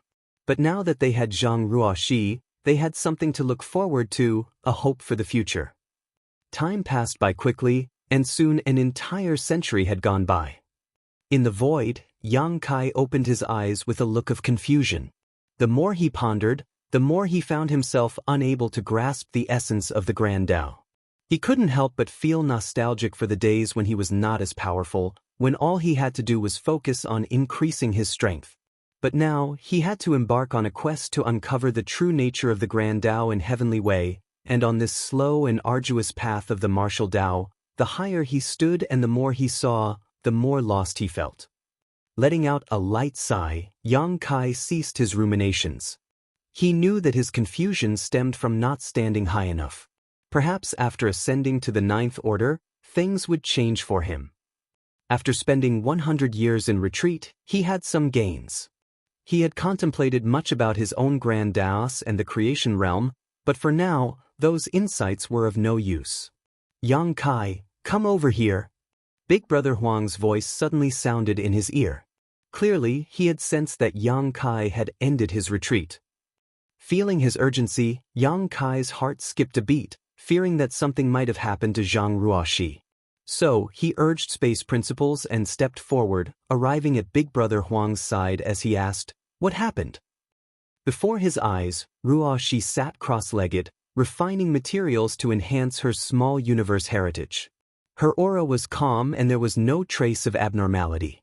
Compared to 100 years ago, her aura was noticeably denser, a sign of her growing strength. Big Brother Huang asked, "Do you have any more 5 elements materials? Bring them all out." Glancing at the illusory Heaven's Order phantom behind Ruoxi's small universe, Yang Kai realized what was happening. "Are you too helping Ruoxi cultivate?" He had a considerable amount of 5 elements materials in his possession, originally prepared for his own future 9th order advancement, but now that Ruoxi needed them, he would not be stingy. He secretly felt that bringing Ruoxi to the chaotic dead territory was the right decision. At least with Big Brother Huang and Big Sister Lan's help, her growth would surely accelerate. If only he had another world tree clone for her, that would be even better. Unfortunately, the old tree was not in good shape at the moment. Last time he had asked for 3 world tree clone seedlings, which was already the limit. If he were to ask again, it would be asking for too much. Given all the 5 elements materials he had, it would be enough for Ruoxi to cultivate for thousands of years, so Yang Kai handed them all to Big Brother Huang, saying, "I'll figure out a way to get some more and send them over later." Big Brother Huang nodded in acceptance. Yang Kai glanced at Ruoxi once more and said, "I'll leave Ruoxi to Big Brother and Big Sister. I still need to look after the human race and cannot stay here for long. Farewell." Big Sister Lan reassured him, "Rest assured, she will be safe here." At present, the greatest danger was the Black Ink clan. However, since suffering a catastrophic defeat in the chaotic dead territory, they dared not set foot in here again. Under normal circumstances, they would not even approach the chaotic dead territory for fear of provoking the 2 supreme beings inside. Yang Kai responded with a nod. When he was ready to leave, Ruoxi suddenly opened her eyes and shouted, "Sir, wait." Yang Kai paused to look at her as Ruoxi said, "I still have to return this item to you, sir." Saying so, she activated her power, and a 7-colored lotus flower flew out from her forehead. It was the soul-warming lotus that Yang Kai had lent her before. "Sir, you are constantly traveling outside, facing many dangers. You must be careful," she reminded him. In response, Yang Kai nodded, took the soul-warming lotus, and smiled. "You should continue to cultivate here. When you reach the 9th Order Open Heaven realm one day, we shall fight the enemy together." Ruo Shi obediently nodded. After a moment of watching Yang Kai leave, Ruo Shi sat down cross-legged again and continued to refine 5 elements materials to enhance herself. In the world of masters, there were always many farewells. Perhaps a seemingly ordinary separation would be a permanent one, especially in the current environment. To avoid such a situation, one could only become stronger, because only through sufficient strength could one protect those they cared for. After leaving the chaotic dead territory, Yang Kai did not linger and returned directly to the Supreme Headquarters. As soon as he exchanged a few words with Mi Jingluan, who was overseeing the situation, Yang Kai learned that the various battlefields had remained much the same over the years, allowing him to relax slightly. In fact, whether it was the human race or the Black Ink clan, they were both in the process of accumulating strength. On the human side, due to the output of talents from the Star Boundary, Myriad Monsters World, and even Yang Kai's small universe, high-rank Open Heavens Realm Masters were emerging one after another. This was especially so for rising stars who directly ascended to the 7th Order Open Heaven Realm during these past years. Many of them had already entered the 8th Order Open Heaven Realm and had been in this realm for a few years. As for the battles on the various battlefields, that had not slowed down their cultivation speed. On the contrary, the repeated life and death stimulation tempered their willpower and endurance, allowing them to constantly make breakthroughs and improve. It was estimated that it would not take long before the first of the rising stars of the human race saw the hope of advancing to the 9th Order. The Black Ink clan was the same. There were many new territory lords, more than the 8th Order masters. This was also inevitable. After all, Black Ink clansmen could be created from Black Ink nests, leading their numbers to surpass those of the human race. Among the billions of Black Ink clansmen, there would always be some lucky ones whose strength improved rapidly. A tacit understanding between the two races had been achieved. Now, it only remained to be seen which side could outpace the other, allowing them to seize the initiative. According to the statistics of the Supreme Headquarters, the human race did not have much of an advantage. Overall, it was easier for the Black Ink clan to cultivate than the humans. In the future, the Black Ink clan might be able to create royal lords earlier than the human race. The only advantage of the human race lay in their greater individual strength, their intelligence, and their will to resist. Martial Peak, Chapter 5680, Finally Free. In the Grand Hall of the Supreme Headquarters, Mi Jinglun let out a deep sigh as he spoke. "Our most pressing concern, junior brother, is the scarcity of resources. Despite the accumulation of the cave heavens and paradises over the years, our people are trapped in just a handful of great territories now. Our access to essential resources has been severely limited, especially now with the explosive increase of Open Heaven Realm Masters. Their cultivation demands an abundance of resources that our stockpiles simply cannot sustain. Even with all the things you brought back last time, it barely made a dent in the shortfall needed to construct the suppressing Black Ink fortress. The problem of resource scarcity can only be solved by either increasing our resources or reducing our consumption. But we are cultivators. Our cultivation and healing require resources, so how can we reduce our consumption? If we were to do so, how could we expect our soldiers to fight fiercely on the battlefield? We must devise alternative strategies. Over the years, the military merits required by the Army's supply department to exchange for resources have been increasing every year. Take the simplest 4th Order materials, for example. The military merits required to exchange for one have increased by 20% compared to a millennium ago. To make matters worse, some ignorant fools, the managers and commanders, are unaware of the high cost of goods and come to me, their senior brother, at the Supreme Headquarters to clamor for a reduction in price for them? Yang Lai was the one he was referring to, and Yang Kai knew about this matter as well. Yanglai even sent someone to relay a message to him, saying that the prices for resources in the army's supply department were abnormal and requested that he talk to Mi Jingluan about it. HAA. Mi Jingluan sighed again. Do you think I don't want to reduce the prices? I just can't simply do so. The military merits that our soldiers earn are priceless, paid for with their own lives. If there was a possibility, how could we, the Supreme Headquarters, do such a thing? We just can't achieve two opposing goals at the same time. As for increasing our resource sources, there are only two ways for our human race to do so. One is to mine them from the new Great Territory, and the other is to loot the Black Ink clan. But the resources in the new Great Territory are also limited. After so many years of mining, they may not last much longer. Although looting the Black Ink clan's convoys is a profitable enterprise, it also entails enormous risks, and the amount we can get each time is not stable. In the past, although there were many open heaven realm masters in the 3,000 worlds, there were not many in the high rank. They were always exclusive to the cave heavens and paradises, and those who had successfully cultivated to the high-rank open heaven realm were sent generation after generation to the Black Ink battlefield to fight against the Black Ink clan, resulting in countless casualties. Overall, the resources flowing through the market in the 3,000 worlds were more than sufficient for humans to use. But now, the situation had changed. The human race was confined to just a dozen or so great territories, and the channels for obtaining resources had decreased greatly, while the number of high-rank open heaven real masters had increased exponentially. This increase in demand and decrease in supply resulted in a substantial deficit in resources. Although the various cave heavens and paradises had offered up their reserves, they would not be able to sustain themselves for much longer. After hearing Mi Jingluan's complaint, Yang Kai realized the gravity of the situation. Though the issue of materials had long plagued the human race, he had never given it much thought until now that it had become a pressing matter that demanded immediate attention. If one day the humans were to run out of supplies, the consequences would be dire. Senior brother, if I may ask, do you have a solution? Yang Kai asked solemnly. Mi Jingluan replied, I've given it some thought. The only way to resolve this is to seek resources outside.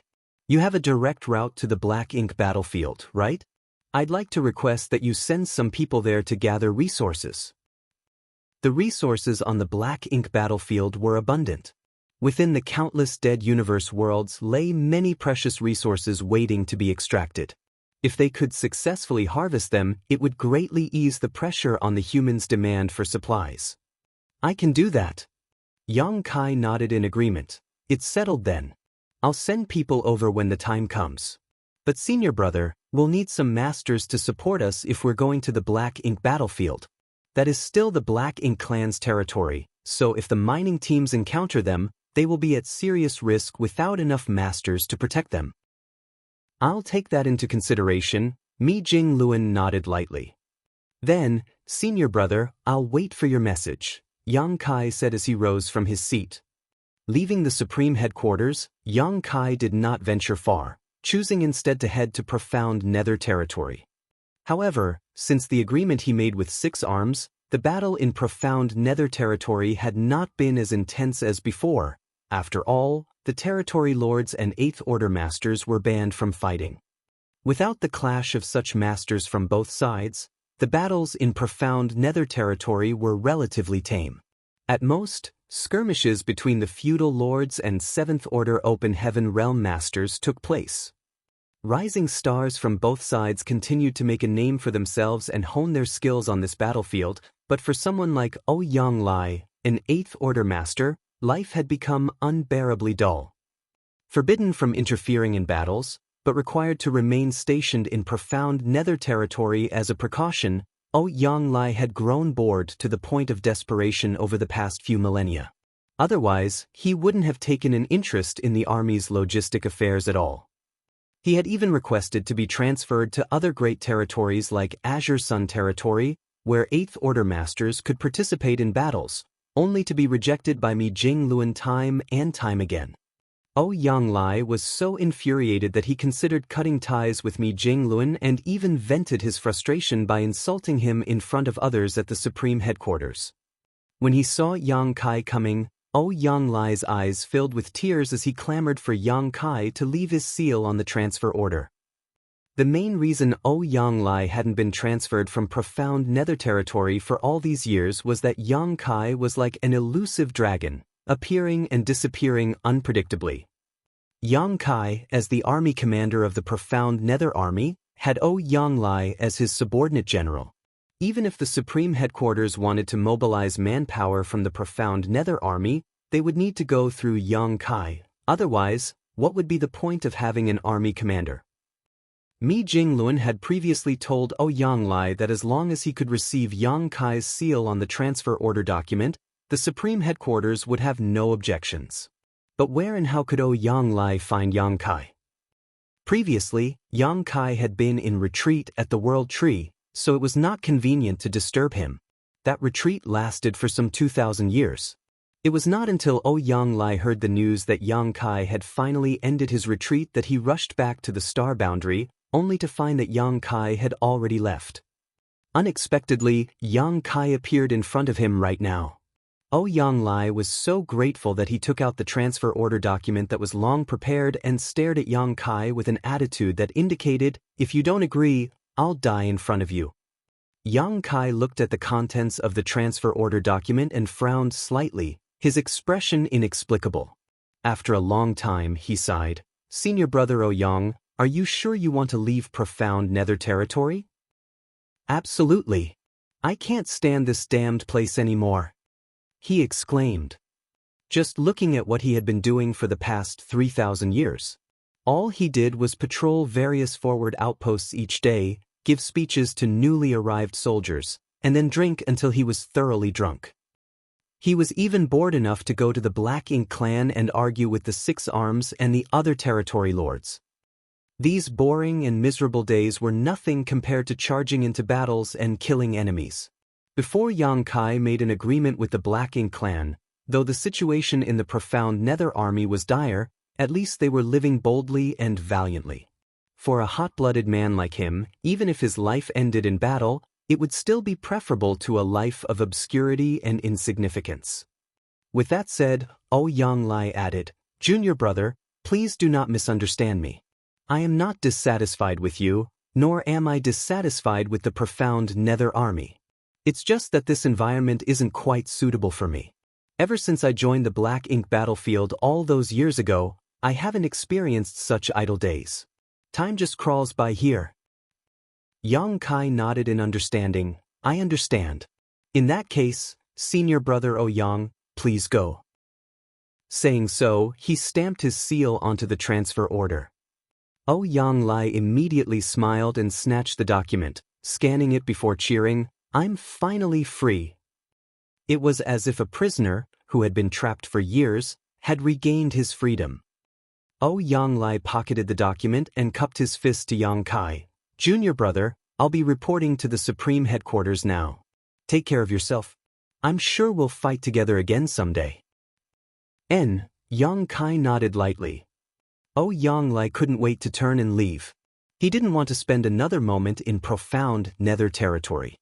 He cried out joyously in his heart, "Azure Sun territory, here I come!" And his laughter echoed into the distance. Watching Xianxia's departing figure, Yang Kai sighed. In life, there would always be unexpected disappointments. Senior brother Yang's departure would likely not bring him the satisfaction he hoped for. After bidding farewell to Xianxia, Yang Kai concealed his aura and figure before wandering around profound nether territory to investigate its situation. With his current cultivation, as well as his proficiency in the Tao of Space, he could easily avoid detection even from the innate territory lords if he was careful enough. Profound nether territory was unremarkable, everything was just as it was when he left so many years ago, except that the number of 7th Order Open Heaven Realm Masters had significantly increased. Without staying long in profound nether territory, Yang Kai returned to the Supreme Headquarters a few days later to await further orders. Mi Jingluan was quick to prepare, and within a month, everything was ready. When Yang Kai arrived at the main square, he saw that tens of thousands of soldiers had already gathered. However, these soldiers were quite different from the norm. Many of them had either gray or white hair, and although they didn't look particularly old, they certainly weren't young. Their cultivation levels were also generally low, with most of them at the 4th or 5th order open heaven realm, some even at the 3rd order. Yang Kai understood immediately that these were the open heaven realm masters who were born in the early days and their current cultivation had already reached their innate limit. Such a cultivation would be ineffective on the various battlefields, as they would be very vulnerable to corruption from the black ink strength. Thus, they were typically assigned to logistics roles. This group of people would have limited usefulness in combat. However, if they were brought to the black ink battlefield to mine resources, that wouldn't pose any hindrance. It was clear that Mi Jinglun had considered this issue thoroughly, which was why he had summoned this group of people, wanting Yang Kai to escort them to the black ink battlefield. Martial Peak, Chapter 5681, Selfishness. Apart from the thousands who were responsible for mining or sourcing resources, 9 8th Order Open Heaven Realm Masters were standing among them. These were the veterans from the Cave Heavens and Paradises, all of whom had participated in the battles on the Black Ink battlefield. Yang Kai respectfully greeted these elders, acknowledging their vital role in protecting the ones tasked with mining the dangerous Black Ink battlefield. While 9 8th Order Open Heaven Realm Masters might not seem like enough, the nature of this mission required a discreet approach. Their presence was only a precaution for any unforeseen circumstances, not to start a conflict with the Black Ink clan. Too large and powerful a force would draw unwanted attention, and it would also affect the deployment of the human race army on the various other battlefields. Junior Brother Yang, we're counting on you, Mi Jinglun nonchalantly instructed. Senior Brother may rest assured. With a nod, Mi Jinglun turned to address the thousands of low-rank cultivators. They knew their mission, and even though they had never set foot on the Black Ink battlefield before, they had heard of it and understood that it was a place where the blood of their ancestors had been shed in defense of their people. While this was not a crusade, how successful they were in amassing resources would play a big role in determining the fate of the human race. Thus, there was no killing intent, but there was still a heavy solemnity in the air. In a sense, going to the Black Ink battlefield to gather resources was another kind of battle, and the stakes were just as high. Soon enough, Yang Kai and the 9 8th Order veterans opened their small universes, allowing the thousands of cultivators to enter in an orderly fashion. As the preparations were finalized, Mi Jinglun quietly informed Yang Kai of a separate mission. Junior Brother, Brother O Yang has already gone ahead to the Black Prison. When you meet him there, you don't have to say too much, just take him to Black Ink battlefield and the others will explain the situation to him. Yang Kai was taken aback as he commented, I thought Senior Brother O Yang had already gone to Azure Sun territory. He hadn't seen O Yang lie in the square just now, but it seemed his guess from before was wrong. Mi Jinglun had obviously arranged for O Yang Lai to be part of this operation without giving the latter any prior information. Of course, if O Yang Lai knew about the mission beforehand, he probably would have refused. He had left the profound Nether army because he was tired of the dull and boring days and he craved excitement and battle. Guarding profound Nether territory was not fundamentally different from watching over the teams extracting resources on the Black Ink battlefield. The former was influenced by the agreement between the two races, which forbade the 8th Order Open Heaven Masters from interfering in battles except in 6 great territory battlefields. As for the latter, success depended highly on stealth and evading detection from the Black Ink clan. Comparing the two, life would possibly be even harder for O Yang Lai on the Black Ink battlefield than in profound Nether territory. Mi Jinglun let out a sigh. I know what his thoughts are, but after thousands of life and death battles, he has accumulated too many dark injuries that can't be healed. If he could advance to the 9th Order, it would be all right, but he has no hope of doing so in this lifetime. Those hidden wounds are constantly sapping away his vitality, so he shouldn't participate in fights against the masters of the Black Ink clan anymore. Yang Kai fell silent for a moment before saying, Senior Brother O Yang will definitely blame you later. In response, Mi Jinglun smiled wryly, "Let him blame me all he wants. It's just my own selfishness. So many of our old friends are gone forever, with more leaving us every day. Someone needs to stay alive to witness the day when the human race triumphs." Yang Kai said, "Rest assured, senior brother Mi. The younger generation has risen to the challenge and can take over the banner from the seniors to resist the Black Ink clan. As for that day, it will come sooner or later." He turned around and bowed, continuing, "Take care, senior brother Mi. I hope you and senior brother Yang can witness that glorious moment together." "Good." Mi Jinglun smiled. "Farewell."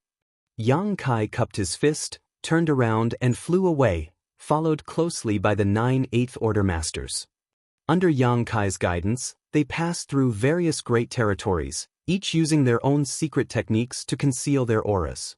This time, they were going to the Black Ink battlefield to mine resources, unlike the last time when they went to the Primordial Heaven's Source Grand Restriction. There were too many Eighth Order Masters on that occasion, nearly 400, so Yang Kai couldn't protect them all when traveling through the Hidden Void Corridor. As a result, they had to transit through the no-return pass and could not conceal their movements. However, this time they had to be as stealthy as possible, otherwise, if the Black Ink clan discovered their movements, it was highly likely that something unexpected might occur. On the way, they encountered some Black Ink clansmen, but there were no elite combatants around guarding them, making it impossible for the enemy to detect Yang Kai and the others' movements. They hurried all the way to Black Territory. Currently, apart from High Heaven Territory controlled by the human race, the New Great Territory, and the Great Territory where the Supreme Headquarters was located, there were Black Ink clansmen in essentially every other Great Territory in the 3,000 worlds. However, there were two exceptions, one of which was the Chaotic Dead Territory. After the Black Ink clan suffered a huge loss at the hands of the Burning Light and Serene Glimmer, they declared the Chaotic Dead Territory as a forbidden zone, where even the Royal Lord dared not venture.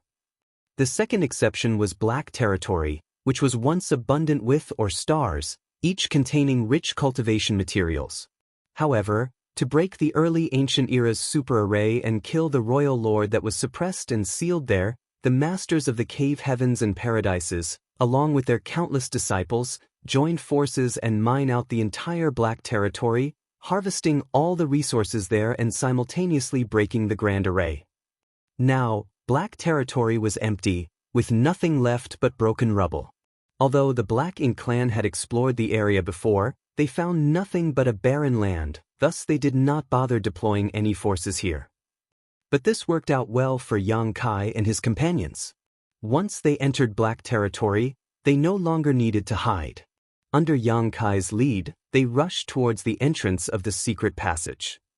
Finally, after a couple of days, they arrived at their destination.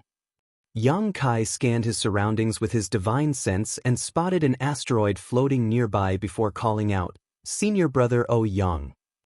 Yang Lai leaped out from behind the asteroid and approached Yang Kai with a grin. "You've got sharp eyes, brat. I thought I had hidden well, but you still found me." He was clearly in a good mood.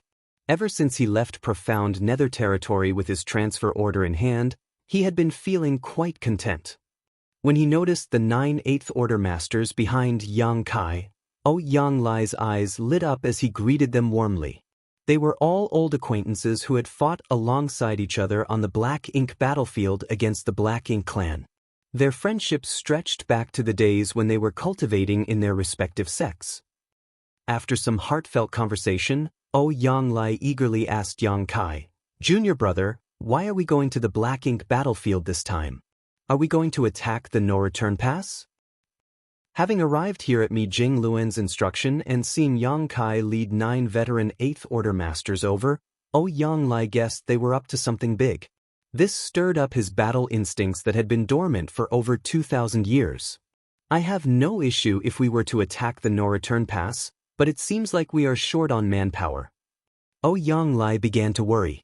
A royal lord was guarding at the no-return pass, along with a pseudo-royal lord and many territory lords. It was going to be difficult for them to make any headway with just these few people. However, Considering Yang Kai's many achievements in the past, the situation suddenly became clear to him. I know. We're going to launch a quick raid to destroy those black ink nests. He was obviously excited and had a lot to say.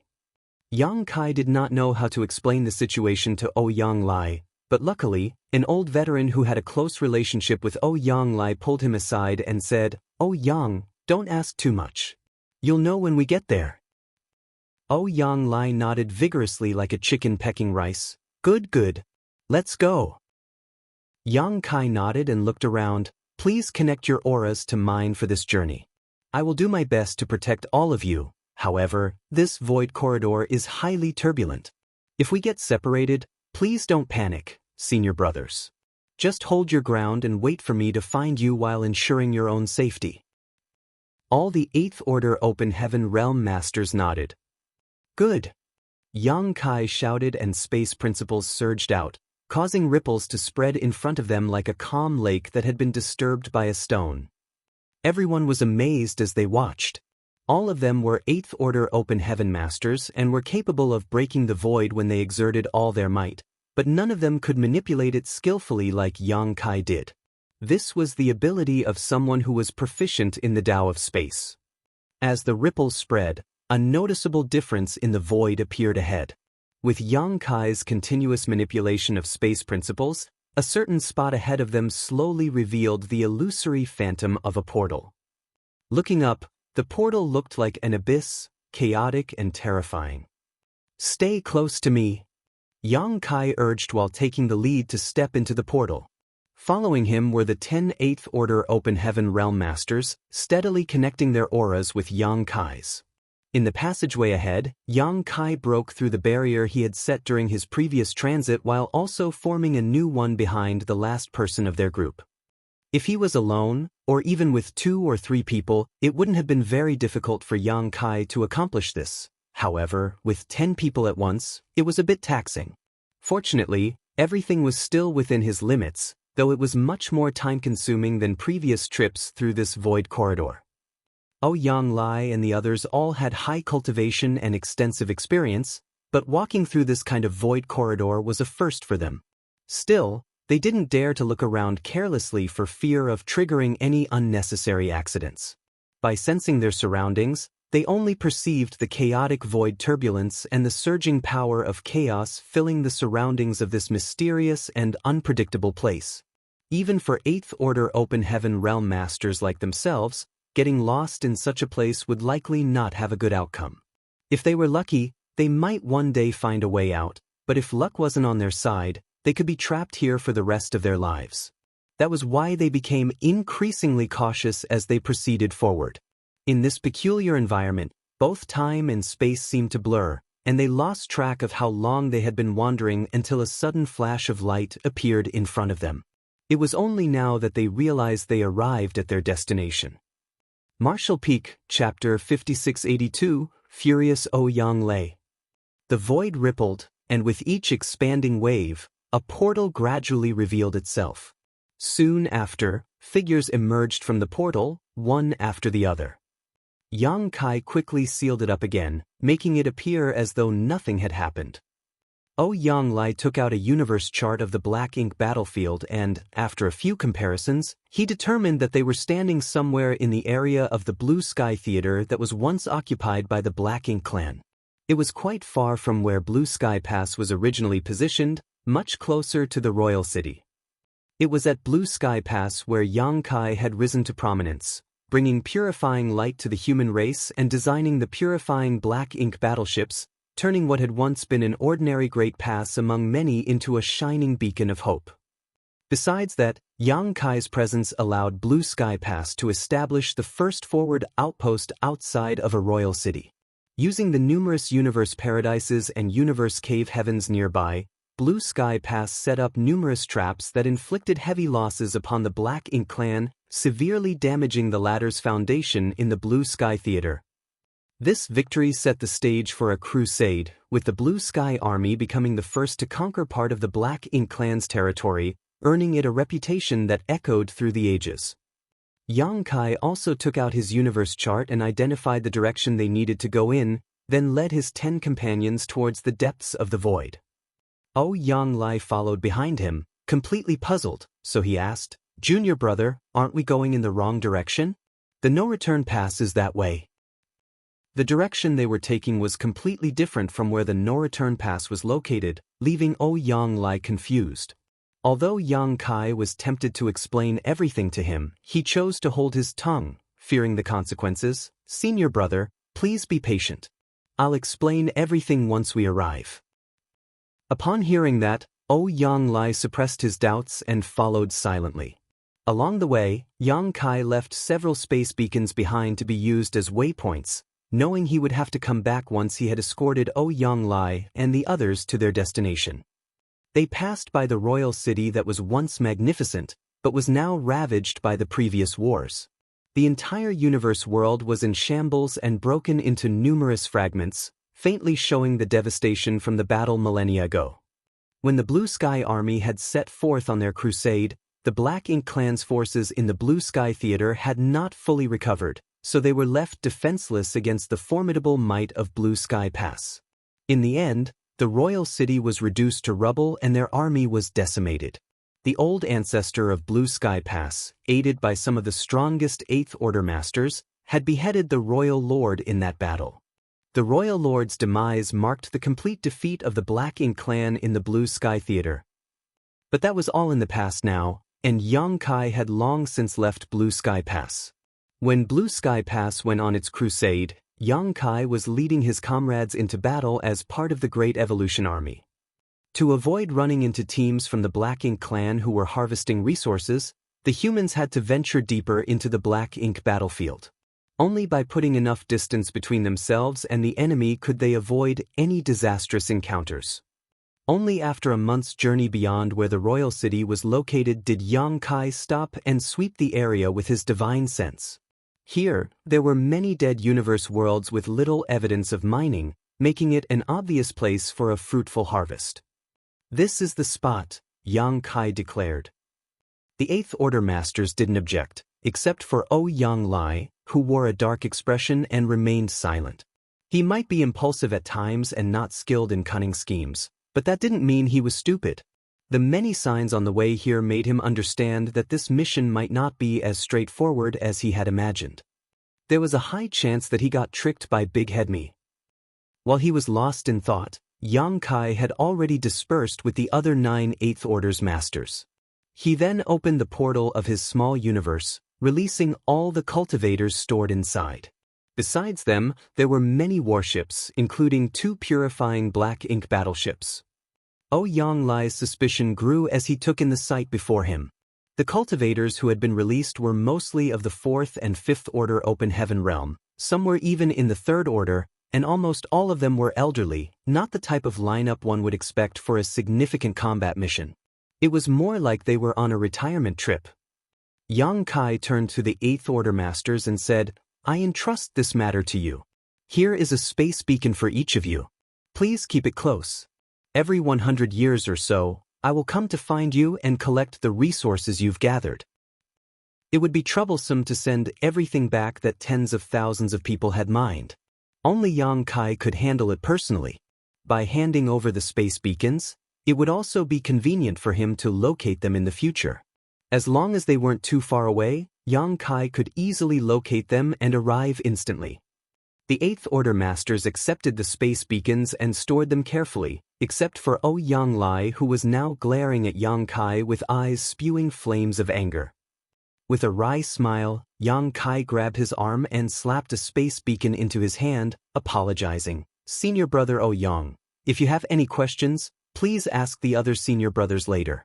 Junior brother has other important matters to attend to and can't stay long." The truth was he couldn't face Xianxia's disappointment. Turning his head, he reminded other 8th Order masters, "If you encounter any danger that cannot be resolved, please lead everyone to the Primordial Heaven Source Grand Restriction, where the suppressing Black Ink Army is stationed and Dragon Clan Senior Fu Guang is assuming command." This statement caught everyone off guard. They had never heard of the suppressing Black Ink Army and had no idea that Supreme Headquarters had made such arrangements. Moreover, they were surprised to learn that the Dragon Clan's Fu Guang, who had disappeared for so many years, was actually guarding the primordial heaven's source grand restriction this whole time. One of the Eighth Order Master immediately nodded and said, "Junior brother may rest assured.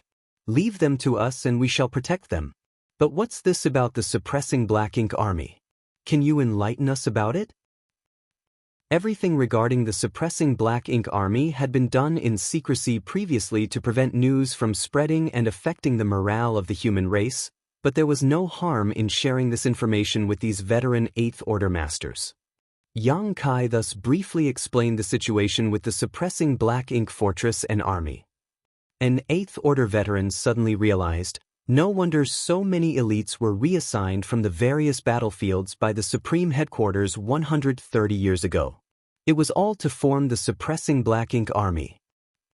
Another master asked with concern, "Is the situation at the primordial heaven's source grand restriction serious?"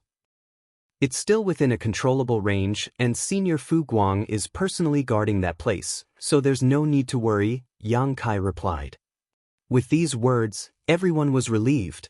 Apart from Giant Spirit God Aer, who was still fighting the Black Ink Giant Spirit God in the barren territory, Divine Dragon Fu Guang was currently the strongest master on the human race's side. Having such a master guarding the primordial heaven's source grand restriction was indeed reassuring. A moment later, under the gaze of the Eighth Order Masters, Yang Kai took a step forward, and his figure gradually faded away. Yang Lai didn't stop him, but turned to the other Eighth Order Masters and asked through gritted teeth, "Shouldn't you all give me an explanation now?" One of the Eighth Order Masters who had a good relationship with Yang Lai's side and stepped forward to explain the mission they were tasked with. Learning that this trip was not for any major battle, but just to oversee the gathering of resources, Yang Lai furiously exclaimed, "Big head me, I curse you and your ancestors." The master quickly advised, "Junior brother Yang, calm down. Although there is no war here, this place is still of great significance to the human race. Our soldiers need resources for cultivation and healing, and with the current shortage, we can only resort to such measures. Even compared to killing enemies on the battlefield, our mission is no less important. We are all working for the future of the human race." Right, another master went along. "Right, my foot." Yang Lai exploded, his red hair blazing like fire and his whole body seeming to be burning up. He had left profound nether territory for one reason, to kill the enemy on the battlefield, not to come here and babysit these third, fourth, and fifth order cultivators tasked with mining resources. In a fit of rage, he strode towards the depths of Black Ink battlefield. "Where are you going, brother Yang?" The Eighth Order Master who tried to calm him down called out in alarm. "I'm going to primordial heaven's source grand restriction. I'm joining the suppressing Black Ink Army to kill the enemy." His voice echoed as he flew off into the distance. The other 9 masters looked at each other, unsure of whether to stop him or not. In the end, Yang Lai disappeared without a trace. After a while, one of them finally said, "Thank goodness he didn't go to the no-return pass impulsively." Going to the no-return pass alone was a death sentence, but going to primordial heaven's source grand restriction and joining the suppressing Black Ink Army was still acceptable. "Don't worry, he'll come back," another Eighth Order Master said. "How do you know?" Brother Yang may not be from Great Battle Heaven, but ever since he ascended to the Sixth Order Open Heaven realm, he has fought on the Black Ink battlefield. He has long become accustomed to military life, and he's a true soldier. Although he has a foul temper, he won't act recklessly in defiance of orders, otherwise, he wouldn't have stayed in profound nether territory for so many years just to get his transfer order stamped, the master explained. Everyone felt that what he said made sense. Yang Lai's behavior was indeed like this. If he was someone who truly acted on impulse, he wouldn't have stayed in profound nether territory for so long. As expected, half a day later, Yang Lai appeared from the depths of the void, still a little mad, but his fury somewhat subsided. An Eighth Order Master welcomed him back personally, patted his shoulder, and laughed. "Yang Lai, just accept it. Isn't this me Jing Luan's favor to us old friends?" Everyone understood why they were sent here to look after the mining team. Each of them had experienced countless life and death crises, and each had accumulated many hidden injuries. As they got older, their conditions deteriorated, and some of them had already fallen from their peak state. They all had great passion for protecting and serving the human race, but if the day came when the human race defeated the Black Ink clan, cleared the ashes of war, and rebuilt order, the experience of the older generation would be an indispensable guide for the new generation. Sending them here to look after this resource-gathering team was not only Mi Jingluan's favor, but also for the future of the human race. Yang Lai immediately snorted, "Do I need him to take care of me? I'm still strong, and age has only made me tougher. If we're going to fight the Black Ink clan, what are we old guys good for if we don't lead the way and instead shove all the heavy burdens onto those young brats?" Marshall Peak, Chapter 5683, The Black Ink Clan's Good News. Indeed, we old fogies are still as sharp as ever, but those little brats still have much room to grow. We need to give them a chance to shine. The Eighth Order Open Heaven Realm Master knew well that Yang Lai was a stubborn mule and wouldn't challenge him. Yang Lai remained silent for a long time, then finally spoke with a harsh tone, "When I return home someday, I'll twist Big Head Me's head off and use it as a chamber pot." He then thought of Yang Kai and added, "And that young boy, he's not a good thing either. He dared to trick me like this. I'll give him a beating when I see him." "Good. Us fellow brothers will help you."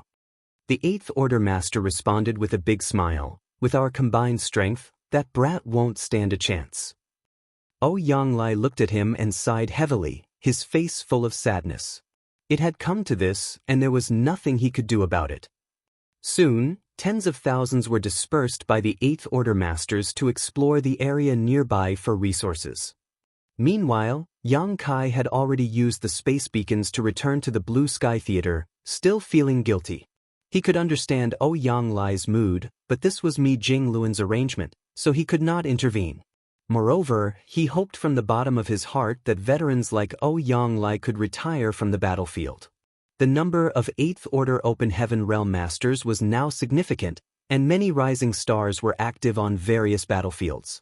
It was no longer a time when veteran warriors with countless scars had to bear the brunt of the harsh conditions.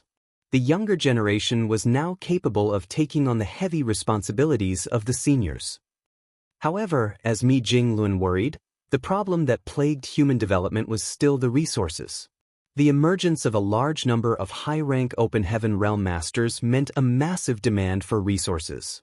Sending some manpower to the Black Ink battlefield to mine resources was one way to solve the problem, but exploration and extraction always took time, so Yang Kai planned to look for solutions elsewhere. Resources were something that the Black Ink clan did not lack. After his last experience at the No Return Pass, Yang Kai was well aware of this fact, as they didn't even hesitate to hand over a massive amount of materials as compensation. Since the Black Ink clan didn't lack resources, Yang Kai decided to just steal some. Yang Kai decided to become a hunter. Ever since he heard about the hunters, he had been fascinated by their existence. If he was still a 6th or 7th Order Open Heaven Realm Master, he would have immediately become one and lived a carefree life raiding enemy convoys. However, he was no longer the insignificant person he once was. His strength and status had both elevated him to a position where each of his words and actions had a significant impact on the overall situation.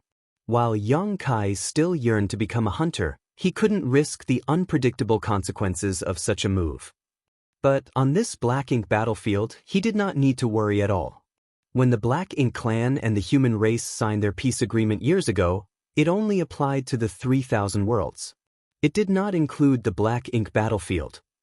Hunting was also a time-intensive activity that often required patience and careful planning, but since Yang Kai had nothing else to do and was free from the need to cultivate, he could use this time to accumulate resources for the human race. Months later, inside the main hall of the No Return Pass, the royal lord sat on the throne of bones, with Emo Na Yi seated to his left. Territory lords lined both sides of the hall, with their eyes fixed on the royal lord. They were all confused, and even Emo Na Yi was puzzled as well. Due to Yang Kai's existence, the Black Ink clan could not afford to let their guard down, even with a new pseudo-royal lord on their side. Mo Na Yi could not leave the no-return pass at will, lest Yang Kai found an opportunity to destroy more Black Ink nests here. Since the royal lord could not protect everything on his own, they could only ensure the safety of the Black Ink nest by joining forces. That was why the royal lord had been staying here all these years, rarely making an appearance. Even when he did come out, he looked gloomy, obviously still upset about Yang Kai's last visit. But with Mo Na Yi as a capable assistant, the royal lord completely became an arm-flinging shopkeeper, leaving all major and minor matters of the Black Ink clan war effort to be handled by him, so he was able to relax. However, at this moment, the royal lord's expression looked exceptionally joyful. It was unclear if something had happened on the Great Territory battlefields, or if there had been some breakthrough development in the Black Ink clan. Then, as they recalled the tone in which the royal lord summoned them to this conference hall earlier, the Black Ink clan elites secretly anticipated good news. The royal lord remained silent, and the territory lords dared not speak without permission either. Instead, it was Mo Na Yi, a pseudo-royal lord, who smiled and asked, "Sir Royal Lord, is there good news you have to share with us today?" The royal lord chuckled and looked approvingly at Mo Na Yi. Although he had many loyal followers, only Mo Na Yi was quick-minded and able to read his intentions. This was also why he was willing to delegate power to Mo Na Yi. There was no possibility of a power struggle in the Black Ink clan, as Mo Na Yi's pseudo-royal lord status meant that he could never surpass the real royal lord's authority, so there was no concern over infighting even if so much power was given to Mo Na Yi. After nodding in approval at him, the royal lord announced the great news: "There is news from the primordial heaven's source grand restriction." With that announcement, the room erupted in surprise. The territory lords widened their eyes in excitement, while Mo Na Yi jumped up from his seat, exclaiming, "Sir, has the primordial heaven's source grand restriction been broken?" Since the battle outside the primordial heaven's source grand restriction and its subsequent sealing and Mo's slumber, the Black Ink clan had been unable to contact them. However, now the royal lord claimed that there was news from the primordial heaven's source grand restriction, indicating that the Supreme One had awakened and the grand restriction had been broken. If this was true, the day when the Black Ink clan would rule all under the heavens would soon arrive. Even Mo Na Yi, who was usually calm and composed, was overcome with excitement and could not help but shed tears. But the royal lord waved his hand and said, "It's not what you think.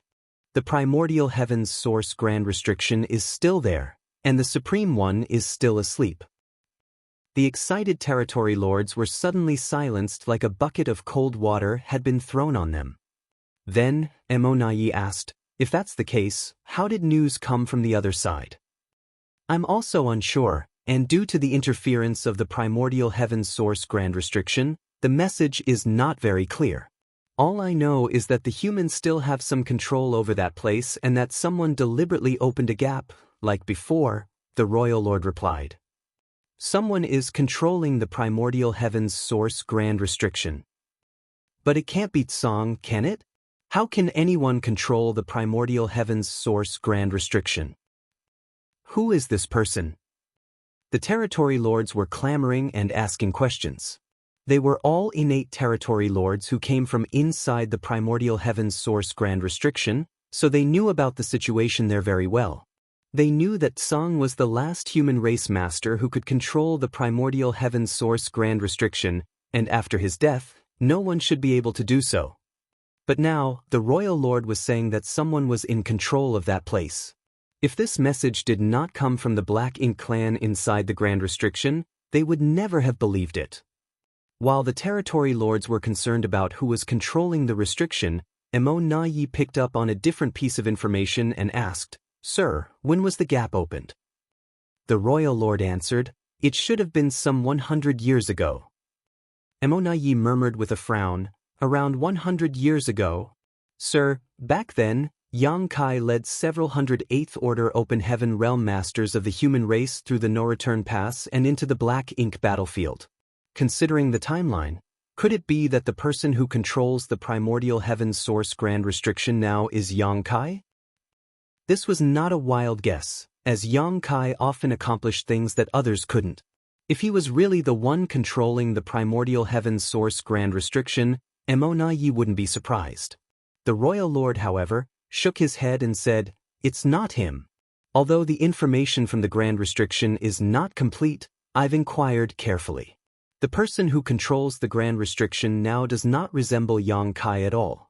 It must be someone we don't know about." Yi didn't doubt him and only sighed. The human race still has such a heritage.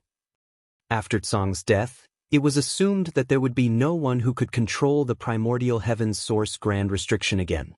This was good news for the Black Ink clan, as they could easily break it once the Supreme One awakened. However, it was different if someone was guarding it.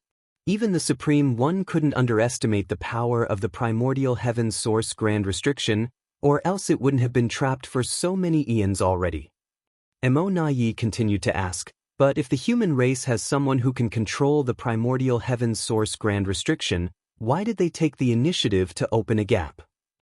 The royal lord replied, "Those inside the grand restriction can sense that the human controlling it now is much weaker than Tsong, so their control over the grand restriction is far inferior. This person must have opened the gap to alleviate the pressure he was facing. This is clearly something the human race had planned to do long ago." When Xianxia passed through the no-return pass with those hundreds of 8th Order masters, it was to go to the primordial heaven's source grand restriction. Now, there is an elite human race army and a divine dragon, Fu Guang, fighting against those who are rushing out. This has been happening for over 100 years. Yi suddenly realized, "Curse those humans." When the territory lords below heard that their clansmen were being constantly killed at the primordial heaven's source grand restriction, they immediately started clamoring again. A territory lord even stepped forward and bowed, saying, "Sir Royal Lord, please let me lead a large army to the primordial heaven's source grand restriction to coordinate with those inside and crush those humans." Yi immediately stopped him. That would not be appropriate. Although the territory lord was intimidated by Yi's pseudo-royal lord authority, he couldn't help but ask, "Why is it not appropriate?" Yi explained, "When Xianxia passed through the no-return pass, he had as many as 408th Order open heaven with him, and that's just what we could see on the surface. Although there were suspicions at the time, we couldn't be sure. Now that we have first-hand information, we can confirm that those 400 we saw that day were not the entire human force. Many more must have been staying in their small universes, which is why they were able to form a large army at the primordial heaven's source grand restriction." Martial Peak, Chapter 5684, How Despicable. This human race army must be filled with elites with exceptional strength, otherwise, they wouldn't have been able to ambush and kill the clansmen who broke through the primordial heaven's source grand restriction. Furthermore, there is also a divine dragon on their side. If we want to go against such an army, we can't afford to send in too few masters from our side, or we will just be sending them to their deaths. However, if we draw too many of our forces away from the front lines, how can we stabilize the situation on the various battlefields? The humans will inevitably seize the opportunity to attack and break through our defenses." Saying so, Yi then looked at the royal lord and asked, "Do you know how many people are in that army?" "There shouldn't be more than 10,000 in total, which isn't a lot, but each individual is quite strong, especially those 408th Order Open Heaven Realm Masters. Additionally, they seem to have a large-scale artifact similar to a Great Pass with them." "A Great Pass?" Yi furrowed his brow, and the territory lords all became fearful. Although all of the Great Passes that still survived were abandoned around the no-return pass and were now occupied by the Black Ink clan, it had cost them a massive price to capture them. If it weren't for the 2 Black Ink giant spirit gods aiding them at the time, the Black Ink clan would not have been able to conquer the no-return pass. Now, with an elite army stationed at the primordial heaven's source grand restriction and a great pass-like artifact assisting them, it was no wonder they had the confidence to open a gap in the grand restriction to alleviate the pressure. Yi couldn't help but sigh deeply. The human's heritage remains as powerful as ever. Just from the fact that the humans were able to withdraw so many elites to the primordial heavens source grand restriction without any impact on the situation in the various battlefields was enough to prove that the human race of today was not the same as the one from 3,000 years ago. After the war in the Barren Territory, the human race had sunk to its lowest point. The Great Territory battlefields were all in a passive state of defense, and profound Nether Territory was almost conquered by the Black Ink clan. If it weren't for Yang Kai's sudden appearance at the critical moment, profound Nether Territory would have fallen into the hands of the Black Ink clan. Yes, it was all because of Yang Kai. Since Yang Kai appeared in profound Nether Territory, the human race's plight had gradually been reversed. How did he even manage to accomplish such things? After careful observation, Emonayi realized that Yang Kai didn't do much. Although he had killed many innate territory lords, it hadn't significantly impacted the balance of power between the two races. No matter how powerful he was just a single individual and could not wipe out the entire Black Ink clan. The true root of the matter lay in the peace agreement between the two races. The constraints of the peace treaty had provided a relatively safe training space for the younger generation of the human race. While this alone might not seem significant, what was crucial was that the human race had the star boundary and the myriad monsters world, two open heaven realm cradles. The combination of such a relatively stable cultivation environment and a continuous influx of talented successors had shaped the human race's formidable heritage over thousands of years. It was a pity that when Yang Kai's reputation was at its peak, and all the innate territory lords trembled at the mere mention of his name, he proposed the peace agreement. Who would dare to reject him at that time? Looking at the current situation, this was all Yang Kai's cunning plan. Even if the Black Ink clan had seen through it at the time though, they could only accept it. Emonayi also caught on at this point. He thus grew more afraid of and suspicious of Yang Kai since he not only possessed incredible combat power but also had a far-seeing perspective. He was a great threat to the Black Ink clan. The Black Ink clan had naturally thought about how to deal with this issue and concluded that the best course of action would be to destroy the star boundary and the myriad monsters world, the places that contributed to the continuous enhancement of the human race's heritage. They were just two trivial universe worlds. If given the chance, any territory lord or 8th Order Black Ink disciple could easily deal with them. However, the Black Ink clan simply could not find the opportunity to do so, as every soldier that had been recalled from the front lines had to pass through a grand array filled with purifying light. Even if a Black Ink disciple had impure intentions, the purifying light would cleanse and dispel any Black Ink strength within them. Moreover, both the star boundary and the myriad monsters world had multiple powerful masters stationed there all year round, standing guard.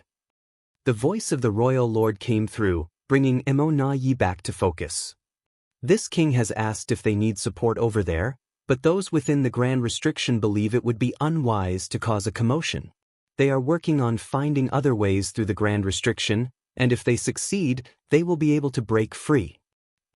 Emonayi perked up and asked, "Can they do it?" He knew firsthand just how formidable the primordial heavens source grand restriction was. When he was inside it years ago, many Black Ink clansmen had attempted to breach it from within, but all had failed. The royal lord replied, "Since they've said as much, there should be some progress.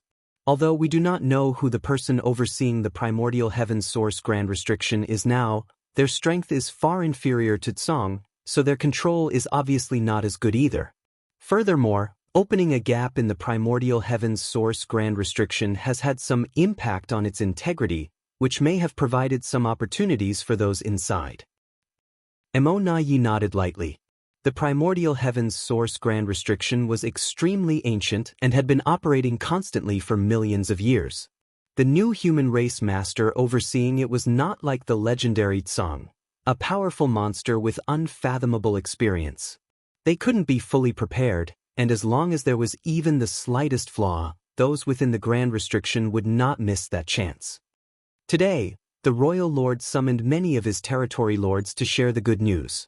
He wasn't worried about any territory lord leaking the information because the Black Ink clan was not the same as the human race. If a human was corrupted by Black Ink strength, They would tell everything they knew to the Black Ink Clan, but the Black Ink Clan would never leak critical information to the humans. After a while, the royal lord left, and the rest quickly dispersed as well while Emo walked away, frowning deep in thought. He was thinking about none other than Yang Kai. Over 100 years ago, Yang Kai led a group of 8th Order Open Heaven Realm Masters through the No-Return Pass and into the depths of the Black Ink battlefield. There had been no news about him for all this time, and no one knew where he had gone or what he was up to.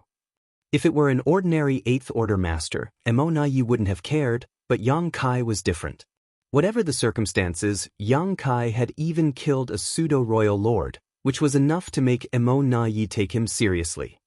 After thinking for a while, Emo couldn't come to a conclusion. Yang Kai's whereabouts had always been elusive, and it seemed that even the human side had difficulty keeping track of him. He was once again relieved when he thought about how Yang Kai had no hope of reaching the 9th Order Open Heaven realm.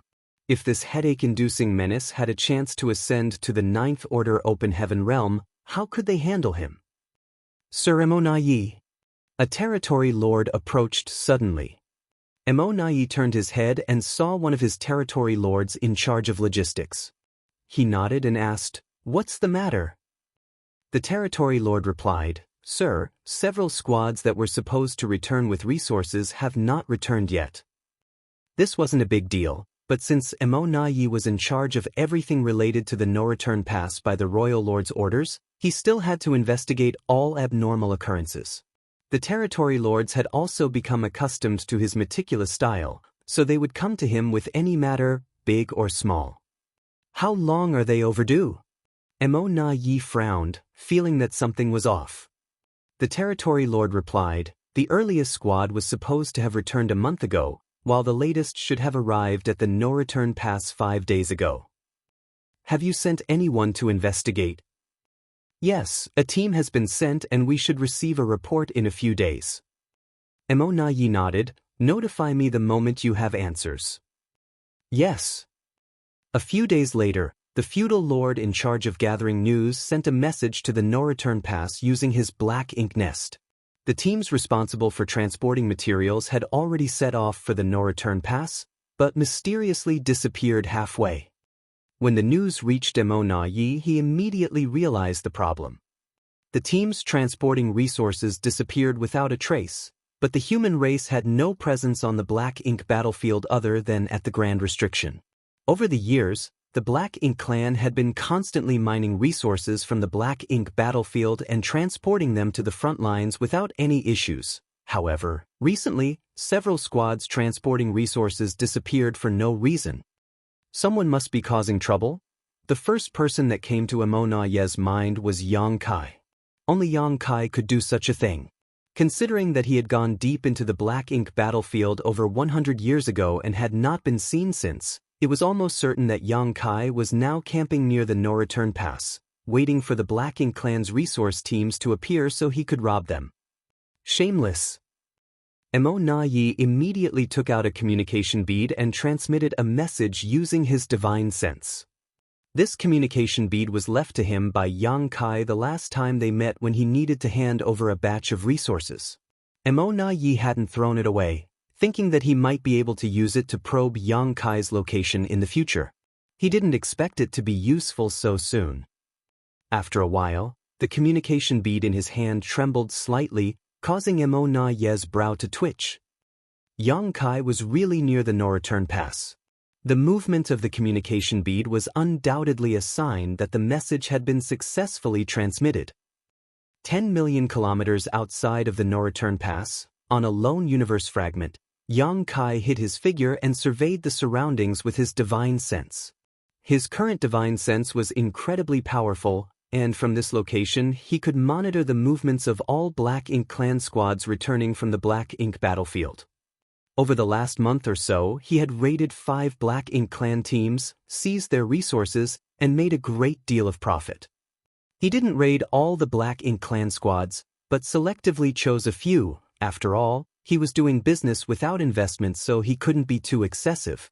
To continue this venture for a long time, he needed to take a steady approach, otherwise, the Black Ink clan would probably act out in rage, damaging his future prospects. As he was monitoring the movements of the void around him, Yang Kai suddenly felt something and took out a communication bead. With his divine sense, he probed it and couldn't help but praise Emona Ye's quick thinking. He knew that he couldn't hide his actions for long, so Yang Kai deliberately wore this communication bead on his body. He just didn't expect Emona Ye to contact him so quickly. The message in the communication bead was very simple, with only one sentence: "Sir Yang, can we meet?" It was obvious that Emona Ye had already concluded that Yang Kai was involved in the disappearance of the teams transporting resources. Marshall Peak, Chapter 5685, Wanting the Lion's Share. On the universe fragment, Yang Kai hesitated for a moment upon receiving Emona Ye's message, originally intending to ignore it. But after giving it some thought, he realized that there was no point in being sneaky about things and decided to confront Emona Ye directly. So he immediately surged his divine sense and sent a message through the communication bead.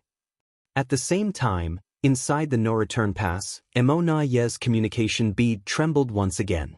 He quickly immersed his mind in it to investigate, and in the next moment, boundless anger surged within him, almost causing his lungs to explode. The message in the communication bead was straightforward, consisting of only 2 words: 50%. Although it seemed incomprehensible at first glance, Emona Ye instantly understood Yang Kai's intention. This bastard was clearly demanding 50% of the resources excavated by the Black Ink clan on the Black Ink battlefield. His appetite was simply outrageous. These resources were mined by the Black Ink clan and were intended to be transported to the frontline battlefields to enhance the Black Ink clan's strength. It was all meant to be used against the human race, but now, without any effort on their part, the humans wanted to take away 50% of them.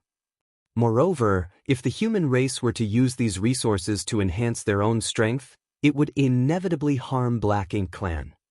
Emona Ye would never agree to such an act of aiding the enemy. If he did, he would forever become a criminal in the eyes of the Black Ink clan. The more Emona Ye interacted with Yang Kai, the more he found the latter to be difficult to deal with. At this moment, he had formed a new evaluation of him.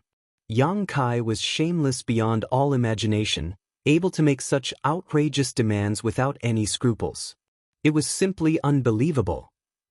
Suppressing the anger in his heart, Emona Ye sent a message to the territory lord in charge of the resource affairs, asking him to come over.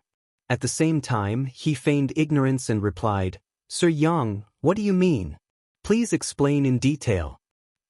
The communication bead quickly trembled, and Yang Kai replied with only 2 words, "Heh heh." Emona Ye's brow twitched, and Yang Kai's annoying face inexplicably appeared in his mind, causing the anger he had just suppressed to surge up again. "Sir Emona Ye." The summoned territory lord quickly arrived and bowed respectfully. Emona Ye looked up and asked, "How many teams are overdue from the past month?" "5, sir," replied the territory lord. "And how many have returned?" "Also 5. 5 teams had disappeared, and 5 had returned. This was precisely 50%. Emona Ye knew that this was no coincidence, but rather Yang Kai's intentional doing. His meaning was evident. The Black Ink clan could refuse his offer, but he would still be able to take 50%. In fact, if Yang Kai wanted to, there was a good chance he could take the other 50% as well. This was open bullying. Facing such a tricky opponent, Emona Ye had always been patient and avoided confronting him head-on because he knew that Black Ink clan had no way of dealing with Yang Kai at the moment. In terms of strength, both he and the royal lord were stronger than Yang Kai, and if they were to fight it out in a one-on-one fashion, they could easily suppress him. However, if they couldn't kill Yang Kai, all hostility towards him would be meaningless.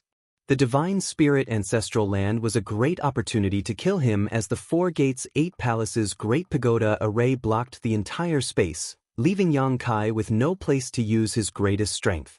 It was the best opportunity the Black Ink clan had to kill him. It was a pity that Diwu had messed things up.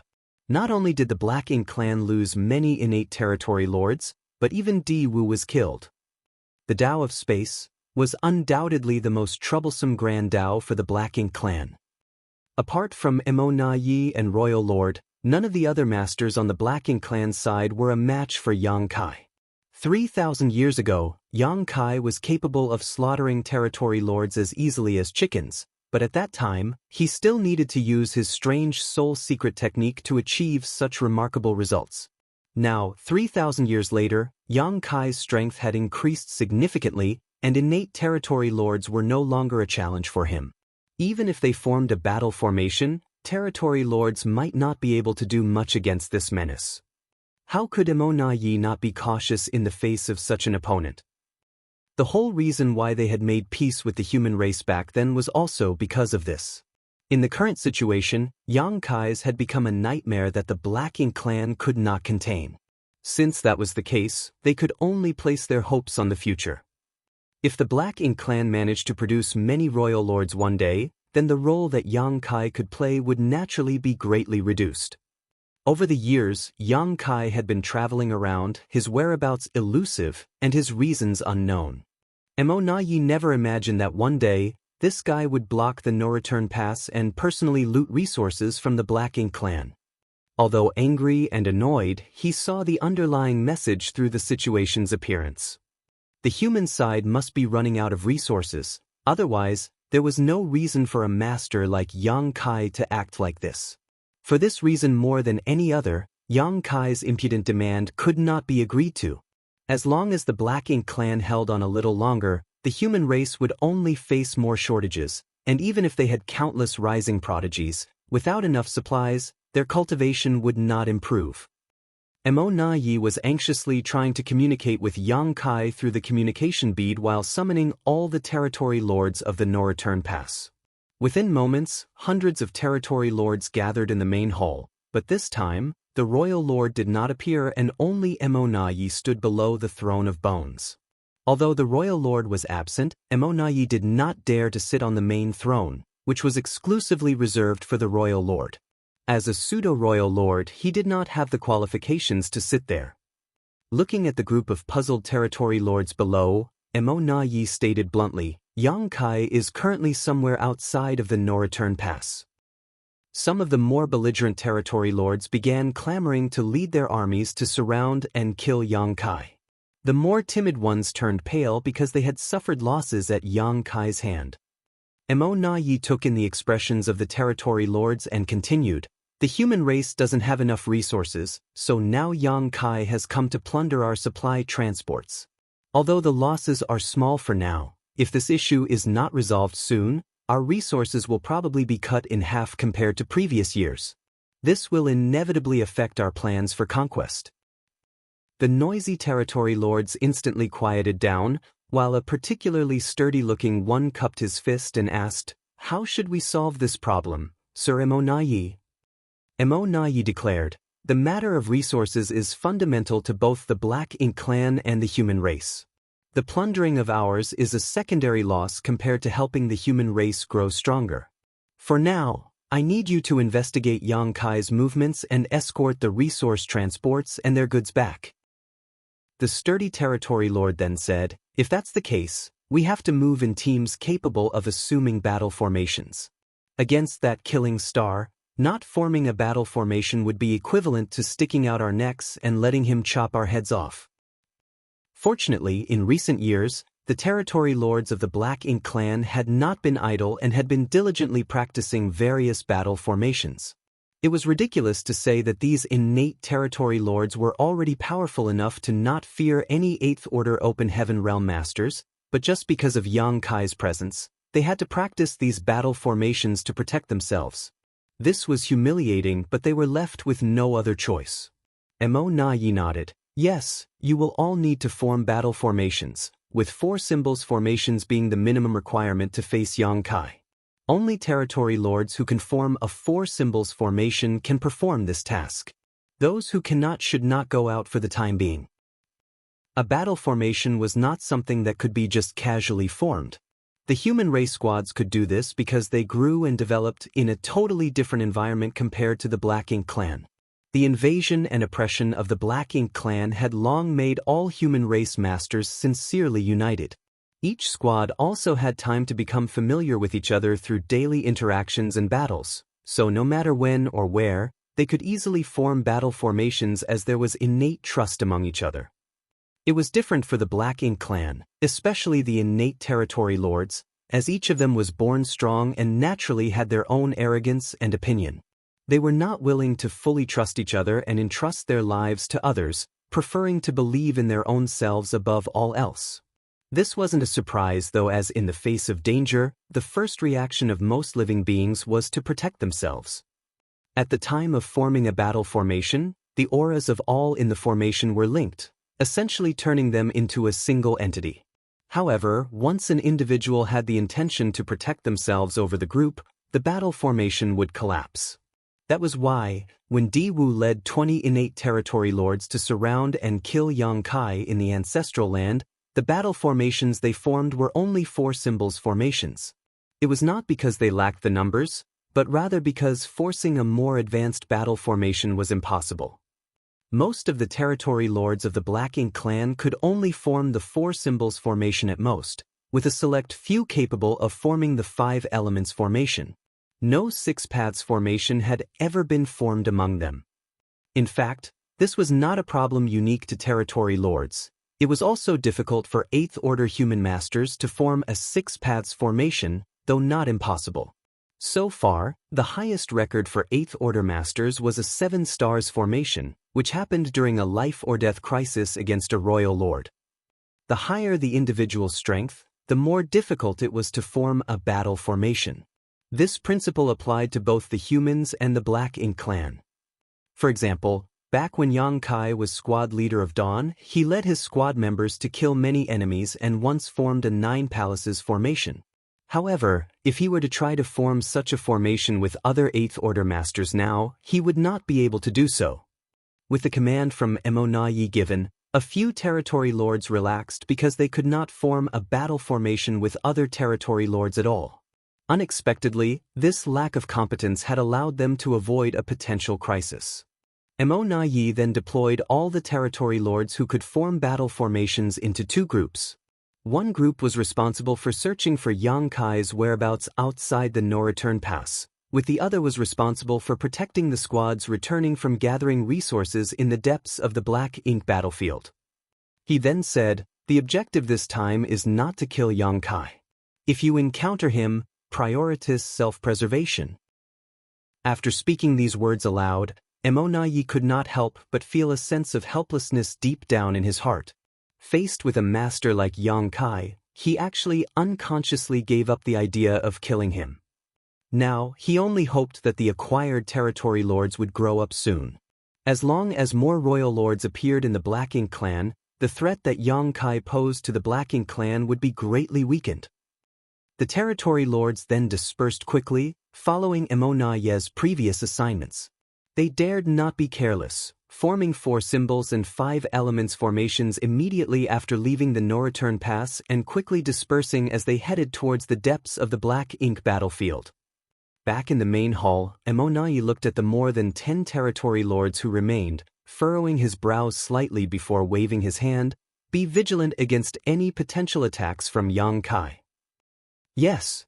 The territory lords then left with their orders. Martial Peak, Chapter 5686, Meng-Ke. After leaving the main hall, Mo-Na-Yi headed straight towards the high-rank Black Ink nest belonging to that royal lord. Ever since Mo-Na-Yi had been entrusted with the affairs of the no-return pass and the entire Black Ink clan after his ascension to the rank of pseudo-royal lord, the royal lord frequently stayed inside this Black Ink nest and rarely ventured out. It was only because he had received the news from the clansmen inside the Primordial Heaven's Source Grand Restriction a few days ago that the royal lord made an appearance to deliver good news to the many territory lords. Standing before the Black Ink nest, Mo-Na-Yi sighed inwardly. Despite having arranged for clansmen to track Yang Kai's movements and protect the teams carrying resources, their enemy was Yang Kai. No matter how meticulous the arrangements were, they were simply not secure enough. In front of the territory lords, Mo-Na-Yi pretended to be resolute and unwilling to give up anything, but he knew that if Yang Kai really had his sights set on Black Ink clan's resources, they would not be able to stop him. At present, the Black Ink clan seemed to be flourishing, but there was a simmering danger as the human race grew stronger bit by bit, gradually narrowing the gap in power between the two sides. Mo Na Yi had long felt a strong sense of crisis brewing in his heart. He could only hope that there would be some pleasant surprises from the primordial heaven's source grand restriction soon. Meanwhile, a female feudal lord, who was a personal attendant to the royal lord of relatively low cultivation, came out of the black ink nest and greeted Mo Na Yi. "Sir Mo Na Yi, please come in." Mo Na Yi nodded and followed the feudal lord into the black ink nest. Soon, they saw the royal lord using the black ink nest to communicate with the outside world. Mo Na Yi waited quietly without disturbing him, knowing that the royal lord was probably speaking with those inside the primordial heaven's source grand restriction.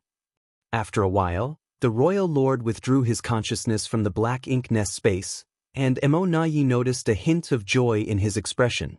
He understood instantly that there might be some pleasant surprises from the primordial heaven's source grand restriction. He didn't ask too much as the royal lord would say if he wanted to. Instead, he just respectfully bowed. The royal lord sat down and asked, "What's the matter?" He knew Mo Na Yi wouldn't come to see him without a specific reason. Since Mo Na Yi was here, it must be a matter of importance.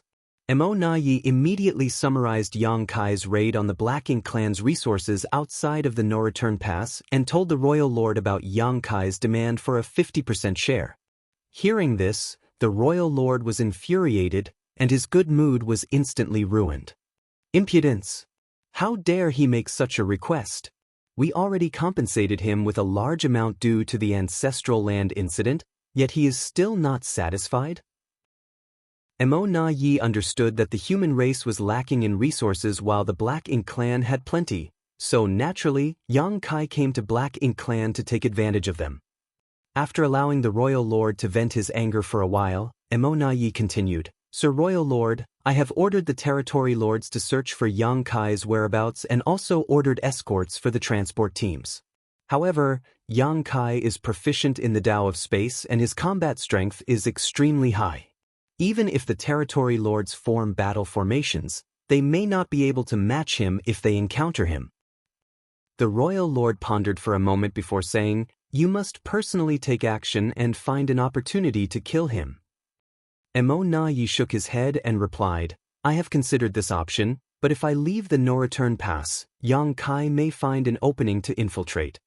What if he comes to the No Return Pass and targets the Black Ink nests?" These words made the royal lord's face darken. 3,000 years ago, with him standing guard, the Black Ink nests in the No Return Pass would still be safe, but after Yang Kai emerged from his long retreat and revealed his strength, the royal lord knew that he alone could not protect all the Black Ink nests in the No Return Pass. During these 3,000 years, Yang Kai's strength had increased that much. Furthermore, Mo Na Yi considered and said, "Due to the ancestral land incident, our Black Ink clan suffered significant losses. If we anger him again this time, the situation may be difficult to contain." They wouldn't know how many resources they would have to offer up if the situation reached that point. Upon hearing this, the royal lord abruptly turned his head and glared at him. "Our Black Ink clan has so many rising talents, yet we can't even deal with one damn human?" The wrath directed at him frightened Mo Na Yi, who immediately lowered his head and replied, "It is all due to my incompetence." The atmosphere in the Black Ink nest became tense as Mo Na Yi suppressed his aura while the attendants who lived in the Black Ink nest also held their breaths. After a while, the royal lord said, "Create another pseudo-royal lord and let him secretly guard the No Return Pass with me while you deal with Yang Kai."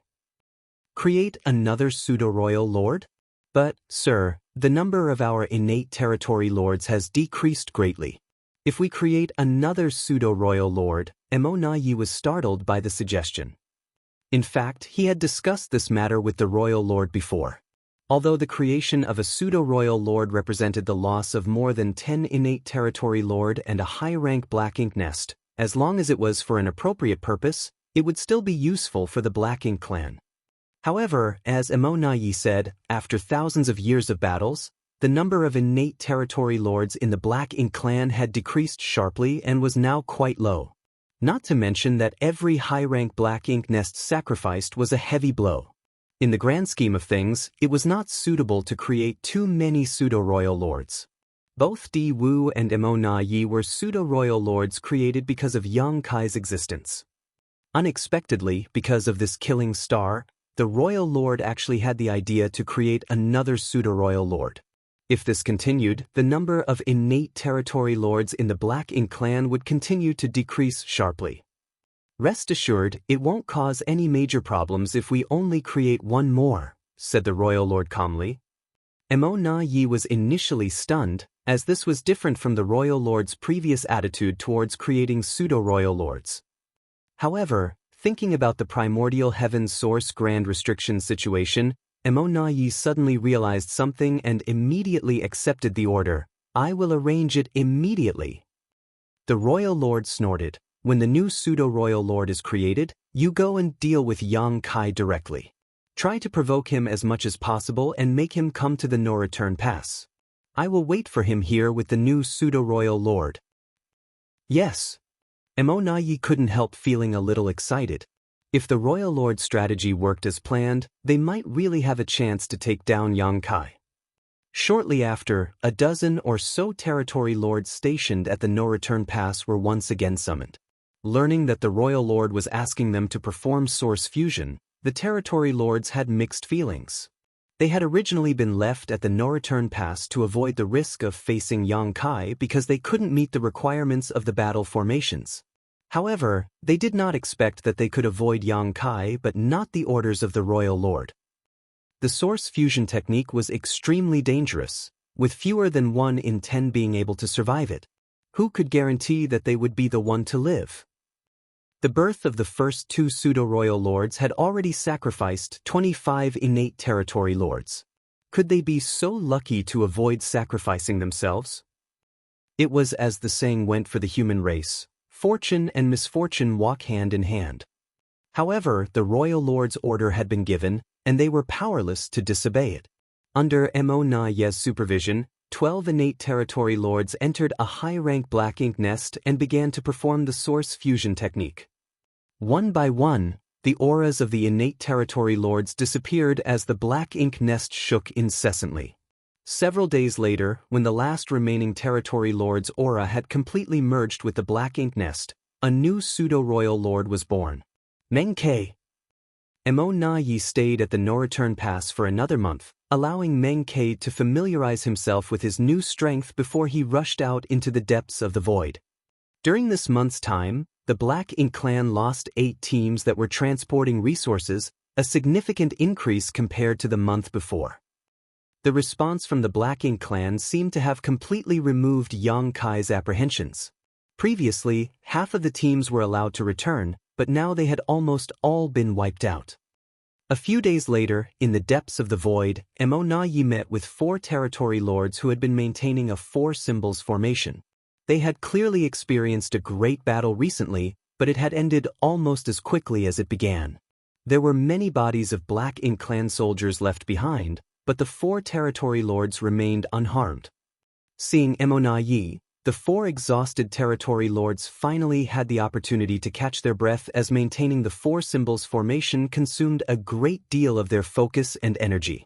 Though it was manageable for a short time, these 4 territory lords had not dared to relax once since leaving the no-return pass.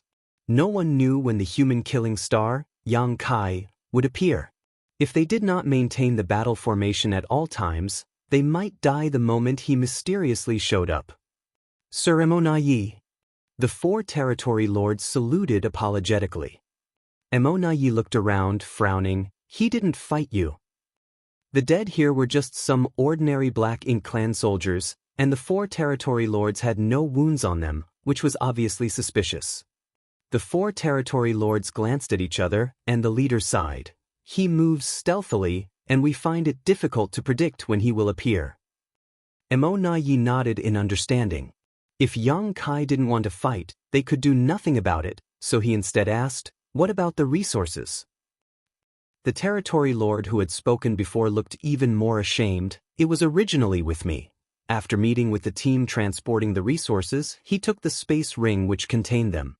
And then Yang Kai took it from me. Mo Na Yi frowned again. How did he take it from you if he did not come face to face with you? The space ring was so small and could easily be kept close to the body. Unless Yang Kai had completely incapacitated them, they should not have been easily robbed. The territory lord hung his head. I handed it over. Mo Na Ye's eyes narrowed in response, staring fiercely at the territory lord, who explained in a frightened voice, Yang Kai locked us with his divine sense and threatened to kill us even if it meant damaging his soul if we didn't hand it over. So you just gave it to him? Mo Na Yi roared furiously. Please punish us, sir. The 4 territory lords looked terrified. They had no choice. It wasn't that they were cowardly, but when Yang Kai locked them down with his divine sense, the immense sense of danger forced them to make that choice. At that moment, they had no doubt that Yang Kai had the ability to kill them. Mo Na Yi took a deep breath. Though he was angry, he knew that it wasn't the territory lord's fault. Anyone in such a situation would have had trouble putting their lives aside. In the divine spirit ancestral land, Yang Kai had killed Di Wu and 8 territory lords who formed battle formations. If he could do that, then killing a mere 4 territory lords would not be an issue. Martial Peak, Chapter 5687, Sincere Cooperation. The 4 Symbols formation was powerless to stop Yang Kai's killing spree, but it would force him to use his bizarre soul secret technique that harmed both himself and others. Mo Na Yi was not ignorant of this fact, but the battle formation that the territory lords of the Black Ink clan could form was limited to this degree, and he couldn't demand more from them. However, judging from the current situation, Yang Kai did not want to use his soul secret technique recklessly, probably because he did not want his soul to be injured. So, after coercing the territory lords to surrender their resources, he simply withdrew. Mo Na Yi was correct in his assumption. In profound nether territory, Yang Kai would strike every 2 years, and only with the assistance of many other 8th Order masters and the bulk of the profound nether army could he kill several innate territory lords. At that time, he did it to build up his fearsome reputation and pave the way for subsequent negotiation plans. Therefore, Yang Kai was not reluctant to damage his soul at that time, and each time he attacked he showed no mercy. But the current situation was different as Yang Kai was only plundering some resources. Furthermore, he had to rendezvous with Yang Lai and others every 100 years, so if he used soul-rending thorns recklessly and severely injured his own soul by accident, it would greatly affect his subsequent plans. Otherwise, why would he easily spare the lives of those 4 innate territory lords? Yang Kai also understood that the more territory lords he killed, the less pressure the human race would face in the future. The simple reason for all of this was that resources were a more important matter right now. Killing some Black Ink clan soldiers didn't matter much, as the Black Ink clan wouldn't care. However, if Yang Kai really killed a lot of innate territory lords, the situation would quickly spiral out of control, forcing the Black Ink clan's hand. The issue of resources would also be impossible to resolve once that happened. At present, everything was done for the sake of resources. The Black Ink clan's response was within Yang Kai's expectations. The blood feud between the 2 sides was absolutely irreconcilable, so even if he and Mo Na Yi appeared cordial on the surface, the Black Ink clan would not simply agree to share half of their resources just because Yang Kai asked. Therefore, he needed a way to make the Black Ink clan realize that if they could not meet his demands, the consequences would be unbearable for them. Only then would the Black Ink clan acquiesce. Robbing the resource teams returning from the Black Ink battlefield was the method Yang Kai chose. If they refused to give him 50%, he would just take everything. Unless the Black Ink clan did not send teams out to collect resources, they would inevitably face the risk of being robbed. However, if they stopped their mining activities, the Black Ink clan's supplies would be greatly affected, which would have a huge impact on their subsequent accumulation of strength as well. The only thing that slightly surprised Yang Kai was that Mo Na Yi had personally taken action. Was Mo Na Yi not afraid that he would go to the no-return pass to destroy those Black Ink nests now that the defenses there were weakened? In the void, Mo Na Yi sent the 4 territory lords away to continue escorting other supply teams, holding the communication bead in his hand and transmitting his thoughts to it. However, every attempt was like a stone sinking into the sea, without any response. This made Emonayi grit his teeth in frustration, thinking Yang Kai, that bastard, probably put the communication bead into his small universe, a sign he did not want Emonayi to contact him again. As time passed, messages from various directions deep within the void arrived one after another. Emonayi rushed to each location, but he was always one step too late. Even with the territory lords acting as guards, they couldn't stop Yang Kai's raids on their resource teams. One after another, the delivery squads were pilfered clean, with only a few lucky ones managing to escape unscathed. With each secret battle they waged, Emonayi experienced how difficult Yang Kai was to deal with. Yang Kai was proficient in the Tao of space, and his movements were elusive, often raiding the Black Ink clan in one area of the void before soon appearing millions of kilometers away. For 10 whole years, Emona did not even catch a glimpse of Yang Kai in person, except for one instance when he felt the fluctuations of space principles nearby and rushed to the scene, only to find that Yang Kai had already left. During these 10 years, less than 100 resource teams managed to return from the depths of the Black Ink battlefield to the no-return pass. To exploit resources, the Black Ink clan dispatched a massive number of teams to the depths of the Black Ink battlefield on mining missions. The demand for resources was not just a problem for the human race, but also for the Black Ink clan.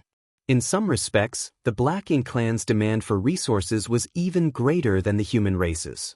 At least 100 teams were expected to return each year, but now, after 10 years, less than 100 had done so, the rest had been looted by Yang Kai. This was not just a loss of 50%, but a staggering 90%. While the casualties in each individual raid were not significant, that did not mean they weren't adding up over time. Additionally, although no territory lords died, a number of feudal lords were slaughtered and the loss of critical resources was becoming serious. For 10 years, Emonayi had been searching for Yang Kai's whereabouts in the void, constantly trying to intercept or contact him, but he had never succeeded.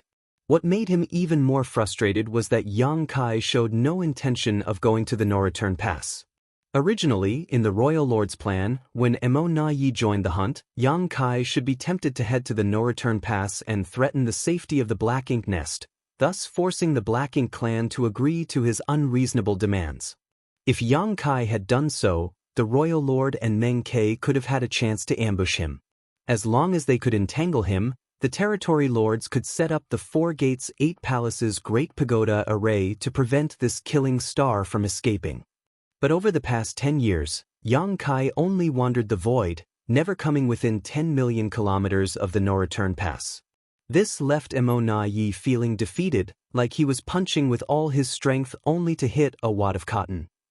If Yang Kai never went to the no-return pass, what was the point of sacrificing a dozen territory lords and a high-rank Black Ink nest to create Meng Ke, the new pseudo-royal lord?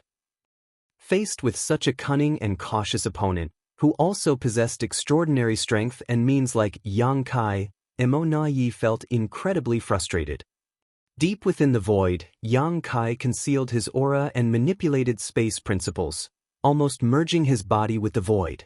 The demon eye of annihilation penetrated through space as he silently observed the scene a million kilometers away, where a squad transporting goods had just been plundered by him and 4 territory lords forming a battle formation were stationed.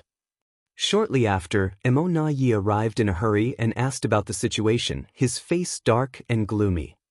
The same routine, the same result. Yang Kai intimidated the territory lord who had the space ring with his sole secret technique, forcing him to hand over the goods or he would kill them all. This happened countless times over the past 10 years, and it always succeeded. It was not that the territory lords were cowardly, but they had no choice when facing certain death. Of course, Emonayi had an idea about how to overcome this dastardly move. He simply had to order the territory lords to not comply. If Yang Kai really used his sole secret technique and killed the territory lords, he would not be better off. He would have to find a place to heal for the next 2 or 3 years. But this approach was only a temporary solution. Sacrificing territory lords would not solve the problem. and when Yang Kai recovered, he would surely come back again. There were not many innate territory lords in the Black Ink clan to sacrifice, so it was better to let them use the source fusion technique. At least they could contribute to creating a pseudo-royal lord. In other words, this solution simply wasn't feasible. Mo Na Yi felt completely defeated. He was stronger than Yang Kai, and in terms of intelligence and cunning, he was not inferior by much. However, he was still forced to dance to the opponent's tune, as Yang Kai's space secret techniques were an insurmountable obstacle. At this moment, Mo Na Yi suddenly brightened up and quickly took out a communication bead. As he felt a slight vibration from this little bead, he almost cried out. For 10 years, he had been trying to contact Yang Kai but had never received a response. Unexpectedly, today, exactly 10 years later, Yang Kai contacted him. Mo Na Yi's divine sense surged as he checked the message transmitted through the communication bead. It was a simple message, 50%. Mo Na Yi's anger rose rapidly, but he forcibly suppressed it and tried to reply calmly, "Sir Yang, you are too greedy." Yang Kai's response came quickly too, and it made Mo Na Yi feel uncomfortable. Over the past 10 years, what % of your mind resources made it back to the no-return pass? Mo Na Yi roared inside, "Aren't you the one who knows that best? Less than 100 out of roughly 1,000 teams have returned, so at best a paltry 10%. This had made it so that those currently sourcing for resources outside dared not easily send resources back and could only stay at the mining sites and wait for the no-return pass to resolve Yang Kai's matter before making further arrangements. This king does not want to cut off all diplomatic ties. Over the years, I have never laid a hand on any of the territory lords, only taking a few meager resources. I hope that the Black Ink clan can also understand the greater good and the overall situation. Only through sincere cooperation between the two sides on this matter can there be mutual benefit and mutual gain." Looking at the words transmitted through the communication bead, Mo Na Yi's face twitched uncontrollably. He had interacted with many humans before, but he had never seen anyone so shameless before. The resources were gathered by the Black Ink clan, with the humans contributing nothing at all. Yang Kai was just going around robbing them, and now he had the audacity to talk about righteousness and sincere cooperation for mutual benefit. How could Mo Na Yi not understand his intentions? All these grandiose words were just a thinly veiled threat. The implicit meaning in his words was that if the Black Ink clan did not understand the greater good and the overall situation, he would continue to loot until they capitulated. By then, the losses for the Black Ink clan would only be more devastating. Mo Na Yi thought he had understood humans well enough, but today he realized that his so-called understanding was only scratching the surface. A human race master with such a formidable reputation could be shameless to this degree. It was truly eye-opening. Mo Na Yi was so angry that he actually threw his head back and laughed out loud. He wanted to say something cutting but was afraid of provoking Yang Kai, so he did not know how to respond. While he was hesitating, Yang Kai sent another message, "Sir Mo Na Yi, this king has already been benevolent towards the Black Ink clan. Please don't force my hand. These years, I have never gone to the no-return pass. Compared to the high-rank Black Ink nests in the no-return pass, a few resources are nothing in comparison. You should be able to discern the difference in weight, right?" Martial Peak, Chapter 5688, The One Who Keeps Thinking About Stealing. Faced with such an open and blatant threat, Mo Na Yi not only did not get angry, but instead felt a sense of relief that Yang Kai had finally taken this step. The reason he left the no-return pass was to give a false impression to Yang Kai that there was only one royal lord on guard now, and he had a chance to destroy the Black Ink nests. Unfortunately, for the past 10 years, Yang Kai had never appeared outside of the no-return pass and had been constantly looting the resource squads, causing the royal lord's initial plan to fail. It wasn't until today that Yang Kai finally revealed intentions of using the Black Ink nests to threaten the Black Ink clan. Mo Na Yi was secretly delighted and quickly replied, "Yang Kai, some things can be done once or twice, but not thrice. You have trespassed into the no-return pass twice and destroyed many Black Ink nests, but if you dare try this again, I, Mo Na Yi, will never let you go." The message was sent out, but there was no response after a long time of waiting. 1,000,000 kilometers away, Yang Kai carefully observed each change in Emona Ye's expression and began making plans in his heart. He had thought about going to the No-Return Pass to threaten to destroy some black ink nests and force the Black Ink clan to meet his demands, and had even taken action for this purpose. Over the past 10 years, he had secretly investigated the No-Return Pass several times. However, with his increasing mastery of the Tao of Time, his sensitivity to future crises had become much higher. This sense had helped him avoid some dangers during his last rampage in the No-Return Pass, and it was the same now. Every time he approached the No-Return Pass, the idea of destroying black ink nests would unconsciously bring a sense of peril, as if there was a great danger hidden within the No-Return Pass that could threaten him. This puzzled Yang Kai greatly. Emona Yi had gone to the depths of void for all these years, and only one royal lord was guarding the No-Return Pass. According to his current strength, as long as he avoided that royal lord, the No-Return Pass would be his to enter and exit as he pleased. With the No-Return Pass being such a large area and the numerous high-rank black ink nests of the Black Ink clan so scattered, one royal lord couldn't look after all of them. So, where did this sense of danger come from? The sense of danger he felt during his last rampage in the No-Return Pass was due to Emona Yi hiding in the shadows. Based on his experience from last time, Yang Kai naturally guessed that the Black Ink clan had produced another pseudo-royal lord.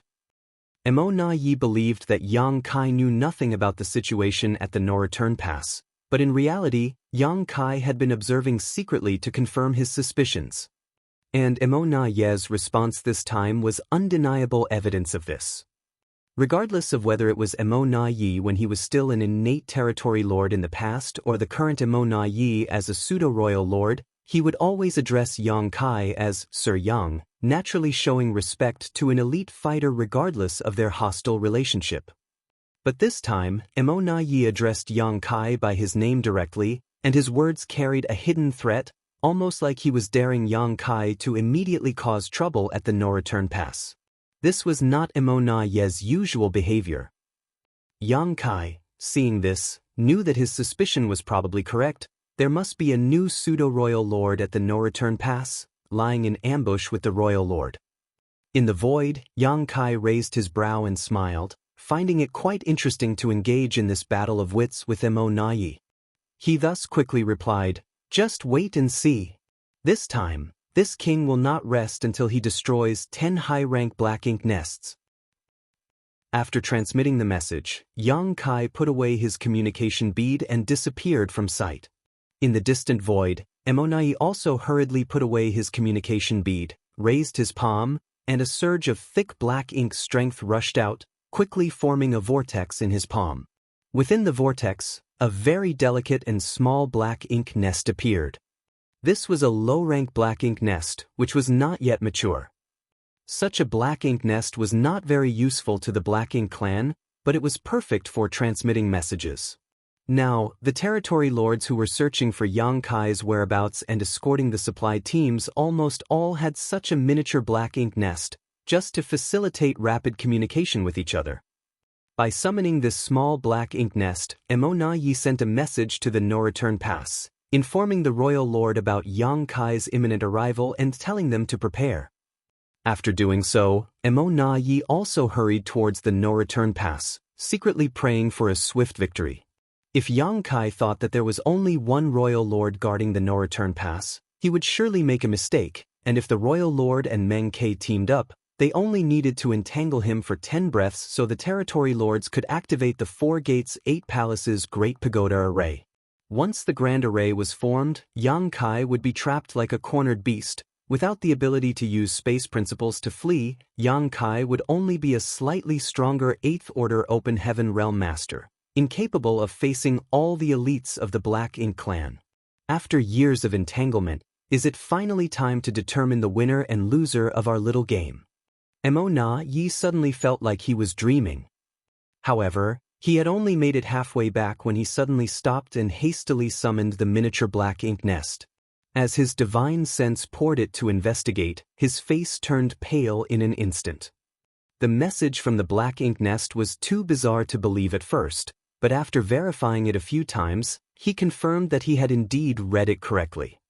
Standing there, his expression fluctuated for a moment before he turned and flew in another direction. Half a day later, he arrived in a spot in the void and appeared before 4 territory lords who had formed a battle formation. Sir Emonayi. The 4 territory lords were overjoyed to see him as if they had seen their savior. What happened? Emonayi asked in a deep voice.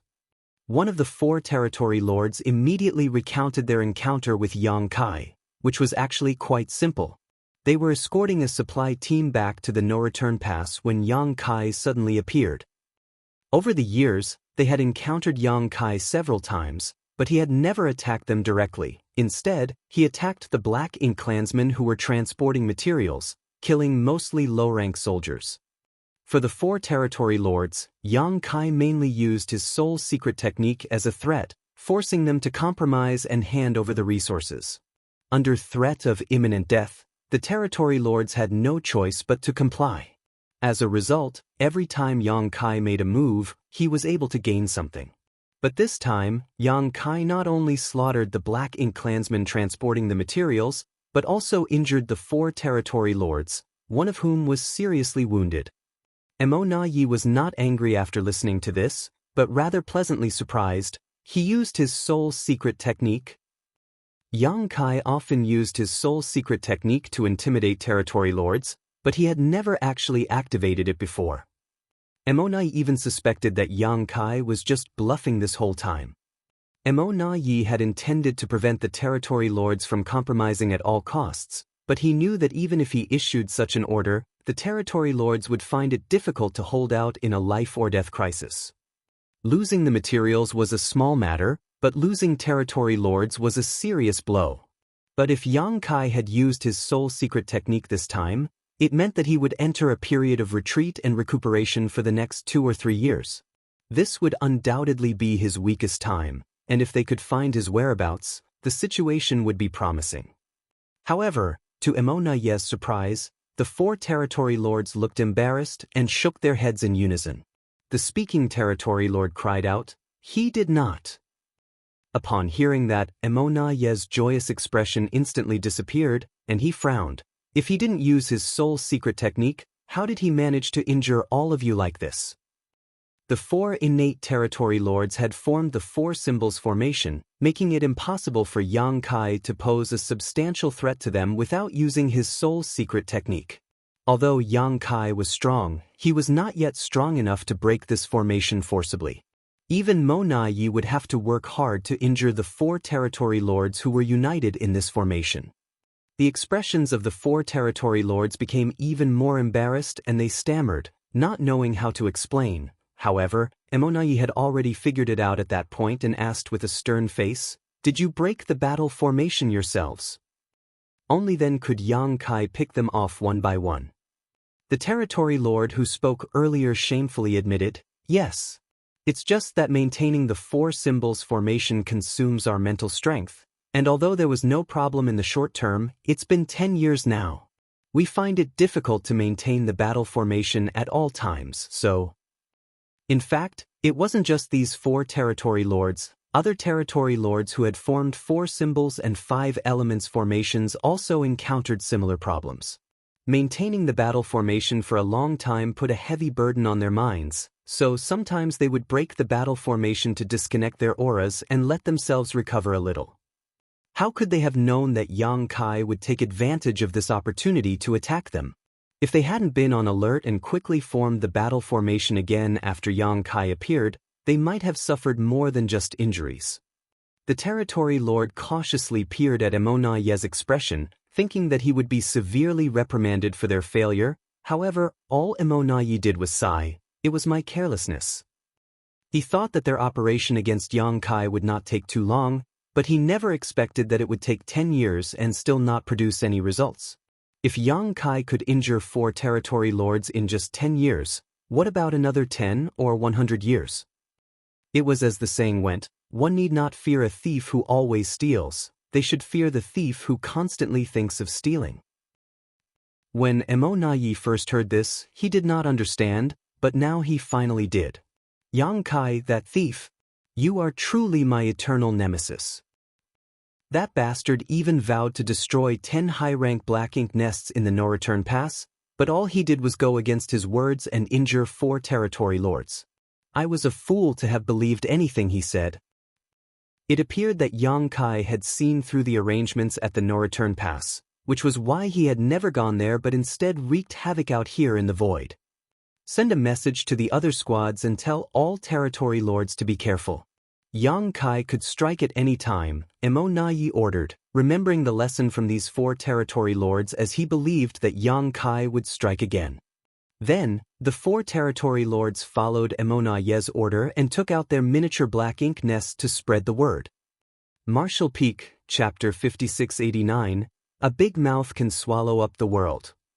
To prevent Yang Kai from wheeling around and finishing the job, Mo Na-yi personally escorted these 4 injured territory lords back to the no-return pass. One of them was severely injured, and even though he could barely manage to maintain the battle formation with the other 3, they were still at risk of being targeted and defeated. For safety reasons, it was best for them to not expose themselves outside anymore. Mo Na-yi's compassion moved the 4 territory lords to tears of gratitude. Only when they arrived at the no-return pass did they feel safe. Mo Na-yi then went to see the royal lord to share his suspicions. When the royal lord heard that Yang Kai might have already seen through the traps set up at the no-return pass, his face grew dark and his anger was almost palpable. They had sacrificed a dozen innate territory lords and a high-rank black ink nest to create Meng Kei, a pseudo-royal lord, all to lure Yang Kai to the no-return pass and eliminate him. But if Yang Kai did not show up, all their plans would be in vain and Meng Kei would be useless. Sir, the more time passes, the more detrimental it will become to the Black Ink clan. There are no longer many supply squads that can return to the no-return pass. Besides, the territory lords are already exhausted from maintaining the battle formation for such a long time, and they may not be able to hold on much longer. Mo Na-yi reported carefully while observing the royal lord's reaction. Why? Why can't we deal with 1/8 order human? The royal lord exclaimed in anger. Mo Na-yi was speechless upon hearing this. If they had a way to deal with Yang Kai, the Black Ink clan wouldn't be in such a difficult spot in the first place. This human was not someone they could defeat with brute strength alone. After some contemplation, Mo Na-yi said, Sir Royal Lord, please be prepared. This time, our Black Ink clan may really have to make sacrifices to quell the situation. The royal lord turned to him and glared, Are you suggesting that we agree to his ridiculous demands? Mo Na-yi shook his head and replied, It's impossible to agree to his demands for 50%. Those resources were painstakingly extracted by our Black Ink clan, while he did nothing but threaten us with despicable means. He is out of his mind if he thinks he can take half of all our hard-earned resources. However, if we give him too little, he may not agree either. The royal lord waved his hand impatiently. It's up to you to decide. Don't bother me with this matter anymore. Just hearing Yang Kai's name gave the royal lord a headache. How could a human like him exist? He would rather fight Fu Guang, a real divine dragon, than hear Yang Kai's name ringing in his ears again. Then, Mo Na-yi nodded respectfully before withdrawing in embarrassment. As a subordinate, he should not burden the royal lord, but instead he felt the humiliation of being incapable of resolving the issue at hand. However, there was no other solution to the current problem. Yang Kai had been causing trouble for the past 10 years, plundering 90% of their resources while holding the territory lords of the no-return pass in check.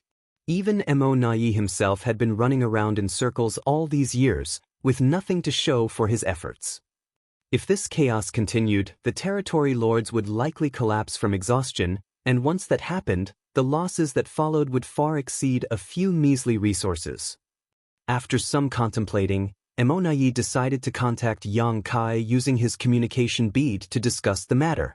However, before he could do so, he summoned his miniature black ink nest and inspected a new message that was just sent to him. Letting out a sigh after seeing this message, he hurriedly rushed towards the depths of the void. Another 4 territory lords who had formed a battle formation were ambushed and injured by Yang Kai, losing all their resources in the process. When Emo Na Yi arrived at the scene, he realized that the situation was much worse than he had expected. The injuries to these 4 territory lords were not too serious, as they had been on guard and immediately formed the 4 symbols formation to protect themselves after the ambush. However, after a more careful inspection, Emo Na Yi was startled to find that 2 of the territory lords had identical injuries, just a finger's length left of their heart. This position was not a fatal wound for a Black Ink clan master, but it still made Emo Na Yi frown. Was this intentional, or just a coincidence? If it was unintentional, everything would be fine, but if Yang Kai had done this deliberately, it was a worrying issue. If this was Yang Kai's doing, it was undoubtedly a message that said he could kill one or both of these territory lords but chose to hold back to not escalate the situation further. This was his way of showing both his sincerity and his determination. Emo Na Yi couldn't help a wry grin from appearing on his face. This guy came to the Black Ink clan trying to take the lion's share, plundering the Black Ink clan's resources, and yet he was still showing sincerity. What was he trying to do? Earn profit by being friendly. But the wealth he would be earning belonged to the Black Ink clan. Sir Emo Na Yi, a territory lord walked over and handed him an item with caution. We found this after Yang Kai disappeared. It should be something he left behind on purpose. Emo Na Yi turned to look and recognized it as a universe chart from the human race, but why would Yang Kai leave such a thing here? Emo Na Yi was puzzled, so he took the universe chart and immersed his divine sense to investigate it. After a moment, he let out a long sigh. Yang Kai deliberately left this universe chart here for no other reason than to further threaten them. When Emo Na Yi inspected the universe chart, he easily identified many locations that were highlighted. When he projected this onto the real Black Ink battlefield, it was not difficult to see that all of the marked positions were staging points for the Black Ink clan's mining operations. There were hundreds of these marked positions, which meant that Yang Kai had already found most of the locations where the Black Ink clan was gathering resources. If he wanted to, he could just go to those places directly, wipe out the Black Ink clan soldiers, and take all the resources for himself. If that happened, the Black Ink clan's source of resources would be greatly reduced. It should be noted that there were no elites guarding those places. Faced with a killing star like Yang Kai, the low-rank clansman could not resist at all. How did he manage to do all this and still raid so many of our convoys? Emo Na Yi couldn't figure it out at all. Yang Kai had been plundering resource squads everywhere for the past 10 years, yet he somehow found the time to investigate these mining outposts where resources were being exploited as well. It had to be noted that each of these locations was no less than a few million kilometers away from each other, which would take a significant time to travel between. Emo Na Yi could only sigh and think that space secret techniques were truly unparalleled when it came to mobility. The distances that seemed far away to others were nothing to Yang Kai. This was what allowed him to gather so much information in a mere 10 years. The markings on this universe chart were like the wounds on the 2 territory lords, both a threat and a sincere gesture. Emo Na Yi understood everything and became crestfallen. Even if he had achieved the status of pseudo-royal lord, he was still defeated by Yang Kai in this confrontation. Both he and the Black Ink clan were defeated. Yang Kai alone had disrupted the Black Ink clan's entire operation on the Black Ink battlefield despite them going all out to stop him. In fact, for the past 10 years, they hadn't so much as wounded Yang Kai, and now, after all that, they still had to compromise. Let all the territory lords return to the no-return pass, Emo Na Yi said, feeling dejected. The 4 territory lords were surprised as one of them asked, "Sir, what about Yang Kai?" "I'll talk it out with him." The territory lords exchanged glances upon hearing this and understood what Emo Na Yi meant. Although they were relieved that they no longer had to be on edge every day, each territory lord's heart was still shrouded in thick humiliation. Soon after, the territory lords departed. Emo Na Yi stood in the void, took out the communication bead, and played with it in his hand as if he was pondering something. A moment later, he suddenly turned his head and saw a figure standing nearby while looking at him with a smile and cupping his fist in greeting, "Sir Emo Na Yi." Emo Na Yi's face twitched. This bastard is truly daring. He's actually been hiding nearby all this time and even dared to appear in front of me like this. He couldn't help but have the immediate urge to attack, but this thought was like a wave in the storm that quickly dissipated.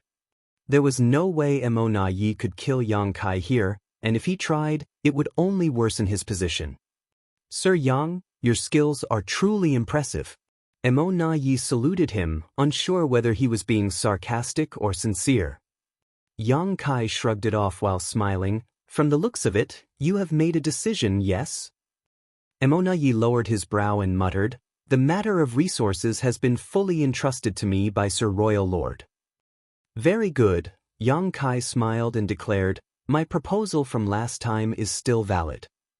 Mo Na Yi immediately shook his head vigorously like a rattledrum. Sir Yang, he paused, then continued, we've known each other for many years now, and as you humans say, you don't truly know someone until you've fought them. Although we're on different sides, I admire you greatly and calling you sir seems a bit formal. How about I call you Brother Yang? What should I call you then? Brother Mo? Those from the Black Ink clan don't have surnames, right? Mo Na Yi said solemnly, only the Royal Lord has the qualification to use Mo as a surname. For example, our current king is Mou. Those beneath the Royal Lord may use their own names and surnames. Brother Yang can just call me by my name. Yang Kai nodded lightly as he felt like he had heard a piece of news of some importance. The human race had never figured out the name or surname of the Royal Lord and didn't know how to address him. Fortunately, there was only one true Royal Lord in the Black Ink clan right now, so they always addressed him as the Royal Lord. Unexpectedly, Yang Kai learned this bit of information from Mo Na Yi today, though it wasn't of much use. Mo Na Yi continued, Brother Yang, 50% is impossible. All the resources are extracted by my Black Ink clan and transported by us. You haven't put in any effort yet you want to take away half? Aren't you being a bit too greedy? Yang Kai grinned, the corners of his mouth almost reaching his ears. There's an old saying among us humans, a big mouth can swallow up the world. Saying so, he even pointed at his face as if to say, look at how big my mouth is. Mo Na Yi rubbed his temple, looking a bit headache-ridden. Brother Yang, I am sincerely discussing this matter with you today. Please don't joke around. Yang Kai spat disdainfully and also adjusted his expression as he said, in that case, I want to know how much the Black Ink clan can offer. Mo Na Yi held up a finger, but then curved it and calmly said, 5%. Yang Kai couldn't help but laugh. Mo Na Yi, you would make an excellent salesman. If it's only 5%, why bother discussing the matter at all? I might as well rob your Black Ink clan's supply teams and take 90%. Wouldn't that be simpler? Marshall Peak, Chapter 5690, agreed. Mo Na Yi shook his head and said, Brother Yang, why play dumb? Although you have been able to take away 90% of our resources over the past decade, that's only because we haven't changed our resource exploitation strategy. But if this continues, we will likely completely give up on the Black Ink battlefield resource extraction. What will you gain then? If this were to happen, it would be a disastrous outcome for both sides. The Black Ink clan would stop extracting resources from the Black Ink battlefield, and Yang Kai would naturally not be able to plunder anything. However, such a situation was impossible. The resources from the Black Ink battlefield were indispensable to the Black Ink clan. They needed these resources to maintain their military advantage and to provide for those within the clan, especially the acquired territory lords. If the supply of resources from the Black Ink battlefield was cut off, there might not be an immediate impact, but over time, the Black Ink clan's overall strength would inevitably decline significantly. This was not something that the Black Ink clan would be willing to accept. On the other hand, the human race would not be affected in the slightest. It was just that Yang Kai would be restricted from acting. However, now that he was unencumbered, being restricted was not a big deal. Yang Kai was well aware of this, so he remained unmoved. As Mo Na Yi realized he couldn't convince Yang Kai, he sighed and put down his raised finger. Good, Brother Yang, you can have 10% of our clan's resources. That should be enough, right? 10% is not small indeed, Yang Kai replied, but it's still not enough.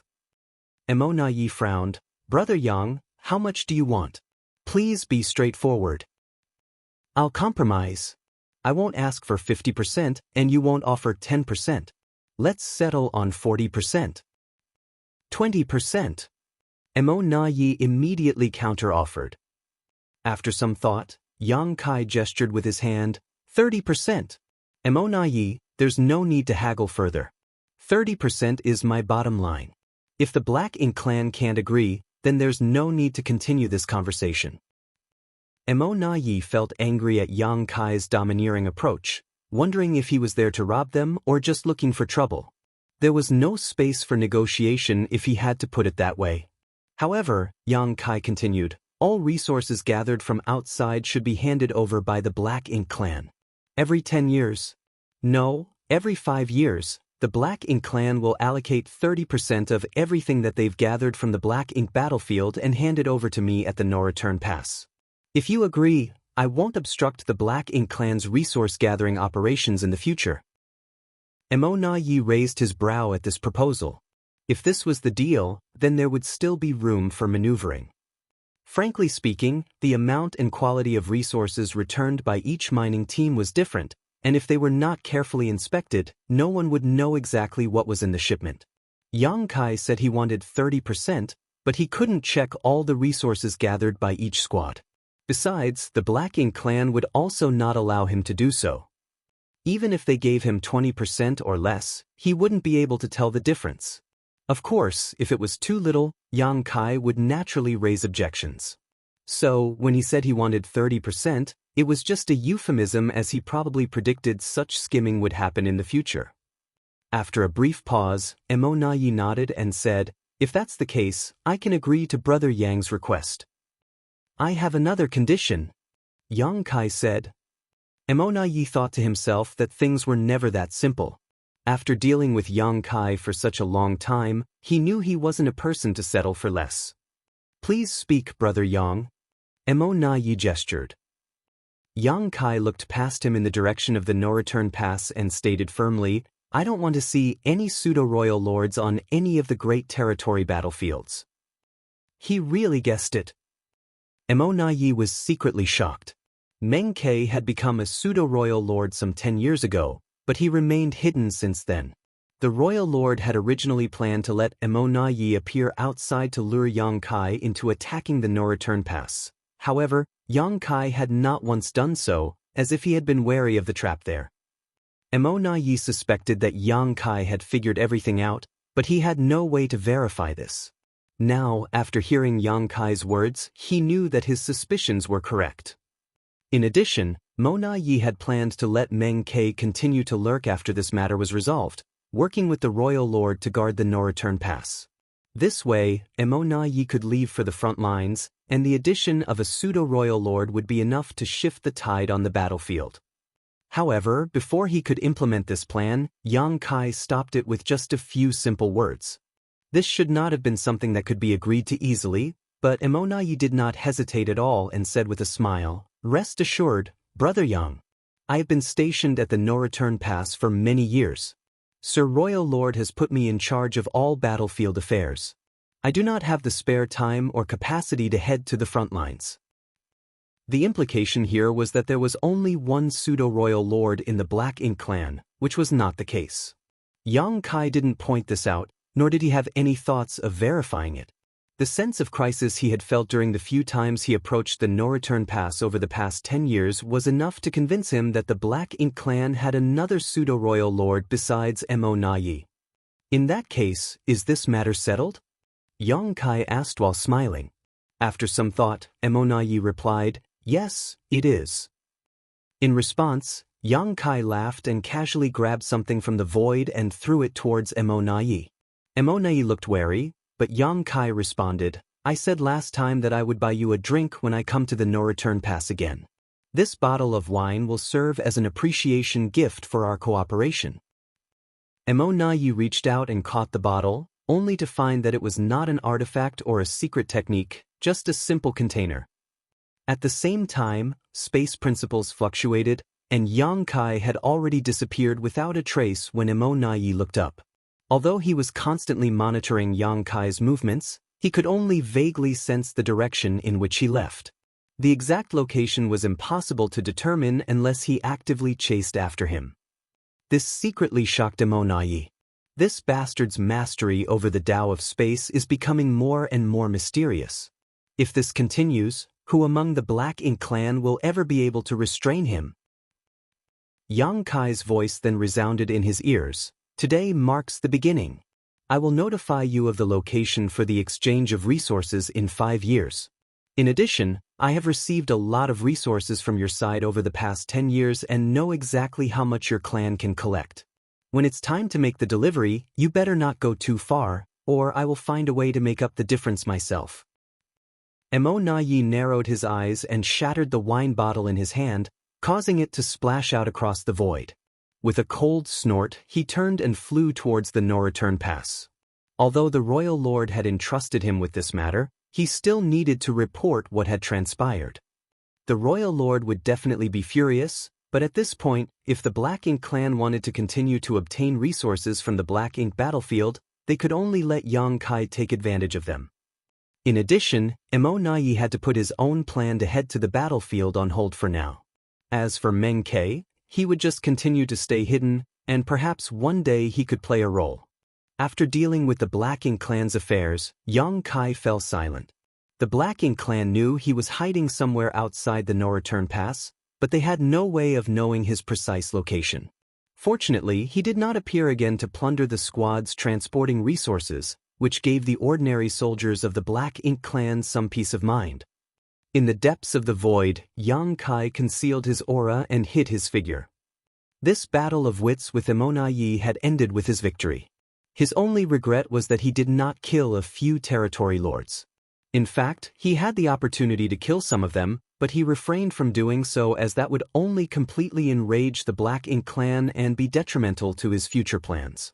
Setting a 5-year period was also because there would be too many variables if the time frame was too long. However, if he contacted the Black Ink clan too frequently, it would also pose a certain risk to him. If possible, Yang Kai wanted to take inventory of every shipment of resources from each Black Ink clan mining team that returned to the no-return pass and take 30% directly from them, but if he really did that, it would only give the Black Ink clan many chances to set up their heaven-sealing Earth-Locking's grand array. The reason why he could act arrogantly in front of the many territory lords and treat Emo Nai, a pseudo-royal lord, as an equal today was because of his mastery of the Tao of space. But if he lost this reliance, Yang Kai would only be a slightly stronger 8th Order master. The grand array that could isolate space was his ultimate nemesis, so how could he give the Black Ink clan so many chances to set it up? In the desolate and undisturbed void, Yang Kai restrained his mind and silently contemplated the grand Tao of space within his body as he allowed time to pass. When it was time to receive the resources 5 years later, he sent a message to Emo Nai, giving him a random location and then waited silently. Within half a day, an aura rapidly approached. Yang Kai turned his head to look only to realize that it was not Emo Nai, but rather a feudal lord who arrived. At a distance, the feudal lord stopped, shaking in fear as he gazed at Yang Kai. It was as if the one standing in front of him was not a human, but an ominous beast that could strike and devour him at any moment. This couldn't be helped, as Yang Kai's name was too intimidating among the Black Ink clan. Dozens of innate territory lords had already died at his hands, so how could this feudal lord dare to face this killing star head-on?